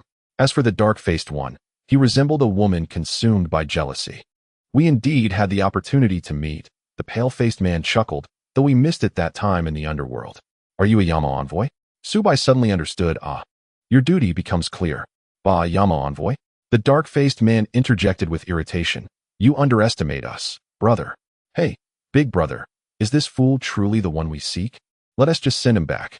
The pale-faced man displayed a hint of anger, prompting the dark-faced man to promptly seal his lips, even covering his mouth with his hand. Only then did the pale-faced man continue. Logically, those whose souls are incomplete cannot enter the underworld, nor can they reincarnate. However, as my personal friend, you may enter the underworld. Subai responded with an affirmative grunt, then retorted, but why would I want to go to the underworld? I still need to return to the antique shop to find Yu Qing and the others. Gentlemen, I must take my leave. These two individuals appeared rather suspicious. Swiftly, Subai glanced down to find an iron chain had ensnared his leg unbeknownst to him. It was a soul-locking chain. Each chain bore sharp spikes, and should a ghost attempt to resist or flee, a gentle flick would ensnare them, rendering escape impossible. What were these two up to? On one hand, they claimed he could not enter the underworld, yet now they were resorting to force? The world of the living was already chaotic enough. Even the realm of spirits was restless. Sighing, Subai decided to concede. Let us speak amicably. Why the haste? Who exactly are you two? If you are not Yama envoys, then what are you? The dark-faced man, clearly a hot-tempered individual, observed Subai's submission yet did not retract the soul-locking chain. Holding the chain firmly, he stated with utmost seriousness, Big brother personally came to invite you, yet you do not even grant him the courtesy he deserves. You must understand, the underworld is my brother's domain. Your brother's domain? Subai wiped his nose. You should have mentioned it sooner. So, this gentleman is none other than His Majesty the King of Hell. It would have been simpler to introduce yourself earlier. In that case, it seems the fault lies with us. The dark-faced man lamented. Upon noticing the anomaly in your soul, my brother came personally to seek you. Is that our wrongdoing? You must consider my feelings. I am a living person who suddenly finds myself in this predicament, isolated and helpless. When two spirits, one black and one white, suddenly appear to converse with me, it is only natural for me to be vigilant. Subai clasped his hands and said, my apologies, my apologies. As I have often stated, one must focus on the essence of communication. Otherwise, misunderstandings may easily arise. Wouldn't you agree? Are we headed to the underworld now? May I see my grandmother? Of course, replied the pale-faced man. You speak wisely. It is inappropriate for us to withhold our identities. In the underworld, I am known as the King of Hell, and this is the Wheel King, who oversees the passage of souls to their respective realms. Once these souls are registered under his authority, they are sent to the bridge of helplessness to undergo reincarnation according to their fates. Such a volatile method hardly seems just. Subai murmured under his breath. Unbeknownst to him, the Wheel King possessed keen hearing and caught every word. Humph! What do you know of affairs in the underworld? Silence! Have you not yet collected the soul-binding chains? The King of Hell spoke with great authority. Despite his irritation towards Subai, the Wheel King complied and gathered the chains without further protest. Subai found the Wheel King's animosity toward him puzzling. After all, he had been a benefactor of the underworld. During the previous incident involving Wu Xian, he had risked his life. This initial encounter with the two left a shadow in Subai's heart. As they journeyed to the underworld, he remained silent. Sensing his discomfort, the King of Hell and the Wheel King slowed their pace, creating distance between them and Subai. The King of Hell admonished the Wheel King, what troubles you today? The thought of relying on a mere child disquiets my heart. The Wheel King retorted, let us not revisit past grievances. That was a fair exchange. One underworld pearl dealt with Wu Xian. This time, however, we owe him nothing. If he encounters misfortune, why must we shield him? Just in case. The King of Hell replied. Ahead lay the grand entrance to the underworld. Before Subai could approach, the two gatekeepers proactively opened the door, exclaiming, we welcome the King of Hell and the Wheel King. As Subai walked ahead of them, he felt a surge of unwarranted confidence. He strode boldly into the realm. Familiar with the sight of countless spirits queuing within, he paused briefly, waiting for the two to catch up. Where are you taking me? He inquired. To the hall of the King of Hell. Of course, the Wheel King snapped. Do you think you could enter here without my protection? You would have been lost long ago. Subai finally ceased his light-hearted demeanor. Is my situation truly that dire? We shall discuss it further inside. The King of Hell stated. An envoy has already informed your grandmother of your arrival. Upon hearing this, Subai's spirits lifted at the thought of reuniting with his grandmother. Momentarily forgetting his own mortality, observing his exuberance, the Wheel King became even more convinced of his unreliability and found the King of Hell's willingness to assist him perplexing. He muttered incessantly along the way, but the king of hell, accustomed to such behavior, merely smiled in response. Chapter 455. Lady Ru. The fabled hall of the king of hell lay before them, resembling ancient palatial architecture, though its interior appeared more luminous than Su Bai had envisioned. Devoid of the heavy, eerie atmosphere he anticipated, Bai Yin had already been waiting inside. Upon seeing Su Bai swagger in, she felt both exasperated and amused. What a time this is, and you still present yourself in such a manner. The king of hell and the Wheel King personally came to invite me. How formidable is that? Naturally, I am delighted. Su Bai sat down heavily in the chair, arriving in the netherworld, feeling no different from the living. The moment he settled into the seat, that palpable sensation returned. Hearing Su Bai's words, Bai Zhao's expression shifted in surprise. What did you say? Indeed, he spoke the truth. As the king of hell entered the hall, Bai Zhao immediately stepped aside respectfully. Observing her demeanor, the king felt an unsettling discomfort. You, a woman of noble spirit and pride, have inexplicably become a messenger of the netherworld. It is truly a pity. Strangely, the king of hell was not the formidable figure one might imagine, but rather possessed a delicate sensitivity that exceeded Su Bai's expectations. His grandmother was, without a doubt, a woman of fiery temperament, and her role as a messenger stemmed from her fear of losing memories of her husband. The answers she sought would sink to the depths of the sea, never to be retrieved in this lifetime. She cared little for worldly perceptions, thus could not endure the constraints of myriad rules. Yet, fate had unfolded in such a manner. Her initial misstep into the netherworld dictated this choice. Bai Zhao smiled faintly. I am quite content with this outcome. Thank you for your understanding, king. However, she could scarcely tolerate such dialogue. Su Bai interjected, let us dispense with idle chatter. I wish to know why you have brought me here. Bai Zhao silently cursed the young man. Was it a trivial matter for his 3 souls and 6 spirits to suddenly depart? At this moment, only the king could assist him, yet he persisted in his nonchalance. Realizing this, Bai Zhao kicked Su Bai's calf. For an ordinary person, such a kick would merely strike the chair, but as a messenger of the netherworld, Bai Zhao's action prompted Su Bai to stand upright. Ouch! This is not your seat, he protested. Bai Zhao softly replied, you have occupied the king's position. No wonder the Wheel King had been glaring at her all this time. Su Bai obediently retreated, extending his hand. My apologies, your majesty. Please, after you. The king waved his hand, choosing not to take a seat. No need for formality, Bai Zhao. As descendants of the dragon clan, are you aware of any peculiar traits associated with your lineage? Bai Zhao hesitated slightly. The descendants of the dragon clan are mostly ordinary people now, many of whom are even unaware of their own heritage. As for unique traits, there is no substantial evidence throughout history. In the ancestry of the dragon clan, there once existed a remarkable woman whose soul was incomplete upon death, yet she came to the netherworld, demanding reincarnation.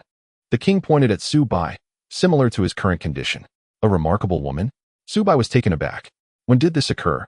At a time when I was not yet the king replied. However, this matter is extraordinary, recorded in the annals of the netherworld. Hence it has been passed down through generations. This event transpired during the spring and autumn period. She referred to herself as Ruanyang.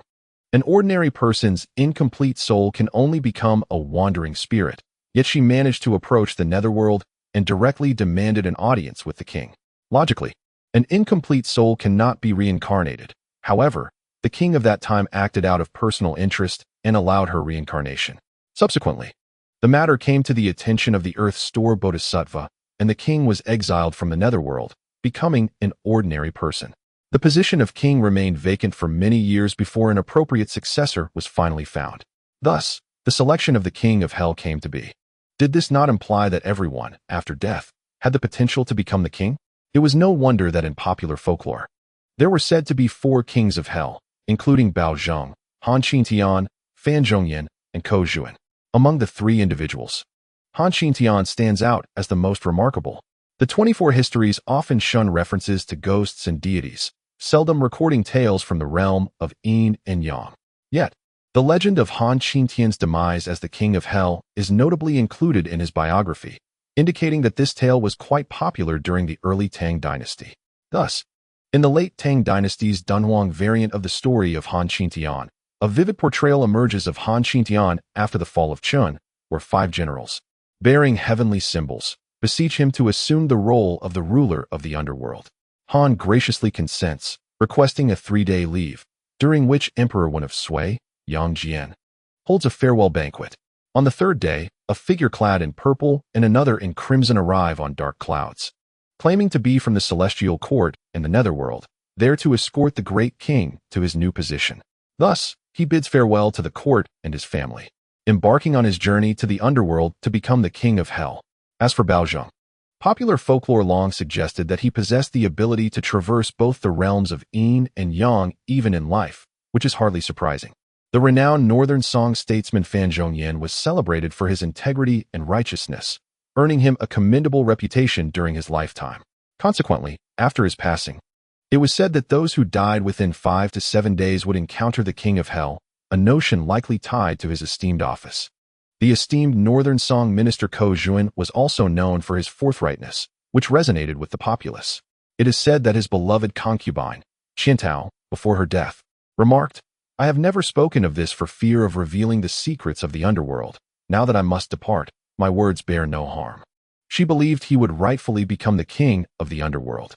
How she came to know of Ko Zhuan's fate remains a mystery, yet even in his lifetime, many were convinced of this belief, with some hanging his portrait in inns, inscribed with the title of the King of Hell. From the words of the current King of Hell, it appears that there have been many rulers of the underworld beyond these 4. The method by which the underworld selects its monarch remains unknown, but it seems that impartiality is a primary criterion. Su Bai, curious yet skeptical, inquired, though it seems irrational. "I am intrigued. May I ask what sort of person you were in life?" The Wheel King, unable to contain his annoyance, retorted, "You insolent youth. How could such matters be divulged to you? The affairs of the past are now a distant memory. The people and events of those times have long since faded. Even if mentioned, they bear no significance." The King of Hell continued, "In death, I serve as a messenger of the underworld, and it is sufficient to remember my current duties. Let us return to matters at hand, as they are of great importance to you." Baiji remarked, "Earlier, we spoke of a descendant of the dragon clan who, upon her death, arrived in the netherworld. The reigning King of Hell made an exception, allowing her to reincarnate despite her incomplete soul, and as a result, he was dismissed from his position and also sent into reincarnation." "Did he also reincarnate?" Subai found this troubling. "Forgive my candor, but the King of Hell at that time surely did not indulge in such actions, did he?" Baiji gestured for silence, suddenly exclaiming, "During the spring and autumn period, a descendant of the dragon clan, could she be?" "You are correct. She is indeed the guardian of the dragon vein." The King of Hell elaborated. "It is said that she was the only one among the dragon descendants to possess reverse scales, spending her entire life within the dragon vein realm, never marrying, and passing away at the age of 30. Due to her incomplete soul after death, she lost the opportunity for reincarnation. The King of Hell at the time, moved by compassion, likely out of love, breached the rules of the netherworld for her sake, thereby jeopardizing his own prospects in that realm. Her name was Ruanyang."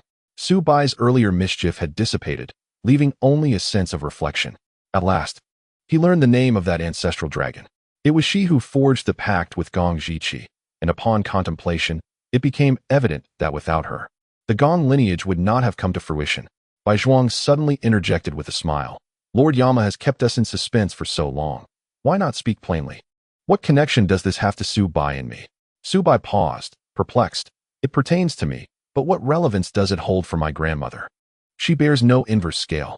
The Wheel King, now cloaked and crouched upon the ground, had shed all semblance of regal composure, lamenting, "It is over, having divulged everything. This matter is now in disarray." Yet Yama remained unflustered.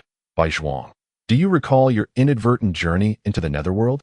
"Of course," Bai Zhuang replied. "That was a pivotal moment in my life.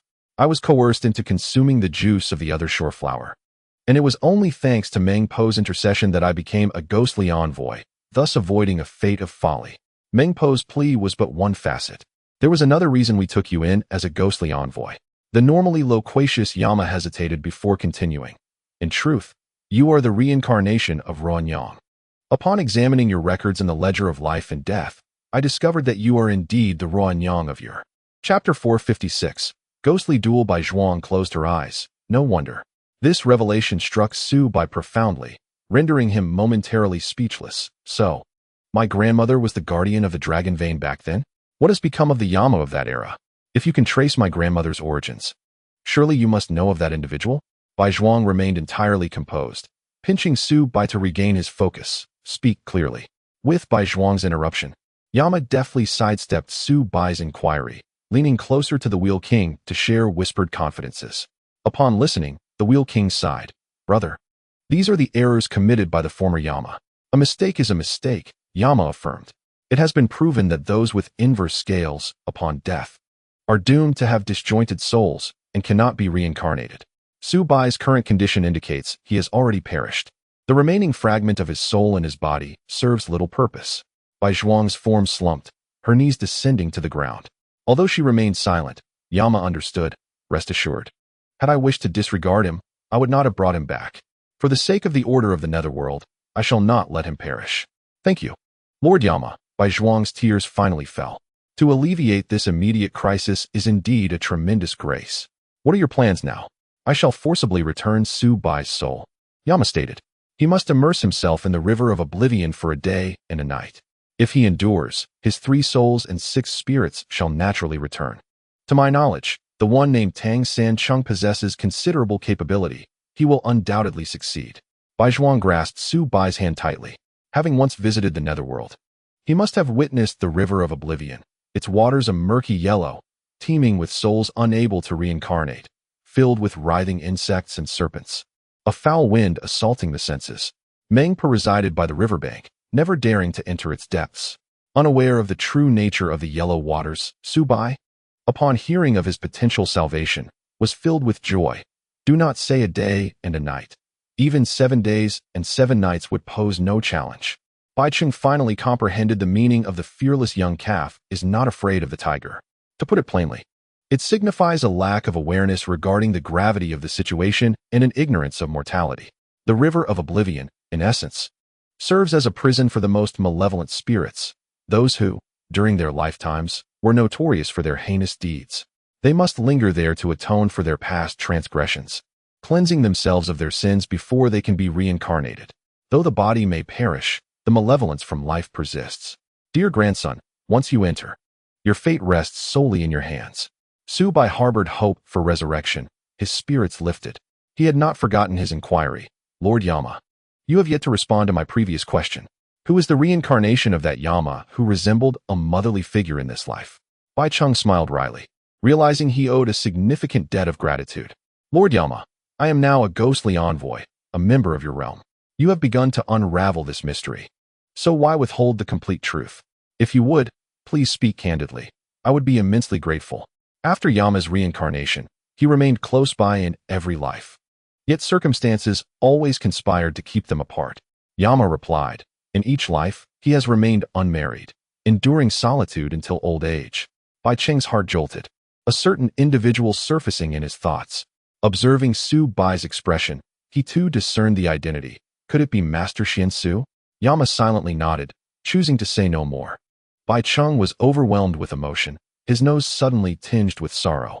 Su Bai offered his grandmother support, asking, Are you all right? What could possibly be wrong with me? Bai Cheng replied with a wry smile. At present, resolving your predicament is of utmost importance. Lord Yama, your reluctance to allow my demise stems from your concern regarding the challenges I pose to the underworld. I understand this, yet I shall inevitably face death one day. Su Bai scratched his head, pondering, what shall we do from here? You have not yet exhausted your lifespan. This is merely a minor mishap, Yama replied brusquely. As for what comes next, we shall address that in due time. The Wheel King interjected, It's not your concern. Focus on crossing the river of oblivion first. When do we begin? Su Bai inquired. Now, Yama answered, gesturing to the Wheel King. Take him across. At the foot of Mount Luoluo lay the river of oblivion. Su Bai scrutinized the river. Its blood-yellow waters lay still, murky depths concealing unknown profundities.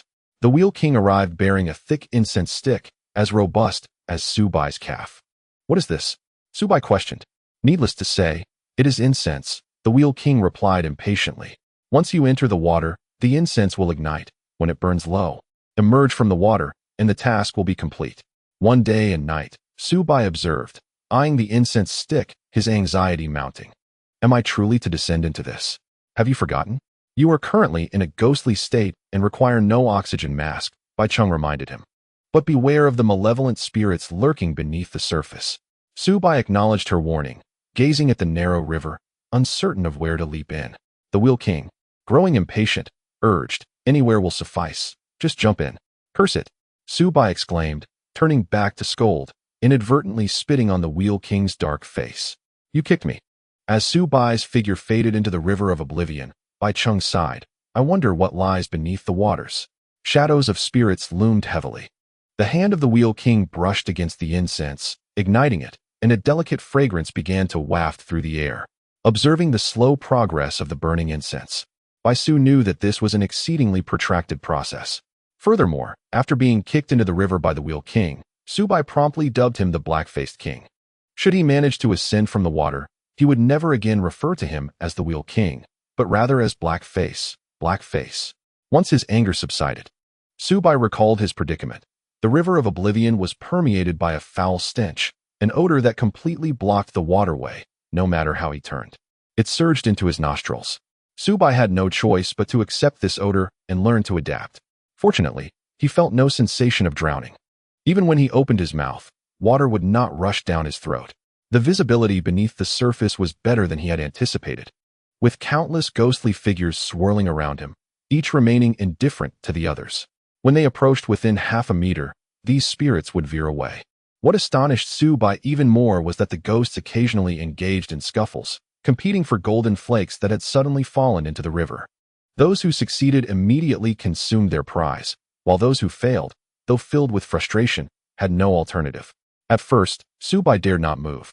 But as he grew accustomed to the underwater environment, he attempted to navigate.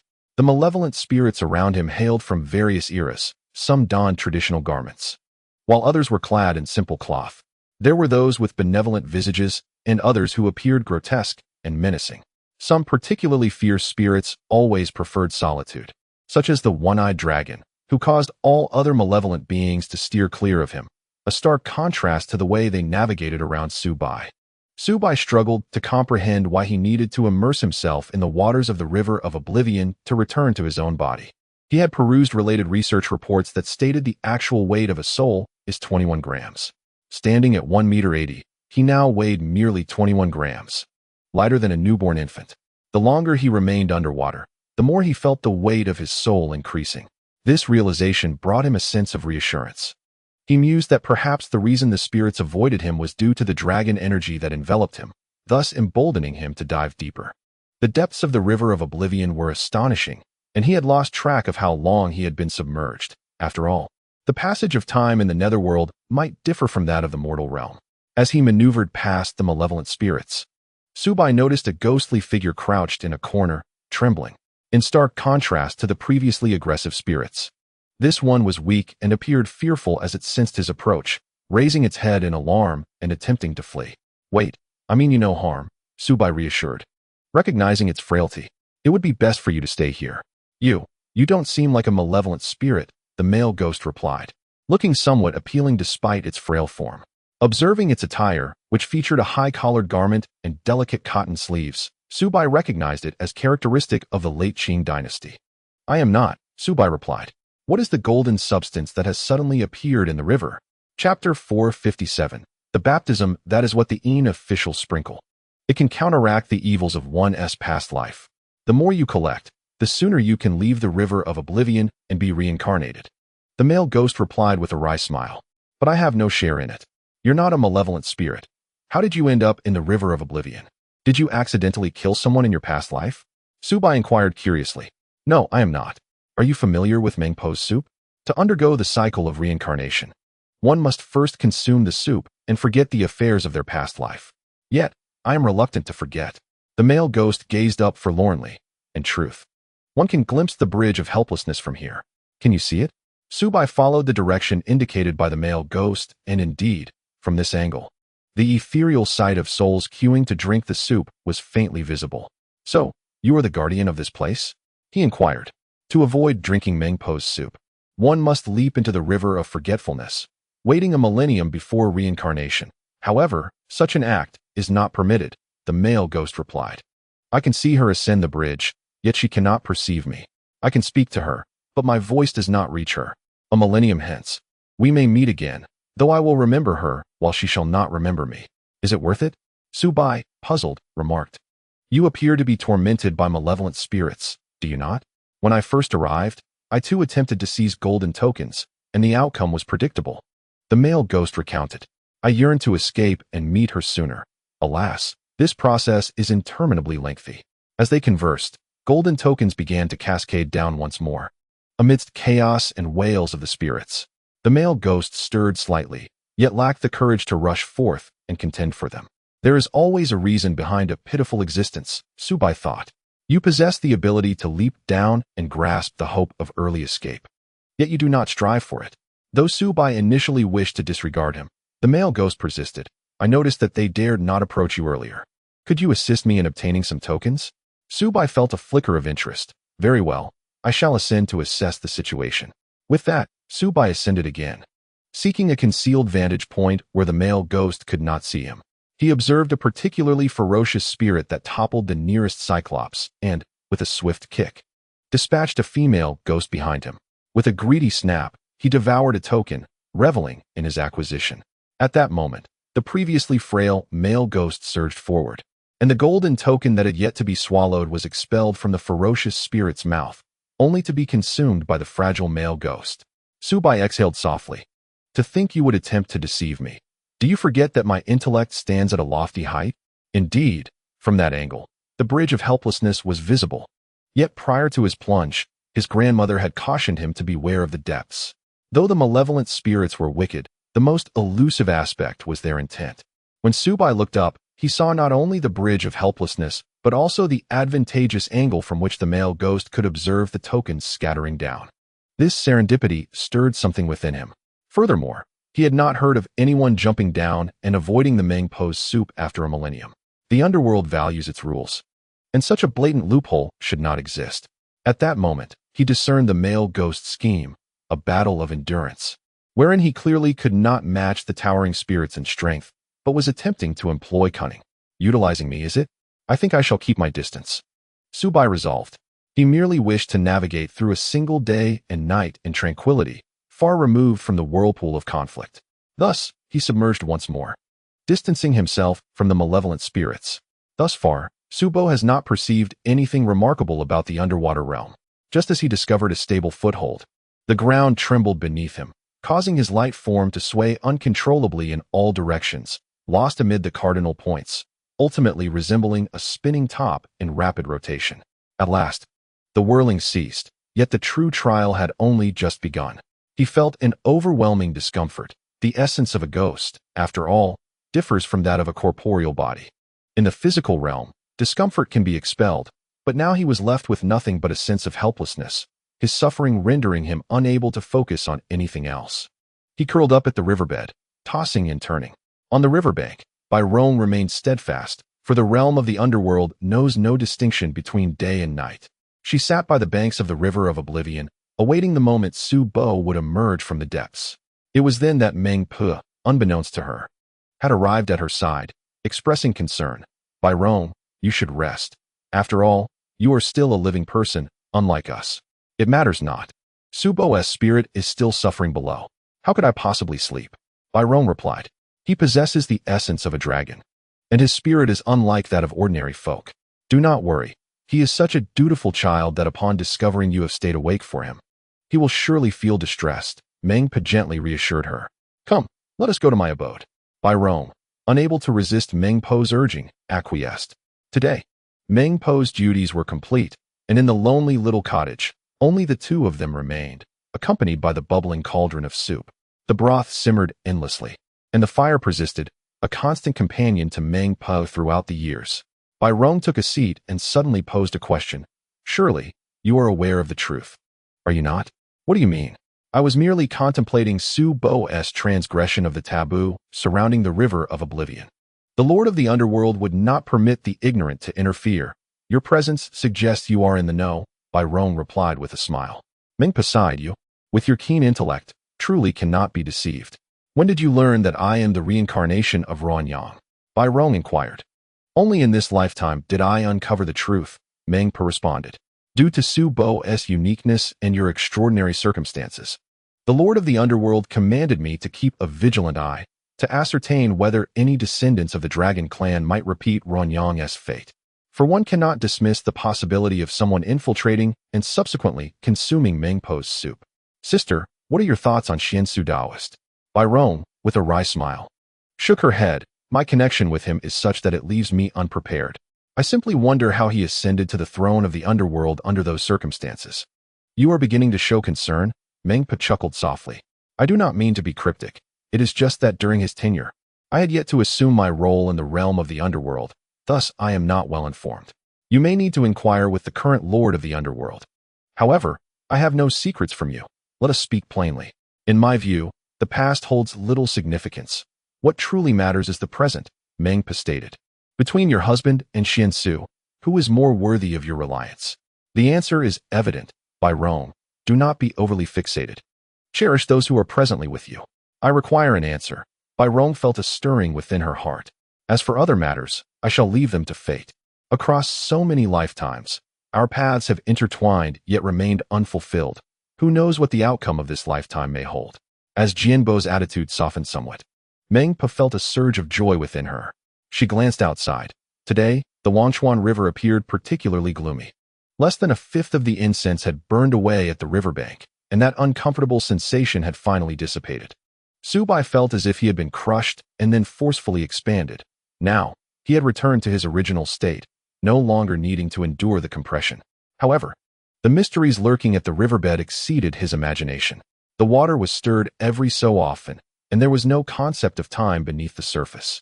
Each eruption caught Su Bai off guard, and after being tossed around dozens of times, he felt as though he had descended into hell. But this was not the end. Beneath the water, alongside malevolent spirits, there were strange entities that emitted electricity. The first time Su Bai inadvertently touched one of those rotund objects, his soul was jolted into a distorted shape. He saw his legs compressed to the slenderness of pencils. Incense, please burn faster, Su Bai prayed fervently while huddled there. As Su Bai muttered to himself, he was suddenly overshadowed by a dark mass above. When he looked up, his expression stiffened. What are those things doing here? The malevolent spirits, which had previously ignored him, were now gathered above his head. Instinctively, Su Bai floated backward, asking, "What do you want?" The leader of the group was a cyclopean figure, dressed in clothing reminiscent of the Republic era, appearing akin to a gang leader. Now that he was closer, Su Bai noticed a conspicuous bullet hole in his chest. Chapter 458. The Path of the Heart. Indeed, the aura emanating from him was peculiar. The face of a woman among them was decayed, though a significant portion was still recognizable. She likely had been quite attractive in life. She looks rather delectable, one spirit remarked. Delectable? Su Bai froze. These beings had set their sights on him. This was dire. Yu Qing had previously warned him about his unique constitution. Born during a time of abundant yang energy, which caused ordinary spirits to keep their distance while making him a prime target for more powerful ones. This was true for the living, but what about for spirits? Su Bai dared not ponder further. The best strategy is to retreat. Seeing Su Bai attempting to flee, a group of spirits behind him would not allow his escape. Immediately, two of them lunged, grasping his legs. Enraged, Su Bai violently shook them off, and in doing so, he spun around like a whirlwind. This unexpected motion inspired him. He began to whirl faster and faster underwater, stirring the depths into chaos before making a swift getaway. Underwater, Su Bai moved as if on solid ground. With a flick of his legs, he propelled himself forward, quickly distancing himself from the pursuing malevolent spirits. What a torment this is! To suffer here only to be eyed as a target for consumption. How much longer must I endure? He looked up to see a clear expanse above, almost forgetting that his grandmother had mentioned there was no distinction between night and day in the underworld. Resigned, he surveyed his surroundings, hands on his hips. Young man, running here is futile, a voice startled him. He turned to see an old spirit. Having learned from past experiences, Su Bai was now more cautious, distancing himself immediately. The old spirit scoffed, humph. Without uttering another word, the old spirit inadvertently fueled Su Bai's curiosity. Hey, why are you here? Everyone here has taken lives in their past. Old Ghost let out a soft groan. Have you never harmed another? Su Bai remained silent. And Old Ghost continued, the Cyclops and his gang are the fiercest malevolent spirits here. Competing for sustenance with them is futile. Be honest and obedient, and life will be more bearable. If you depart early to be reincarnated as a human, everything will come to an end. Who can blame us for our transgressions in life? You have taken a life? Subai inquired. Why would one kill? The old man, well into his 70s, replied with a bitter smile. A disobedient son slaughtered his mother. In my attempt to apprehend him, I accidentally took his life. To conceal the body, I severed him into 6 parts. Subai was left speechless. Old Ghost continued. Afterward, feeling hollow and frightened, I ended my own life with a rope. To take a life and then meet my demise by hanging. Without resolving my sins in the underworld, I cannot be reborn. Young man, what crime against life have you committed? I have not taken a life, Subai stammered, unsure of how to articulate his thoughts. How long have you been here? Not long. I have at most 2 lives left, yet those who have perished at their hands number not in the thousands, but surely in the hundreds. Enough to repay. The old man proposed. How about we strike a deal? Let me hear your proposition, Subai replied cautiously, wary of the ghost's intentions. There is a place beneath the water where one can find refuge. I can take you there, but you must assist me with a task. The old man spoke in a conspiratorial tone. I saw you arrive. It was King Wheel who brought you down. You are certainly not an ordinary spirit. You have a chance of escape. If you do make it out, please check on my wife. She is 75 this year. See if she has passed on. And if she is still alive, whether she is faring well. And if I manage to flee, how could I return to tell you? Simply visit my grave and speak a word. I will surely hear it. Old Ghost replied cautiously. What say you? Deal, Subai affirmed. Please provide me with your address. With their agreement sealed, as other malevolent spirits wandered elsewhere, Old Ghost led Subai to the sanctuary he had mentioned.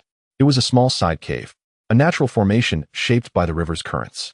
The two huddled inside, finding it a bit cramped. Subai remarked, "This is indeed a good place. One must carve their own path in life, and even in death, it is the same. I am too old to compete with them, so I remain here quietly, avoiding conflict while safeguarding myself, enduring less suffering." The old man sighed. In truth, if I had just been patient, it would have passed. My impatience harmed my dear partner. Subai paused momentarily. I truly wish to ask, do you genuinely believe I can escape? I do. The old man smiled. Even as a spirit, one must have hope. And you are my hope. I have heard that upon drinking the soup, one forgets everything. I cannot let go of my partner. She suffers from rheumatism, and the rain or wind causes her pain. In old age, we all face death. Subai asked, do you believe one can accompany another on the road to the underworld? I do not, the old man replied. You clearly have not followed the proper procedures. You did not enter through the rightful path. Even if everyone knows one another, upon entering, we each walk our own paths and enter different halls. The distribution is decided by the 10 Yama kings, and one does not drink Mangpo's soup on the same day. The road to the underworld is filled with strangers. No companions. The old man was acutely aware of the grim reality. Subai inquired, what did you do in your youth? I was a criminal investigator, specializing in technical reconnaissance. The old man remarked, you never expected it, did you? In my old age, my mind has grown foggy, and I have made mistakes I once deemed impossible. I never believed in ghosts or reincarnation, yet here I am, waiting beneath the river of forgetfulness, hoping to emerge and perhaps be reborn. No wonder this old man is so sharp, convinced of his ability to escape. Subai touched his nose and inquired, can one know the passage of time down here? I do not know, the old man replied. When the time comes, you will know how to leave. How do I leave? Subai persisted. You will understand when the moment arrives, the old man suddenly said, his body tensing. Do not stretch out your hands or feet. I hope the past passes swiftly. Subai's face turned pale as the river began to churn once more. After enduring a torturous experience, Subai eventually calmed down. The old man announced, someone is here to fetch you. Confused, Subai followed the old man's gaze and indeed saw a beam of light piercing the riverbed. The old man, unfazed, said, I am not yet at my limit. It must be here for you. Follow the light, and it will guide you. Do not forget our agreement. I await your voice. Without responding, Subai felt himself being drawn towards the light, his body lifting weightlessly. By the time he realized what was happening, he found himself on the shore, with a pile of incense ash at his feet. The Wheel King let out a muffled sound. It seemed satisfactory. The black-faced king maintained his indifference. Having witnessed by Mashwan's sour expression, the Wheel King's demeanor paled in comparison. Yet, between the two, Bai Mashwan's visage was more pleasing. Satisfactory, in what sense? Subai said, feeling vexed. I cannot fathom how anyone could endure a century or a millennium down there without losing their sanity. Karma and retribution. Naturally, the Wheel King shrugged. Bai Hong stepped forward. Subai, how do you feel? Your body seems more substantial. Subai responded, am I to understand that I have committed wrongs in this life, necessitating my baptism in the river? Is that the reason for descending? The secrets of fate cannot be divulged, the Wheel King retorted. You have spent a day and a night in the river. It is now time for you to return to your body. How does one return? Subai asked curiously. Am I not still a mere soul? Listen closely and observe carefully. Just as before, when you sense something calling to you, follow it forward, the Wheel King emphasized. Do not forget, this time, you owe a significant favor to the underworld. Subai disagreed. No? It is evident that you are merely concerned I might cause you trouble after my demise. Thus you seek to resolve it in advance. Humph. Any resolution must await your formal death. This time, your soul has accidentally escaped. Do you believe we are obliged to assist you? The Wheel King replied gruffly. It is coming. Be vigilant. Chapter 459. The path of the heart. The entity approached swiftly, a beam of light cradling Subai's form. All he could see was the Wheel King's indifferent expression. Once enveloped in the light, a powerful force pulled at him, and in an instant, Subai lost consciousness. Big guy, big guy? A gentle voice called, sweet enough to draw tears. Wake up, big guy, it's Ning. Boss Tang, have you truly returned? Why do you still seem like a block of wood? The voice of Qiao'er resonated. Surely he hasn't truly perished, has he? Nonsense, Subai thought to himself. I am very much alive. Tang Sansheng lowered his gaze, noting that Subai's spirit had been summoned back by the soul-recalling spell and had returned to his body. It had been over 5 minutes. He grasped Subai's wrist. His pulse has returned to normal. Bai Yi then lifted Subai's eyelid. Normal. Then why hasn't he awakened yet? Ning lamented. Should we take him to the hospital for a cardiac shock? That's how it is depicted in television and films. There's no need for a hospital, Bai Emotian remarked, casting a glance at Subai's hand. Isn't there an electric iron at home? Yu Qing, go fetch it. I shall administer the shock myself. No need. Subai abruptly sat up, chuckling. There's no need to go to such lengths. I'm awake now. Ning realized that he had been feigning death. Her delicate fist struck Subai's chest. You rascal. Everyone was worried sick. You've slept for 3 days and nights. And we couldn't eat or sleep for your sake. How can you jest at a time like this? Subai grasped Ning's hand. I'm sorry. His apology was sincere, and Ning's heart softened immediately. As long as you're awake, that's what matters. Subai noticed the yellow talisman papers scattered around and the redness in the eyes of Yu Qing and Qiao'er. Feeling even more remorseful, I only wished to surprise you, but it seems I've frightened you instead. It appeared that his soul had harmonized with his body. Tang Sansheng chuckled. Mission accomplished. However, I am perplexed. I have been using this soul-recalling spell for several days without any effect. What caused it to suddenly succeed? Subai quickly recounted his experiences in the underworld, eliciting the greatest reaction from Qiao'er. So, your grandmother is the reincarnation of the Dragon Coffin Guardian. And Xiansu Daoist is the reincarnation of the King of Hell who once fell in love with her? What a remarkable fate spanning countless lifetimes. Ning's focus shifted. So, does that mean you cannot reincarnate after death? Unless the underworld grants you special permission? Such a vivid metaphor left Subai speechless, merely nodding. Ning's expression dimmed. So, if you die, you become a wandering spirit. Indeed, Subai observed the redness in her eyes. Clenching his right hand into a fist, resisting the urge to caress her face. That's precisely what they mean. They said it was an accident that separated my soul from my body. Tang Sansheng elaborated. The 2 Yama Kings are correct. The poisonous salve is not fearsome.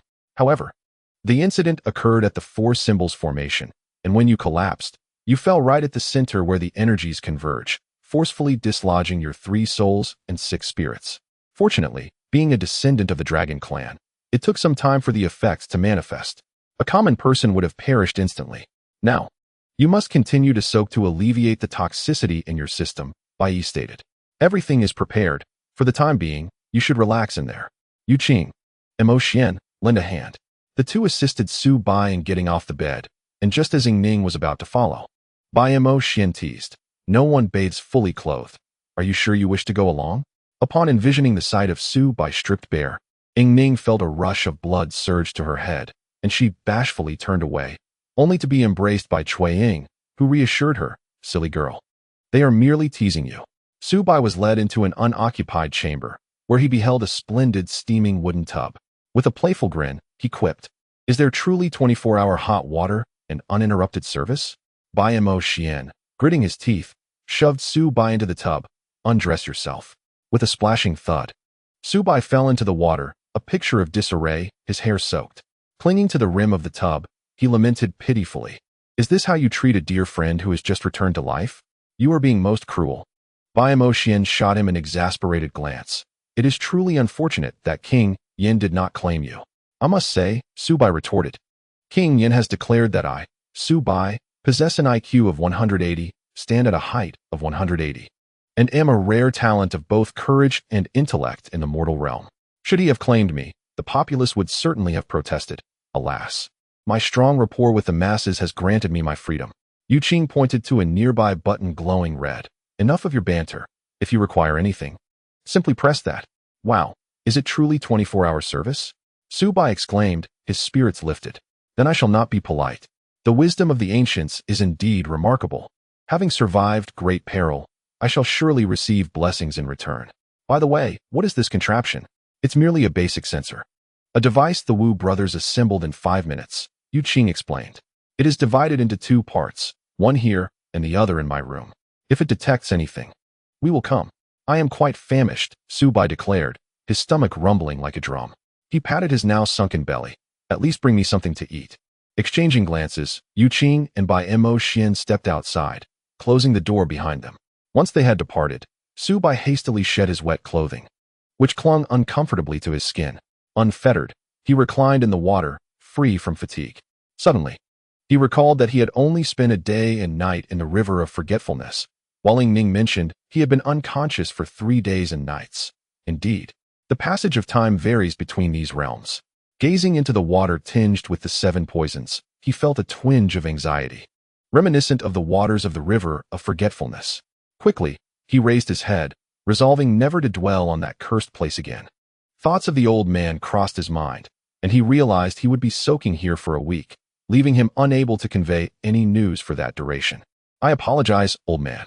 I am now bound by circumstance." The door swung open as Ying Ning entered, carrying a plate laden with food. Upon seeing Su Bai unclothed, she immediately turned away. "Why are you not dressed?" "Silly girl, have you ever seen someone bathe fully clothed?" Su Bai retorted, curling himself into a ball, knees drawn to his abdomen. I'm hungry. Please bring it here." Ying Ning hesitated for a moment before replying. "I will have Yu Qing bring it to you." As the enticing aroma of the food wafted through the air, Su Bai began to sweat profusely. "By the way, did you miss me?" Ying Ning's hand trembled slightly, nearly causing the plate to slip from her grasp. Her face flushed crimson, and she grew increasingly reluctant to turn around. In a hurried panic, she fled the room, slamming the door behind her. Su Bai, drenched in sweat, was certain it was not merely from the bath. He sighed, pondering whether he held more significance in the girl's heart than Chu Yin. Yu Qing entered, seating himself beside the bath with an air of irritation. "If you do not fancy someone, then do not toy with their affections," he admonished. "Who says I do not like her?" Su Bai retorted instinctively. Yu Qing's expression revealed a mixture of emotions. "Are you certain it is not merely a sense of gratitude you feel?" Su Bai reflected. The feelings of being touched and genuine affection are not synonymous. If it were the former, Ying Ning would end up hurt. Confusion washed over him. If he did not harbor feelings for Ying Ning, why did he seethe with anger when Chu Yin approached her? His heart raced uncontrollably. He recalled the sketch, the youth. "The sketch that Su Su gave me is lost." Yu Qing felt a jolt within but maintained a facade of composure. "Oh, what emotions did you experience?" "I was initially anxious, eager to reclaim what was lost, thus I instinctively reached out," Su Bai replied with a bittersweet smile. "That gust of wind felt oddly sinister, and when I failed to grasp it, clarity washed over me. Some things, once lost, remain irrevocably so." Yu Qing exhaled in relief. A sketch encapsulated Su Bai's most innocent feelings and hopes for Gong Su Su, yet the beauty had long since departed. "It is best that you have come to terms with this. Cherish those around you. Once you untangle your feelings for Ying Ning, everything will fall into place. The priority now is to neutralize the poison of the Xian Xiang and dispel the malevolent aura surrounding Ying Ning." Chu Yin seems to possess some insights into this matter. His situation mirrors that of Ying Ning's. "If there is indeed a solution, we shall address it together." He He stands to benefit as well, Su Bai remarked, still somewhat resentful when Chu Yin was mentioned. Is there truly such a flawless man in this world? He was once seemingly perfect. Now, he is merely flawed yet radiant. Yu Qing teased. Are you envious? Envious or not, it is of no consequence. His genes are simply superior, Su Bai replied, swallowing hard. Would you kindly allow me a bite? It has been agonizing to hear you deny me after my entrance. Yu Qing laughed heartily, tossing a bun to Su Bai. As Su Bai reached for it, Yu Qing suddenly remembered, your hands are tainted with that water. How can you touch food directly? Allow me to feed you instead. Su Bai feigned a look of heartfelt gratitude. Thank you, my friend. Surviving this calamity, Su Bai exemplifies the ancient prophecy of Tang Sancheng, which foretells rebirth following death. However, both Tang Sancheng and Bai Yi find themselves perplexed by the intervention of the King of Hell. At that moment, the two sat face to face in silence until Tang Sancheng broke the stillness, remarking, there are no free handouts in this world. Indeed, Bai Yi responded. Previously, the Soul Pearl was presented. Now, both the King of Hell and the Wheel King have simultaneously intervened to assist Su Bai's resurrection. Their intentions are questionable. Sudden acts of kindness often conceal ulterior motives. Following his death, Su Bai's 3 souls and 6 spirits departed from his corporeal form, marking his natural state of demise.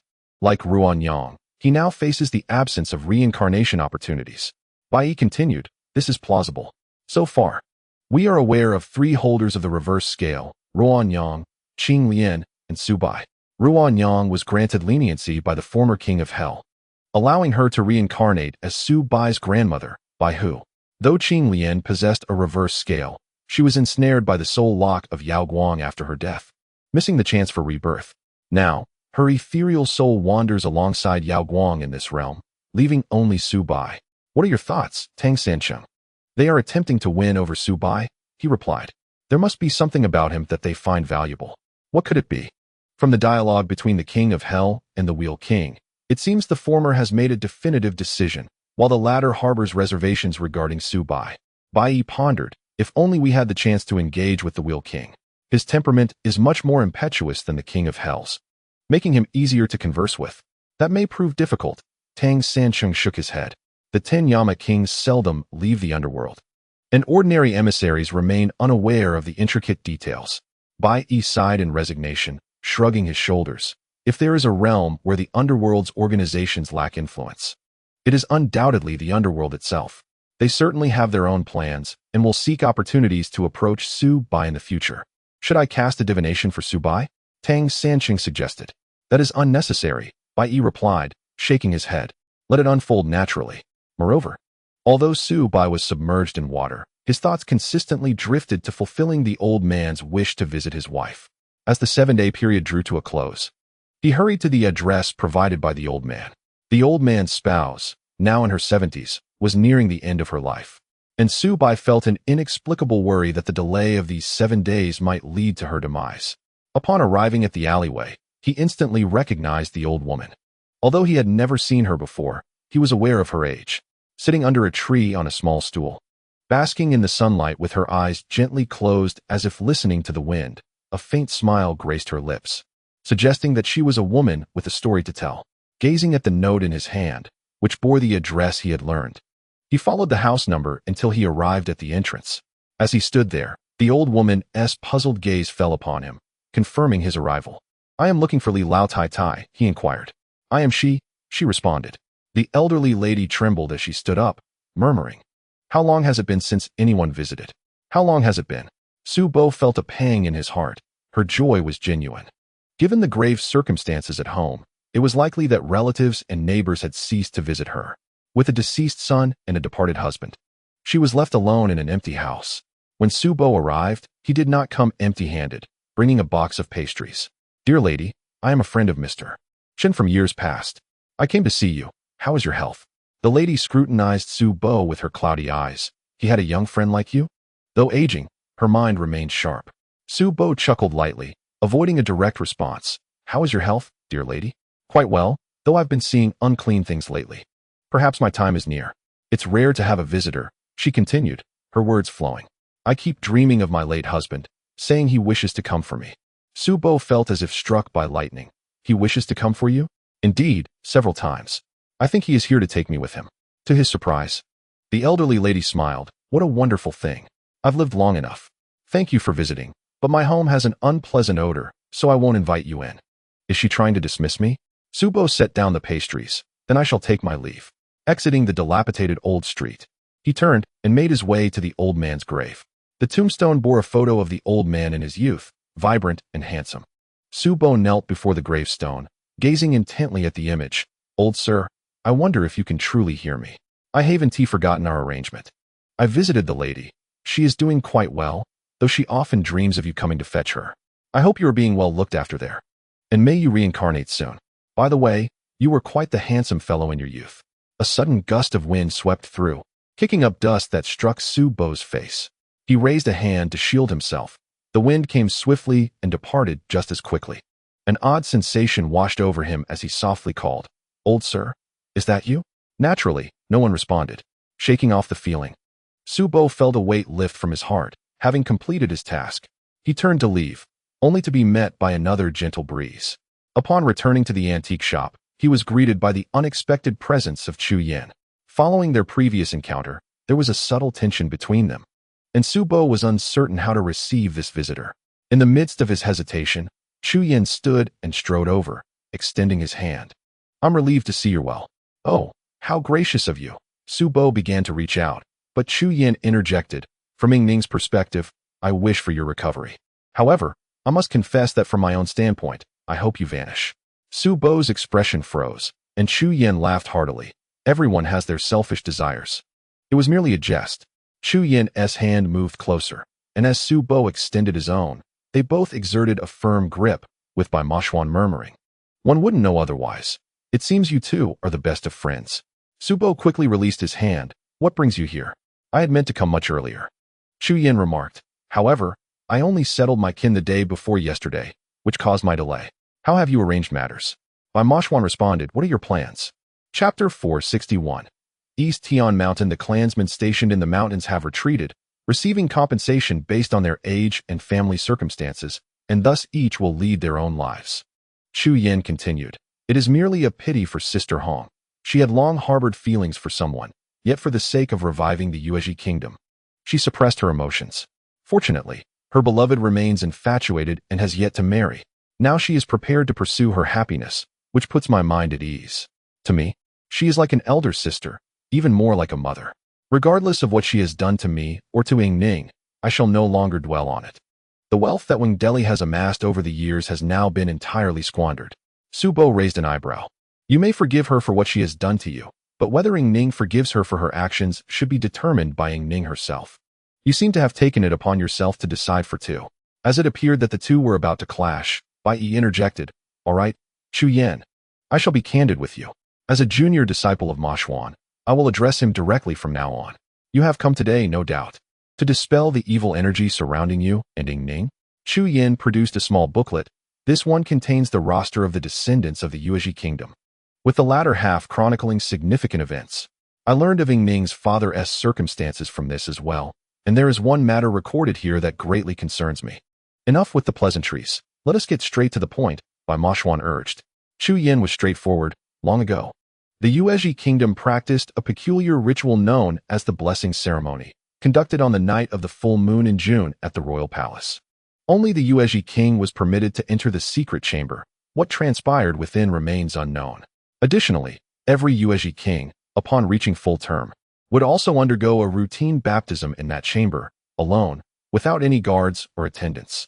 This tradition persisted until the Kushan dynasty gradually diminished its significance.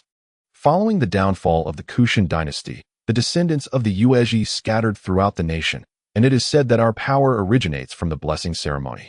Tang Sancheng stated, It seems this secret chamber warrants further investigation, yet the royal palace of the Yuezhi kingdom has long since vanished. No, it lies beneath the earth, Chu Yan replied. It is merely concealed beneath quicksand, making entry quite challenging. It appears you possess considerable intelligence, Bai Yi remarked. The evil energy is indeed an invisible hand that can push you into a corner when you are most vulnerable.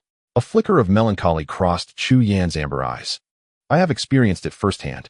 It seems we must venture to the ruins of the Yuezhi kingdom, Bai Yi observed. gazing at the group of young individuals. You have never traversed the desert. This time, you shall endure some hardships. Chu Yan still bore the unhealed poison of the Tongshin sword. Tang Sanchen cautioned, if we are to go to the desert, remember this point. Chu Yan bowed to Tang Sancheng. Thank you for the reminder, Mr. Tang. Very well, prepare yourselves. We shall set forth for the desert. Bai Yi suddenly recalled a matter. I shall procure a few assistants for you. Assistants? Bai Moshuan felt an ominous premonition. Bai Yi summoned 2 aides, one being the familiar figure of the groundhog Tong Run, and the other, upon a mere glance, incited an urge within Bai Moshuan to cast him out. Liu Shangsheng, the most audacious person in existence, the most formidable surgeon in Asia. Liu Shangsheng's peculiarity lay not in his exceptional medical prowess, but in his audacity to proclaim, should you perish, I shall gladly perform your autopsy. Cursing others to their demise while simultaneously offering to dissect them, his audacity rivaling that of the Great Wall. With luggage in tow, the appearance of such an inappropriate individual dampened the mood. Upon spotting Bai Moshuan, Liu Shangsheng's eyes sparkled with eagerness as he approached swiftly. Bai Moshuan, I wish to discuss something with you. Get lost, Bai Moshuan replied without reservation. Is the assistant my father spoke of you? I am a surgeon. Yet I am foremost a physician. In the desert, I can advise you on your daily self-protection, such as how to eat, how to drink, and how to keep warm. Who could be more suitable? Liu Shangsheng chuckled, leaning closer to Bai Moshuan. Have you felt unwell recently? You won't die in the short term. I appreciate your concern. Bai Moshuan grunted in response.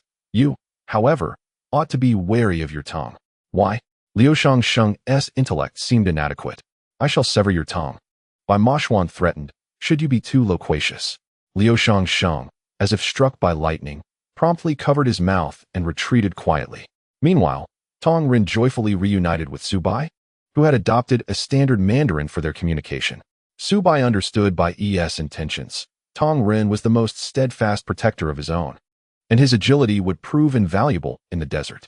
Overjoyed at seeing Tong Rin again, Su Bai exclaimed, Brother Mouse, I was quite distracted recently. Did something happen to you? Tong Rin replied, in the past, if you were in trouble, I could trace you, but this time I lack direction. Now that I see you safe and sound, I am relieved. Su Bai had ventured into the underworld, a realm Tong Rin could not follow. Su Bai chuckled, choosing to remain silent about the recent events. What brings you here? Someone inquired if I had an interest in making a fortune, so naturally, I came. I've heard the Goishuang dynasty is abundant in gold coins, with demand outstripping supply in the market. If I could procure a few, it would be a windfall. Just the thought excited Tong Ron, who licked his lips in anticipation. If such opportunities arise again, I shall soon retire from this life. Yu Qing and Shui Ying observed this peculiar assembly. In addition to their usual quartet, they now had 4 more. Ying Ning, a descendant of the Yuezhi, Chu Yan, the eccentric Dr. Liu Shangsheng, and the groundhog Tong Ren. Thus, an octet was formed, ready to venture into the desert.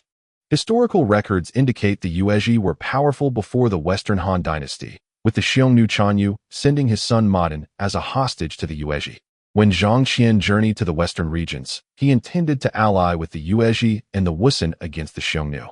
However, the Yuezhi were ultimately defeated by the Xiongnu and largely migrated west. Subsequently, this ancient tribal nation mysteriously vanished from the Central Asian region. Recently, a rare discovery of a prehistoric site belonging to nomadic tribes has emerged near the Tian Shan Mountains.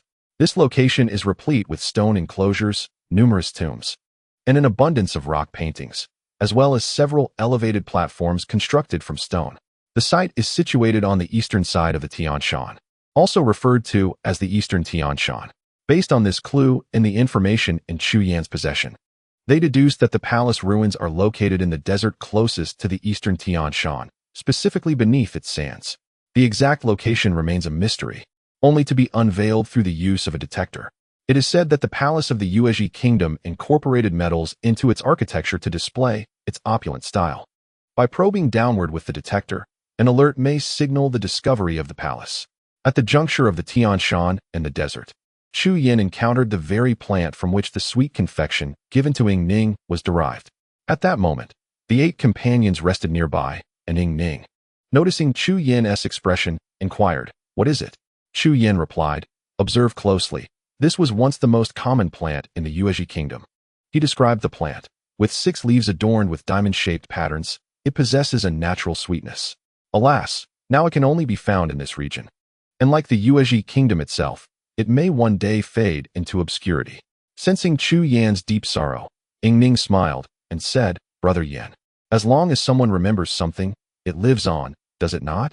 Before Chu Yan could respond, Su Bai interjected, "Now that we have entered the desert, where shall we rest?" Lu Shangxing advised, "As we officially enter the desert, we must not rush. Upon disembarking, we should maintain a steady pace, taking small, measured steps to adapt gradually to the strain of the journey. Each individual's endurance varies. If someone feels fatigued, they must voice it without hesitation. Furthermore, regarding hydration, take small sips of water, but do not wait for your body to signal thirst. That would be too late, as dehydration can occur swiftly, especially once we fully enter the desert. It is crucial to drink every half hour in regular intervals. In the desert, consuming alcohol is strictly prohibited, as it depletes the body of vital moisture." Chapter 462. Endless Bloom. Su Bai cast a glance at Lu Shangxing's flask at his waist and asked, "What about that?" Lu Shangxing replied curtly, "This is not wine. It is medical alcohol, used for disinfection and convenience. Alcohol may not be consumable, but it can prove invaluable in critical moments." In the month of June, the desert stretched out like a golden sea, its vastness seemingly beyond reach. 8 individuals in 2 off-road vehicles carried spare fuel in barrels resting on the back seats, their essentials piled high. They were now on the brink of entering the desert.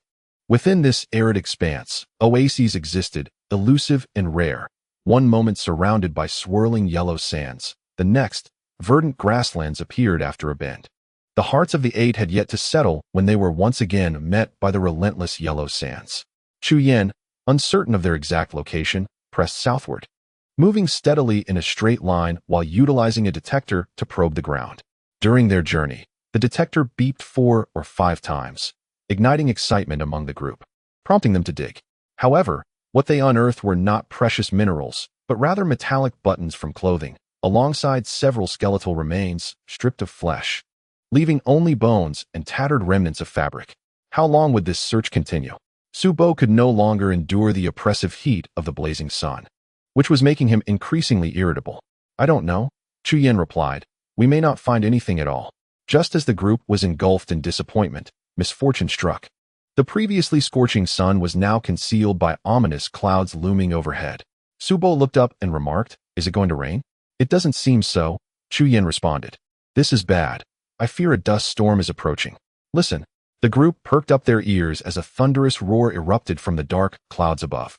All knowledge Su Bo had regarding dust storms flooded his mind, and he shouted, "Quickly, move at the fastest pace perpendicular to the path of the storm. Change direction, hurry."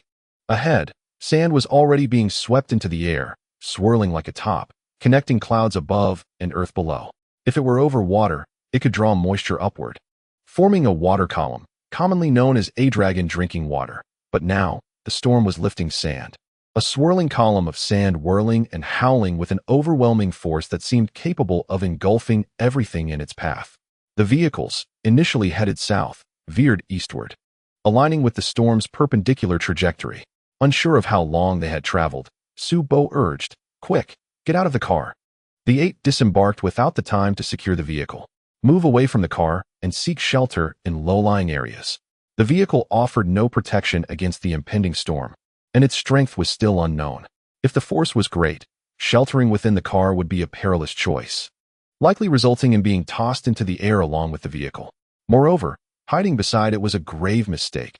Should the vehicle tilt, it could crush anyone lying nearby, leading to severe injury or worse. In this critical moment, Su Bo took the lead, and the others heeded his commands, scouring for low ground.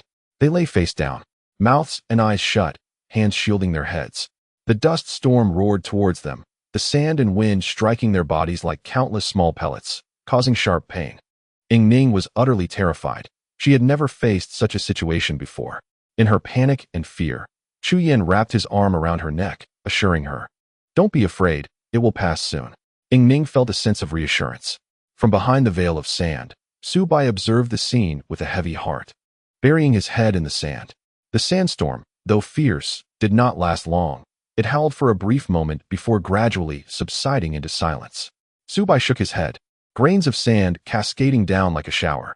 His mouth and nose felt as though they were suffocated by the sand, and upon rising, his body felt as heavy as if burdened by sandbags. He spat several times onto the ground, reluctant to rinse his mouth with water, resorting only to expectoration. Once finished, he glanced around. Is everyone all right? One by one, they stood up. Lu Shangxing, with a grimace on his face, lamented, had I known it would be this perilous, I would have refrained from coming. What if I lose my life here? You could leave now, Bai Moshuan remarked, gazing in the direction from which they had come, suspecting they were lost. The vast expanse of sand had completely obliterated any trace of their passage. Lu Shangxing, well aware that Bai Moshuan was jesting at his expense, could only sigh. He turned to look at the vehicles, both of which had accumulated a fair amount of sand. Yu Qing had already approached to attempt reigniting the engines. Fortunately, despite being somewhat filthy, their performance remained intact. Chu Yin supported Ying Ning as they approached. Noticing her pale complexion, Su Bai coughed lightly. Are you all right? I'm fine, Ying Ning replied, leaning against Chu Yin, feeling somewhat feeble. I detected a strange odor. Bai Moshuan nodded in agreement. I sensed it too. A faint metallic scent lingered in the air, and Ying Ning pointed towards the left front. It emanates from over there. Gently, she pushed Chu Yan's hand away, asserting, I can walk on my own. Chu Yan smiled and released her. All right, let us investigate what it is. Are you not the king of the Yuezhi? Do you not sense anything here? Su Bai teased. This scent is quite familiar. Corpses, Chu Yan replied nonchalantly, undeterred by Su Bai's provocation. It appears you have detected it as well. I find this intriguing, Lu Shangxing declared, darting forward. However, as he surged ahead, his legs suddenly faltered, weakened from the earlier onslaught of sand. He collapsed onto the ground, his upper body landing in the sand, and his fingertips brushed against something solid. While an ordinary person might have screamed in terror, Lu Shangxing's eyes brightened. A fingernail. Good heavens, this is astonishing. The fingernail was strikingly vibrant, glimmering faintly. Lu Shangxing pinched the finger, noting, indeed, it seems somewhat elastic. It has not fully decomposed. Yu Qing and Bai Moshuan's faces paled. A body that is dead yet not fully decayed is a zombie. Bai Moshuan swiftly shoved Lu Shangxing aside. Get back. Just as Lu Shangxing struggled to rise from the sand again, he found himself face down, sand splattering into his nose and mouth, resembling a dog digging in the dirt. He turned back and shouted, You heartless Bai Moshuan. Less chatter, Bai Moshuan commanded, producing a talisman and slapping it onto the outstretched hand emerging from the sand. A dark vapor seeped from the fingertips, causing Lu Shangxing to obediently fall silent. The once vibrant fingernail now darkened ominously. Bai Moshuan exhaled a sigh of relief. It seems it has not fully decayed. It has yet to become a zombie. The breath had not yet been swallowed, and the surrounding sand stirred as a skeletal figure burst forth from the grains, springing up with a loud thud. Yu Qing swiftly delivered a kick to the corpse, and with a crack, the joints shattered. The skeleton fell to the ground, sending a cloud of yellow sand into the air. Yu Qing inhaled sharply. It's nothing. It seems there was some movement underground that caused it to rise, not a sign of rigidity. Chu Yan's eyes suddenly brightened. The corpse that had just emerged from the sand still bore remnants of flesh, and its chest was split open, revealing a faint green glow. It was the heart-piercing sword. The legendary heart-piercing sword lay before them. If the body were turned over, there should be a crimson plant on its back, which could counteract the poison of the heart-piercing sword affecting Chu Yan. Ying Ning was filled with excitement as she reached out to flip the corpse, but her expression darkened. There was nothing. Chu Yan let out a wry smile. This skeleton was swept up by the whirlwind and brought here. The fiery grass on its back has likely been lost in the sand. It's all right, Ying Ning, I still have a chance. In this vast desert, where corpses lay scattered, Lu Shangxing murmured, I too have a chance. Damn it. Bai Moshuan silently cursed, looking up at the sky. The whirlwind typically arose at dusk, and as night approached, traveling in the desert would not be a wise choice. The group began to pack their carts, setting up tents to establish camp. Chapter 463. The guard Lu Shangxing was particularly intrigued by the two skeletons. He dug them out from the sand and arranged them side by side, clicking his tongue in admiration. In such a dry place with such a significant temperature difference, they remain remarkably intact. How wonderful it would be to take them back for research. Don't even think about it, Cui Ying replied. There is no room on the cart for two skeletons. If you really want them, carry them back on foot. Lu Shangxing seemed oblivious, inspecting the skeletons with a magnifying glass, while Su Bai and the others disregarded him. He was simply an eccentric.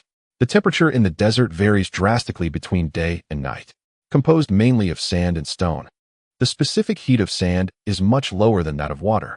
Under the same sunlight, sand absorbs heat significantly faster than water-rich areas, making the daytime quite sweltering. However, once night falls and sunlight disappears, heat is rapidly released, resulting in a sharp drop in temperature. Most perilous of all, the desert is teeming with various poisonous creatures. Some are green, but one must not be deceived by their vibrant colors, as beneath their lively facade may lurk deadly toxins. As they set up the tents and kindled a small fire, Bai Mashwan scattered powder around the two tents to ward off unwelcome guests. The group sat together when Lu Shangxing suddenly called out, "Come quickly." This doctor always had a penchant for dramatics. Even if he shouted hoarsely, the others remained unfazed. Seeing that they paid him no mind, Lu Shangxing revealed his trump card. "Look at what I've discovered. These two have coins." Chu Yin had the most pronounced reaction and rushed over. "Let me see."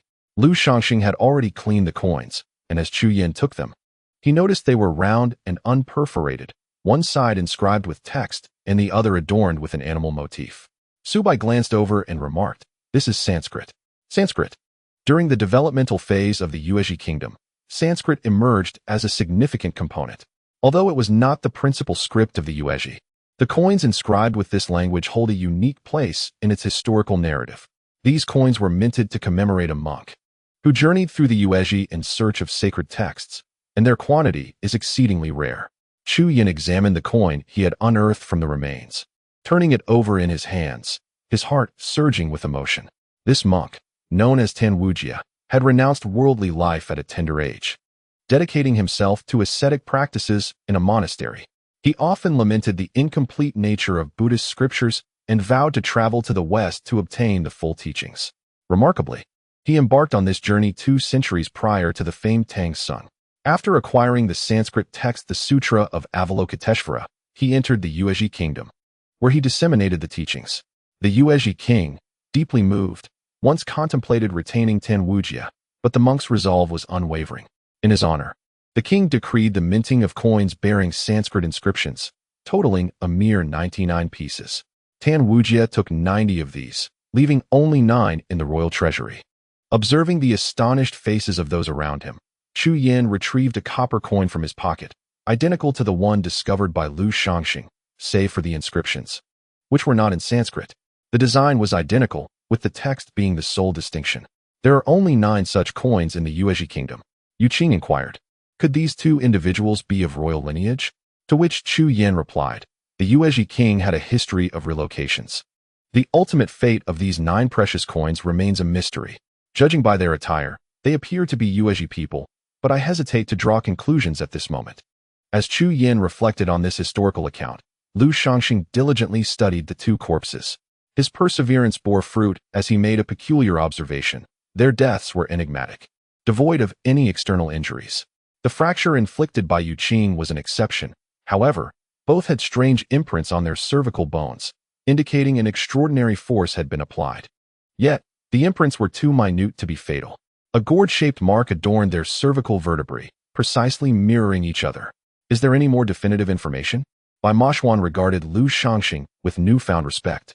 "Given the limited conditions, there is little discernible to the naked eye, but I do have one more method. Both corpses still possess flesh, and even their nails remain intact. I propose to employ a technique known as steaming bones for autopsy." Lu Shangxing's enthusiasm surged. Cui Ying's shoulders quivered slightly as she exclaimed, "Steaming bones for autopsy?" The curious Ying Ning asked, "What is this method?" "It is one of the 3 ancient techniques for corpse verification: fly-based analysis, blood-based kinship determination, and steaming bones for autopsy," Cui Ying explained. While blood-based kinship determination is now questioned by modern medicine, it was frequently utilized in ancient times. It involves the notion that blood from related individuals can intermingle. Even if one party has passed away, by extracting the deceased's bones and introducing the blood of their living relatives, the blood would naturally integrate with the bones. Lu Shangxing's eyes gleamed with admiration as he gazed at Cui Ying, almost in reverence. "Remarkable. You are truly remarkable. Few young women today possess such knowledge." Yu Qing gently cleared his throat and inquired, "What is the matter with the fly case?" "Well, you might want to ask Su Bai," Qiao'er replied. This is related to the characteristics of insects. To elucidate, simply from an entomological perspective, flies possess an extraordinarily acute sense of smell, particularly for blood. It is said that flies can arrive at a scene within 10 minutes of an animal's demise. Thus, flies are often regarded as the foremost witnesses at death scenes and the detectives guiding criminal investigations. In addition to utilizing the fly's sensitivity to the scent of blood, their other physiological habits can also be employed. A notable case in mid-20th century England, known as the devil's meat case, relied on the precise reproductive and developmental cycles of flies to ascertain the time of death, ultimately leading to the apprehension of the murderer. Su Bai tilted his head, meeting Lu Shangxing's defiant gaze, and jested, "You should be grateful I didn't study medicine. Otherwise, the title of the foremost in Asia would change hands." Lu Shangxing scoffed. "Let us get back to the matter of steamboat autopsy. Given our constraints, we must make do. You all, lend a hand to see if we can construct a frame and dig a pit." Suddenly, Lu Shangxing assumed the role of the leader. However, the sandy terrain posed a challenge. While erecting a frame was manageable, excavating a pit proved to be a daunting task for the strong men present. As darkness enveloped the sky, the pit remained unformed, and Lu Shangxing's idea left everyone exhausted. Su Bai and Yu Qing simultaneously collapsed onto the sand. "Heavens!" Su Bai exclaimed. "Knowing full well it's improbable, we've wasted so much time." The sole reason for persisting in this futile endeavor was the genuine desire to avoid transporting these two corpses. The stench was unbearable. Regrettably, the sand in this region was exceedingly dry, making excavation impossible. Su Bai helplessly looked at his sister and Ning. "There's no other option," Chu Yin remarked. "Now that night has fallen, to examine the condition of these two corpses, we must locate an oasis. Are we truly going to carry these two bodies with us?" Qiao'er shuddered at the thought of traveling alongside the corpses. "Dr. Lu, you must take full responsibility." Lu Shangxing grinned. "I will take responsibility. I will take responsibility. What is our purpose here?" "To find the palace of the Yuezhi kingdom. These two corpses bear Yuezhi coins. This could very well be a clue. It's getting late. Let us rest for now and begin our search for the oasis at dawn," Bai Moshuan finally concluded. Lying in the tent, Su Bai rested his hands beneath his head. The stillness of the desert night was eerily profound. Tossing and turning, he found it impossible to sleep. Yu Qing nudged him. "After all the turmoil of today, nearly losing our lives, how can you not rest properly?" "I'm contemplating how to locate the oasis," Su Bai replied. "The desert is vast, and we currently have only a compass." "Are you eager to help Ning dispel the malevolent energy surrounding her?" Yu Qing said. "We are in the desert. We must proceed with caution. We cannot hurry. I'm concerned that Chu Yin may succumb to his affliction at any moment." Su Bai lowered his voice, expressing his concerns. "Do you feel at ease? The poison from the heart-piercing sword on him has yet to be neutralized. If provoked, he might relapse, becoming unrecognizable to his kin. Even Ning would be unable to restrain him. I believe the priority now is to locate that crimson herb to alleviate his affliction." Chapter 464. The Guard 2 by Moshuan's voice resonated. "Your words hold truth, yet the desert's circumstances are treacherous. Splitting the 8 of us into 2 groups is feasible, albeit with heightened peril.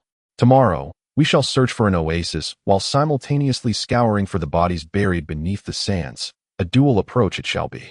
With Bai Moshuan's decision solidified, Su Bai felt a sense of peace wash over him, ultimately drifting into a hazy slumber. The following morning, Bai Moshuan recalibrated their bearings, and, having established the cardinal directions, Su Bai reflected on his thoughts from the previous night and arrived at his own conclusion. To discover the oasis, one must first ascertain the location of the mountains. "What do you mean by that?" Yu Qing inquired, intrigued. Just as Su Bai was about to respond, Chu Yin interjected nonchalantly. "The existence of oases in the desert is attributed to underground water sources. Mountains adjacent to the desert accumulate thick layers of snow, and the meltwater trickles through the valleys, flowing into the low-lying areas of the desert, concealed between layers of sand and clay, forming subterranean rivers. Therefore, to find the oasis, we should examine the positions of the mountains relative to the desert's lowlands to determine our direction." "Brother Yin, you are quite impressive," Ning exclaimed, her eyes wide with astonishment. "I didn't realize you possessed such knowledge." "Do not forget, I am also a Mensa disciple," Chu Yin replied with a subtle smile. "An IQ of 180, much like the tall one here." "That tall one is not someone you should refer to," Su Bai retorted, somewhat irritated. "So, according to you, Where should we head now? Provide us with a general direction. This fellow, a Mensa disciple and a member of the Skeleton Society. Quite remarkable, indeed, thought Subai. According to the compass, the nearest snow-capped mountain lies to the southwest, Chu Yan stated. However, regrettably, that side of the desert is not low-lying, making it difficult for the meltwater to seep underground. Thus, we need to redirect our focus to the southeast, where the terrain declines further, and there are also snow-capped mountains, aligning perfectly with our quest for the oasis. Subai, reluctant yet acknowledging Chu Yan's correctness, shrugged. Indeed, southeast it is. Luoluo sensed an underlying tension. There was an electric spark between these two, an unusual atmosphere. He tugged Subai aside. What is the nature of your relationship with him? What relationship? Subai replied, somewhat displeased. I have no interest in comparing myself to him. An IQ of 180 is hardly impressive when I have possessed mine for 20 years. Oh, it seems there's something amiss. Are you rivals? Luoluo snapped his fingers. Would you like me to assist you? Go away. Is this really the time for such matters? Subai glanced at the others, preoccupied with their tasks, and hurried toward the tent. Focus on working, less talking. Luoluo stroked his own mustache thoughtfully. Ahem, indeed. Now is the time to perform well and not fall behind others. Blushing under the gaze of the groundhog, Subo became noticeably more diligent than usual. His hands were in motion, yet his eyes remained fixated on Ing Ning's activities. She busily organized the belongings within the tent, seamlessly going in and out with a composed rhythm. It was peculiar. The girl seemed to have matured considerably, shedding much of her previous innocence, yet her purity remained intact. Having tidied up, two vehicles traveled in tandem towards the southeast. The journey unfolded amidst vast expanses of yellow sand, sunlight illuminating the broad desert, where grains sparkled like gold. Occasionally, vibrant green patches, the dragon blood trees, flashed by, their colorful leaves vivid and beautiful. As these verdant signs became increasingly frequent, the spirits of the group soared. More greenery suggested ample moisture, and finding an oasis was merely a matter of time. Ahead, a tantalizing oasis shimmered into view, prompting everyone to inhale deeply. Subo, exhilarated, licked his lips in anticipation. They had finally found it. The oasis, the most enchanting existence within the desert, was the culmination of their arduous trek, all leading to this fleeting glimpse of green. Subo and Ing Ning rushed towards the oasis, but as they approached, they abruptly halted. What had appeared so vividly moments ago transformed into mere yellow sand, vanishing without a trace. Had it been a mirage? Dejected, Subo plopped down onto the ground, his fists pounding the sand in frustration. Damn it. Big guy, don't be anxious, Ing Ning gently consoled. We still have opportunities. There is plenty of time. Gazing into Ing Ning's bright eyes, Subo was about to smile when he felt the ground tremble beneath him. Behind them, Chu Yan and Bai Mo Xian lunged towards the pair in perfect synchrony, each grabbing one of them and swiftly retreating. Several arrows whizzed through the air. Bai Mo Xian pulled Subo away, dodging and weaving, as one arrow nearly grazed Subo's ear. A mere fraction of a miscalculation would have cost him dearly. Drenched in cold sweat, Subo glanced back towards the direction from which the arrows had come, and to his astonishment, the oasis, which had just vanished, re-emerged. Dark figures darted through the greenery, elusive as the wind. Chu Yan shielded Ing Ning behind him, demonstrating agility Subo had never witnessed before. He moved across the sand with remarkable swiftness. A wave of dejection washed over Subo, in comparison to Chu Yan. Hiding behind Bai Mo Xian made him feel utterly inadequate. Though the arrows flew fast, the groundhog's reflexes were even quicker. Suddenly, he bent low, pressing against the sand, and propelled himself forward with astonishing speed. When one of the shadows noticed the groundhog's movement, it was too late. The groundhog shot forth like a spring-loaded marble, pinning the nearest figure to the ground. The opponent's bow fell from their grasp as the groundhog firmly restrained their neck. Who are you? In the blink of an eye, the person behind the shadow pressed down their arm, aiming the bow directly at the groundhog. With a swift motion, Bai Moshwan hurled the flying dagger from his hand, striking the man's wrist with precision. Seizing the opportunity, the ground mouse pinned down the subdued individual's chest and propelled himself upward, delivering a powerful kick that sent the assailant behind him crashing to the ground. In this moment, Yu Qing and Chu Yan simultaneously surged forward, lunging towards the other two shadows. Alas, those two appeared to possess an uncanny ability to burrow into the earth. Before the duo could close in, sensing danger. They swiftly dove downward, vanishing in an instant. The oasis that had recently materialized also disappeared anew at this juncture. Subai advanced rapidly, knowing that the ground mouse had managed to subdue 2 adversaries, yet the prolonged exertion was beginning to take its toll. He swiftly subdued the one that the ground mouse had toppled, noticing that the adversary's cloak matched the hue of the surrounding sands, resembling a chameleon that adeptly concealed its presence. Their faces were thoroughly obscured, and Subai yanked off the mask of one. "Allow me to see who you truly are." Upon unmasking, Subai was taken aback. The individual bore high cheekbones and a prominent brow, exuding an exotic allure. But what caught his eye most was the flame-shaped mark emblazoned on their forehead. They had captured but 2 individuals, and upon seeing the mark, Chu Yan gasped in astonishment. "Who are you?" The 2 raised their eyes to Chu Yan, revealing a fleeting smirk before bowing their heads. Chu Yan, sensing a surge of intuition, suddenly tore off his clothing, turning to display the birthmark on the nape of his neck before them. "Now you may tell me." In an instant, the 2 broke free, prostrating themselves in the sand before Chu Yan. In that moment, Chu Yan's aura of authority radiated. "You are indeed connected to the Yuezhi kingdom." Yingming cautiously approached. "Brother Yan, who are they?" "Young master, we have awaited you for a long time." To Chu Yan's surprise, the 2 spoke in fluent Mandarin. One raised his head, and upon seeing the amber hue in Chu Yan's eyes, a broad smile spread across his face. "We believe that a young master would surely sense the call and return here. At last, we have awaited your arrival." Chu Yan's expression grew intricate, shaking his head with a rueful smile. "The legend is indeed true." "What legend?" Yingming inquired. "You have never mentioned it." Before the Yuezhi kingdom was annihilated, they deliberately diverted sand into the royal palace, leading to its destruction. The Yuezhi king undertook this action due to the presence of unspeakable secrets within the palace. Merely allowing it to sink beneath the sands was insufficient for the king's peace of mind. Thus, a guard was established to protect this secret, enduring through generations. "Only for you to appear before me." Chu Yan fixed his gaze upon the 2 who lay submissively at his feet. "Of course, this is merely my conjecture."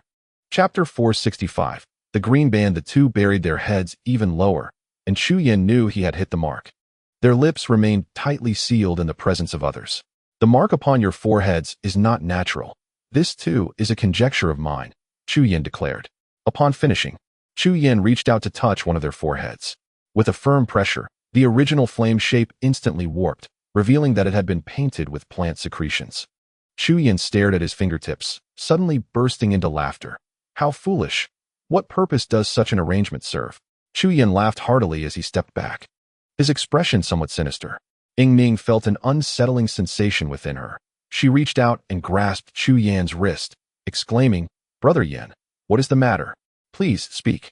The 2 individuals on the ground looked up in astonishment, and Subai suddenly realized, "Oh no, it seems the poison has struck again, and the malevolent energy is rising." Yu Qing and Bai Moshuan had already prepared themselves. They stepped forward, each taking hold of one of Chu Yan's arms, while simultaneously applying a talisman to the center of his back. This act stirred a hornet's nest, as the 2 on the ground broke free and lunged at Yu Qing and Bai Moshuan, shouting, "You must not be disrespectful." Even at such a critical moment, these 2 dared to create further chaos. Di Laoshu and Lu Shang firmly restrained them, stating, "Your young master is in distress. If you do not intervene, it will lead to trouble." The 2 tall-nosed fellows finally settled down, suddenly kneeling in the sand, eyes closed, adopting a posture of prayer. Observing their peculiar behavior, Di Laoshu found it rather awkward and quietly remarked to Lu Shang, "I have heard that you have an interest in dissection. Do you find these 2 intriguing?" It was rare for Lu Shang to be so selective. He turned his head and spat onto the sand, attributing it to thirst, not interested. Meanwhile, Bai Moshuan shot a glance at Yu Qing, who promptly produced a box containing silver needles.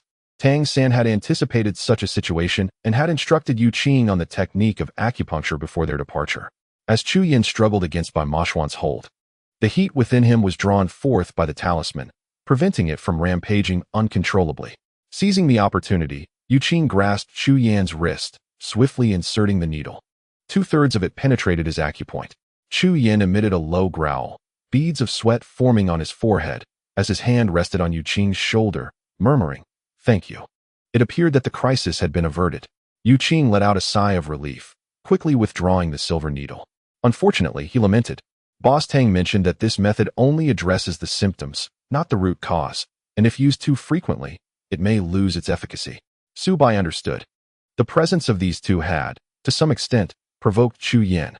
He had finally managed to shed the weight of responsibility. Yet the call of young master from these two instilled fear in Chu Yan. He dreaded the prospect of bearing that so-called responsibility once more, fearing that the freedom he had so painstakingly acquired would be relinquished.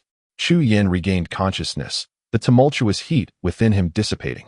He gazed at the two figures clad in sandy yellow cloaks before him, their appearances markedly different from his own. They resembled descendants of the Yuezhi more than he did. A thought struck Chu Yan. I have been poisoned by the Tongxin sword. If I truly am your young master, you should know what to do. We understand, we understand. The two replied respectfully, positioning themselves on either side of Chu Yan. What is the nature of this oasis? Yu Qing inquired. It appears and vanishes intermittently. It is due to the light, Su Bai observed, having pinpointed the key issue. This is, in fact, a mirage, but it occurs more frequently here than elsewhere. I just noticed that it appears almost every 10 minutes. It will only completely vanish after the light departs. These individuals are using the cover of the mirage to launch their attacks on us. Chu Yan observed the silence of the two individuals. Realizing that Su Bo's conjecture was indeed accurate, Lu Shangxing picked up the arrow that had fallen to the ground. Its tip darkened and murmured, "It has been coated with poison. Fortunately, you managed to evade it quickly." The two lowered their heads and stepped back. Noticing their continued reticence, Chu Yan, understanding their lingering caution, took the initiative. I am indifferent to your reasons for remaining here. However, you have seen my birthmark and know its origin. Now, I require assistance in locating the crimson herb to neutralize the poison of the Tongxin sword. Can you aid me in this endeavor? That is easily arranged, they replied. Exchanging glances. It is only natural for the young master to be unaware of our existence. According to our original plan, the young master would discover us only after the revival of the Yuezhi kingdom and his ascension to the throne. At that time, the palace of the Yuezhi kingdom, submerged beneath the sands, would once again grace the world. Original plan? By Ma Xuan's mind stirred, it appeared that someone had orchestrated everything well in advance. It could not have been Hua Sun Si, nor could it have been Chu Yan. The realization dawned that the discovery of this group of guards was predicated upon the successful revival of the Yuezhi kingdom, a goal at which they had evidently failed. Please remain here. We shall return shortly, the two said, exchanging a knowing look before swiftly departing. Chueying observed their expressions, her brow furrowing in concern. Unfortunately, before she could react, the two retreated a few steps, bowing their heads and vanishing into the sand. A sudden realization struck Chueying. This is bad. We must leave at once. What is the matter, Chueying? We still need to wait for those two to return with the antidote, Yu Qing remarked, puzzled by Chueying's pallor. Wait for what? Whatever they bring back will surely be poison, not an antidote. Chueying insisted, her expression grave. I noticed something amiss in their faces. Do you trust me or not? Without hesitation, Yu Qing and Su Bo affirmed, we trust you. Chu Yan and Bai Ma Xuan remained skeptical, while Di Laoshu and Lu Shangxing seemed utterly bewildered. Chueying continued, a slight miscalculation could alter our fate. I sense that our time is running short. Shall we stay or depart? Let us go, Chu Yan resolved at last, but I refuse to flee without purpose. Di Laoshu surprisingly grasped the implication immediately. Ah, I see. We shall wait for the right moment. The 8 individuals continued forward in 2 vehicles, distancing themselves from the peculiar locale, and once it was out of sight, they disembarked. They retrieved their most crucial belongings, slinging them over their backs. Bai Ma Xuan noted Chu Yan's composure, feeling a newfound respect for him. To remain so calm in the presence of one's own is commendable. Whether they are truly our own remains to be seen, Chu Yan replied. We shall wait and see. Bai Ma Xuan produced a pair of binoculars, specifically designed for outdoor use. Catching Su Bo off guard. When did we acquire such equipment? Bai Ma Xuan dismissed him, focusing intently on the oasis they had just left behind. Chueying, most concerned, pondered the decision she had pushed upon the group. Was it the right choice or a grave error? The yellow sand remains unchanged. And as the oasis reappears every 10 minutes, a shadow finally emerges from beneath the sand. Bai Ma Xuan is particularly curious about how these individuals can move so freely beneath the sand. Not merely 2 shadows, but 7 or 8 figures gradually rise from the depths, each brandishing a crossbow, with quivers full of arrows strapped to their backs. An imposing sight indeed. Bai Moshuan lets out a low grunt. The two foremost figures appear somewhat embarrassed and enraged, confirming your suspicions, Qiao'er, with a sigh of relief. Qiao'er snatches the binoculars from Bai Moshuan's hands and peers in their direction. The individuals are cloaked, their heights similar, rendering it impossible to discern one from another. Yet their attention is fixated on the tire tracks left in the sand. Qiao'er inhales sharply. Their faces are menacing, indicating ill intent. They will likely follow the trail we have left behind. What we fear is that they do not come. Bai Moshuan grunts again, scanning the surroundings. I have a strong sense that we have entered their territory. Tread carefully, and do not act rashly upon encountering anything unusual. Hey, don't touch that. Su Bai admonishes as he grasps Lu Shangxing's hand. Have you lost your mind? I just said not to meddle. Lu Shangxing quickly retracts his hand. But don't you find it strange? The pattern of this sand is off. It diverges from the direction we came from. Look, there is something beneath this sand. Chapter 466, The Salt Pool. Lu Shangxing approaches objects like a doctor examining a patient, believing that merely observing surface characteristics is insufficient. He insists on unearthing the very essence of the matter. Unbeknownst to him, he begins to dig into the sand, accumulating quite a pile that forms a small sand dune. Later, Lu Shangxing would express that he perceived this area as a patient shimmering with a golden hue, finding the surface abnormal and thus compelled to investigate further. As for why he imagined the patient glimmered with gold, such creativity puts the rest to shame. However, this eccentric behavior reveals a green belt hidden beneath the sand. Just moments ago, Lu Shangxing had reached out to touch this green belt, which was concealed beneath the sand, resembling kelp extending outward, in stark contrast to the direction of the sand. Perhaps this peculiar entity is the reason for the altered surface pattern of the sand. This is quite strange. Su Bai remarks, glancing at Chu Yan. What are your thoughts? They emerged effortlessly from beneath the sand, suggesting that there must be mechanisms allowing their free passage. The orientation of this green entity is highly systematic. Typically, green root-bearing plants, even if they can thrive in the desert, would not exhibit such regularity. It resembles the handiwork of humans. Chu Yan smirks, looking at Su Bai. It seems you have your own ideas, don't you? Indeed. This greenery may not be a solitary layer. It likely serves a vital role in stabilizing the sand here. Delving deeper into conjecture, could it be intended to protect something beneath, such as the palace of the Yuezhi kingdom? Su Bai's eyes gleam with excitement. Let us descend. Bai Moshuan casts his gaze to the left, where the snow-capped mountains stand. This area is naturally conducive to forming an oasis. A thought crosses his mind, and he nods decisively. Very well, let us dig down and investigate. Ning, Qiao'er, keep watch. The individuals clad in sand-colored cloaks pose a significant nuisance. Remarked the mole.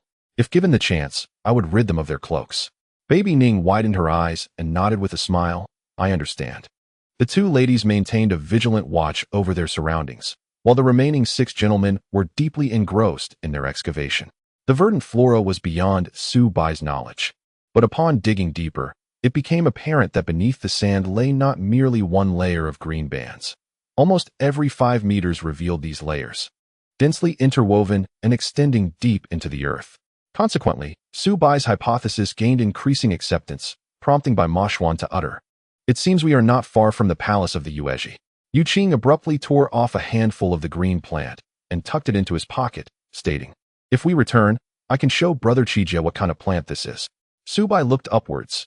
Working in the desert during summer was far from pleasurable. The 6 men were drenched in sweat, confined within this cramped space, where the scent of each other's perspiration was palpable. Su Bai could hear the sound of the mole swallowing hard, indicating his thirst. Thirsty, are we? The bond between Su Bai and the mole was peculiar. Both were descendants of the dragon lineage, and following the unexpected events in the tomb of Bailey Shi, they seemed to share a kind of spiritual connection, akin to a mental rapport with a man, albeit one with a small mustache. This sensation was somewhat strange, yet the mole was a decent fellow, having forsaken darkness for light. He remained unwaveringly loyal. This oddity could be overlooked. Of course, I am parched, but I am uncertain how long we must endure here. We should conserve our water. The mole lifted his water flask and took a cautious sip, daring not to indulge further. In the desert, death could occur in an instant, and the mole had no desire to lose his life in this desolate place. Now, The group had collectively excavated approximately 15 meters. The sand in this area was well anchored by flora, and beneath the sand, there was a considerable presence of stone and soil. The deeper they dug, the more they discovered that this locale bore a resemblance to ordinary soil structures. Such an unusual occurrence naturally held significance. Lu Shang, accustomed to wielding a scalpel, now found himself with a spade, lamenting, "Heavens, how much longer must we dig? Until we make a discovery," Bai Moshuan replied with a grunt. "If you find it burdensome, you need not have come," Lu Shang retorted. "Had I not considered the possibility of your demise here, I would not have come." Lu Shang's words pierced through the veil of pretense. Bai Moshuan's countenance darkened. If he were to perish, how could he dissect his own corpse? You should focus on safeguarding yourself. Rest assured, if you die, I will bury you right here, with not even a gravestone. Save your breath, he added. Yu Qing, who had been taciturn, could no longer restrain himself and reminded everyone, "It has been quite a while. Those individuals have been following the tracks and may be nearing us. If we have the energy to bicker, we should act more swiftly." At last, silence enveloped them, and the fruits of their labor began to manifest. As Chu Yin brushed aside a thin layer of silt, a white stone surface emerged. However, Chu Yin could not muster a smile. The moisture was depleted too rapidly, and his throat had become parched. The mole tapped him lightly. "It seems a bit thick. We might need to blast it open." Bai Moshuan raised his gaze. The space was so confined that in order to escape, they needed to return to the surface without delay.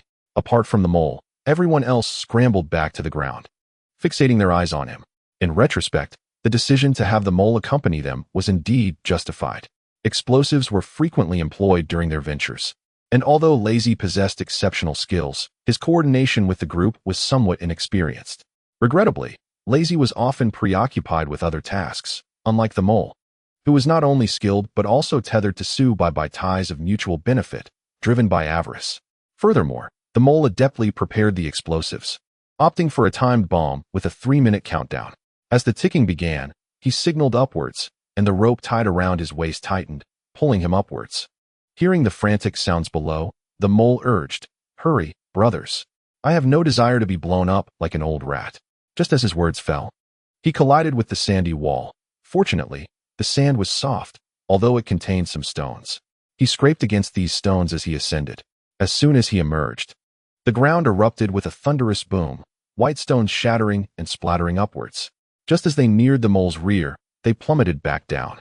Observing the mischievous grins of his companions, the mole complained, "I'm risking my life here. Must you toy with me so? Ah, but brother rat, did you not insist we expedite our escape?" Su Bai feigned innocence. "Thus, we had no alternative but to resort to the most straightforward and crude method.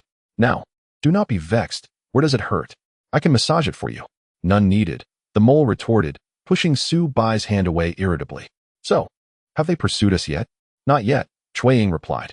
"Shall we descend collectively now?" Lu Shangxing glanced at the 2 corpses in the vehicle, hesitating. "I would like to bring them down as well. I have yet to conduct the bone steam dissection." "Yes, we must take them," Chu Yin wholeheartedly supported. Understanding each other's intent, they swiftly descended while the group clad in sandy yellow cloaks had yet to arrive. Only Bai Moshuan and Yu Qing remained above, delineating the area and casting an illusion to ensure their safety before following suit. The already cramped space was further filled with an odd odor from the addition of 2 corpses. Looking down from where the mole had detonated, a plume of heat rose. Yet it did not resemble marsh gas. Bai Moshuan switched on his flashlight to peer downwards and was surprised to see a glimmer of reflection. Curious, what could that be? "I shall go down to investigate," Yu Qing volunteered. "Be cautious," Cui Ying softly advised, not obstructing him but offering a quiet reminder. "If anything seems amiss, call out immediately." With the rope secured around his waist, Yu Qing was gradually lowered. He cautiously extended his foot to probe the surface below, his heart racing at the thought of the unknown lurking in the dark abyss. Shining his headlamp down, he exhaled in relief. It's salt. Chapter 467. The loss. Precisely speaking, beneath Yu Qing's feet lay coarse salt, its granules larger and unprocessed. A natural salt formed from the crystallization of seawater or brine through evaporation or sun exposure. As Yu Qing surveyed the surroundings, he found himself in a spacious chamber, thickly layered with this coarse salt. He raised his hand, signaling for the others to descend, but poor Lu Shangxing had to make 2 trips to relocate the 2 corpses. Observing his relentless dedication to the remains, Su Bai could no longer contain his impatience. This is too cumbersome, Dr. Lu. Why not proceed with the bone examination sooner to avoid further complications? I wish I could, Lu Shangxing replied, his frustration evident as he arranged the two corpses. But there hasn't been a suitable opportunity. It is a salt pool, Chu Yin interjected suddenly. The salt nitrate resembles snow. Fortunately, this place lacks sunlight, otherwise, the temperature would swiftly rise, and we would perish from the heat. Currently, there is no sunlight, but the entrance is now open, and sunlight will inevitably pour in. Yu Qing said gravely. The illusion only conceals changes from the naked eye. It cannot block sunlight. The temperature here will gradually increase.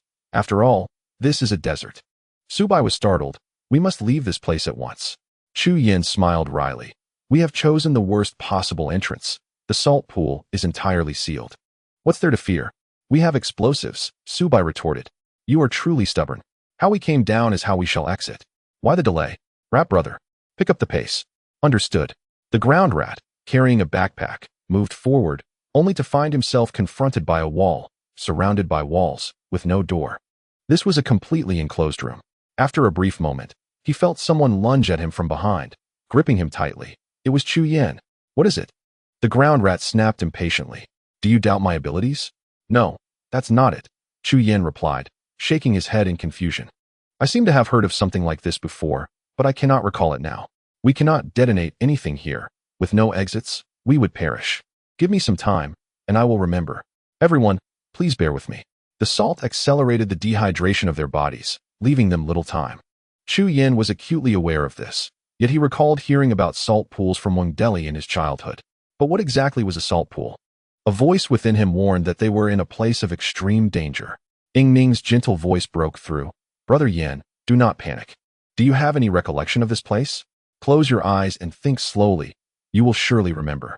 Her voice was as soothing as a gentle spring, flowing into Chu Yan's heart. Just moments ago filled with urgency, Chu Yin suddenly found tranquility. He closed his eyes and reflected carefully.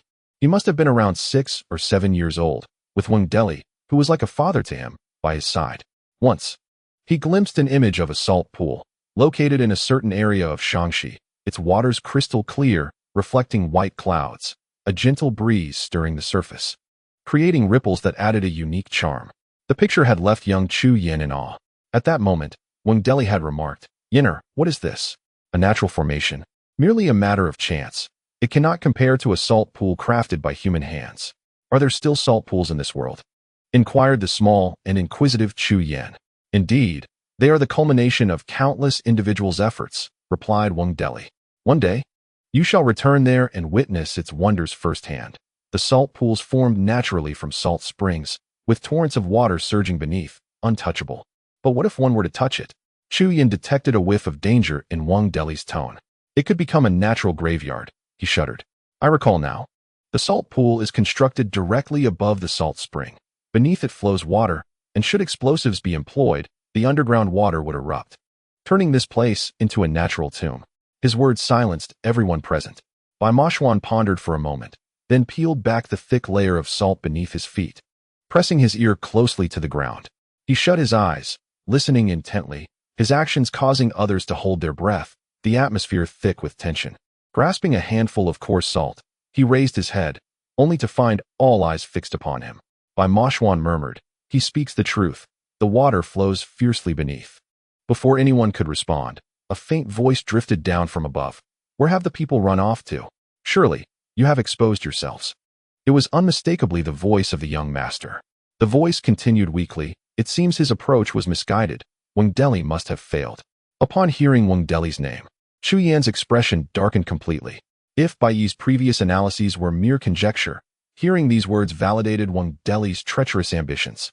Clenching his fists, Chu Yin reflected on his earlier decision to bide his time, hoping to avoid becoming a target and live peacefully. Now, it was evident that LongDeli had set his sights on his life, his insidious intentions laid bare. These individuals spoke of LongDeli, indicating a continued connection between them. Moreover, Chuiying remarked, they are proficient in Chinese. Had it not been for the unexpected intervention by Yuan Bing, one could only wonder what the situation would be.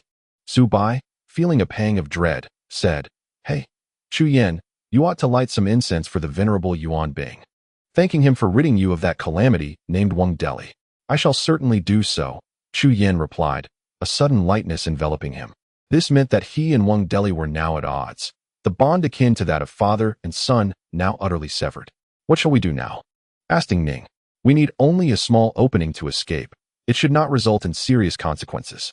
Bai Moshuan glanced at Ning. Ning, how well do you swim? Not particularly well, she replied, puzzled. Why do you ask? The sound of water is not only emanating from below. There is also a presence near the stone walls.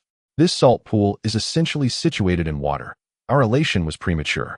This is not the palace of the king of the Yuezhi, but merely a stone chamber existing independently within the water. Bai Moshuan stated. Even if we were to blast our way out, we would still be met with water, and those green plants would shatter, the stabilized sand would collapse, transforming this place into a grave for the living dead. His explanation strikingly corroborated 6Th's prior assertions. This was indeed a chamber of torment, a chamber from which escape was utterly impossible. If one were to remain here for too long, the water would be depleted, for coarse salt can cause the body's moisture to evaporate at an alarming rate, leading to a slow and agonizing death by thirst. Should one wish to escape, any tremor could potentially trigger a collapse, and the expressions on the faces of the 8 surrounding individuals had grown increasingly grim. We must retrace our steps, Yuqing declared. It seems this is the only course of action left. No sooner had he spoken than Su Bai interjected. Something is amiss. Why is it becoming increasingly hot? Can you not feel it? Sweat streamed down Su Bai's forehead, while beads of perspiration cascaded down his back as if they were rivulets. His clothing clung tightly to his skin, and his throat felt as though a furnace had been ignited within. Tugging at Yuqing, he noticed that Yuqing's garments were similarly drenched. Although salt can expedite the loss of bodily fluids, this level of heat was indeed alarming. Bai Ning looked up and observed thick smoke billowing above. It appears someone has set a fire.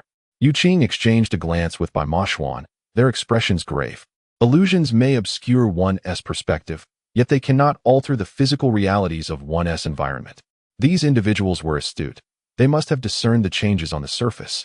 Although they could not see, they could infer that manipulations had occurred, with firewood piled nearby to direct the smoke into the space where they sensed something was amiss, thereby forcing them out. Now, the path back was entirely blocked. They could neither ascend nor detonate anything, leaving the ground rats in a state of panic akin to ants on a hot skillet. Could you all please devise a strategy? And you, what is the purpose of dragging down 2 corpses? This is merely provoking trouble. Chapter 468. A life-saving grace. Lu Shangxing could not hear the words of the ground rats, yet his eyes gleamed with excitement. Due to the temperature, the 2 corpses, still clad in flesh, began to rot at an accelerated pace. It was a natural autopsy in the making. Lu Shangxing exclaimed with fervor, "It is almost there, almost. This heat is just right. Grant me a little more time." However, time was running short. The process of decay was vividly unfolding before everyone's eyes. In truth, the decomposition of a body follows a specific timeline. Human brain death occurs within 5 seconds, leading to complete cessation of brainstem activity within the next 10 minutes. Rigor mortis sets in 1 to 5 hours post-mortem, followed by the cessation of blood circulation and subsequent coagulation after 5 hours, with the skin beginning to darken. This period is also when the likelihood of apparent resurrection peaks. After 8 hours, the body becomes entirely cold, and after 48 hours, it begins to soften again. A plethora of bacteria commence the decomposition process, causing the skin to swell and manifest reddish and greenish discolorations. Thereafter, organs begin to decay, the eyes bulge outward, and the body shifts from a bluish hue to a dark red.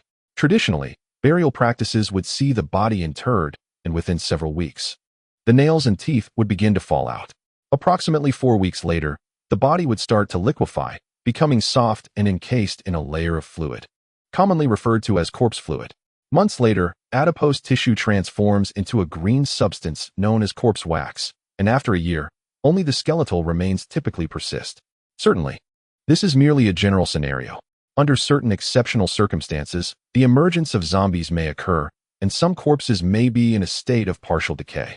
The 2 corpses before us exemplify this condition. They were originally in a state of decomposition, but now, due to the sweltering heat, their flesh is rapidly sloughing off, with bodily fluids oozing forth. Everyone, except for Lu Shangxing, recoiled, covering their mouths and noses. The old rat cursed. Where did you find this guy? Is he out of his mind? Seeing a corpse is akin to witnessing one's own mother. Disregarding him. Bai Moshuan cursed Lu Shangxing fervently in his mind. We must devise a plan for our escape. Yu Qing, you shall remain here while I divert their attention. If successful, you are to return immediately and leave this place swiftly. You've gone mad. There are so many of them, Su Bai protested, shaking his head. Bai Moshuan grasped Su Bai's collar tightly, lowering his voice. Do not forget who I am. I am the leader of the Qingqiu kingdom. All these years of cultivation have not been in vain. Do not hinder the group. Protecting Ning, understand? The powerful aura emanating from Bai Moshuan rendered Su Bai speechless, and he could only nod obediently. I understand. Be careful. Bai Moshuan released his grip and exchanged a meaningful glance with the others. When the time comes, discard what is unnecessary. Do you comprehend? Seeing his gaze fixated on Lu Shangxing, the others understood implicitly. During their flight, they would have no time to spare for these two corpses, and Lu Shangxing's cries would be of no consequence. Bai Moshuan took a sip from his water flask, wiping the sweat from his brow. Without any tools, he ascended hand over hand towards the cave's opening. As he reached the aperture, the smoke thickened, and his breathing became rapid. He held his breath and crawled out, surveying his surroundings. Approximately 10 cloaked men were stationed nearby, their expressions grave, their eyes fixed intently on this location.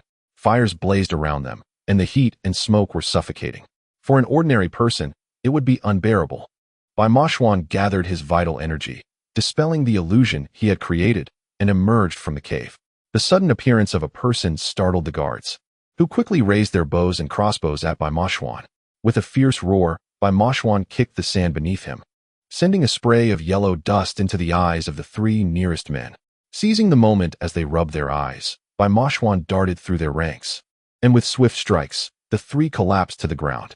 Suddenly, an icy arrow shot forth, piercing Bai Moshuan's left shoulder, blood gushing forth as his fury ignited. Below, the 7 individuals, excluding Lu Shangxing, anxiously awaited Bai Moshuan's signal, the air thick with the sense of sweat, salt, and the foul odor of decaying corpses. Despite their efforts, sweat could not be staved off. They continually wiped their brows, sipped water cautiously, and oscillated between closing their eyes and opening them, taking shallow breaths to reassure themselves of their existence. The anticipated signal never arrived, and finally, the old rat shook the water flask. The faint sound of sloshing echoing. There's not much water left. Everyone, conserve it. The water bucket lay in the vehicle, while the portable water bottle had dwindled to a critical level, heightening the sense of urgency surrounding their survival. Anxiety coursed through the group, each member frequently licking their parched lips, with saliva secretion diminishing to a trickle, making even swallowing a luxury. Su Bai shared a modest amount of water from his bottle with the groundhog. Let us pool our resources and take turns drinking. We must not waste a drop. The groundhog, grasping the bottle, glanced at Su Bai and shook his head with a bitter smile. I never anticipated this endeavor would prove so challenging. Preserving our lives is paramount. In such dire circumstances, Su Bai still managed to smile. Are you not reluctant to perish alongside me? Lu Shangxing was forcibly given a sip of water by Yu Qing, who seemed oblivious to the peril surrounding them. Suddenly, a whistle pierced the air, signifying a signal from Bai Moshuan. Su Bai tugged at Lu Shangxing. Forget about the 2 corpses. Let us leave. Surely, you do not wish to die here? Wait. Grant me just a moment. A brief one will suffice. Lu Shangxing's voice quivered with urgency. Look, the flesh is about to peel away, any moment now. Madman. The groundhog scolded, seizing Lu Shangxing's collar and dragging him along without further ado. Lu Shangxing struggled fiercely, but at that instant, the flesh finally dissolved, revealing clear markings on his ribcage. Lu Shangxing's eyes sparkled. It's out, it's out. You needn't drag me further. I will snap a photograph and depart immediately. With circumstances escalated, the 6 could do naught but wait for Lu Shangxing to finish his task. He fulfilled his objective and was pulled away by the groundhog. The 7 of them, drenched in sweat, emerged from the salt pool, laboriously returning to the surface. The once roaring bonfire lay in disarray, wisps of smoke still rising from its remnants. The blaze had truly extinguished, and Bai Moshuan, along with the cloaked figures who had pursued them, had vanished. Bai Moshuan, Su Bai murmured, do not jest. Where are you? Yu Qing was the first to step out of the obscuring veil, scanning the horizon. Amidst the endless yellow sands, There was no trace of Bai Moshuan. The sand lay chaotic, with scattered arrows strewn across the ground. Where have the people gone? Bai Moshuan. Ying Ming's voice echoed with fear amidst the yellow sand. Bai Moshuan, where are you? Come out quickly. The figures had also disappeared. And then, look, there's blood. Cui Ying, with keen eyes, spotted traces of blood in the sand, now dried and fused with the grains due to the heat. Tears streamed down Ying Ming's face as the desolate scene of yellow sand revealed no sign of Bai Moshuan, only chaos on the ground. Yu Qing, although anxious, remained the calmest among them. The quantity of blood is insufficient to be fatal, and it may not even belong to Bai Moshuan. Let us not panic. Perhaps he has left us a sign. His words prompted the group to search the sands fervently. They discovered fragments of Bai Moshuan's clothing. And as Su Bai clutched a piece, his eyes suddenly glistened with tears. It looks as though it was torn from him, beset by so many. He must be all right. That lad has dealt with me before. He is no easy target. The absence of a corpse is a good sign, the groundhog reassured. What shall we do now? Ying Ming asked, her brow furrowed in concern. Chu Yin inhaled deeply, contemplating that if the salt pool were indeed a prison, the palace of the Yuezhi kingdom must be in close proximity. He believed they should not stray far from this vicinity. It would allow them to continue their search and await Bai Moshuan's return. The notion of waiting for Bai Moshuan resonated deeply, yet the idea of searching for the palace within this area, scattered like a net, seemed utterly impractical. The longer they lingered in the desert, the greater the peril they faced. Chu Yin resolved to return to their previous location, realizing that those who could vanish into the sands must surely have a mechanism at play. This was akin to walking into a lion's den. Su Bo remarked, "Are we to willingly present ourselves as prey? Do you possess a superior strategy?" They lacked the means to scour the entire desert, and nightfall was imminent. Chu Yin looked up at the sky, lamenting their loss of Bai Moshuan. "We must go back." Su Bo finally made a decision. If we are to perish, so be it. We shall confront them head-on. Ying Ming surveyed their surroundings. The sandy terrain made it difficult to leave distinct marks. Suddenly, an idea struck her. Both she and Bai Moshuan belonged to the Fox clan, keenly attuned to each other's scents. If Bai Moshuan were to follow her fragrance, he would undoubtedly locate them. With renewed hope, Ying Ming declared, "Brother Moshuan will surely return. Let us move." Meanwhile, Bai Moshuan, surrounded by adversaries and struck by a hidden arrow, was consumed with rage and intent on avenging those who had wronged him. In the metropolis, taking a life was a grave matter, but here, it felt as trivial as squashing an ant. In a frenzy, Bai Moshuan seized several individuals by the throat, exerting just enough force to extinguish their lives. His rampage left the remaining foes paralyzed with fear, and as he dragged away the fallen bodies, he refrained from pursuit, instead whistling to summon those lurking below. Prolonged confinement could prove fatal. Unexpectedly, one of the assailants turned back and loosed an arrow that struck Bai Moshuan squarely in the heart. He heard the sound of the arrow piercing his flesh and, before blood could spew forth, he sealed off his vital points. Cursing under his breath, he lamented how his six-tailed prowess had succumbed to a mere arrow and an unknown assailant. What a tragic fate. The efficacy of a swarm strategy was starkly evident. A sardonic smile crept onto his lips as the sweltering heat and his injury blurred his vision. Fearing that his adversaries might discern his vulnerability, he summoned his remaining strength to adopt a combative stance. The sight of Bai Moshuan, still fierce despite being struck, frightened the remaining assailants into a frenzied retreat, dragging their fallen comrades behind them. The signal had been sent. That group was now a distance away. Yet, Bai Moshuan felt his eyelids growing heavy. "Stay awake," he urged himself. "Su Bo and the others are almost here." But he could no longer hold on, collapsing onto one knee, his head sinking into the sand. A hand seemed to brush against him, and Bai Moshuan wished to open his eyes, yet an unseen force restrained him. From the faint scent that enveloped him, he deduced it was a woman.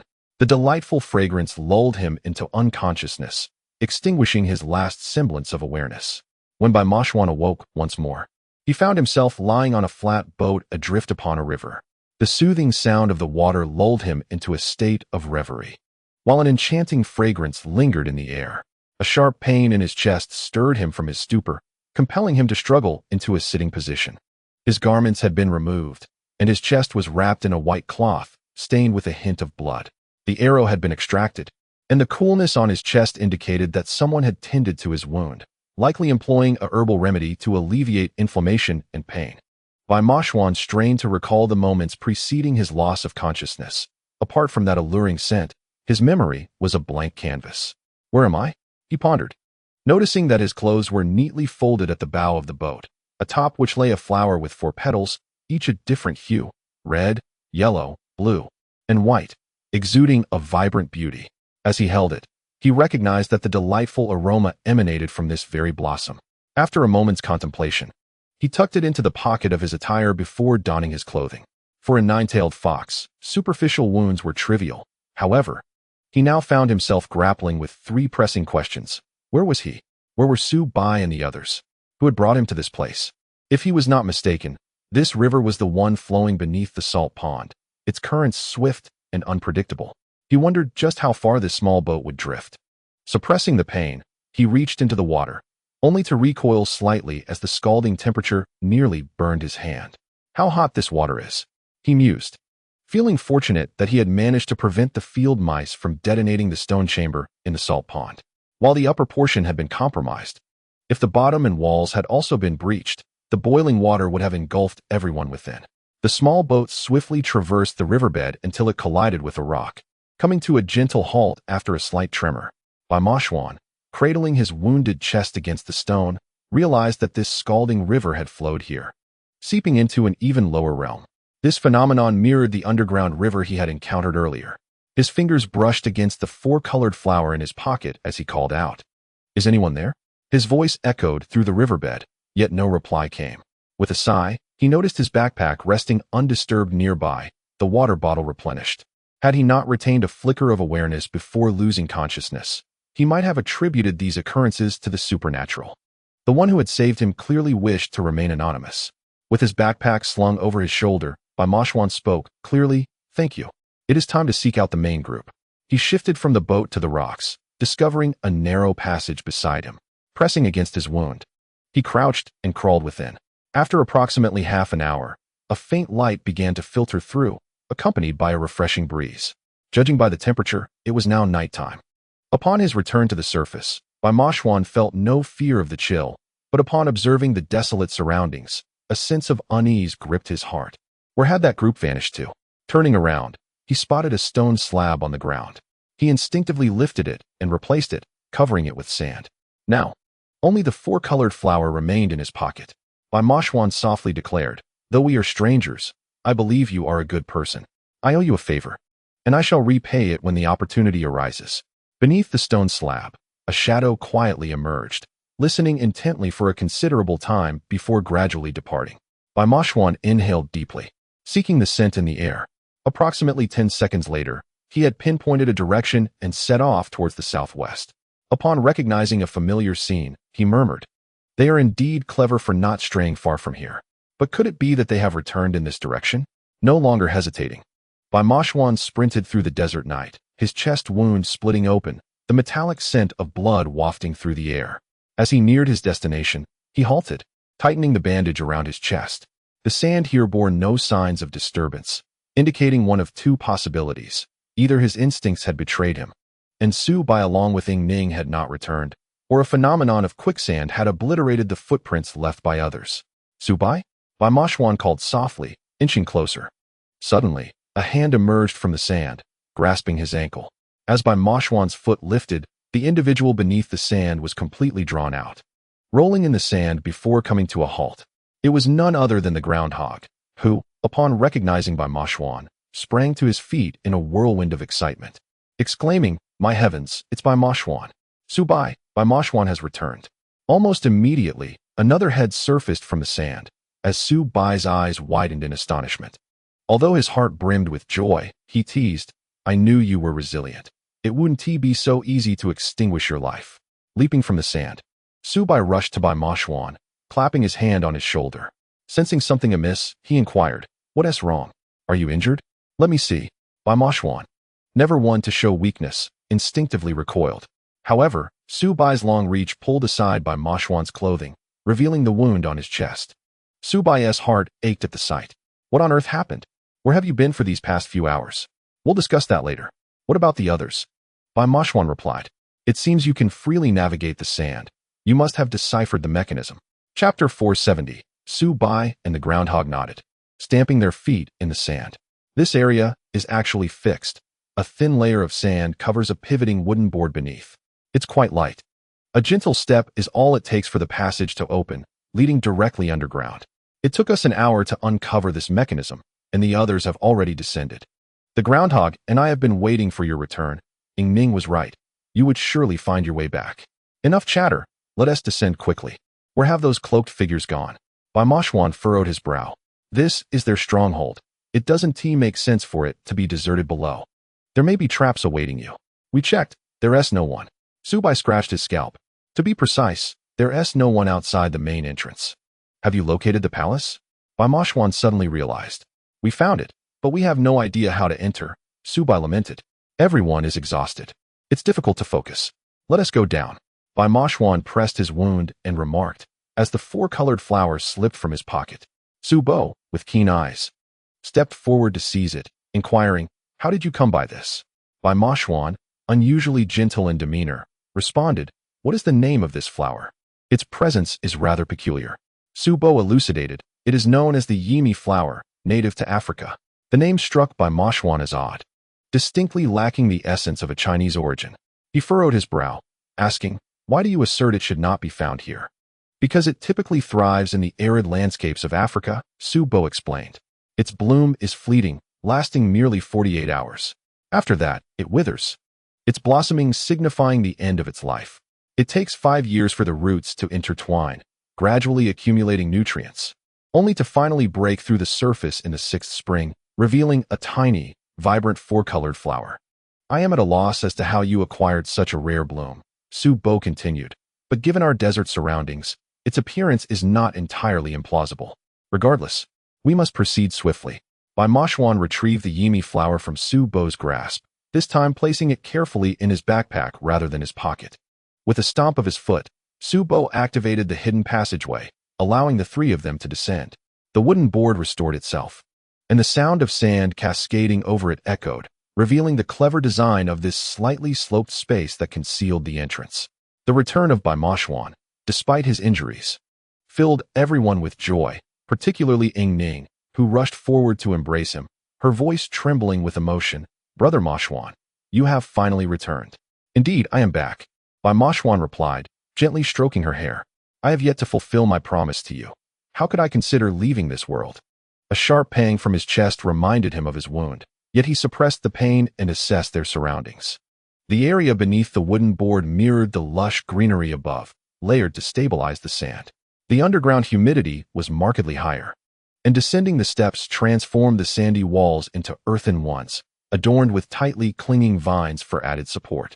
Ning and the others had lingered at the base of the steps for quite some time, hindered by a wall resembling a bookshelf, which left them at a loss. Each compartment was devoid of contents. Counting revealed a total of 36. What is the meaning of this? Bai Moshuan queried, turning to Chu Yan. Chu Yan shook his head. I have tried 9 compartments, and I sense that these 36 are interconnected. When I manipulate one, the others tremble slightly, which does not bode well. The groundhog, exasperated, struck the wall. We cannot resort to explosives.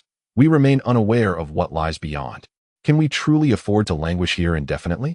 Noticing Yu Qing deep in contemplation, Bai Moshuan chose not to disturb him, instead asking, where is the vehicle? Upon their arrival, they had not spotted either of the 2 cars. Su Bo explained, to avoid drawing the attention of those cloaked figures, I moved them to a more distant location and set up a diversion. It was indeed a wise decision.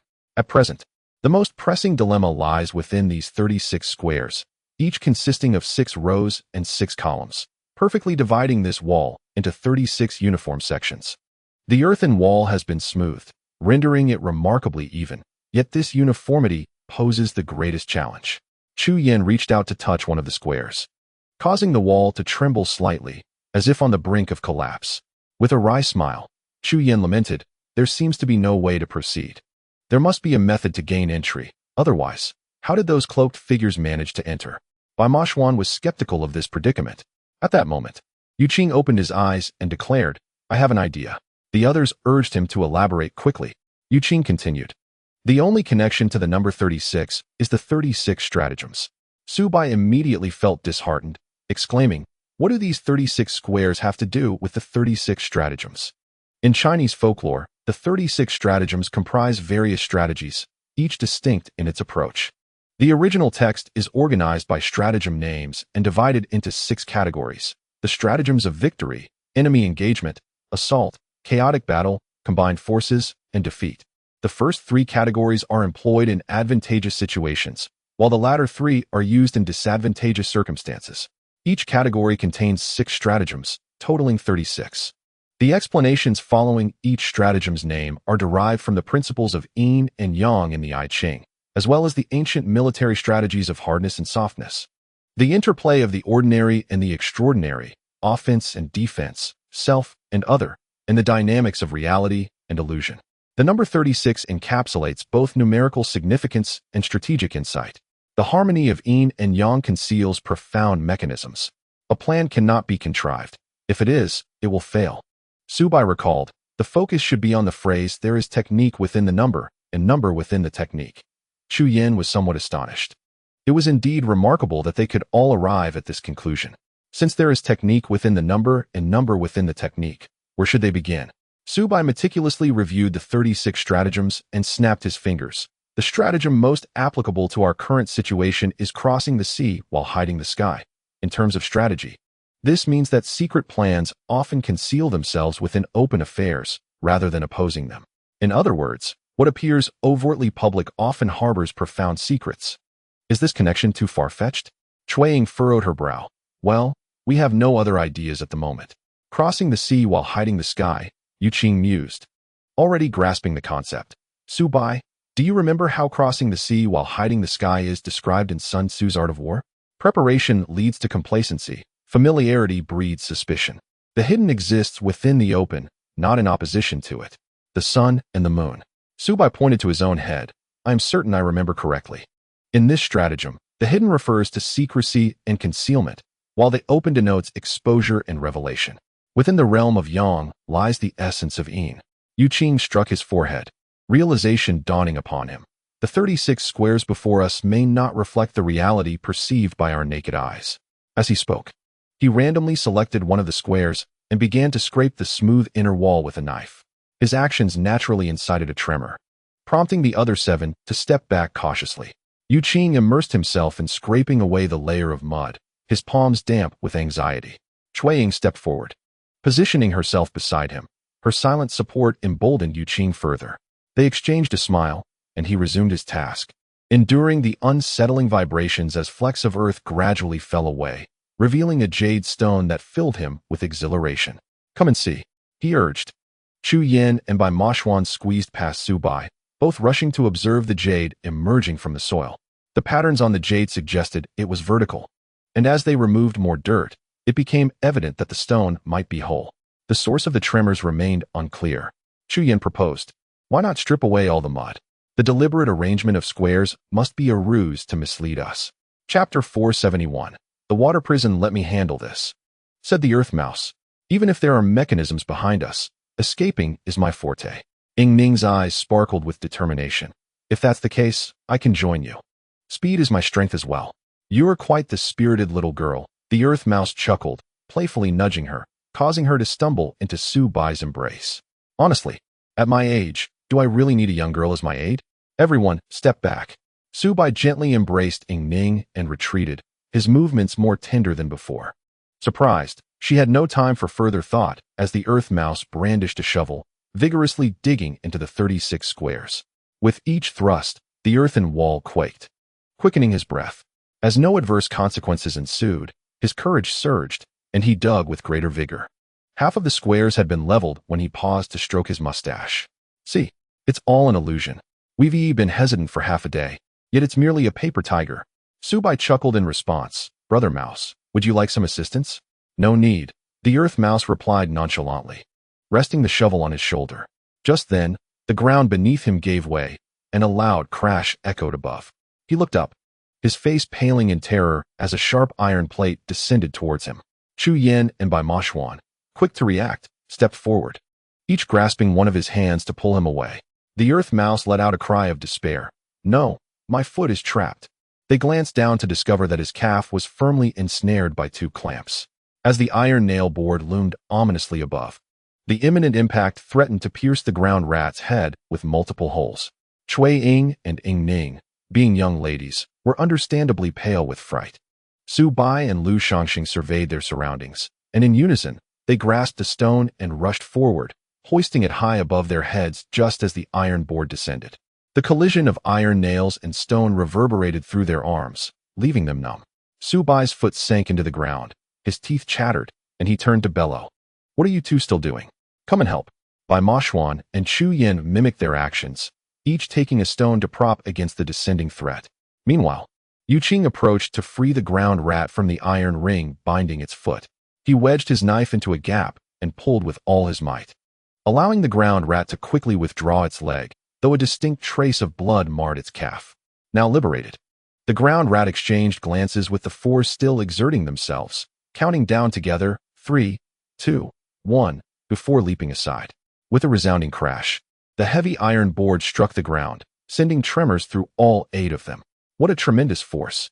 The ground rat, still shaken, patted its chest in disbelief, exclaiming, "Goodness! I was almost ground to a pulp." Su Bai gasped. "I knew it wouldn't be that simple. There must be mechanisms above as anticipated, but below as well. Who could have contrived such a cursed contraption? We cannot judge merely by appearances. We had grasped this principle long ago. Yet our focus had regrettably been on those 36 squares." Yu Qing smiled wryly. "I wonder if there are other mechanisms. Even if there are, I shall confront them head-on." "I refuse to swallow this indignation," the ground rat grumbled, stepping firmly on the iron board before resuming to strike the remaining squares. "Whatever it is, let it come at me. Let us see if I flinch." Su Bai quietly chuckled. Moments ago, the ground rat's face had turned ashen, yet now he boasted boldly. Indeed, boasting costs nothing. After all, who does not wish to survive? With newfound resolve, the ground rat smashed the remaining squares, and this time, no traps lay in wait. The jade wall hidden behind the muddy wall was now fully revealed. Chu Yin stepped forward to caress the smooth jade, which transported him back to his childhood, evoking a flood of memories. The words exchanged in his youth now formed a tapestry of clues. He recalled that during his younger years, Wang Deli would often engage him in whimsical conversations when it was just the two of them. Outside, the sun was poised to break dawn. In hindsight, Wang Deli seemed to have a profound fondness for sunrises, particularly the moment the sun burst through the clouds, which symbolized his earliest ambitions, yearning to be as unstoppable as the blazing sun. Alas, he realized too late. On one such occasion, Wang Deli imparted to him, "Yinner, if you become the king of the Yuezhi, do you know what awaits you?" The young Chu Yin shook his head. "Besides being a king, what else is there?" "Silly child, a palace built of jade," Wang Deli remarked. "Moreover, all the gold, silver, and jewels within are yours. Do you think our clan has been sustained all these years by mere chance? Alas, our resources have nearly been depleted. Rest assured, within a few years, I shall prepare ample financial reserves for you, allowing you to wield them as you wish." However, there was a flaw in this statement. Should one ascend to the throne, the rewards would surely extend beyond a mere palace. According to Wang Deli's scheme, aside from the palace and wealth, everything else would belong to him, including power. The palace, constructed of jade, likely lay just beyond this wall. Chu Yin gazed at the jade wall, its ancient patterns reminiscent of the stories he had heard, timeless in their essence. As he gently caressed its surface, his expression betrayed a flicker of emotion. "Sister Ying Ning," he mused, "this must be the palace of the Yuezhi kingdom, is it not?" "It should be," Chu Yin replied. "It's peculiar. Despite never having visited, I feel an inexplicable familiarity. We owe our gratitude to Wang Deli." "Ying Ning, what matters most to us is the legendary chamber used for prayers. The malevolent energy surrounding us must be linked to it. We must be particularly vigilant." Ying Ning nodded solemnly. "I understand, Brother Yin." As they conversed, Yu Qing also gleaned some insights. He pointed upwards, stating, "The earlier tremors can be explained. These mud bricks are connected to the mechanisms above. Each strike causes the iron plate to shift downward incrementally, and the vibrations are a result of the plate descending. Once it reaches a critical point, it will plunge straight down, leading to uncontrollable consequences." Yu Qing's reasoning resonated with everyone, and they concurred wholeheartedly. The earth mouse spat on the ground and took a sip of water, exclaiming, "The mechanism is broken, making things much easier now. Just a small opening will suffice." "I say, Bai, surely there is no water left this time?" Bai Moshuan had long been attuned to the surrounding sounds. No, I doubt they would jeopardize the palace. You can detonate it without fear. The earth mouse deftly prepared the explosives and opened a small aperture. The 8 of them took turns entering, and upon stepping inside, they were met with a breathtaking sight. The space was vast and soared to a height exceeding 30 meters, adorned with an array of exotic flowers and plants. Among them were various stone sculptures, depicting soaring eagles, galloping horses, and mythical beasts. This splendid chamber radiated brilliance, illuminating every corner with a pearlescent glow that lent a dreamlike beauty to the flora and sculptures. The source of this light was a colossal luminous pearl suspended above. Cui Ying, upon raising her gaze, initially gasped in admiration, then suddenly pondered, why does Wang Deli expend such effort to amass wealth? This is capital readily available. Such a magnificent luminous pearl is worth a fortune. He would not dare touch this pearl, Chu Yin countered. What you do not understand is that his ultimate ambition is to become the king of the Yuezhi. This pearl symbolizes the Yuezhi kingdom. It must remain. For one who harbors ambitions of sovereignty, such symbolic treasures hold immense significance.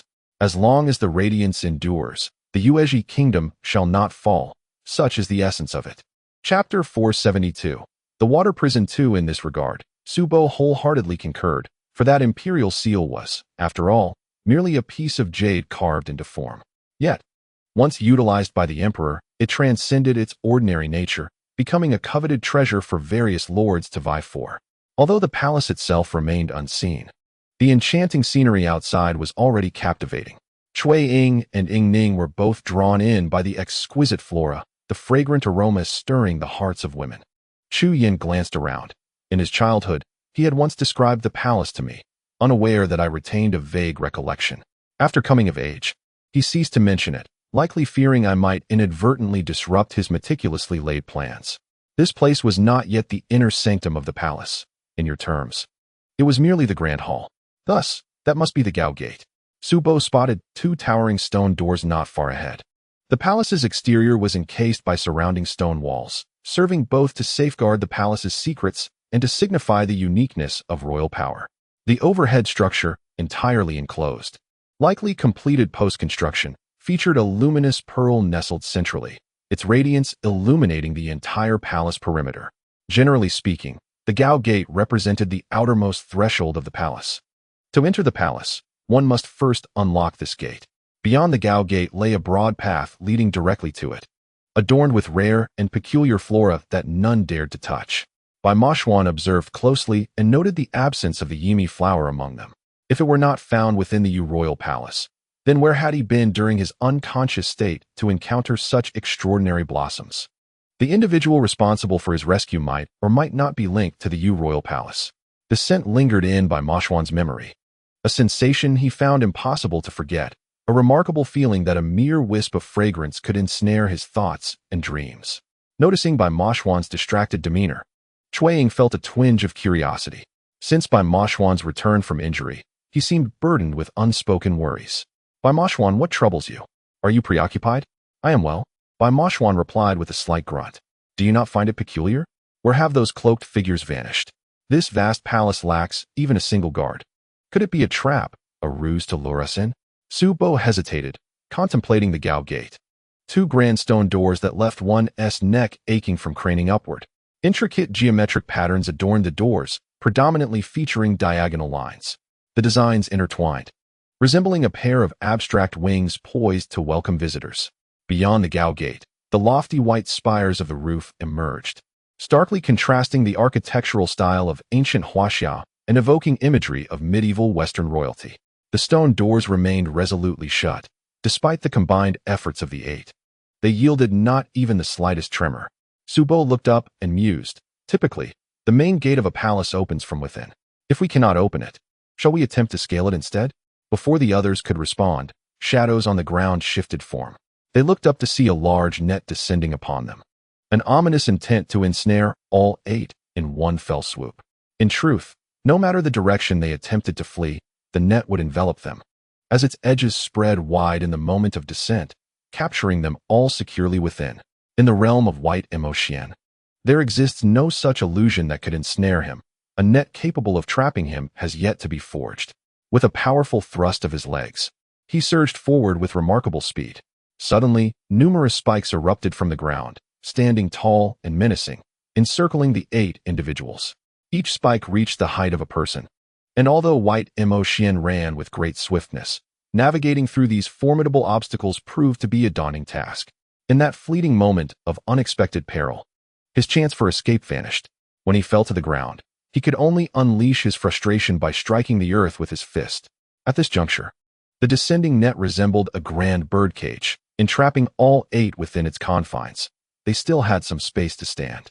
Cursing under his breath, White Qiao'er resolved to utilize his brute strength to dismantle this net. However, upon the slightest touch, his expression shifted drastically.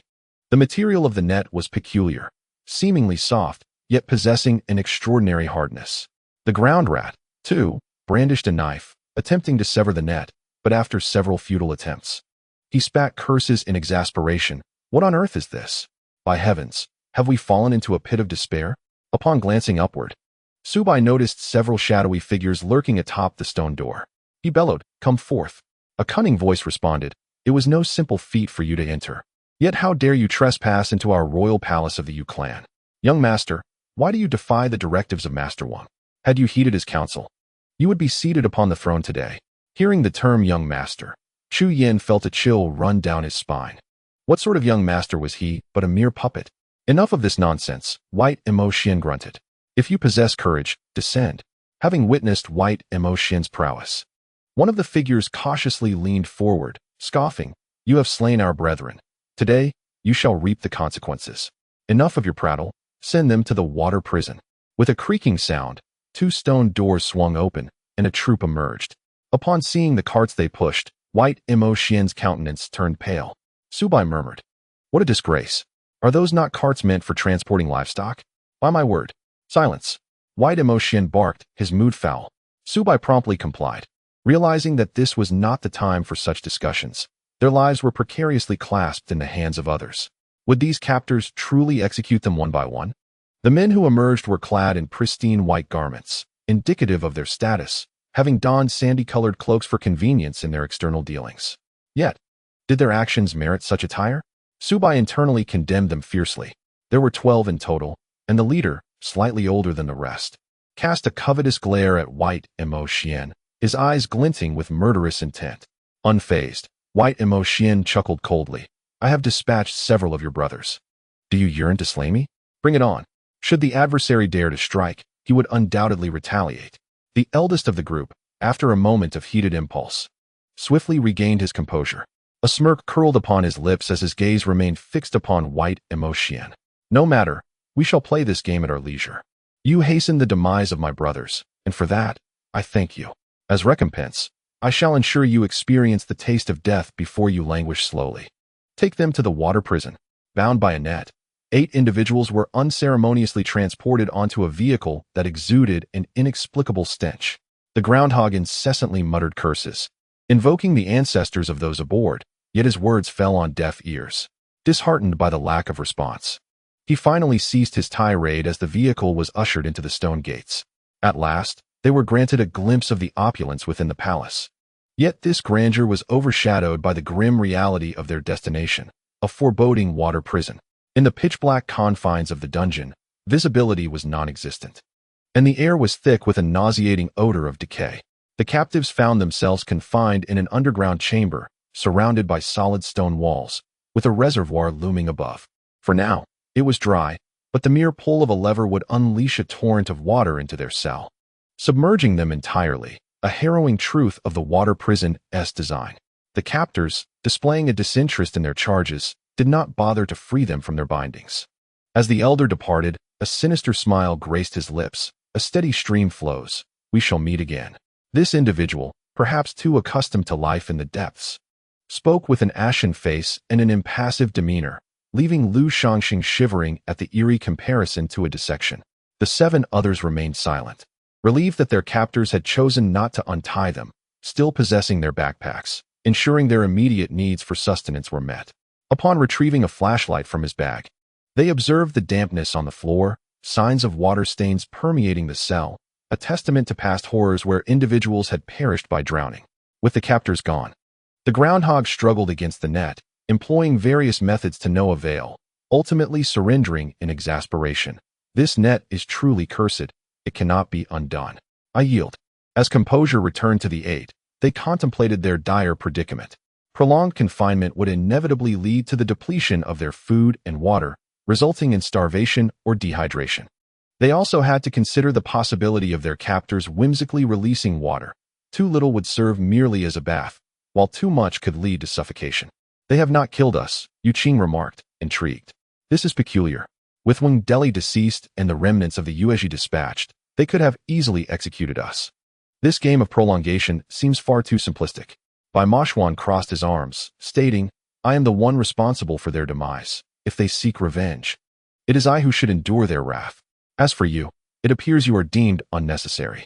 Subo interjected, so, according to your reasoning, aside from you, we are all to be executed? Bai Moshuan offered no response, leaving Subo speechless. These captors were merely a disorganized mob, lacking a true leader. Especially with 6D's demise. Chu Yin observed, they revered 6, addressing him as Mr. Wang, which signifies respect. Setting that aside, in a direct confrontation, they would not stand a chance against us. Their reluctance to kill us suggests we possess something of value to them. They are undoubtedly anxious and will soon return. Instead of panicking, let us devise a plan to free ourselves from this net.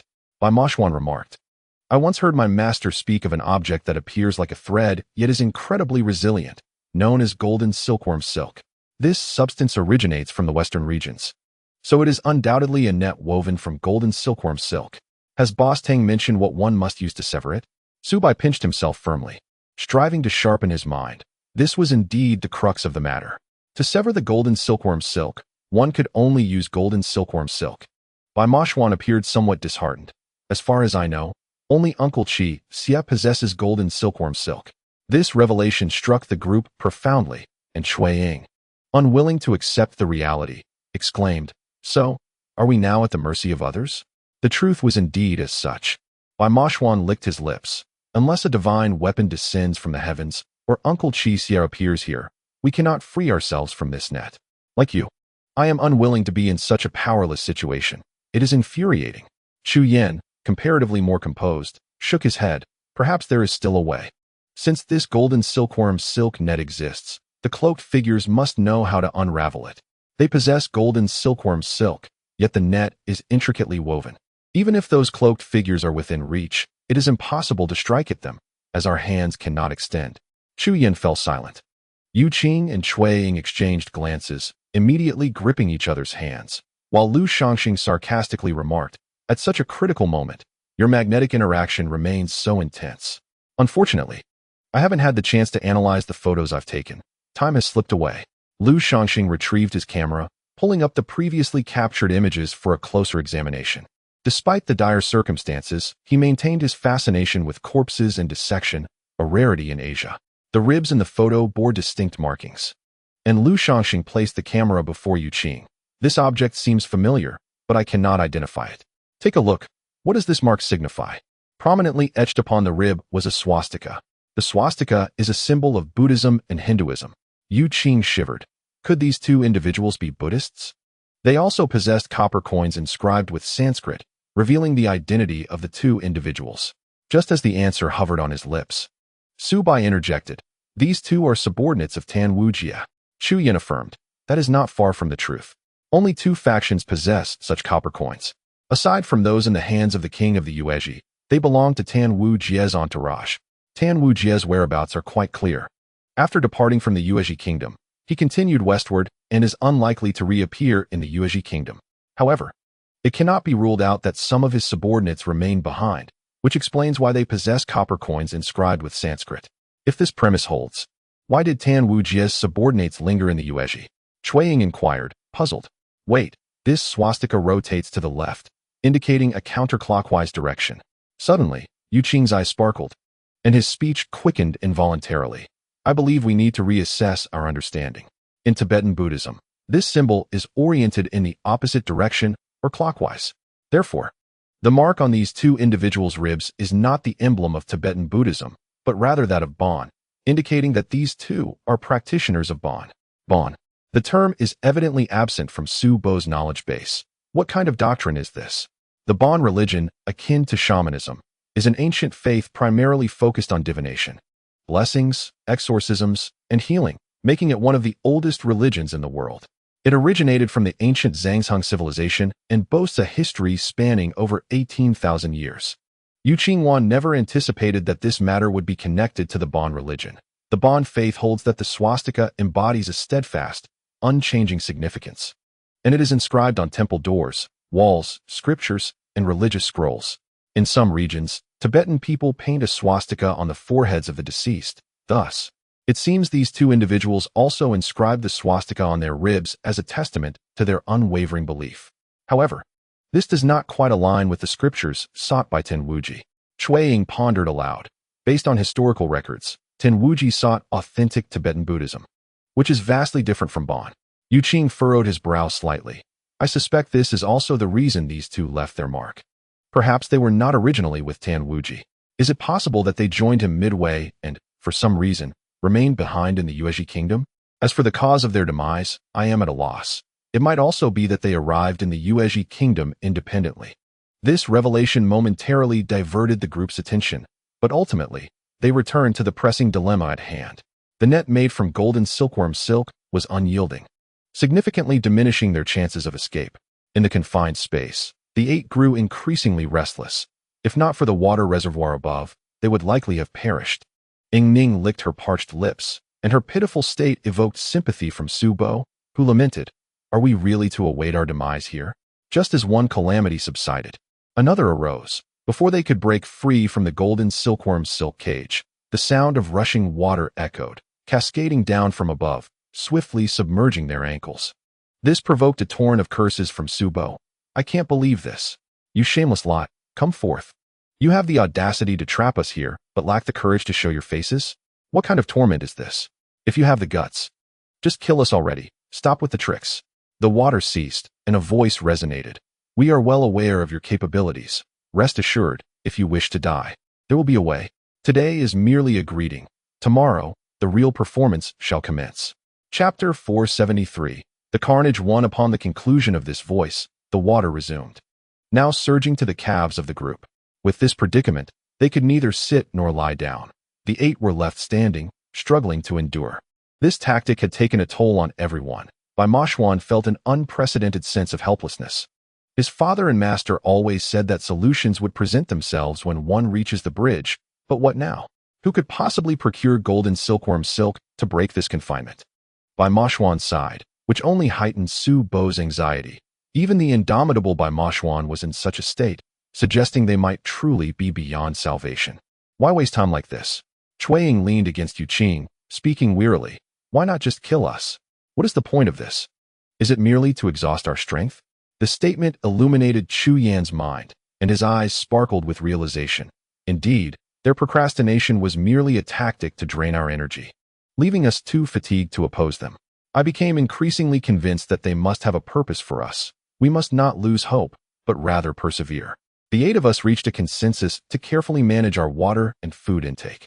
As fatigue set in, we leaned on one another for support, drawing strength from each other.